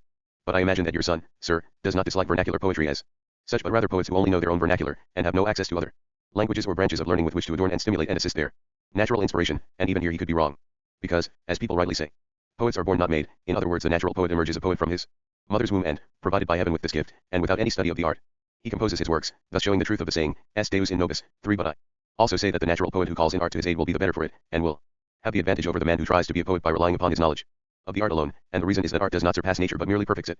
So if nature and art and nature, are combined, the result will be a perfect poet. The conclusion to my discourse, my dear sir, must therefore be that you should allow your son to go where his star is calling him, for, being as good a student as I am sure he is, and having mounted the first rung of learning, the ancient languages, these will enable him to climb by himself to the peak of the humanities, which so suit a private gentleman, and adorn, honor and exalt him as mitres do bishops and robes do judges. You should reprimand your son if he writes satires that damage other people's honor, and you should punish him, and tear them up, but if he writes satires in the Ortian manner, disparaging vices in general, as Horace did with such elegance, you should praise him, because it is permissible for the poet to attack envy and speak ill in his verses of the envious, and the same applies to the other vices, so long as he does not name any individual. But there are poets who for the sake of making some malicious comment will put themselves at risk of being banished to the Isles of Pontus. Point 4. If the poet is pure in his habits, he will be pure in his verses as well. The pen is the tongue of the soul, and his writings will be as are the concepts engendered in his soul, and when kings and princes Find the miraculous art of poetry in prudent, virtuous, and serious men, they honor, esteem and enrich them, and even crown them with the leaves of the tree that is never struck by lightning. 5 as a sign that those who are honored and whose temples are adorned with such crowns will never be attacked by anyone. The man in the green topcoat was astonished by Don Quixote's reasoning, so much so that the opinion he formed of him as some sort of idiot had been dissipating. But halfway through his discourse Sancho, not finding it much to his taste, had wandered away from the road to ask some shepherds who were milking their ewes to let him have a little milk, and, as he did so, the hidalgo in green, by now fully convinced of Don Quixote's good sense and sound mind, was about to have his say, when Don Quixote looked up and saw a cart bedecked with royal banners proceeding towards them along the road, and in the belief that this must be some new adventure, he called to Sancho for his helmet. Sancho heard his cries, abandoned the shepherds, dug his spurs into his dun, and hurried to his master, who now had a most dreadful and reckless adventure. Chapter 17. About events that revealed the very highest peak ever reached by Don Quixote's unprecedented courage, in the happily concluded adventure of the lions. The history says that when Don Quixote shouted to Sancho for his helmet, Sancho was buying some curds from the shepherds and, flustered by his master's urgency, he didn't know what to do with them or where to put them, and so, determined not to leave them behind, because he'd already paid for them, he decided to put them into the helmet and, once he'd taken this wise precaution, went to see what his master wanted. Don Quixote said, "Give me that helmet, my friend, either I am a poor judge of adventures or what I can see over there is one that will require me to take up arms, and indeed is doing so at this very instant." The man in the green topcoat heard this and looked around in all directions, but all he could see was a cart coming towards them bearing 2 or 3 small flags, which gave him to understand that it must be carrying a load of the king's money, and this is what he said to Don Quixote, but Don Quixote wouldn't accept what he said, believing as always that everything that happened to him must be adventures and still more adventures, and so he replied to the hidalgo, "He is wise who looks ahead, and nothing is lost by my looking ahead, because I know from experience that I have both visible and invisible enemies, and I do not know when, or where, or at what moment, or in what shape they will attack me." And turning to Sancho he again asked for his helmet. Sancho, with no time to remove the curds, had to hand it over as it was. Don Quixote took it and, not noticing what was inside, rammed it down on his head, which gave the curds a thorough pressing and sent the whey running down over his face and his beard, alarming him so much that he exclaimed, "What can this be, Sancho? It is as if my brain box were softening, or as if my brains themselves were melting, or as if I were perspiring from head to toe. And if I am perspiring, it is most certainly not from fear. I am quite sure now that the adventure about to befall me is a terrible one indeed. Give me something with which to wipe myself, if you have anything about you. All this perspiration in my eyes is blinding me." Sancho kept quiet and gave his master a cloth, and God thanks that his master hadn't tumbled to what had happened. Don Quixote wiped his face and removed his helmet to see what it was that had given him a cold head, if not cold feet, and then he saw all that wipe happen there, and then he lifted it to his nose, and as soon as he smelled it he said, "By the life of my lady Dulcinea del Toboso, these are curds you put in here, you treacherous, villainous, ill-mannered squire." To which Sancho replied with his imperturbable duplicity, "If it's curds, let's have them and I'll eat them. But better let the devil eat them, because it must have been him that put them in there. Would I have the cheek to besmirch your helmet? So we found him out at last, the impudent so-and-so, have we? Good God, sir, from what I can see with his holy help, I must have my enchanters, too, pursuing me because I'm your creature and your limb, and they must have put that muck in there to make you lose your temper and beat me up, as you usually do. Well, this time they've missed their mark, that's for sure, because I put all my trust in my master's good sense. He knows full well that I haven't got any curds or milk or anything of the sort, and if I had I'd put them in my belly, not your helmet." "What you say could be true," said Don Quixote. And the hidalgo in green was watching it all, and wondering at it all, particularly when, after Don Quixote had wiped his head, face, beard, and helmet, he put the latter on again, steadied himself in his stirrups, checked his sword, seized his lance, and declared, "And now, come what may, here I wait, ready to join battle with Satan himself in person." As he said this the cart with the flags rolled up, accompanied only by the carter riding one of the mules, and by another man sitting on the front seat. Don Quixote planted himself before the cart and said, "Where are you going, my good man? What cart is this? What are you carrying on it? And what flags are these?" To which the carter replied, "The cart is mine, on it are 2 fierce lions in crates, which the general in Oran one is sending to court as a present for his majesty, and the flags are the king's banners, showing that what we're carrying here belongs to him." "And are the lions large?" asked Don Quixote. "They're so large," said the man on the front of the cart, "that none larger or even as large have ever been sent from Africa to Spain, and I'm their keeper, and I brought other lions over in my time, but none like these. They're a male and a female, the males in this first crate and the females in the other one behind, and they're hungry, because they haven't eaten today, so you'd better move aside, we're in a hurry to get to some place where we can feed them." To which Don Quixote said with a smile, "Lion whelps now, is it? Is it now lion whelps, and at this time of day? Well, by God, those fellows sending them here will soon see whether I'm the sort to be afraid of lions. To climb down, my good man, and, since you're their keeper, open these crates and turn the animals out, here, in the middle of this field. I will show them what sort of a man Don Quixote de la Mancha is, in spite of all the enchanters who have sent them after me." I see, the hidalgo in green said to himself. "Now our worthy knight has shown what he's made of. The curds have indeed softened his brain box and ripened his brains." Sancho came up to him and said, "Oh sir, for God's sake do something to stop my master Don Quixote from fighting these here lions. If he does they'll tear us all to shreds." "Is your master so mad, then," the hidalgo replied, "as to make you fear and believe that he's going to fight such fierce beasts?" "He isn't mad," said Sancho, "only reckless." "I'll soon put a stop to all that," the hidalgo replied. And going over to Don Quixote, who was telling the keeper to hurry up and open the crates, he said, "Sir knight, knights errant should undertake adventures that offer some chance of success, and not those that are utterly hopeless, because courage that crosses the border into foolhardiness has more of insanity than fortitude about it. Furthermore, these lions have not come here to attack you, nothing could be further from their minds, they're a present for his majesty, and it will not be a good idea to detain them or obstruct their journey." "Sir Hidalgo," Don Quixote retorted, "pray go away and play with your tame decoy partridge and your intrepid ferret, and let others proceed with their own business. This is my business, and I know whether or not these lion fellows have come after me." And turning to the keeper he said, "I swear by all that's holy, you villain, that if you do not open these crates this very Instant I shall pin you to your cart with this lance. Seeing how determined this apparition in armor was, the carter said, Dear good sir, for pity's sake, please let me unyoke the mules and reach a safe place. With them before the lions are unleashed, because if they kill them I'm ruined for life. All I own in the world is this cart and these mules. Oh you of little faith, 3 Don Quixote replied. Dismount and unyoke, and do whatever you like, and you will soon see that all your trouble was for nothing and that you could have spared yourself the effort. The carter jumped down and unyoked his mules at breakneck speed, and the keeper yelled, All of you here are witnesses of how I'm being forced against my will to open these crates and let these lions out, and of how I'm protesting to this gentleman that all the damage these animals do must be his sole responsibility, together with my wages and dues. You gentlemen take cover before I open the doors, I'm sure the lions won't harm me. The hidalgo in green again tried to persuade Don Quixote not to do anything so mad. It was tempting God to commit such folly. To which Don Quixote retorted that he knew what he was about. The hidalgo replied that he should consider carefully what he was proposing to do, because in his opinion it was a very great mistake. Listen, sir, Don Quixote replied, if you do not wish to be present at what you think is going to be a tragedy, put spurs to your dapple gray mare and take yourself off to safety. Sancho heard this, and with tears in his eyes he implored his master to desist from this venture, in comparison with which the windmills, the fearful fulling hammers and, in short, all the exploits he'd undertaken in the whole course of his life had been so much chicken feed. Look, sir, Sancho said, this isn't a magic spell or anything like that, I saw the claw of a real live lion poking out through a crack between the planks of the crate, and, to judge from it I reckon the lion it belongs to must be mightier than a mountain. Or at least your fear, Don Quixote replied, must make it seem to you bigger than half the world. Go away, Sancho, and leave me alone, and if I should die here, you know our old agreement, you will visit Dulcinea, and I shall say no more. He added some more words which eliminated all hope that he might desist from his absurd project. The man in the green topcoat would have liked to force him to, but his weapons were no match for Don Quixote's, and he didn't think it sane to fight a madman, which is what he now took Don Quixote to be without a shadow of doubt. Don Quixote again told the keeper to hurry up, and repeated his threats, which made the hidalgo spur his mare, Sancho his dun, and the carter his mules, and they all hastened to put as much ground as possible between themselves and the cart before the lions were uncrated. Sancho was mourning his master's death, certain that this time it was bound to come in the claws of the lion, and cursing his fate and the unlucky hour when it had occurred to him to come back into service, but all his weeping and lamenting didn't prevent him from cudgeling his dun to distance it from the cart. When the keeper saw that the fleeing men were a good way off, he again urged and exhorted Don Quixote as he'd exhorted and urged him before, and Don Quixote replied that he wasn't deaf, that the keeper shouldn't bother with any more urgings or exhortations, they'd be quite fruitless, and that he should make haste. As the keeper opened the first crate, Don Quixote was considering whether it would be better to fight on foot or on horseback, and he eventually decided to fight on foot, concerned that Rocinante would take fright when he saw the lions. So Don Quixote jumped down, hurled his lance away, took up his shield, drew his sword and advanced with a slow and steady step, with wonderful courage and with a valiant heart, to confront the cart, fervently commending himself to God and then to his lady Dulcinea.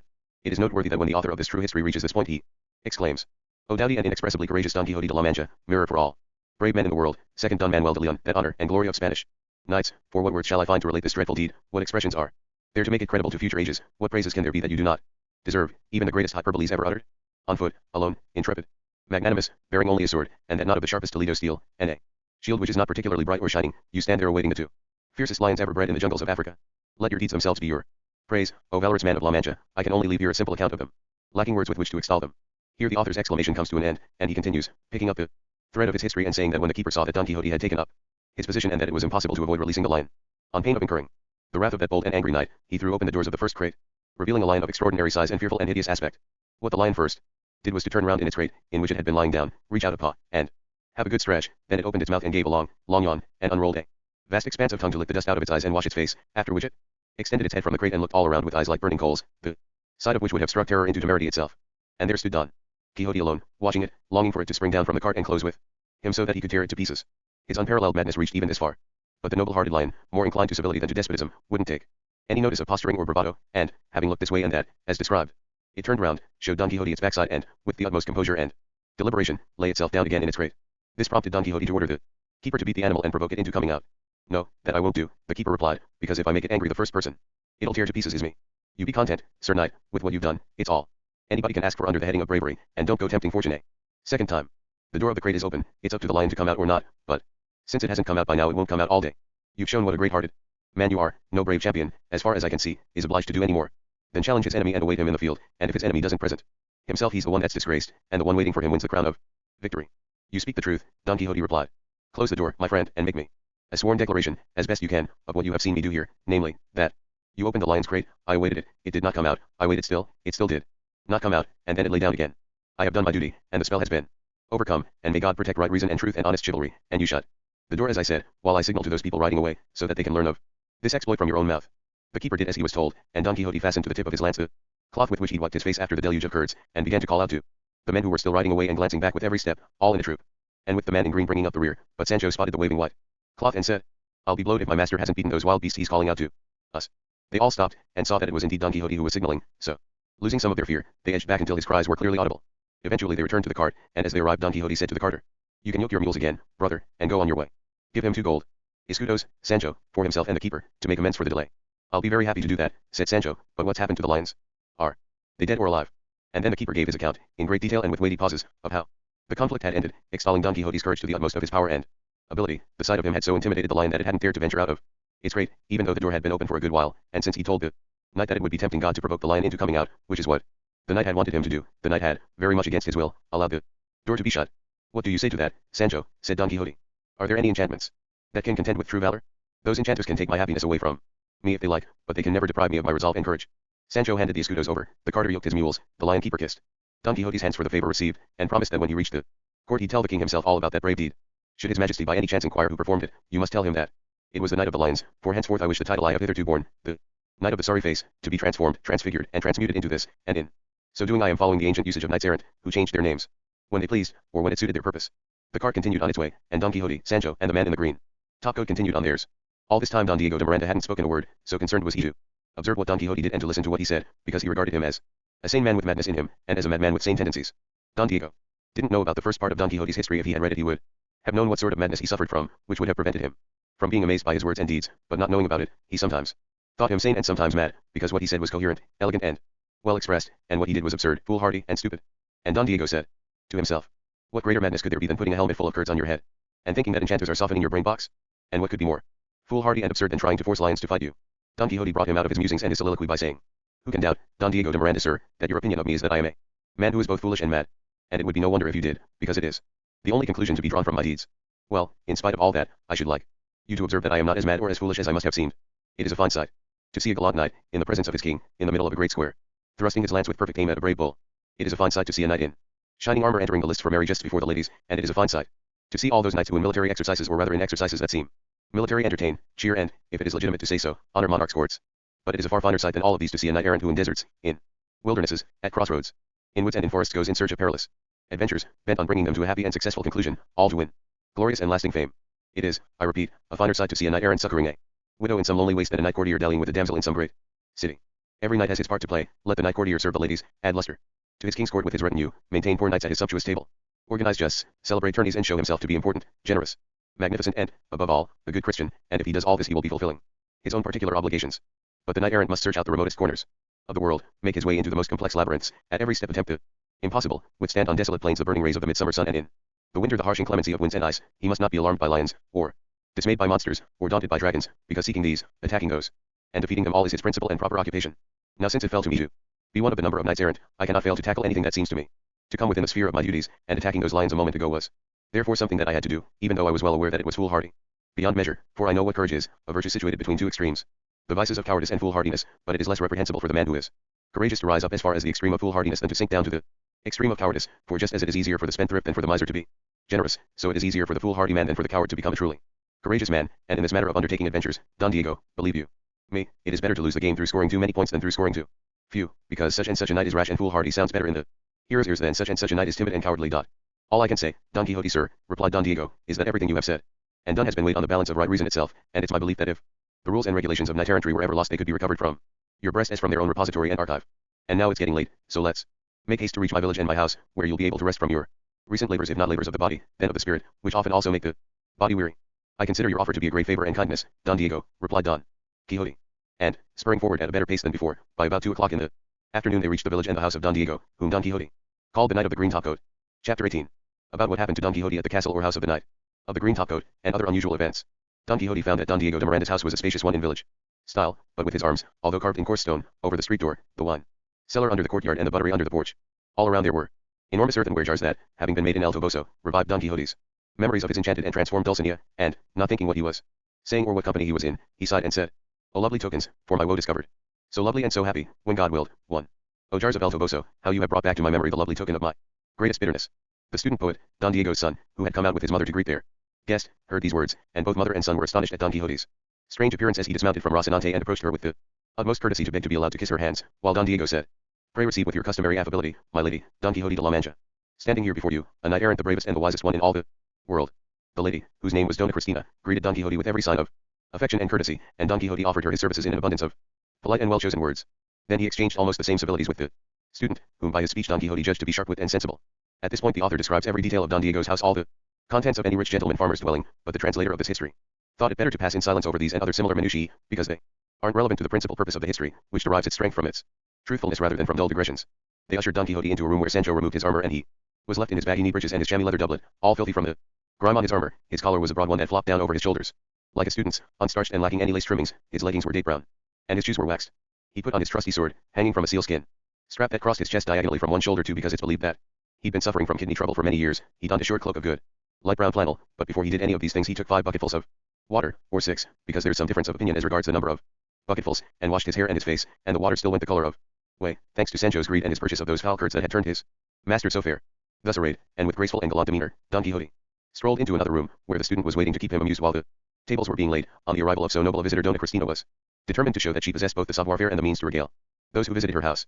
While Don Quixote had been removing his armor, Don Lorenzo, for this was the name of Don Diego's son, had taken the opportunity to comment to his father. Who on earth can this knight be, sir, that you brought home with you? Mother and I are astonished at his name, his appearance, and his claim to be a knight-errant. I really don't know what to say, my son, Don Diego replied. All I do know is that I've seen him perform the actions of the greatest madman in the world, and heard him speak words of such good sense that they dissipate the effect of his deeds.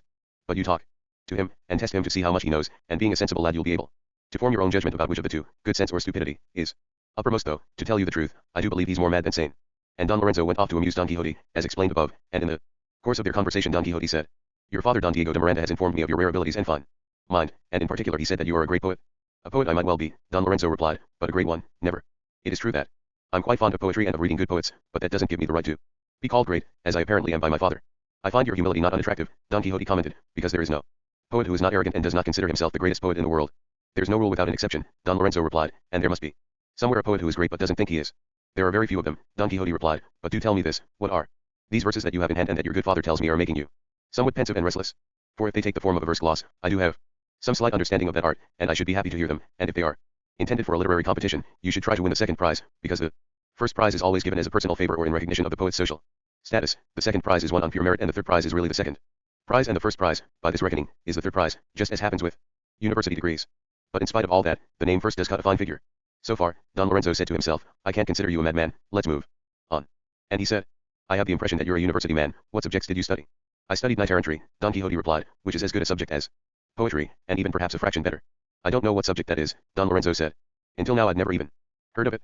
It is a subject, Don Quixote replied, that contains within itself all or most of the other subjects in the world, because the man who applies himself to it must be a jurist, and know the laws of distributive and commutative justice, so as to give to each what belongs to him and is due to him. He must be a theologian, so as to explain the Christian faith that he professes, clearly and distinctly. Whenever this is requested of him, he must be a physician, and especially a herbalist, so as to recognize in the midst of wastelands and wildernesses those herbs that have the power to cure wounds, because the knight-errant cannot be forever stopping to look for someone to attend to them. He must be an astrologer, so as to tell by the stars how many hours of the night have passed, and what part of the world he is in. He must know mathematics, because he will be in constant need of them, and leaving aside the fact that he must be adorned with all the theological and cardinal virtues and descending to more trivial details, I can say that he must know how to swim as well as it is said that Pensacola could swim. 3. He must know how to shoe a horse and mend a saddle and a bridle, and, returning to higher matters, he must keep faith with God and his lady. He must be pure in his thoughts, chaste in his words, generous in his works, valiant in his deeds, long-suffering in his travails, compassionate towards the needy, and, in short, a defender of the truth, even if it cost him his life to defend it.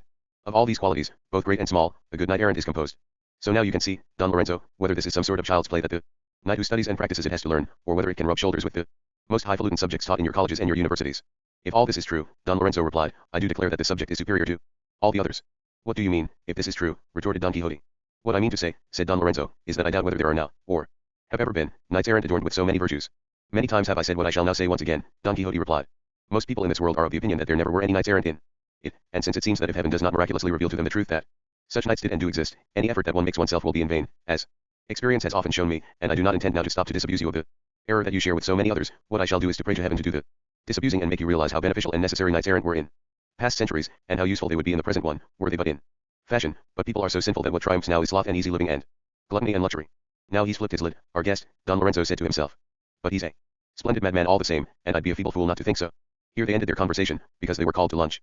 Don Diego asked his son what conclusions he'd reached about the state of their guest's mind. He replied, all the doctors and fine clerks in the world couldn't make a fair copy of that man by eliminating his blotches of insanity. He's mad in streaks, complete with lucid intervals.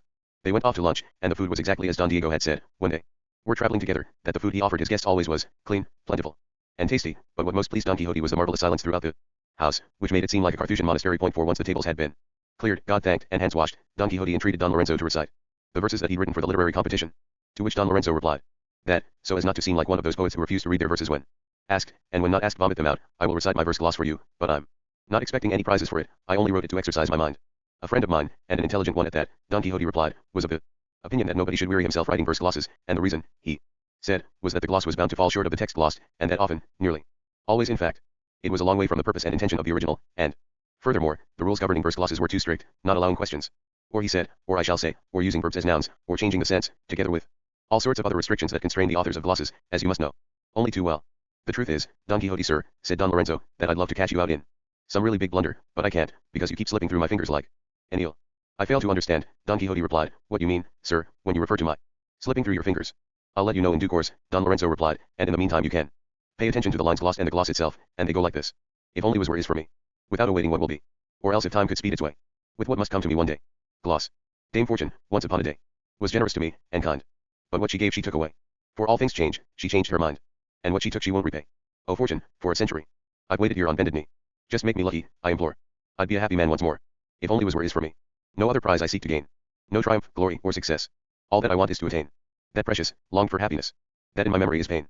If you would make this gift to me, O Fortune, then I'd surely see the fury of my fire allayed. The more so if it's not delayed. Without awaiting what will be. It's hopeless, what I'm asking for. Time can't be put back to an hour, at which it has been once before. That's something that no earthly power has ever managed, to be sure.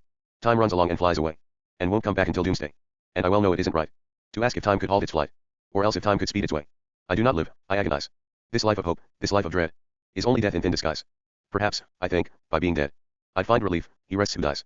I tell myself that the best way would be to die, but then I say, I'm wrong. More thought makes it quite clear that life fills me with holy fear of what must come to me one day. As Don Lorenzo finished reciting his gloss, Don Quixote came to his feet, grasped the young man's right hand, and said in a voice so loud that he seemed to be shouting, as gods in heaven above, my noble youth, you are the best poet in the world, and you deserve to be crowned with laurel, not by Cyprus or Gaeta, as the poet said, and God forgive him for it, but by the academies of Athens, if they still existed, and by those that do exist today in Paris, Bologna, and Salamanca. Heaven grant that the judges who will rob you of the first prize are transfixed by the arrows of Phoebus, and that the muses never cross the thresholds of their homes. Now recite to me, sir, if you will, some pentameters, for I should like to feel the pulse of your admirable abilities in all their aspects. Isn't it rich that Don Lorenzo is said to have been delighted to be praised by Don Quixote, even though he thought he was a madman? O power of flattery, how far do you extend, and how wide are the frontiers of your pleasant realm? Don Lorenzo proved this truth by complying with Don Quixote's wish and request and reciting to him this sonnet about the fable or history of Pyramus and Thisbe 7. Sonnet. The maid splits Pyramus's heart in two, and then she splits the intervening wall. From Cyprus, Cupid hurries here to view a breach that's as enormous as it's small. Here silence speaks, for through this narrow rift the boldest voice would never dare proceed. But souls meet here, for love enjoys the gift of making light of the most awesome deed. The careless virgin patterns her own plight. As lust comes marching forth, her steps create her death as she pursues her own delight. But both will be united in their fate. One sword, one sepulchre, one memory. Kills, covers, gives its immortality. Heaven be praised, said Don Quixote when he had heard Don Lorenzo's sonnet. Among the countless consumptive poets that there are in this world, I have at last come across a consummate one, for that is what you are, my dear sir. The skill with which this sonnet is composed demonstrates as much to me. For 4 days Don Quixote lived a life of luxury in Don Diego's house, and then he begged permission to leave, saying that he was grateful for all Don Diego's kindness and hospitality, but that since it did not become knights errant to give themselves over to leisure and luxury for too long, he wished to go and do his duty, looking for the adventures that, as he was informed, abounded in that land, where he hoped to employ his time until he went to the justs at Saragossa, his ultimate goal.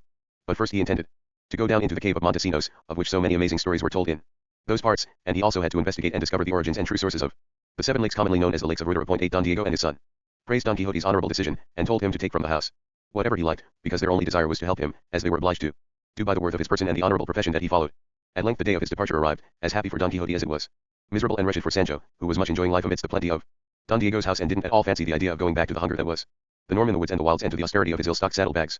But he filled them to bursting with what he considered most necessary, and when the two took their leave Don Quixote said to Don Lorenzo, I do not know whether I said this before, and if I did say it I shall say it again, if you wish to save labor and shorten the distance to be traveled to reach the inaccessible peak of the Temple of Fame, all you have to do is to leave the somewhat narrow path of poetry and strike out along the still narrower path of knight-errantry, which can make you an emperor in the twinkling of an eye.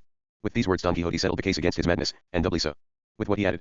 God knows I should like to take Don Lorenzo with me, to show him how to forgive the humble and subdue the proud and trample them underfoot, virtues inherent to the profession that I follow, but since his tender age makes this inadvisable, and his praiseworthy pursuits will not permit it, I shall limit myself to advising you that as a poet he might become famous if he allows himself to be guided more by the opinions of others than by his own, because there is no father or mother who thinks his own children are ugly, and with children of the mind the peril is even greater. Father and son again wondered at Don Quixote's interlarding of sense and nonsense, and at his mania for devoting himself heart and soul to the search for his adventures or misadventures, the aim and object of his every desire. The offers of service and the civilities were repeated, and, with the gracious permission of the lady of the castle, Don Quixote and Sancho rode away on Rocinante and the Dun. Chapter 19. Which relates the adventure of the shepherd in love, together with other truly amusing events. Don Quixote hadn't ridden far from Don Diego's village when he came across 2 men, who appeared to be priests or students, and 2 farmers, all 4 of them on asses. One of the students was carrying what looked like some white cambric and 2 pairs of serge hose, wrapped in a piece of green buckram as if it were a traveling bag. The other only carried a new pair of fencing foils, with their buttons on. The farmers had other objects, which indicated that they were riding back to their village from some town, where they'd bought them, and both the students and the farmers were struck with the same wonder that struck everyone on first seeing Don Quixote, and were dying to learn what man this was, so different from the normal sort. Don Quixote greeted them, and, when he discovered which way they were going, the same as his own, he offered them his company, asked them to slow down, because their she-asses were moving faster than his horse, and obliged them with a brief account of who he was and what profession he followed, that of a knight-errant, who roamed all over the world in search of adventures. He told them that his personal name was Don Quixote de la Mancha, and that he went under the title of the Knight of the Lions.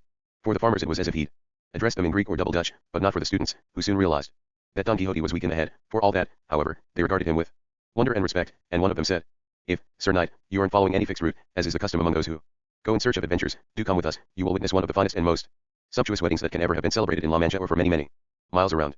Don Quixote asked whether this was some nobleman's wedding that he was extolling.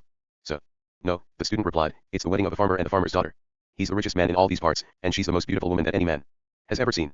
It's going to be done with quite extraordinary and novel splendor, because it's to be held in a field near the bride's village. She's known simply as Quiteria the Fair, and her husband-to-be is Camacho the Rich, and she's 18 and he's 22, the two of them perfectly matched, although some busybodies who know everybody's pedigree by heart do say that lovely Quiteria is better than Camacho's, but nobody worries about that sort of thing anymore, because gold is a good solder for all sorts of cracks, and Camacho's a big spender, and he's taken it into his head to have the whole field roofed over with branches, so the sun's going to have its work cut out if it wants to get in and visit the green grass growing on the ground.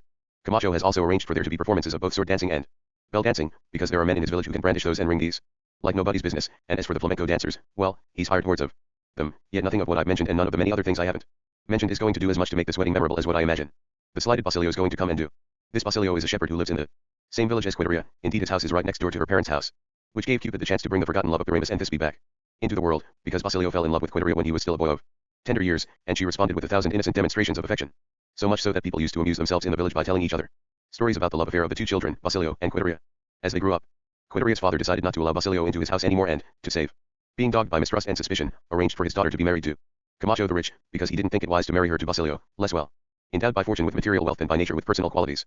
Because to leave envy aside and speak the honest truth, he's the nimblest lad we know, a great pitcher of the bar, a splendid wrestler and a superb pelota player. He can run like a deer, jump further than a goat and knock the skittles down like magic. He sings like a lark, and when he plays the guitar you'd say he's making it talk, and, above all, he can fence with the best of them. For that gift alone, Don Quixote put in, this youth deserves to marry not only the fair Quiteria, but Queen Guinevere herself, if she were alive today, in spite of Lancelot and anybody else who tried to prevent it. You go and tell that to the wife, said Sancho Panza, who until then had been listening in silence. She thinks it's wrong for people to marry anyone except their equals, believing as she does in the proverb every jack to his Jill. What I'd like to happen is for that bloke Basilio, who I'm beginning to take a liking to marry that lady Quiteria, and I just hope all those that stop people who love each other from marrying enjoy the life eternal and rest in peace. I don't think if everybody married the person they love, said Don Quixote, parents would lose their power to marry their children when and to whom they should, and if it were left to daughters to choose their husbands as they pleased, one would pick her father's servant, and another a man she has seen walking down the street and who she thinks looks jaunty and dashing, even though he is in reality some wild swashbuckler, because love and fancy easily blind the eyes of the understanding, which are so necessary when making decisions about settling down in life, and with marriage there is such a danger of making mistakes, and great circumspection and the special help of heaven are needed to make the right choice. When a prudent man sets out on a long journey, he first looks for someone trustworthy and agreeable to keep him company. Well, should not someone setting out on the journey of life, with death as his destination, do the same, particularly since the person he chooses will keep him company in bed, at the table and everywhere else, as a wife does her husband? The companionship of one's wife is not some article of merchandise that can be returned or bartered or exchanged after it has been purchased. It is an inseparable appendage that lasts as long as life itself lasts. It is a noose that once placed round the neck becomes a Gordian knot, one never to be undone, except by the side of death. There is much else that I could say on this subject, were I not constrained by my anxiety to know whether my friend the Master of Arts here has anything else to say about the history of Basilio. To which the student, whether a mere BA or a full-sized Don Quixote had called him, replied, all I've got left to say is that ever since the moment when Basilio found out that the fair Quiteria was marrying Camacho the Rich, nobody has seen him laugh or heard him speak sense, and he's always plunged in thought and dejected and talking to himself. Clear and certain signs that he's gone mad. He hardly eats or sleeps, and all he does eat is fruit, and when he sleeps, if he sleeps at all, it's in the open, on the hard ground, like a brute beast. Sometimes he gazes up at the sky, and at other times he stares down at the earth, so stupefied that he looks for all the world like a dummy wearing clothes blown to and fro by the wind. In short, he's showing every sign of a broken heart, and all of us who know him fear that tomorrow when the fair Quiteria says I will it'll be his death sentence. God will find a remedy, said Sancho, because he sends the ointment after the wound, and nobody knows what the future has in store for us, from now till tomorrow. The hours are many, and in any one of them, or in just one moment, the house can come tumbling down, and I've seen it raining while the sun was shining, and a man can go to bed hale and hearty and wake up unable to stir. And you just tell me this, can anyone claim to have put a spoke in the wheel of fortune? No, of course not, and between a woman's yea and a woman's nay I wouldn't try to put the point of a pin, there wouldn't be room for it. You give me Quiteria head over heels in love with Basilio, and I'll give him a sackful of happiness, because love, so I've heard, looks through spectacles that make copper seem like gold, poverty like wealth, and water in the eyes like pearls.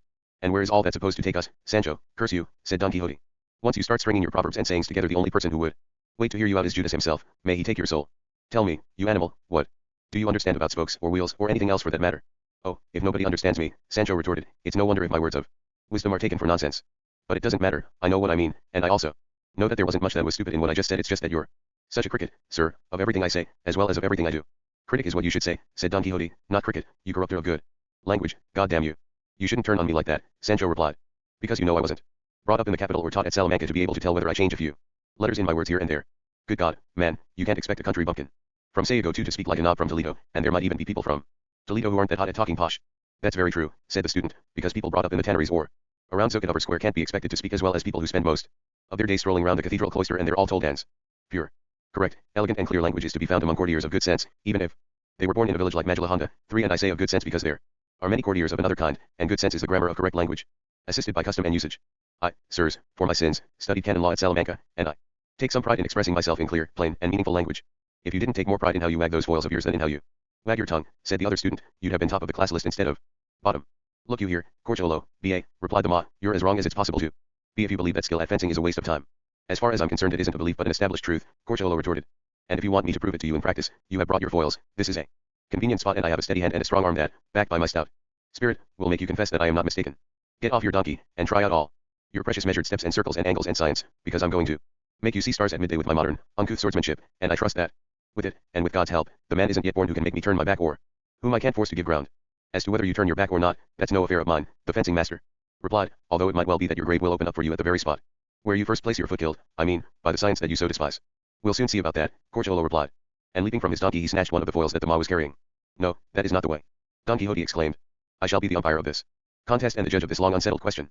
And dismounting from Rocinante and seizing his lance, he stationed himself in the middle of the road, as the Ma, with fine elegance of bearing and measured step, advanced on Corchuelo, who came at him with his eyes darting fire, as the saying goes. The 2 farmers accompanying them remained on their she-asses, spectators of the mortal tragedy. Corchuelo's slashes, lunges, downstrokes, backstrokes and flicks were innumerable and came thicker than raw liver, more unremitting than hail. He would rush in like an angry lion, but would be met by a tickle on the teeth by the button on the end. On the Ma's foil that stopped him in the midst of his fury and made him kiss it as if it were some holy relic, although with less devotion than holy relics should be and usually are kissed.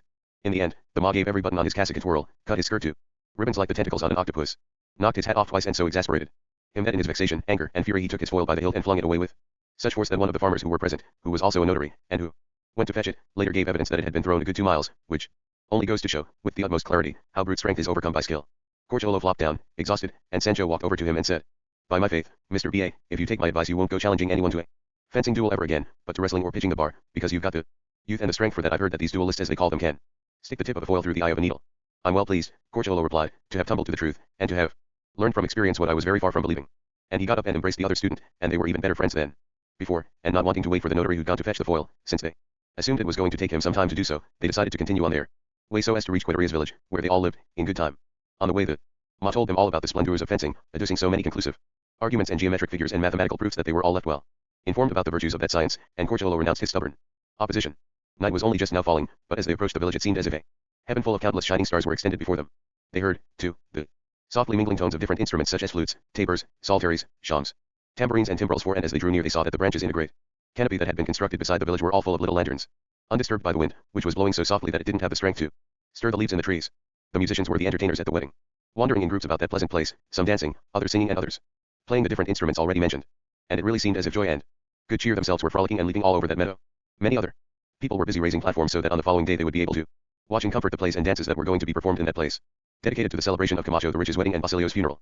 Don Quixote refused to enter the village, even though both the farmer and the student begged him to, and he gave as his excuse, more than sufficient in his opinion, that it was the custom of knights errant to sleep in fields and forests rather than in towns, even if under gilded ceilings, and so he rode a little off the road, much against Sancho's will, because Sancho recalled the excellent lodging that he had enjoyed in Don Diego's castle, or house. Chapter XX, which relates the wedding of Camacho the Rich and the incident of Basilio the Poor. Scarce had fair Aurora allowed shining Phoebus time to dry the liquid pearls on her locks of gold with the heat of his burning rays, when Don Quixote shook sloth from his limbs, rose to his feet and called to his squire Sancho, who was still snoring.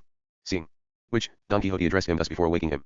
O happy you above all who dwell upon the face of the earth, for, neither envying nor envied, you sleep with a tranquil spirit and without enchanters to pursue you or enchantments to alarm you. Sleep on, I say again, and so shall I say another 100 times, without any jealous thoughts of your lady to hold you in perpetual vigil, or any worries about how to pay your debts, or what to do so that you and your distraught little family can eat tomorrow, to keep you awake. Neither does ambition disturb you nor does the vain pomp of this world worry you, because the limits of your desires extend no further than the feeding of your donkey. Looking after your person is a responsibility that you have placed upon my shoulders, a counterweight and burden that nature and usage have imposed on us masters. The servant sleeps and the master lies awake. worrying about how to maintain him, better him, and favor him. The anguish of seeing the heavens turning to brass and refusing to succor the earth with their necessary moisture does not afflict the servant but only the master, who in times of barrenness and hunger must provide for one who ministered to him in times of fertility and abundance. Sancho didn't reply to all this, because he was fast asleep, and he wouldn't have awoken as soon as he did if Don Quixote hadn't revived him by prodding him with the butt of his lance. In the end he did wake up, stretching and yawning, and he said as he peered all around, "From that canopy over there, if I'm not much mistaken, there's a beautiful smell coming that's got more to do with fried rashers than with galangale and time by all. That's holy, a wedding that starts with smells like this is bound to be a plentiful and lavish one." "Stop it, you glutton," said Don Quixote. "Come on, let us go and witness this wedding and discover what the rejected Basilio is going to do." "He can do whatever he likes," Sancho replied. "He shouldn't have been poor and then he could have married Quiteria. It's a fine thing, not a penny to his name and wanting to marry way up the ladder like that. By my faith, sir, to my mind a poor man ought to be happy with what he can get, and not go reaching for the moon and the stars. I'll bet my arm that Camacho could bury Basilio in reals, and if this is true, as I'm sure it is, Quiteria would be a right idiot to turn down the jewels and finery Camacho can give her and must already have given her, and go instead for Basilio's bar pitching and fencing. You won't get so much as a half pint of wine in a tavern for a good pitch of your bar or a knee thrust with your sword. Those are skills and gifts that aren't saleable, even if Count Durlow's one himself has them, but when gifts like that fall to someone with lots of money, oh my, don't they look fine then? On a good foundation you can build a good house, and the best foundation in the world is money." "For God's sake, Sancho," Don Quixote expostulated, "do stop this harangue of yours. It is my belief that if you were allowed to continue each time you start one, as you do every 5 minutes, you wouldn't have any time left to eat or sleep, because you'd spend all your time talking." "If you happen to have a good memory," Sancho replied, "you might have remembered the clauses we put in our agreement before we left home this last time. And one of them was that you'd let me talk as much as I liked, so long as I didn't insult anyone or undermine your authority, and up till now it seems to me I haven't broken that clause." "I have no recollection, Sancho," Don Quixote replied, "of any such clause, and even if you are right I want you to keep quiet and come with me, because the instruments that we heard last night are beginning to enliven the valleys again, and no doubt the wedding will be celebrated in the cool of the morning rather than in the heat of the afternoon." Sancho did as he was told, and after he'd saddled Rocinante and put the pack saddle on the dun the two men mounted and rode slowly into the canopy field. What first met Sancho's gaze was a whole ox spitted on a whole elm trunk, and where it was going to be roasted a fair-sized mountain of faggots were burning, and 6 cooking pots that stood around the fire hadn't been made in normal cooking pot molds, because they were 6 medium-sized vats, with room for a slaughterhouse full of meat in each of them. Whole sheep disappeared in there without trace like so many pigeons, the skinned hares and plucked hens, strung up on the branches waiting to be buried in the cooking pots, were uncountable, the birds and other game of all kinds hanging from the trees for the breeze to keep them cool were infinite. Sancho counted more than 60 wineskins each, holding a good 50 pints, and every one of them full, as became evident later, of fine old wine. There were heaps of the whitest loaves, like the piles of grain by the side of a threshing floor. The cheeses, built up like interlocking bricks, formed a solid wall, and 2 cauldrons of olive oil, bigger than dyers' vats, were for frying doughnuts that were removed with 2 enormous paddles once they'd been cooked, and plunged into another cauldron full of warm honey. There were more than 50 cooks, of both sexes, all busy, spotless and jolly. Sewn into the ox's bulging belly were 12 juicy little sucking pigs, to make it tasty and tender. The spices of many different kinds seemed not to have been bought by the pound but by the bushel, and they were all on show in a great chest. In short, the splendor of the wedding was a rustic splendor, but on a scale to feed an army. Sancho Panza looked, gazed, and fell in love. What first won his heart were the cooking pots, from which he would have been more than willing to take a decent-sized bowlful. Then the wineskins took his fancy, and what finally captivated him was all that fruit of the frying pan, if such rotund cauldrons can be given such a humble name, and so, unable to bear it any longer and powerless to act otherwise, he sidled up to one of the busy cooks and in courteous and hungry words asked to be allowed to dunk a crust of bread in one of those pots. To which the cook replied, "Today isn't a day when hunger holds sway, my friend, thanks to Camacho the rich. You get down from your donkey and see if you can find yourself a little, and skim off a hen or 2, and much good may they do you." "But I can't see any ladles," said Sancho. "Wait a minute," said the cook. "Goodness me, what a hopeless old fusspot you are." And so saying he grabbed a great stew pan, plunged it deep into one of the vats, hauled it out with 3 hens and 2 geese inside and said, "There you go, my friend, you can have these skimmings for your breakfast. To keep you going till lunchtime." "But I haven't got anything to put them in," Sancho replied. "Well, you can just take the ladle and all," said the cook. "Camacho's riches and the good mood he's in will buy replacements for anything and everything." While Sancho was busy with the cook, Don Quixote was watching how on one side of the canopy field a dozen farmers in their best party clothes were riding in on 12 handsome mares decked out in splendid, showy rustic trappings with many little bells on their breast straps, and then they all raced, in an orderly troop, not just once but many times up and down the field, joyfully crying at the tops of their voices, "Long live Camacho and Quiteria, he is rich as she is fair, and she the fairest maid in all the world." When Don Quixote heard this, he muttered, "No doubt these people have not seen my Dulcinea del Toboso, because if they had seen her they would be more moderate in their praises of this Quiteria of theirs."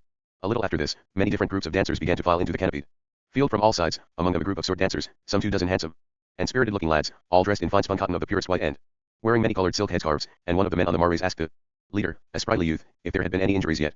"None so far, thank God we're all still in one piece." And then he began to weave his intricate patterns with his companions, turning so often and so nimbly that although Don Quixote had seen many sword dances before he'd never seen one as fine as this. He also relished a dance performed by a group of lovely maidens, all in the prime of life, for none of them seemed younger than 14 or as old as 18, all dressed in green cuenca cloth too, with their hair partly plaited and partly loose, but all of it so golden that it could rival the sun itself, and on their heads they wore garlands of jasmine, roses, amaranth, and honeysuckle. Their leaders were a venerable old man and an aged matron, much nimbler than their years suggested. The music was provided by a Zamora double pipe 3, and the maidens, with modesty in their faces and in their eyes, and agility in their feet, showed themselves to be the best dancers in the world.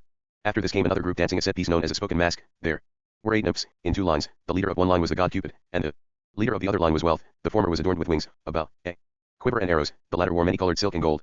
The nymphs following Love carried their names on their backs, written in large letters on white parchment. The first was called Poetry, the second Sound Sense, the third Good Family and the fourth Valor. The nymphs following Wealth were similarly identified, the first was labeled Liberality, the second Largesse, the third Treasure and the fourth Peaceful Possession.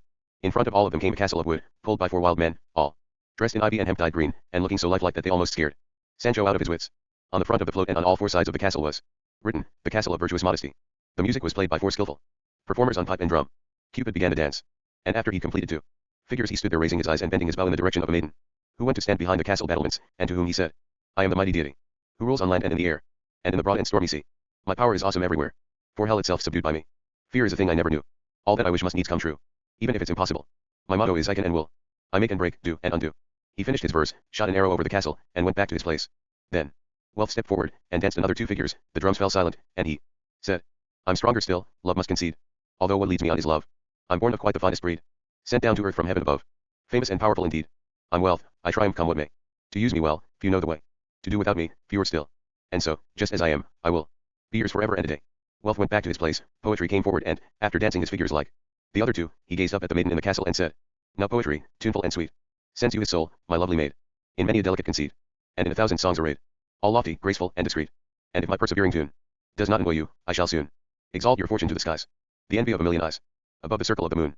Poetry stood aside, and from Wealth's file Liberality came forward, danced his figures, and said, "What men call liberality consists in gifts without excess, no reckless prodigality, and no weak-willed miserliness, or lack of cordiality. Now I'll be prodigal and free, an honored vice, if vice it be, and fitting well the lover's part, for he in giving shows his heart. So this will be my eulogy." In this way each pair of characters from the 2 groups came out and then returned to their places after dancing their figures and saying their lines, some elegant and some ridiculous, but Don Quixote only committed to memory. He had an excellent one, the verses quoted, and then they all mingled in the dance, forming themselves into patterns, and breaking up again with the most elegant grace and poise, and whenever Love passed in front of the castle he shot his arrows into the air, but Wealth smashed gilded piggy banks against it. Finally, after they'd been dancing for some time, Wealth took out a great purse made from the skin of a striped cat, which seemed to be full of money, and hurled it at the castle, causing the planks to come apart and fall down and leaving the maiden exposed and defenseless. Wealth approached her with his followers and, by putting a great chain of gold round her neck, they indicated that they were defeating her and taking her prisoner, but when Love and his retinue saw this they made to snatch her away, and all these movements were danced in a well-ordered manner to the beat of the side drums. The wild men established peace among them again and rapidly reassembled the castle. The maiden shut herself inside it as at the outset, and with this, the dance ended to the great satisfaction of all those who had watched it. Don Quixote asked one of the nymphs who had composed and arranged the dance. She replied that it was a clergyman from the village, who had a real gift for making up shows like that. "And I'll wager," said Don Quixote, "that this student or clergyman is on better terms with Camacho than with Basilio, and that he's fonder of satire than of vespers. He did a good job of introducing Basilio's abilities and Camacho's wealth into the dance." Sancho Panza, who was eavesdropping, said, "My money's on the winner, I'm sticking by Camacho." Well, Sancho," said Don Quixote, "it is easy to see that you are a peasant, and one of those who always shout 'Long live the conqueror.'" "I don't know what I'm one of," Sancho retorted, "but I do know that I'm never going to get such fine skimmings off Basilio's cooking pots as I did off Camacho's."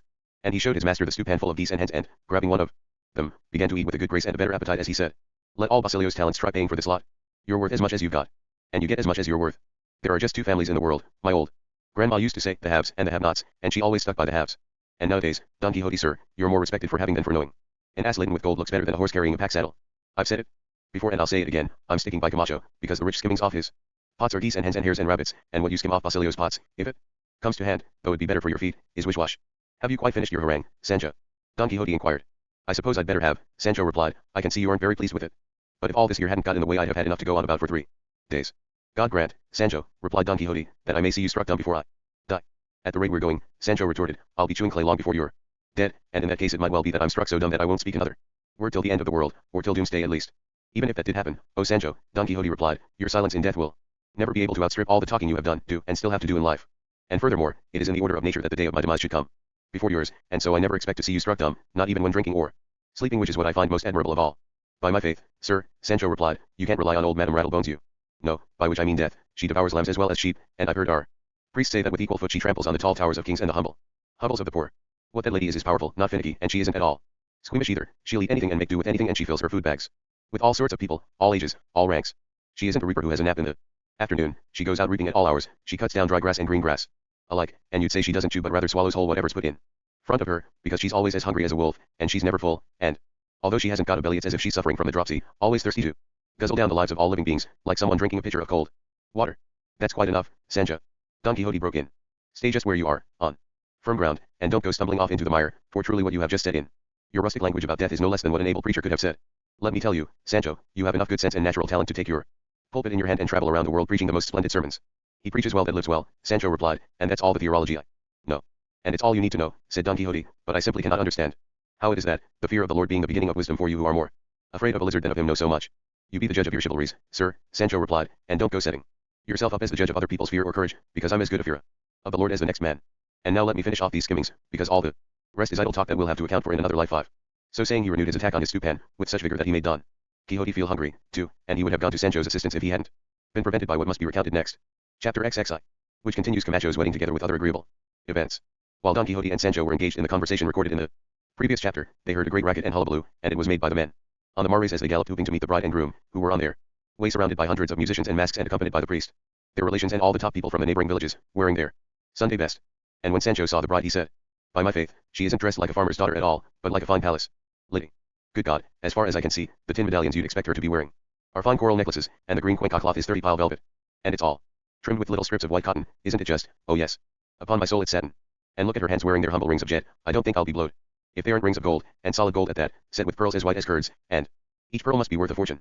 What hair the little bugger's got, and if it isn't a wig. I've never seen longer or blonder hair in all my born days. Oh yes, I'm going to stand here finding fault with her looks and her grace, I am, and I'm not going to liken her to a palm tree swaying in the breeze and loaded with bunches of dates, because that's exactly what the jewels hanging from her hair and her neck do look like.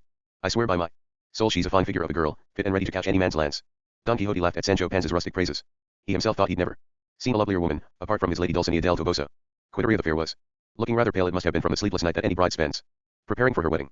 The couple was walking over to a platform that had been constructed on one side of the field and adorned with carpets and branches, where the ceremony was to take place and from where they would watch the dances and the masks. As they reached it, they heard shouts behind them. Wait a minute. You rash and thoughtless people. The cries made everyone look back, and they saw a man who seemed to be dressed in a loose black coat trimmed with pieces of red silk cut in the shape of flames. He was also wearing, as they soon noticed, a wreath of funereal cypress. He was carrying a long staff. As he came closer they all recognized the dashing Basilio, and they waited in bewilderment to see what would come of all his cries, fearing some evil consequence from his appearance at such a moment. He reached them at last, weary and breathless, stood in front of the bride and groom, rammed the steel spike on the end of his staff into the ground and, paling and with his eyes fixed on Quiteria, spoke these words in a hoarse and unsteady voice. You know very well, thankless Quiteria, that by the holy religion we profess you can't marry while I'm alive, neither are you unaware that while I've been waiting for time and my own efforts to increase my fortune I haven't failed to observe the respect due to your honor, but you, turning your back on all you owe my pure love, want to make another man, whose riches bring him not only good fortune but supreme happiness, the master of what is mine.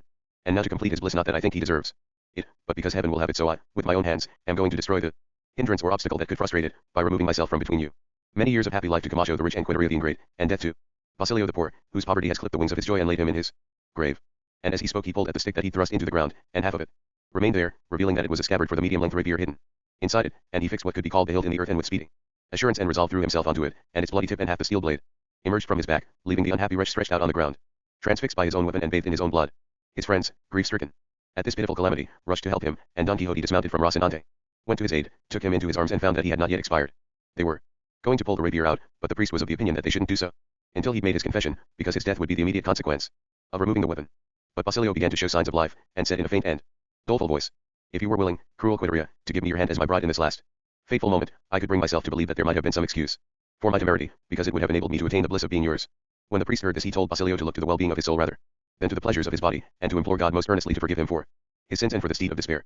To which Basilio replied that on no account would he make his confession unless Quiteria first gave him her hand in marriage, because the joy that this would bring him would stiffen his resolution and give him strength to make his confession. When Don Quixote heard the wounded man's request, he eloquently affirmed that what Basilio was asking was very just and reasonable, and practicable, too, and that Señor Camacho would be as honored by receiving Señora Quiteria as brave Basilio's widow as if he received her from her father.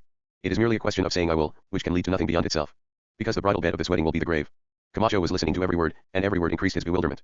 Unable as he was to decide what to say or do, but Basilio's friends were so insistent as they begged him to allow Quiteria to give Basilio her hand in marriage, so that he did not forfeit his soul by leaving this life in a state of despair, that they moved and even forced Camacho to say that if Quiteria wanted to marry Basilio he was happy for her to do so, as it was only putting off the fulfillment of his desires for an instant.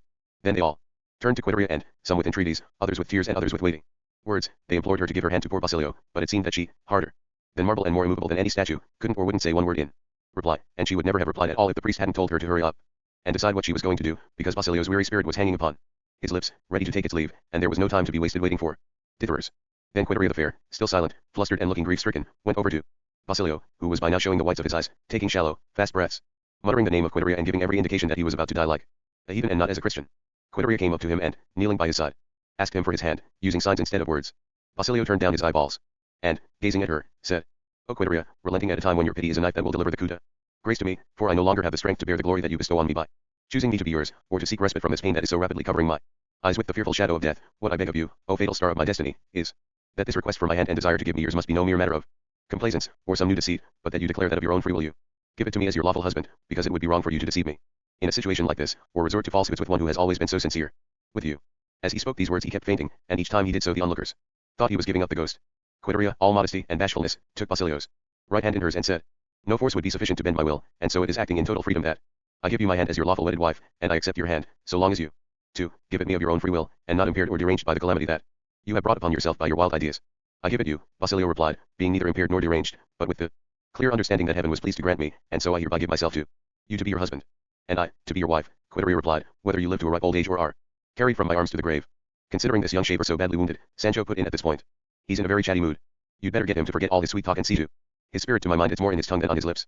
As Basilio and Quiteria held hands, the priest, tender and tearful, blessed them and prayed to God for the eternal repose of the soul of the bridegroom, who, as soon as he'd received the blessing, sprang to his feet and with extraordinary composure extracted the rapier that had been sheathed in his body. All the bystanders were astonished, and some of them, more simple-minded than inquisitive, began to cry, a miracle, a miracle. But Basilio replied, no miracle, no miracle, ingenuity, ingenuity. The priest, shaken and astonished, felt the wound with both hands, and found that the blade hadn't passed through Basilio's flesh and ribs but through a hollow iron tube that he'd fitted round them, full of blood that, as was later discovered, had been specially prepared so as not to congeal. In short, the priest and Camacho and most of the other onlookers considered that Basilio had made utter fools of them all. The bride didn't give any signs of annoyance at the ruse. On the contrary, when she heard someone saying that the marriage, being based on deceit, couldn't be considered valid, she reconfirmed it, from which they all deduced that the two of them had planned the trick together, and this made Camacho and his supporters feel so humiliated that they entrusted their vengeance to their own hands and, unsheathing their swords, fell upon Basilio, in whose defense as many more swords were immediately drawn. But Don Quixote, anticipating them, on horseback with his lance couched over his arm and his shield raised, made them all give way before him. Sancho, who never found any pleasure or comfort in such exploits, took refuge among the cooking pots from which he'd acquired his delectable skimmings, thinking of this place as sacred, and therefore one that would be respected. Don Quixote was shouting, stop, sirs, stop, it is not right to take revenge for the wrongs done us by love, and remember that love and war are one and the same, and just as in war it is lawful and customary to use tricks and stratagems to defeat the enemy, so also in amorous conflict and rivalry it is considered permissible to resort to ruses and contrivances to attain the desired end, so long as they do not discredit or dishonor the loved one. Quiteria belongs to Basilio, and Basilio belongs to Quiteria, by heaven's just and beneficent disposition. Camacho is rich, and will be able to buy whatever he wants when, where, and as he pleases. Basilio has nothing save this one little ewe lamb, and nobody, however powerful, must take her from him. What God has joined together let no man put asunder one, and anyone who tries to do so must first find his way past the tip of this lance. And here he brandished it with such vigor and agility that he struck fear into all those who didn't know him, and Quiteria's disdain made such a mark on Camacho's mind that it obliterated the lady herself from his memory in an instant, and so the persuasive words of the priest, a wise and well-meaning man, had their effect on him, and restored him and his followers to peace and tranquility, as a sign of which they returned their swords to their proper places, considering Quiteria's fickleness more to blame than Basilio's ingenuity. And Camacho reasoned that if Quiteria had been in love with Basilio before their marriage she would have continued to love him afterwards, and that more thanks were due to heaven for having taken her from him than for having given her to him. Now that Camacho and his band had been consoled and pacified, all the men on Basilio's side calmed down as well, and Camacho the rich, just to show that the trick hadn't affected him in the slightest and that he couldn't care less about it, decreed that the festivities should go ahead as if he really were going to be married, but Basilio and his wife and henchmen wouldn't stay, and off they went to Basilio's village. Because the poor man who is virtuous and intelligent has people who will follow, honor and uphold him, just as the rich man has people to flatter and dance attendance on him. They took Don Quixote along with them, for they esteemed him as a man of metal, a real man. Only Sancho's soul was plunged into gloom, through having to miss Camacho's splendid banquet and celebrations, which lasted into the night, and so, woebegone and forlorn, he followed his master, who was riding with Basilio's party, and left the flesh pots of Egypt behind him, even though he was carrying them in his soul, and their skimmings in the stew pan, by now almost consumed and spent, conjured up visions of the glory and the abundance of the good cheer that he was forsaking, and so, anguished and dejected, even though not hungry, he followed, without dismounting from his dun, in Rocinante's footsteps. Chapter XXII, which relates the great adventure of the cave of Montesinos, in the heart of La Mancha, brought to a happy conclusion by the valiant Don Quixote de La Mancha. Many and magnificent were the attentions lavished on Don Quixote by the bride and groom, indebted to him for the stand he'd taken in defense of their cause, and they rated him as highly in intelligence as in courage, and saw him as a Cid in arms and a Cicero in eloquence. The worthy Sancho enjoyed himself at their expense for 3 days, during which time it was discovered that Basilio's simulated suicide hadn't been a plot that he'd hatched with the connivance of the lovely Quiteria, but purely his own idea, from which he'd expected the result that they'd witnessed, although he did confess that he'd confided in some of his friends, so that when the time came they could give him their support, and his deception their backing.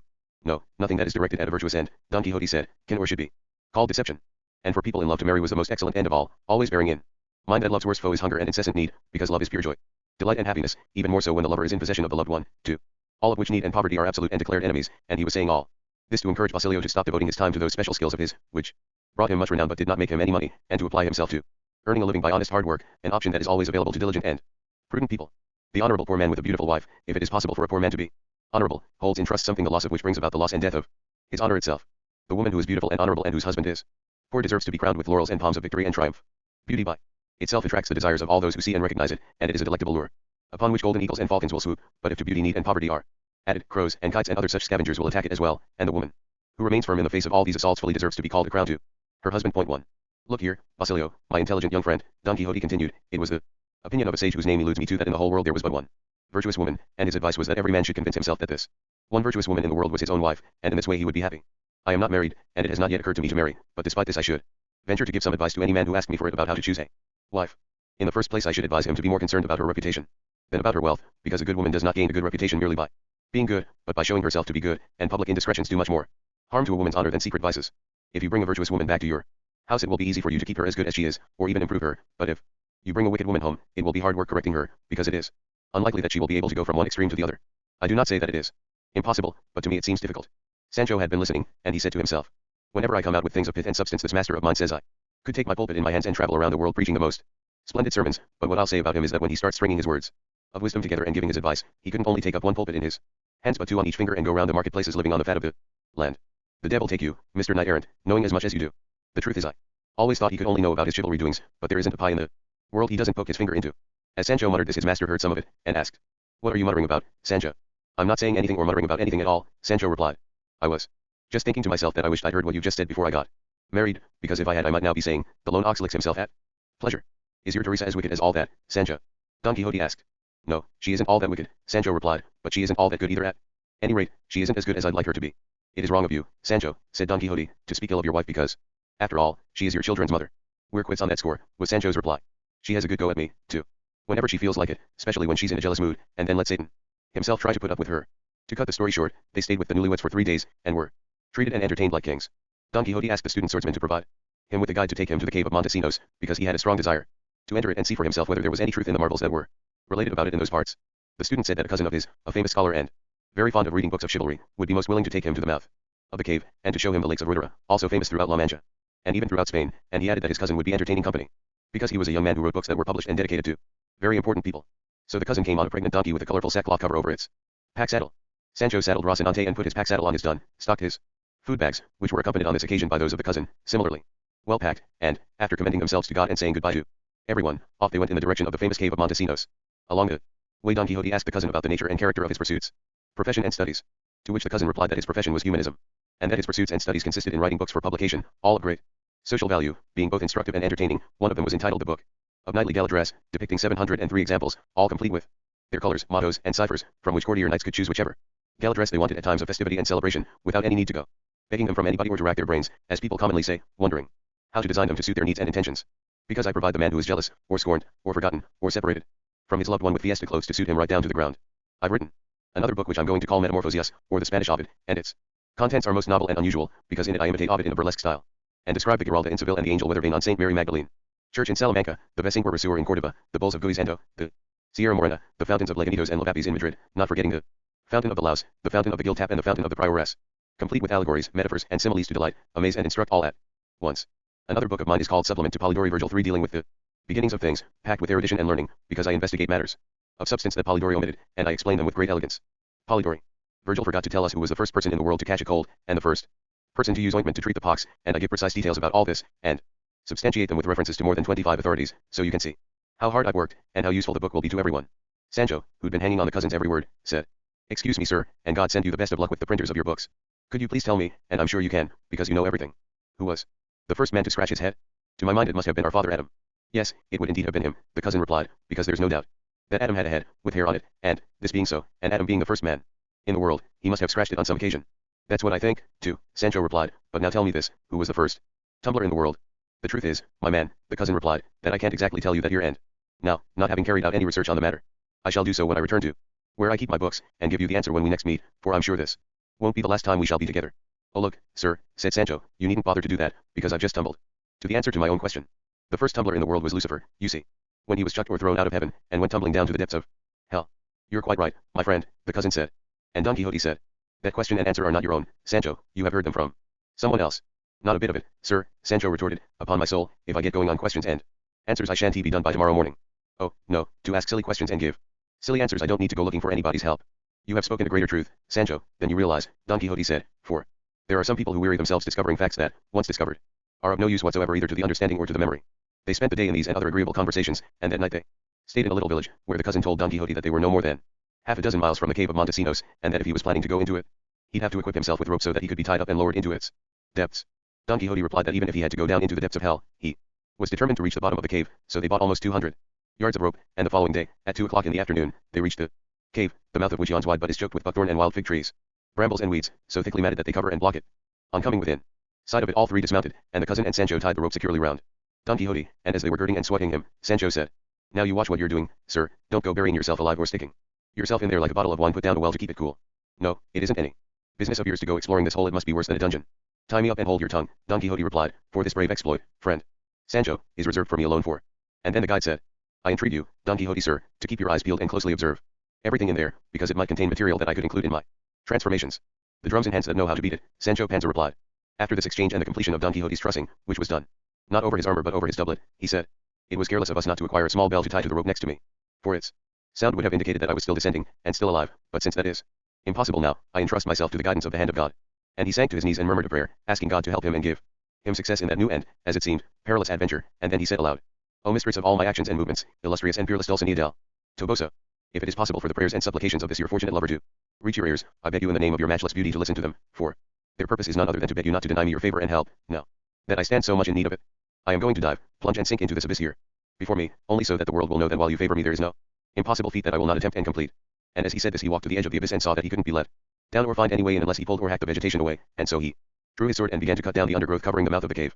And the noise brought an infinity of enormous ravens and rooks flying out, so thick and so fast that they threw Don Quixote to the ground, and, if he had been as superstitious as he was a good Christian and Catholic, he would have taken it as a bad omen and refrained from immuring himself in such a place. But he eventually came to his feet and, seeing that no more crows were emerging, or birds of the night such as the bats that had flown out with the crows, the cousin and Sancho lowered him into the dreadful cave. And as he went in Sancho blessed him, made the sign of the cross over him 1,000 times, and said, "God guide you, and Our Lady of the Rock of France too, as well as the Trinity of Gate of 5U flour and cream and skimmings of knight errants. There you go, the finest bravo in the world, heart of steel, arms of bronze.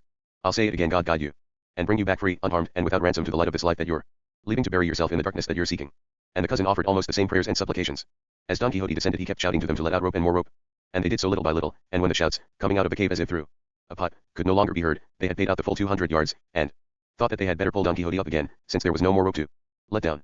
But they waited for about half an hour, at the end of which they began to pull the rope in with great ease because there wasn't any weight on it, which made them suppose that Don Quixote had remained down below, and in this belief Sancho wept bitter tears and pulled the rope in at speed to learn the truth, but at a depth of what they calculated to be about 150 yards they fell to wait, to their great joy.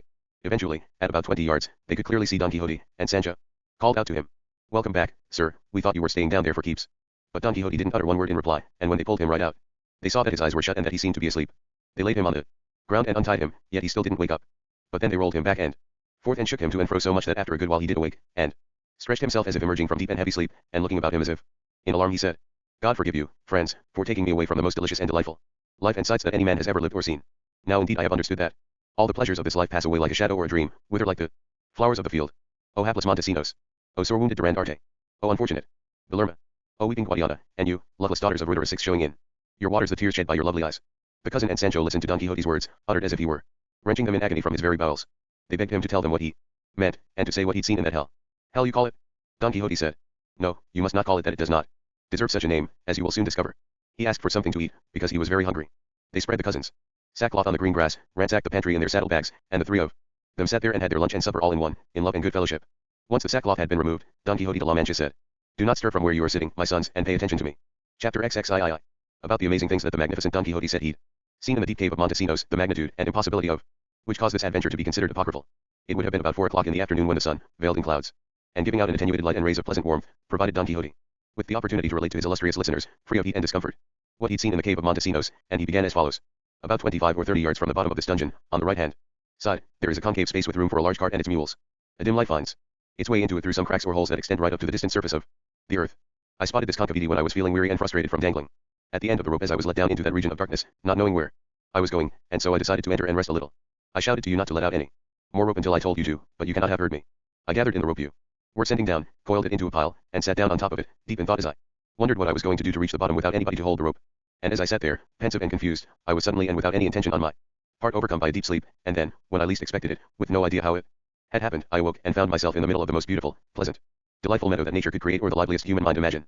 I opened my eyes wide, rubbed them and realized that I was not asleep, but wide awake. I nonetheless felt my head and my chest, to discover whether it was I myself sitting There, or some false, spurious apparition, but touch, feeling and the coherent reasoning, in which I engaged all showed me that I was the same man then and there that I am now. And here. What next came before my eyes was a sumptuous royal palace or castle, the walls of which seemed to be made of clearest crystal. Two great doors opened wide and I saw that out of them came walking towards me a venerable old man wearing a cloak of purple flannel that trailed over the ground, draped over his shoulders and his chest. He had a collegiate tippet of green satin, on his head he wore a round black Milan cap, and his grey beard reached below his waist. He was not bearing any arms, but he was carrying a rosary, with beads larger than the average walnut, and every 10th one about the size of the average ostrich egg, and his bearing, his gait, his gravity, and his powerful presence, each separately and all of them in combination, astonished and bewildered me. He came up to me, and his first action was to give me a warm embrace, and then he said, "It has been a long time, valiant knight Don Quixote de la Mancha, that we who live enchanted in these lonely places have been awaiting your visit, so that you can inform the world about what is hidden and buried in the deep cave into which you have entered, known as the Cave of Montesinos, an exploit reserved only to be attempted by your invincible heart and admirable spirit. Come with me, illustrious sir, and I shall show you the marvels concealed in this transparent castle, of which I am the warden and perpetual head guard, for I am none other than Montesinos, from whom the cave takes its name." As soon as he told me that he was Montesinos, I asked him whether there is any truth in what people in this world up here say, that he had taken a small dagger and cut his great friend Durandarte's heart out of his breast, and carried it to the Lady Belerma, as Durandarte himself had ordered when he lay dying. Montesinos told me that everything they say is true, except as regards the dagger itself, because it had not been a dagger at all, not even a small one, but a keen poniard, sharper than an awl. That their poniard, Sancho butted in, must have been made by Ramon de Hawks, of Seville one. I know nothing about that, Don Quixote continued, but it cannot have been made by that particular poniard manufacturer, because Ramon de Hawks was making them until very recently, and the Battle of Roncesvalles, where the calamity occurred, was fought many years ago, and anyway the inquiry is irrelevant, for it does not affect the truth or the development of the history. Quite right, said the cousin. To continue, Don Quixote sir, I'm listening to your account with all the pleasure in the world. With no less pleasure do I tell it, Don Quixote replied. Well, the venerable Montesinos took me into the Crystal Palace, where in a room on the ground floor, wonderfully cool and made of alabaster, there was a marble tomb, constructed with consummate skill, upon which I saw that a knight was lying, not one of bronze, marble, or jasper as there often are on other tombs, but of real flesh and real blood. His right hand, which seemed somewhat hairy and sinewy, a sign of great strength, was held over the region of his heart, and before I could ask Montesinos any questions, he saw me, looking in amazement at the knight on the tomb, and said, "This is my friend Durandarte, the flower and mirror of the brave and enamored knights of his time. He is kept here, enchanted, as I and many other men and women are also kept here, by Merlin, that French sorcerer too, who is said to have been the devil's son, and it is my belief that he was not the devil's son but rather that he knew one trick more than the devil, as the saying goes.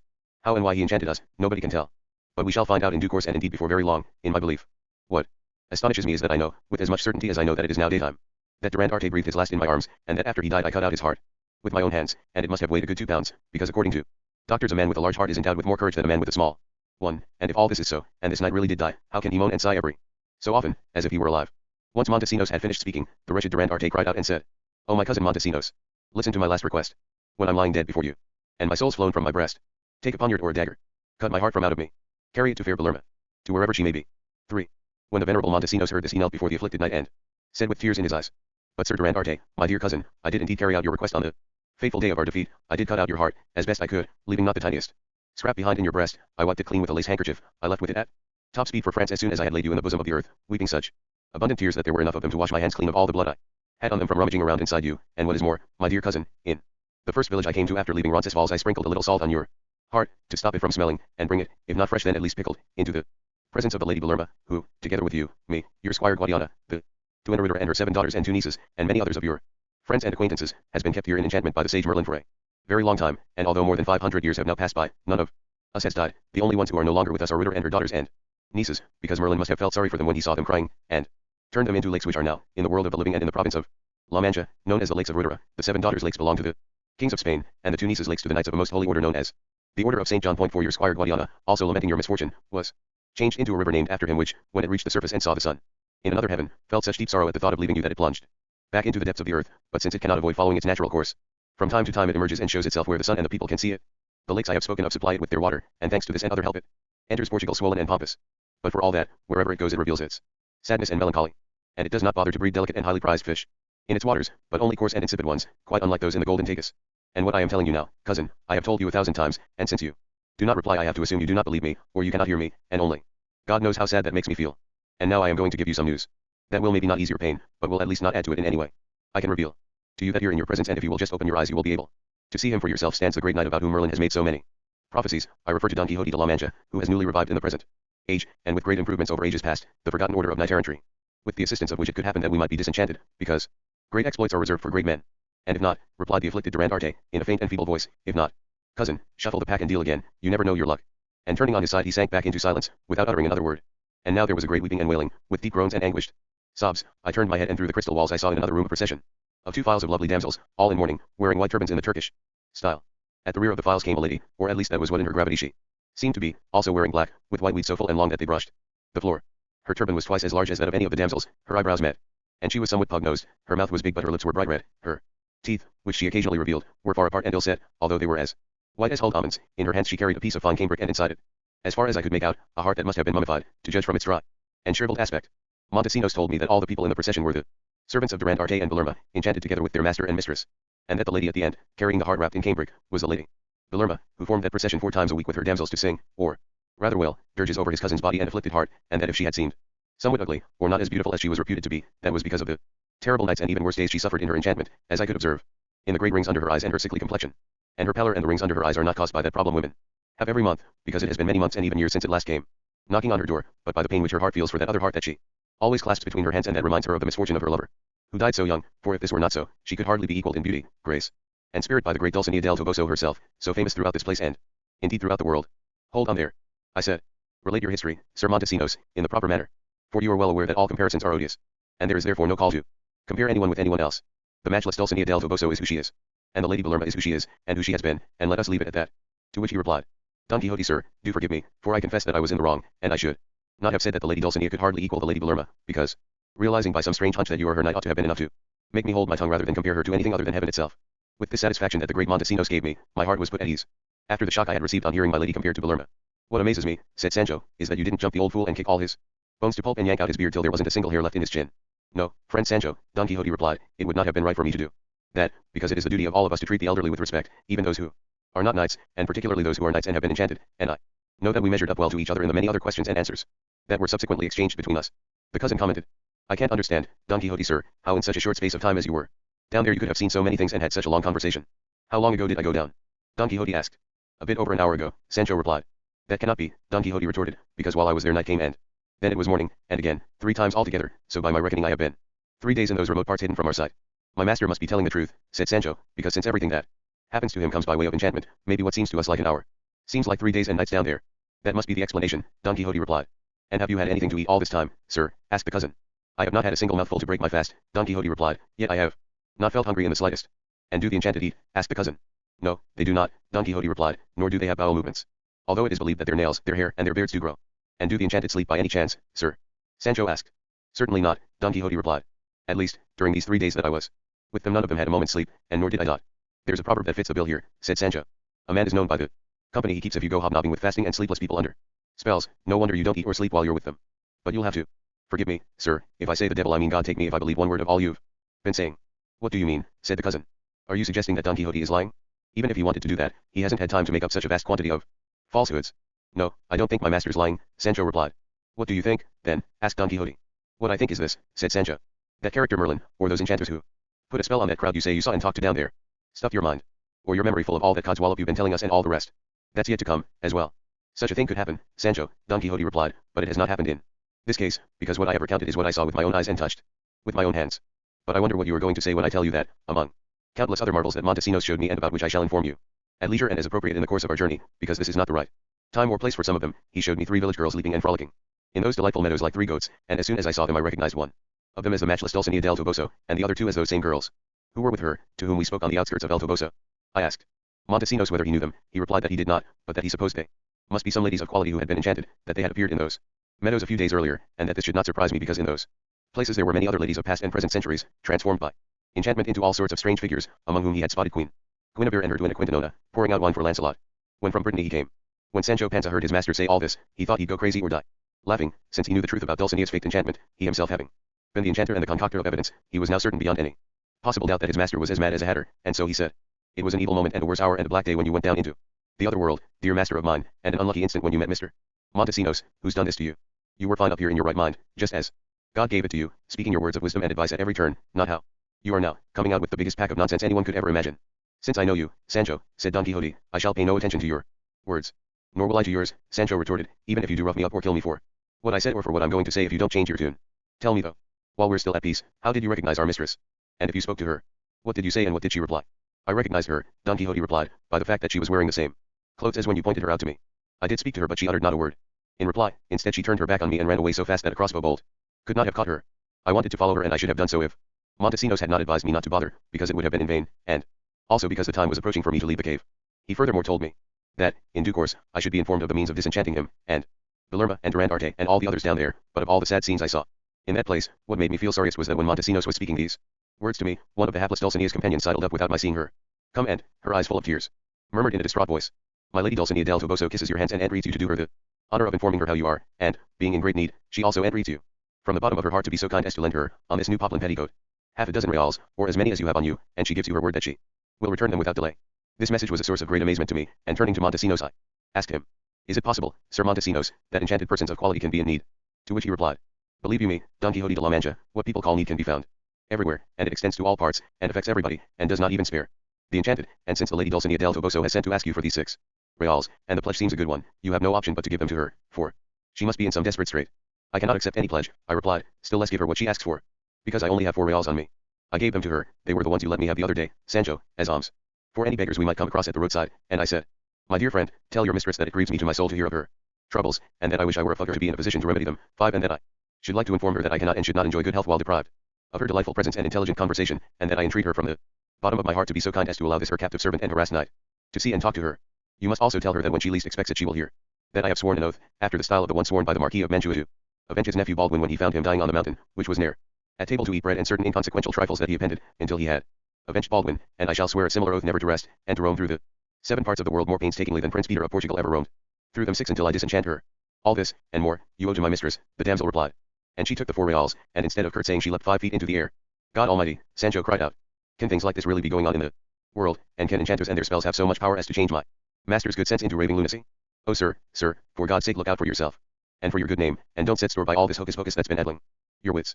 You are only speaking in that way, Sancho, because you love me so well, said Don Quixote, and, since you lack experience in the ways of the world, anything that is at all difficult to understand seems impossible to you, but the time will come, as I have told you, when I shall describe for you some more of what I saw down there, and it will make you believe what I have just been telling you, because there can be no disputing its veracity. Chapter XXIV, which relates 1,000 trifles that are as inapposite as they are necessary for a proper understanding of this great history. The translator from the original text of this great history written by its first author side, Hamet Ben Edgley, says that when he came to the chapter about the adventure of the cave of Montesinos, he found inscribed in the margin, in the hand of Hamet himself, the following words: I cannot bring myself to believe that everything recorded in this chapter happened to the brave Don Quixote exactly as described, and this is because whereas all the previous adventures have been feasible and credible, I cannot see my way to considering the adventure of this cave to be a true one, for it goes so far beyond what is reasonable. Yet I can't believe that Don Quixote was lying, because he was the most honest hidalgo and the noblest knight of his time. He couldn't have told a lie to save himself from being executed. Furthermore, I consider that he related the incident, complete with all the details recorded, and that he couldn't have built such an enormous structure of absurdities in so short a time, and if this adventure does seem apocryphal, that isn't my fault, so I merely record it, without affirming either that it is false or that it is true. You, wise reader, must make up your own mind, because I should not and cannot do more than this, even though it is believed to be the case that when he was dying he is said to have retracted it all and stated that he had made it up because he thought it tallied well with the adventures that he had read about in his histories. And then he goes on to say, the cousin was taken aback by both Sancho Panza's effrontery and Don Quixote's forbearance, and assumed that his tolerance sprang from the happiness he felt at having seen his lady Dulcinea del Toboso, even though she was enchanted, because otherwise Sancho had spoken words that would have justified a thorough good hiding. The cousin really believed that Sancho had overstepped the mark with his master, to whom he said, I consider, Don Quixote de la Mancha, sir, that my journey with you has been time well spent, because during it I have profited in 4 ways. First, I have made your acquaintance, which is a great happiness for me. Second, I have learned what is concealed in this cave of Montesinos and all about the transformation of Guadiana and the lakes of Ruidera, which will be useful for the Spanish Ovid that I am working on. Third, I now know how old playing cards are, or at least I know that they were in use by the time of the Emperor Charlemagne, as we can deduce from the words that you say. Durandarte said when, after Montesinos had directed that long speech at him, he awoke and said, shuffle the pack and deal again, you never know your luck. He couldn't have learned that expression while he was enchanted, but earlier, in France and in the times of the Emperor Charlemagne. And this discovery is just exactly what I need for that other book I'm writing, the supplement to Polydori Virgil, on the beginnings of antiquities, because I do believe that he didn't remember to include the beginnings of playing cards in his book, so I shall include the subject in mine, and it will be a matter of great importance, and even more so adducing an authority as weighty and reliable as Sir Durandarte. And fourth, I now know for certain about the source of the river Guadiana, hitherto a mystery to everybody. You are right, said Don Quixote, but I should like to know, always supposing that by God's favor you obtain permission to publish these books of yours, which I doubt, to whom you intend to dedicate them. There are lords and grandees enough in Spain to whom they can be dedicated, the cousin said. Not many, Don Quixote replied, and not because they do not deserve it, but because they do not consent to it, so as not to feel that the author's labors and courtesy are obligations that have to be repaid. I know of one lord who can more than make up for all the rest, one to such an extent that if I ventured to give details I should perhaps arouse envy in many a noble breast, but let us leave this for another, more suitable occasion, and go and look for somewhere to stay tonight. Not far from here, said the cousin, there's a hermitage, and the hermit who lives there is said to have been a soldier, and he's considered to be a good Christian, and very intelligent and extremely charitable. By the side of the hermitage there's a little house that he's had built at his own expense, and although it's small there's room in it for guests. Does this here hermit keep hens by any chance? Asked Sancho. Few hermits are without them, Don Quixote replied, because the hermits one comes across nowadays are not like those in the deserts of Egypt who dressed in palm fronds and lived on the roots of the earth. Let it not be supposed, however, that because I speak well of the hermits of old I would not speak well of modern ones. I merely say that the penance of today's hermits does not approach the strictness and austerity of the lives of their earlier counterparts, but that does not prevent them from being good men. All of them, at least I consider them to be good, and even when the waters do run muddy, the hypocrite who pretends to be virtuous does less harm than the flagrant sinner. As they talked they saw a man coming up behind them, walking fast and using his staff to beat a mule laden with lances and halberds. When he came alongside, he greeted them and went on ahead. Don Quixote said, "Wait, my good man, you seem to be going faster than that mule would wish." "I can't stop, sir," the man replied, "because these arms you can see I have here are needed for tomorrow, and so I just can't stop, and goodbye. But if you want to know why I'm traveling with them, I'm planning to stay the night at the inn a little up the hill from the hermitage, so if you're going the same way that's where you'll find me, and I'll tell you all about some real marvels. And goodbye again." And he urged on his mule at such a pace that Don Quixote didn't have time to ask him what marvels these were that he intended to tell them all about, and being a somewhat inquisitive man, always anxious to discover new information, Don Quixote decided that they should press on and spend the night at the inn, without stopping at the hermitage as the cousin would have liked. Accordingly they all remounted and took the direct road for the inn, which they reached a little before nightfall. On the way the cousin asked Don Quixote if they could drop in at the hermitage for a little drink. As soon as Sancho heard this he pointed his gun in that direction, and Don Quixote and the cousin followed suit. But it seems that Sancho's ill luck decreed that the hermit wasn't at home, or at least that was what an under hermitis they found there told them. They asked her for some good wine. She replied that her master didn't keep any wine, but if they wanted some water cheap, she'd let them have it, with pleasure. "If it was water I wanted," Sancho retorted, "there are plenty of wells by the roadside. Oh, Camacho's wedding and the plenty in Don Diego's house, how often I'm going to miss you." With this they left the hermitage and spurred on towards the inn, and after a little while they saw a young lad walking in front of them at no great speed, so they soon caught up with him. He was carrying his sword over his shoulder, and from it dangled a bundle or package containing, as it seemed, his clothes, which would have been his breeches, his cloak, and a few shirts, because he was wearing a velvet jacket that shone like satin in places, and his shirt flapped loose beneath it. His stockings were of silk, and his shoes were square-toed. In the Madrid fashion, he'd have been 18 or 19, with a cheerful face, and, it seemed, agile in his movements. He was singing Seguidillas too to beguile the weariness of the way. When they drew alongside he just finished a verse that the cousin committed to memory, and it's said to have gone like this: "It's only dire necessity that's taking me to war, and if I were a moneyed man, I wouldn't go, for sure." The first to address him was Don Quixote, who said, "You're very scantily clad, my fine young sir. Where are you going, may we ask, if you are willing to tell us?" To which the youth replied, "Being scantily clad is because of heat and poverty, and where I'm going is to war." "What can poverty have to do with it?" Don Quixote asked. "Heat, of course, is a good enough reason." "Look, sir," the youth replied, "here in this bundle I have some velvet breeches that go with this jacket. If I wear them on the road, I shan't be able to cut a dash in them when I get to a city, and I haven't got any money to buy another pair, so for this reason, and to keep cool, I'm traveling like this until I catch up with some companies of infantry that aren't 40 miles from here, and then I'll join up, and there's bound to be some pack animal I can ride from there to where we'll embark. Cartagena 3 I've heard. I'd rather have the king as my lord and master, and serve him in the wars, than some penniless blighter in Madrid." "And have you got a commission lined up by any chance?" the cousin asked. "If I'd served the grandee, or some other high-up person," the youth replied, "I certainly would have, because that's the advantage of serving good masters. You go from the servant's table to be an ensign or a captain, or you get a good parting gift, but I was unlucky enough to be always serving job seekers and other outsiders, with such stingy allowances and wretched pay that half of it went on having a collar starched, and it'd be a miracle if any page of fortune like me was even moderately fortunate." Come, tell me now, my friend," said Don Quixote, "is it really possible that in your years of service you never obtained a suit of livery?" "I was given to," the page replied, "but just as you're stripped of your habit and your own clothes are returned if you leave a religious order before you profess, so my masters gave me my own clothes back once the business that had taken them to Madrid was finished, and they went home, stripping me of the livery they'd only given me for sh. That's remarkable spilloteria for, as the Italians put it," said Don Quixote. "But for all that you must consider yourself a happy man to have left Madrid with such excellent intentions, because there is nothing on earth more honorable and profitable than serving God, first, and then one's king and natural master, particularly in the profession of arms, in which one gains, if not more wealth then at least more honor than in letters. As I have so often said, for although letters have founded more great houses than have arms, those founded by arms have a certain indefinable superiority over those founded by letters, and a very definable splendor that sets them above all the rest. Remember what I am about to tell you, for it will be of great use and comfort in your trials and tribulations. Do not allow your mind to dwell on the adversities that could come your way, because the worst of them is death, and if it is a good death then the best of them is death. That brave Roman Emperor Julius Caesar was once asked which was the best death, and he replied that it was a sudden, unexpected, unanticipated one, and although he answered as a heathen, without any knowledge of the true God, he was right, because it is a death that spares our feelings, for even if you are killed in the very first engagement, by a cannonball, or blown up by a mine, what does it matter? You die, and that is that, and, according to Terence, it is better for a soldier to die in battle than to survive unscathed in flight. 5. And the good soldier's reputation extends as far as does his obedience to his captain and all his superiors. And bear in mind, my son, that it is better for a soldier to smell of gunpowder than of civet, and that if old age catches up with you in this honorable profession, even if you are scarred and maimed and lame, it will at least not come upon you without honor, which poverty cannot lessen, and what is more, steps are now being taken to provide care and pensions for crippled old soldiers, because it is not right to deal with them like those people who grant their black slaves their freedom when they are old and no longer able to work, so that by throwing them out as free men they turn them into slaves to hunger, from which they can only ever hope to gain their freedom by dying.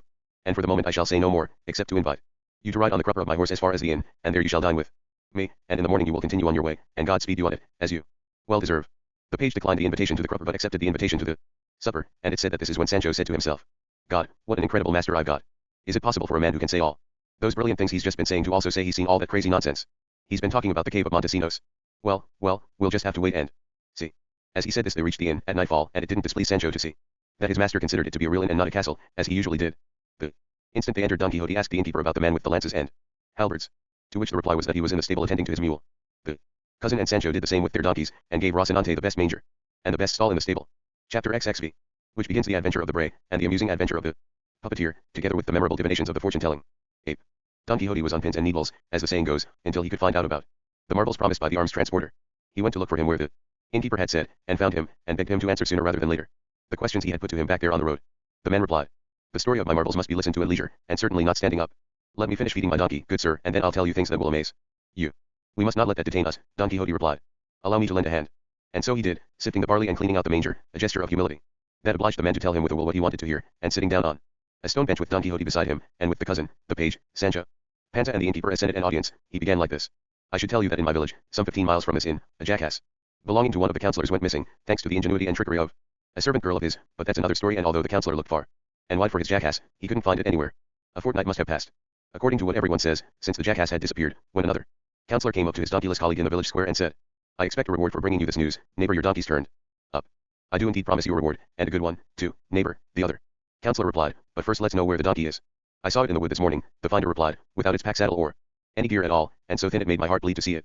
I tried to drive it in front of me and bring it back to you, but it's already turned so fearful and wild that, when I went up to it, it fled into the thickest part of the wood. If you'd like us to go and fetch it, just let me take this she-ass of mine home, and I'll be back right away.' 'That would give me great pleasure,' said the owner of the jackass, 'and I shall try to repay you in the same coinage.' All those who know the truth about this matter tell the story exactly as I am telling it now, and with all the same details. To be brief, the two councillors walked together to the wood, but when they reached the place where they expected to find the jackass, it was nowhere to be seen, however hard they looked. Realizing, then, that their search was fruitless, the councillor who'd sighted the jackass said to the other one, 'Look, neighbor, I've just thought of a plan for finding this animal, without fail. Even if it has hidden itself away not just in the heart of this wood but in the very bowels of the earth, I do a superb bray, you see, and if you can bray a little, too, the donkey's as good as found.' 'Bray a little too, you say, neighbor,' said the other councillor. 'Good God, man. I'm second to none, not even to donkeys themselves.' 'We'll soon see about that,' replied the second councillor, 'because my idea is for you to go round one side of the wood and me round the other, so that between the two of us we walk all the way round, and every so often you'll bray and I'll bray, and the jackass is bound to hear us and bray back, if it's still in the wood.' To which the owner of the jackass replied, 'All I can say, neighbor, is that the plan is perfect and worthy of your fine mind.' They split up as agreed and, as it happened, both brayed at almost the same time, and each was taken in by the bray of the other, and off they went in search of each other in the belief that they found the jackass, and when they met, the donkeyless councillor said, 'Can it be possible, neighbor, that it wasn't my jackass that brayed?' 'It was none other than me,' his friend replied. 'I do declare,' said the jackass owner, 'that between you and a donkey, neighbor, there's no difference at all, as far as braying's concerned, because I've never in my life seen or heard anything more convincing.' 'No, neighbor,' replied the planter, 'you deserve all those praises and compliments much more than I do. By the God who made me, you could give it to brays start to the best and most expert brayer in the world. The sound you produce is properly high-pitched, and you sustain the phrase with the correct tempo and rhythm. And the cadenza is fast and beautifully ornamented, and, all in all, I admit defeat, salute you and hand you the palm for this extraordinary achievement. All I can say,' said the owner, 'is that I shall have a higher opinion of myself from now on, and I'll reckon I know a thing or two, seeing that I have some talent, because, even though I thought I could bray quite well, I never suspected I was as good as all that. And all I can say,' the other replied, 'is that there are rare skills lost in this world, wasted on people who don't know how to make use of them. Our skill,' the owner said, 'can only ever be of any use in cases like this one we're dealing with at the moment, and even so it's going to need God's helping hand for it to produce results.'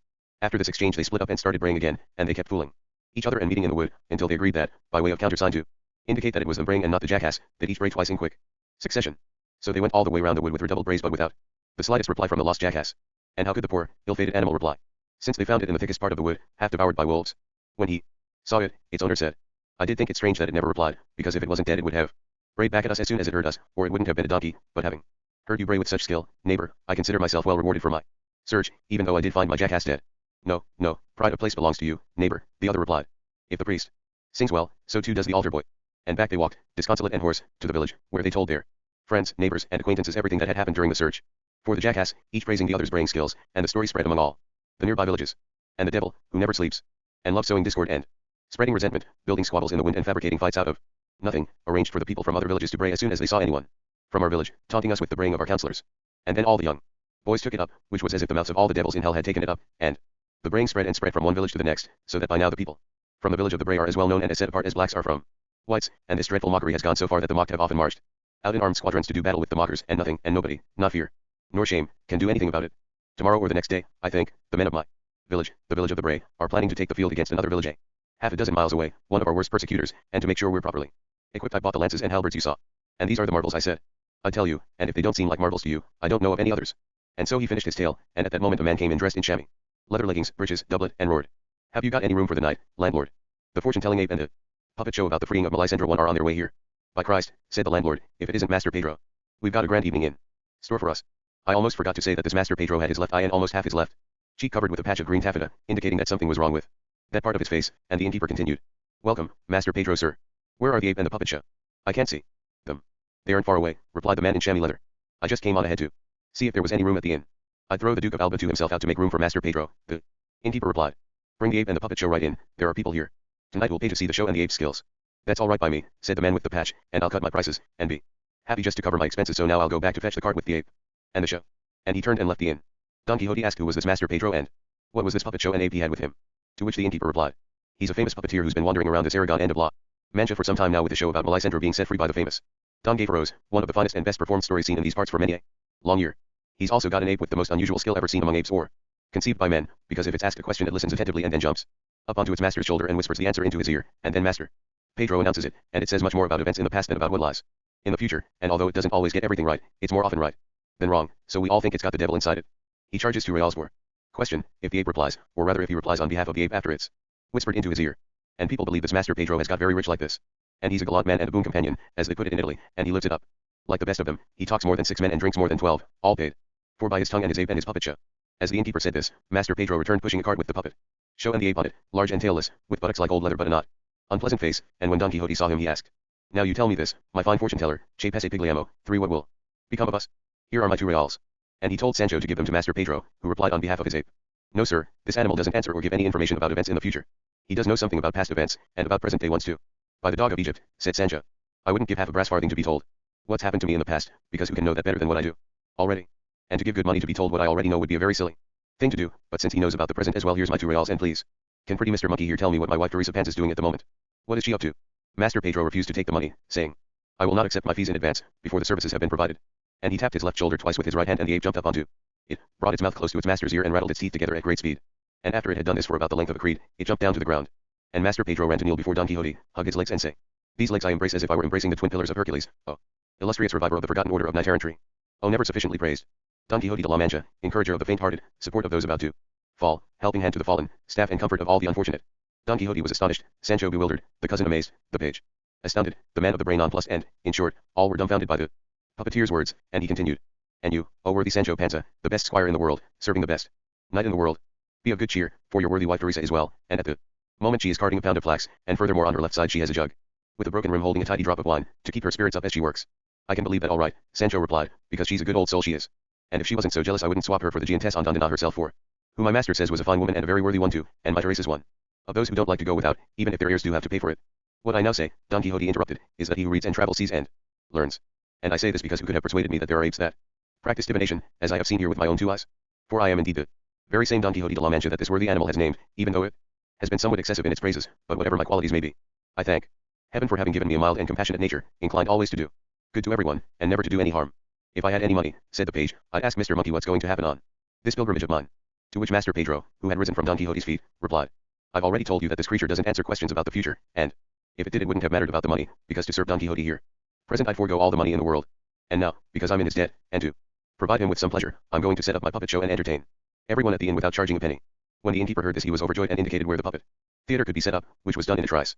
Don Quixote wasn't very happy with the ape's divination, because it didn't seem appropriate for an ape to divine either the future or the past, and so, while Master Pedro was fixing his theater together, he took Sancho aside to a corner of the stable where, speaking so that nobody could overhear, he said, Look, Sancho, I have given careful consideration to this ape's strange skill, and I have reached the conclusion that this Pedro fellow, its master, must have made some pact with the foul fiend, explicit or implicit.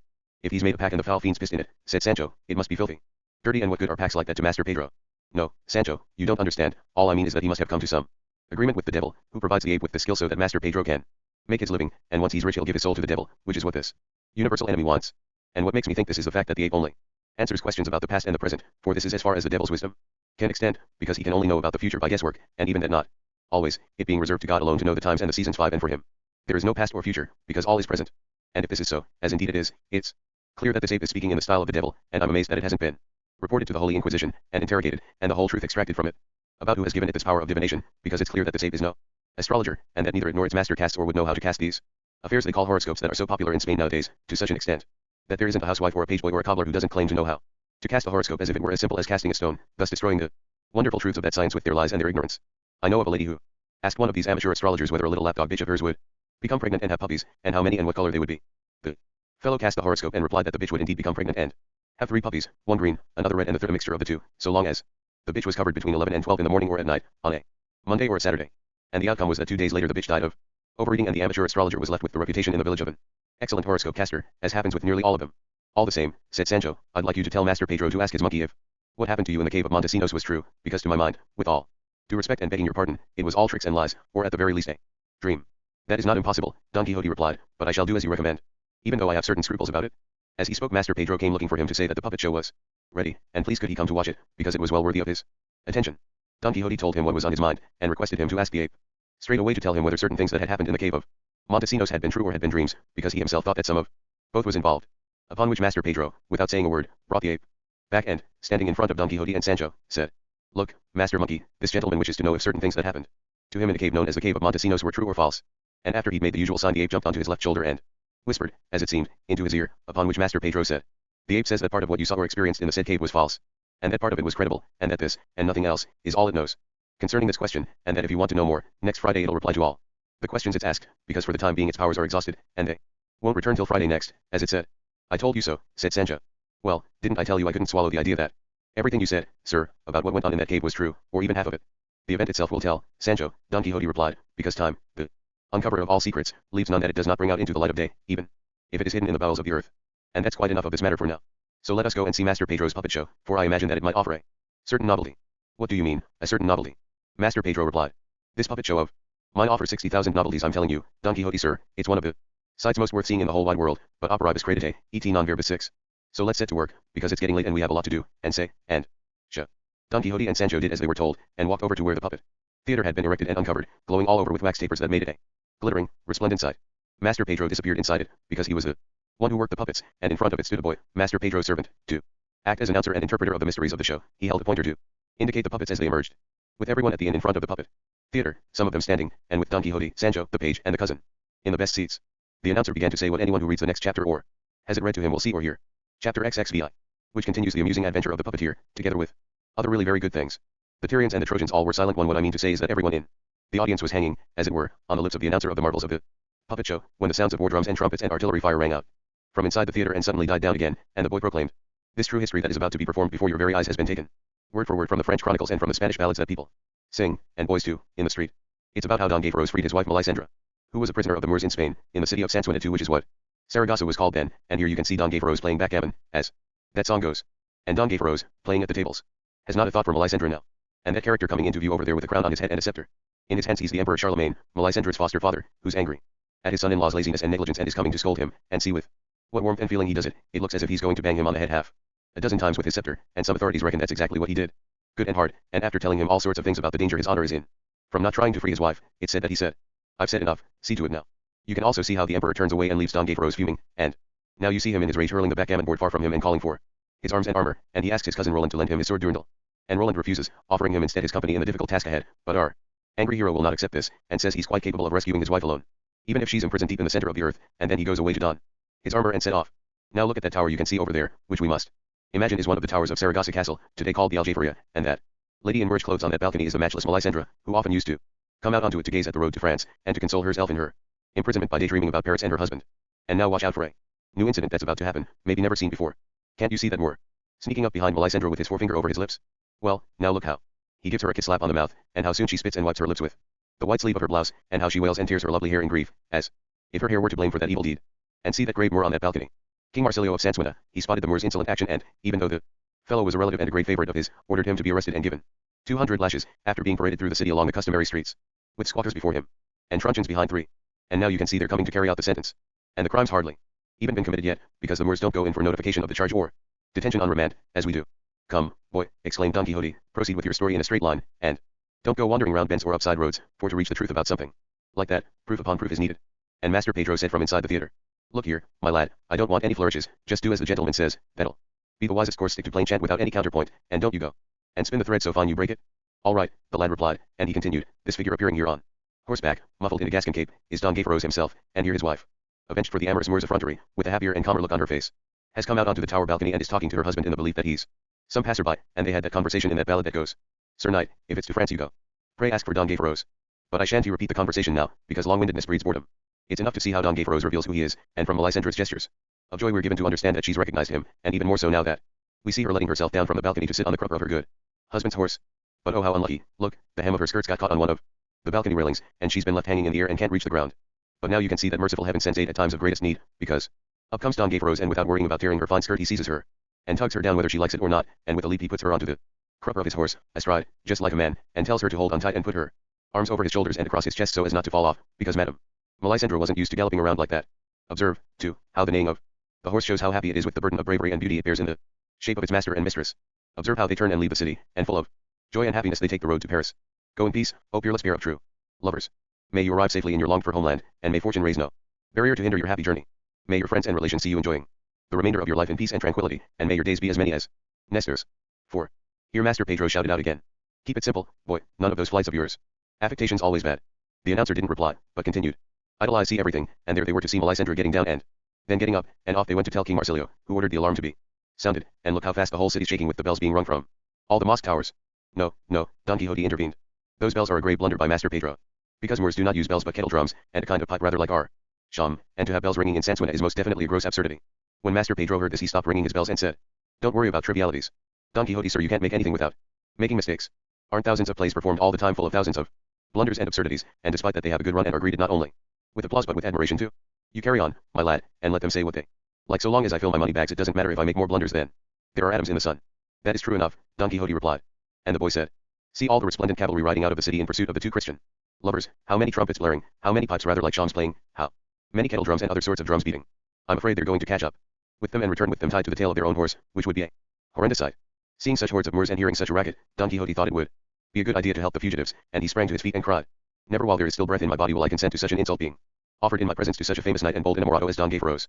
Desist, you low-born rabble, do not follow him, do not pursue him, or you shall do battle with me. And acting even as he spoke he drew his sword and with one leap positioned himself in front of the stage, and with speedy and unprecedented fury began to hack at the hordes of puppet Moors, knocking some over, beheading others, wrecking this one, destroying that, and one downstroke among many others would have lopped Master Pedro's head off as easily as if it had been made of marzipan, if he hadn't ducked and crouched and made himself into a ball. Master Pedro was crying, Stop, stop, Don Quixote, sir, look, these you're knocking down and smashing and killing aren't real Moors but papier-mâché figures. I'll be damned, you're destroying everything I own in the world. But this didn't stop Don Quixote from raining down his cuts and thrusts and two-handers, and forestrokes and backstrokes, and in the time it takes to say a couple of creeds he left the whole show in a heap on the floor, with the puppets and the fittings cut into little pieces, King Marsilio critically injured, and the Emperor Charlemagne with his head and his crown split in two. The senate of spectators was in an uproar. The monkey escaped through the window onto the roof, the cousin was frightened, the page was panic-stricken, and even Sancho Panza was petrified because, as he swore once the storm was over, he'd never seen his master in such a temper. Once the demolition of the puppet show was complete, Don Quixote grew somewhat calmer and said, I should like to have here before me all those who do not and will not believe how beneficial knights errant are to society, for look, if I had not been present, what would have become of the worthy Don Gayferos and the lovely Melisendra? By now, those dogs would most certainly have caught up with them and done them some mischief. Long live knight errantry, then, above all else on earth. Yes, long live knight errantry, Master Pedro commented, in feeble tones, and quick. Death to me, so wretched that I can well say with King Rodrigo. But yesterday the Lord of Spain. Today not one embattlement that I can call my own. 5.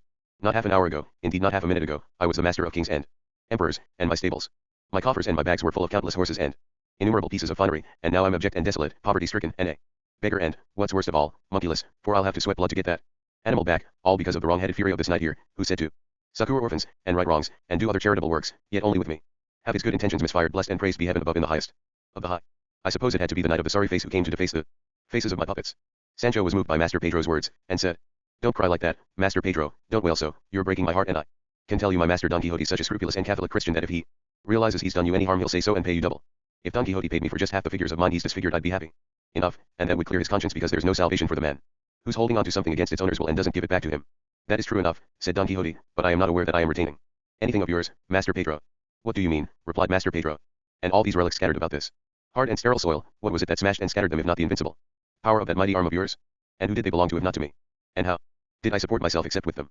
Now I am utterly convinced, Don Quixote inserted, of what I have many times thought might be true. The ploy of these enchanters who pursue me is to place before my eyes things as they are, and then change them into what they want them to be. I can assure you really and truly, all you who hear me, that I did believe that everything happening here happened exactly as it seemed to happen, that Melisendra was Melisendra, Don Gayferos was Don Gayferos, Marsilio was Marsilio, and Charlemagne was Charlemagne. That is why I lost my temper and, to do what I had to do as a knight, errant, I decided to aid and assist the people who were fleeing, and with that worthy aim in mind I did what you have seen me do. If it has all turned out the opposite of how I intended, that is not my fault, but the fault of the wicked ones who pursue me, and, despite all this, although my mistake did not proceed from malice aforethought, I hereby award cost against myself, so Master Pedro must assess what he wants for his broken puppets, and I will pay for them in good current Castilian coin. Master Pedro bowed and said, I expected no less from the unprecedented Christian virtue of the brave Don Quixote de la Mancha, true help and support of all needy and distressed vagrants, and the good innkeeper and the worthy Sancho will be assessors and arbiters between you and me of what the broken puppets are worth, or rather were worth. The innkeeper and Sancho agreed to this, and Master Pedro picked up King Marsilio of Saragossa, minus his head, and said, You can see how impossible it is to restore this king to his original state, and so it seems to me, and subject to your better judgment, that for his sad demise and sorry end, I should be given 4.5 reals. Continue, said Don Quixote. And for this crack from top to bottom, Master Pedro continued, picking up the broken Emperor Charlemagne, I wouldn't be asking very much if I asked for 5.25 reals. That's no small sum, said Sancho. Not a large one either, replied the innkeeper. Split the difference and give him 5 reals. Give him the full 5.25, said Don Quixote, because this notable misfortune is not to be measured in quarters of a real, and I wish Master Pedro would hurry up, it is time for supper and I am beginning to feel the pangs of hunger. For this figure, said Master Pedro, minus its nose and an eye, the figure of the lovely Melisendra, I want 2 reals and 12 maravedis, and that's only fair. There will be the devil and all to do, said Don Quixote, if Melisendra and her husband are not on the French border by now, at least, because I thought the horse they were riding was flying rather than galloping, so don't you come trying to sell me a pig in a poke, and presenting me with a noseless Melisendra when she must, if given half a chance, be frolicking in France with her husband to her heart's content. God help each of us do what is rightly his, Master Pedro, and let us all march on with a firm foot and honest intentions. Pray continue. Master Pedro could see that Don Quixote was beginning to rave again and to return to his earlier fixation, and didn't want to let him off the hook, and so he said, This one can't be Melisendra, then, but one of her maidservants, so if I'm given 60 maravedis for her I'll be happy enough. And in this way he put prices to many other wrecked puppets, which the arbitrators moderated to the satisfaction of the two parties, and it came to a total of 40.75 reals, and on top of this sum, which Sancho paid out immediately, Master Pedro asked for 2 reals for the trouble of going for his ape. Give them to him, Sancho, said Don Quixote, although what he'll go for with them has more to do with grapes than with apes, and I would give 200 reals this very moment as a reward to anyone who could tell me for certain that Dona Melisendra and Don Gayferos are in France among their own people. Nobody will be able to tell us that better than my monkey, said Master Pedro, but the devil himself wouldn't be able to catch him now, though I imagine that his affection for me, and his hunger, will force him to come back to look for me tonight, and God will send us his light, and then we'll see. So the storm over the puppet show died down and all had supper together in peace and good fellowship, at the expense of Don Quixote, who was an extremely generous man. The man transporting the lances and halberds left before dawn, and once it was light, the cousin and the page came to take their leave of Don Quixote, one to go back home, and the other to continue on his way, as a help with which Don Quixote gave him a dozen reals. Master Pedro didn't want any more argy-bargy with Don Quixote, whom he knew all too well, and so he rose before the sun, took his monkey and the remains of his puppet theater, and went off in search of his own adventures. The innkeeper, who didn't know Don Quixote, was as amazed at his capers as at his generosity, and Sancho paid him well, on his master's orders, and at a little before 8 o'clock in the morning they left the inn and took to the road, where we shall leave them to go on their way, as we must in order to provide an opportunity to record other matters that are relevant to the narration of this famous history. Chapter XXVII, which explains who Master Pedro and his ape were, together with the unfortunate outcome of the adventure of the Bray, which Don Quixote did not conclude as he had wished or intended. Cide Hamlet, the chronicler of this great history, begins this chapter with the words, I swear as a Christian and as a Catholic, to which the translator adds that when Cide Hamlet swore as a Christian and a Catholic, being a Moor, as he most certainly was, he only meant to say that just as when the Christian and Catholic swears something he swears, or should swear, the truth, and he swears to tell the truth in everything he says. So Cide Hamlet was also telling the truth, as if he were swearing as a Christian and a Catholic, in everything he wrote about Don Quixote, especially in his explanation of who was Master Pedro, and who was the fortune-telling ape that amazed all those villages with its divination. Cide Hamlet says, then, that anybody who has read the first part of this history will remember that character Ginés de Pasamonte, whom Don Quixote freed together with other convicts in the Sierra Morena, a kindness for which he was given very poor thanks and even worse payment by that malicious and nefarious crew. This fellow Ginés de Pasamonte, whom Don Quixote called Genisalota Parapilla, was the man who stole Sancho's donkey, an incident which, because the explanation of how and when the theft took place was omitted from the first part through the printer's carelessness, has led many people to offer their opinions and blame the printing mistake on the author's poor memory. But, to be brief, Ginés stole it while Sancho Panza was sleeping on it, with the trick used by Brunello when, at the siege of Albraca, he took the horse from between Sacripant's legs, and later Sancho recovered it in the way described. This Ginés, then, was fearful that the authorities might catch up with him, because they were searching for him to punish him for his countless villainous crimes, which were so numerous and of such magnitude that he himself had written a great tome describing them, and so he decided to take refuge in the kingdom of Aragon, put a patch over his left eye and take up the trade of puppeteering, because at this and that sleight of hand he was an expert. And then it was that he bought the ape from some Christians who'd been freed in Barbary and were returning home, and he trained it to respond to a certain signal by jumping onto his shoulder and whispering, or seeming to whisper, into his ear. Before going into a village with his puppet show and his ape, he'd find out in the previous village, or from the best source he came across, what notable events had happened there, and to whom, and he'd carefully memorize them, but the first thing he'd always do was to perform his puppet show, sometimes one story, sometimes another, but all of them jolly and cheerful and well known. After this preliminary show he described the ape's skills, telling the people that it could divine everything in the past and present, but that it couldn't manage the future. For each answer he charged 2 reals, and he sometimes lowered the price, depending on his assessment of the questioner's ability to pay. And whenever he walked by a house where there were people living about whom he'd received information, even if nobody asked any questions so as not to have to pay any money, he'd make the sign to the ape, and then say that it had told him this and that, and the other, all of it tallying exactly with what really had happened. This would earn An incredible reputation for him, and from then on he'd be in great demand. At other times, being such a shrewd man, he'd reply by shaping his answers to the mold of the questions, and since nobody pressed him for an explanation of how his monkey could divine, he made monkeys of the lot of them, and filled his money bags. As soon as he walked into the inn he recognized Don Quixote and Sancho, and this made it easy for him to amaze them both and everyone else as well, but it would have cost him dear if Don Quixote had aimed a little lower when he decapitated King Marsilio and destroyed his entire cavalry, as related in the previous chapter. And this is what needed to be said about Master Pedro and his ape. And returning to Don Quixote de la Mancha, I should say that after leaving the inn he decided first to go to see the river Ebro and its environs before proceeding to Saragossa, because he had time enough and to spare before the justs began. With this idea in mind he went on his way, and travelled for 2 days without anything happening worth recording, and on the third day, as he rode up a hill, he heard a great din of drums, bugles, and muskets. At first he thought that some regiment of soldiers was marching past, and to see them he spurred Rocinante and rode to the top of the hill, and from there he saw, at its foot, what seemed like more than 200 men carrying different sorts of weapons such as lances, crossbows, partisans, halberds and pikes, as well as a few muskets and many round shields. He rode down the hill and approached the squadron until he could pick out the flags, distinguish the colors and read the mottos on them, especially one on a standard or pennant of white satin, with a very realistic depiction of a small donkey with its head up, its mouth open and its tongue out in a braying position, and round it were written these 2 lines in large letters: Our mayor's twain brayed not in vain.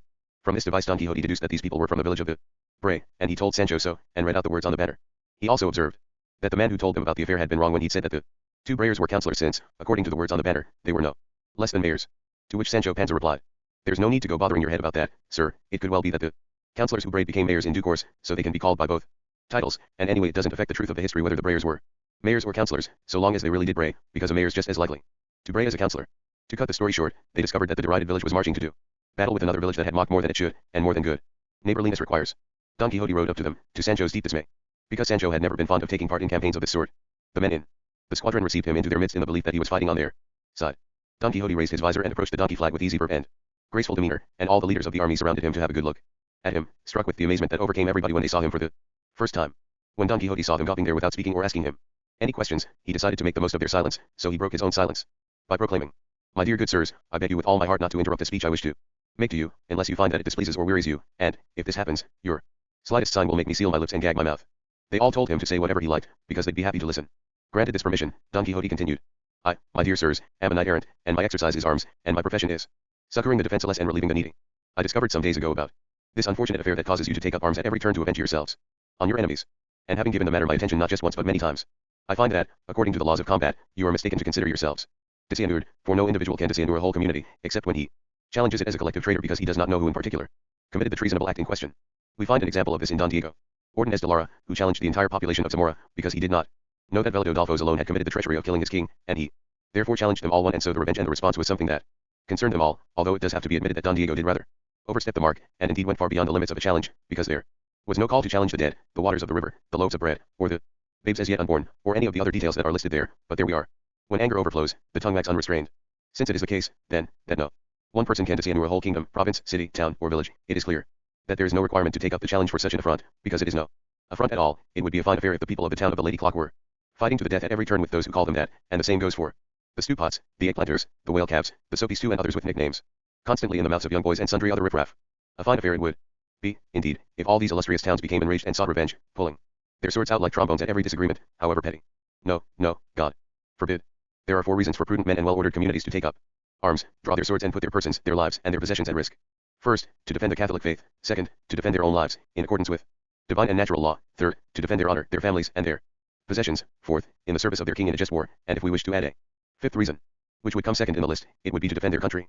To these 5 principal causes other just and reasonable ones can be added that oblige us to take up arms, but to take them up because of childish pranks and what was no affront but a joke, a piece offhewn, hardly seems to be something for sane and rational beings to do, particularly since taking unjust revenge, and no revenge can be just, flies in the face of the holy religion that we all profess, which orders us to do good to our enemies and love those who hate us. 3. A commandment that, although it might seem somewhat difficult to keep, is only so for those who have less of God than of the world in them, and more of the flesh than of the spirit, because when Jesus Christ, true God and true man, who never lied, or could or can lie, gave us our laws, he said that his yoke was easy and his burden light, for he was not, therefore, going to command us to do the impossible. So, my good sirs, you are obliged by both divine and human law to calm down. The devil take me, said Sancho to himself, if this master of mine isn't a theologian, or if he isn't, he's as much like one as one eggs like the next. Don Quixote paused for breath and, observing that they were all still standing there in silence, he decided to continue with his speech, as he would have done if the nimble wit Sancho hadn't intervened, seeing that his master had stopped and giving him a helping hand by saying, My master Don Quixote de la Mancha, who was once called the Knight of the Sorry Face and is now called the Knight of the Lions, is a very prudent hidalgo who knows Latin and Spanish like a BA, and he acts like a very good soldier in all his doings and advice, and he's got all the rules and regulations of what they call challenging off to AT. So there's nothing for it but to do as he says, and on my own head be it if this isn't good advice. And besides, you've already heard it's silly to get all head up just because of someone braying. I can well remember when I was a lad I used to bray myself.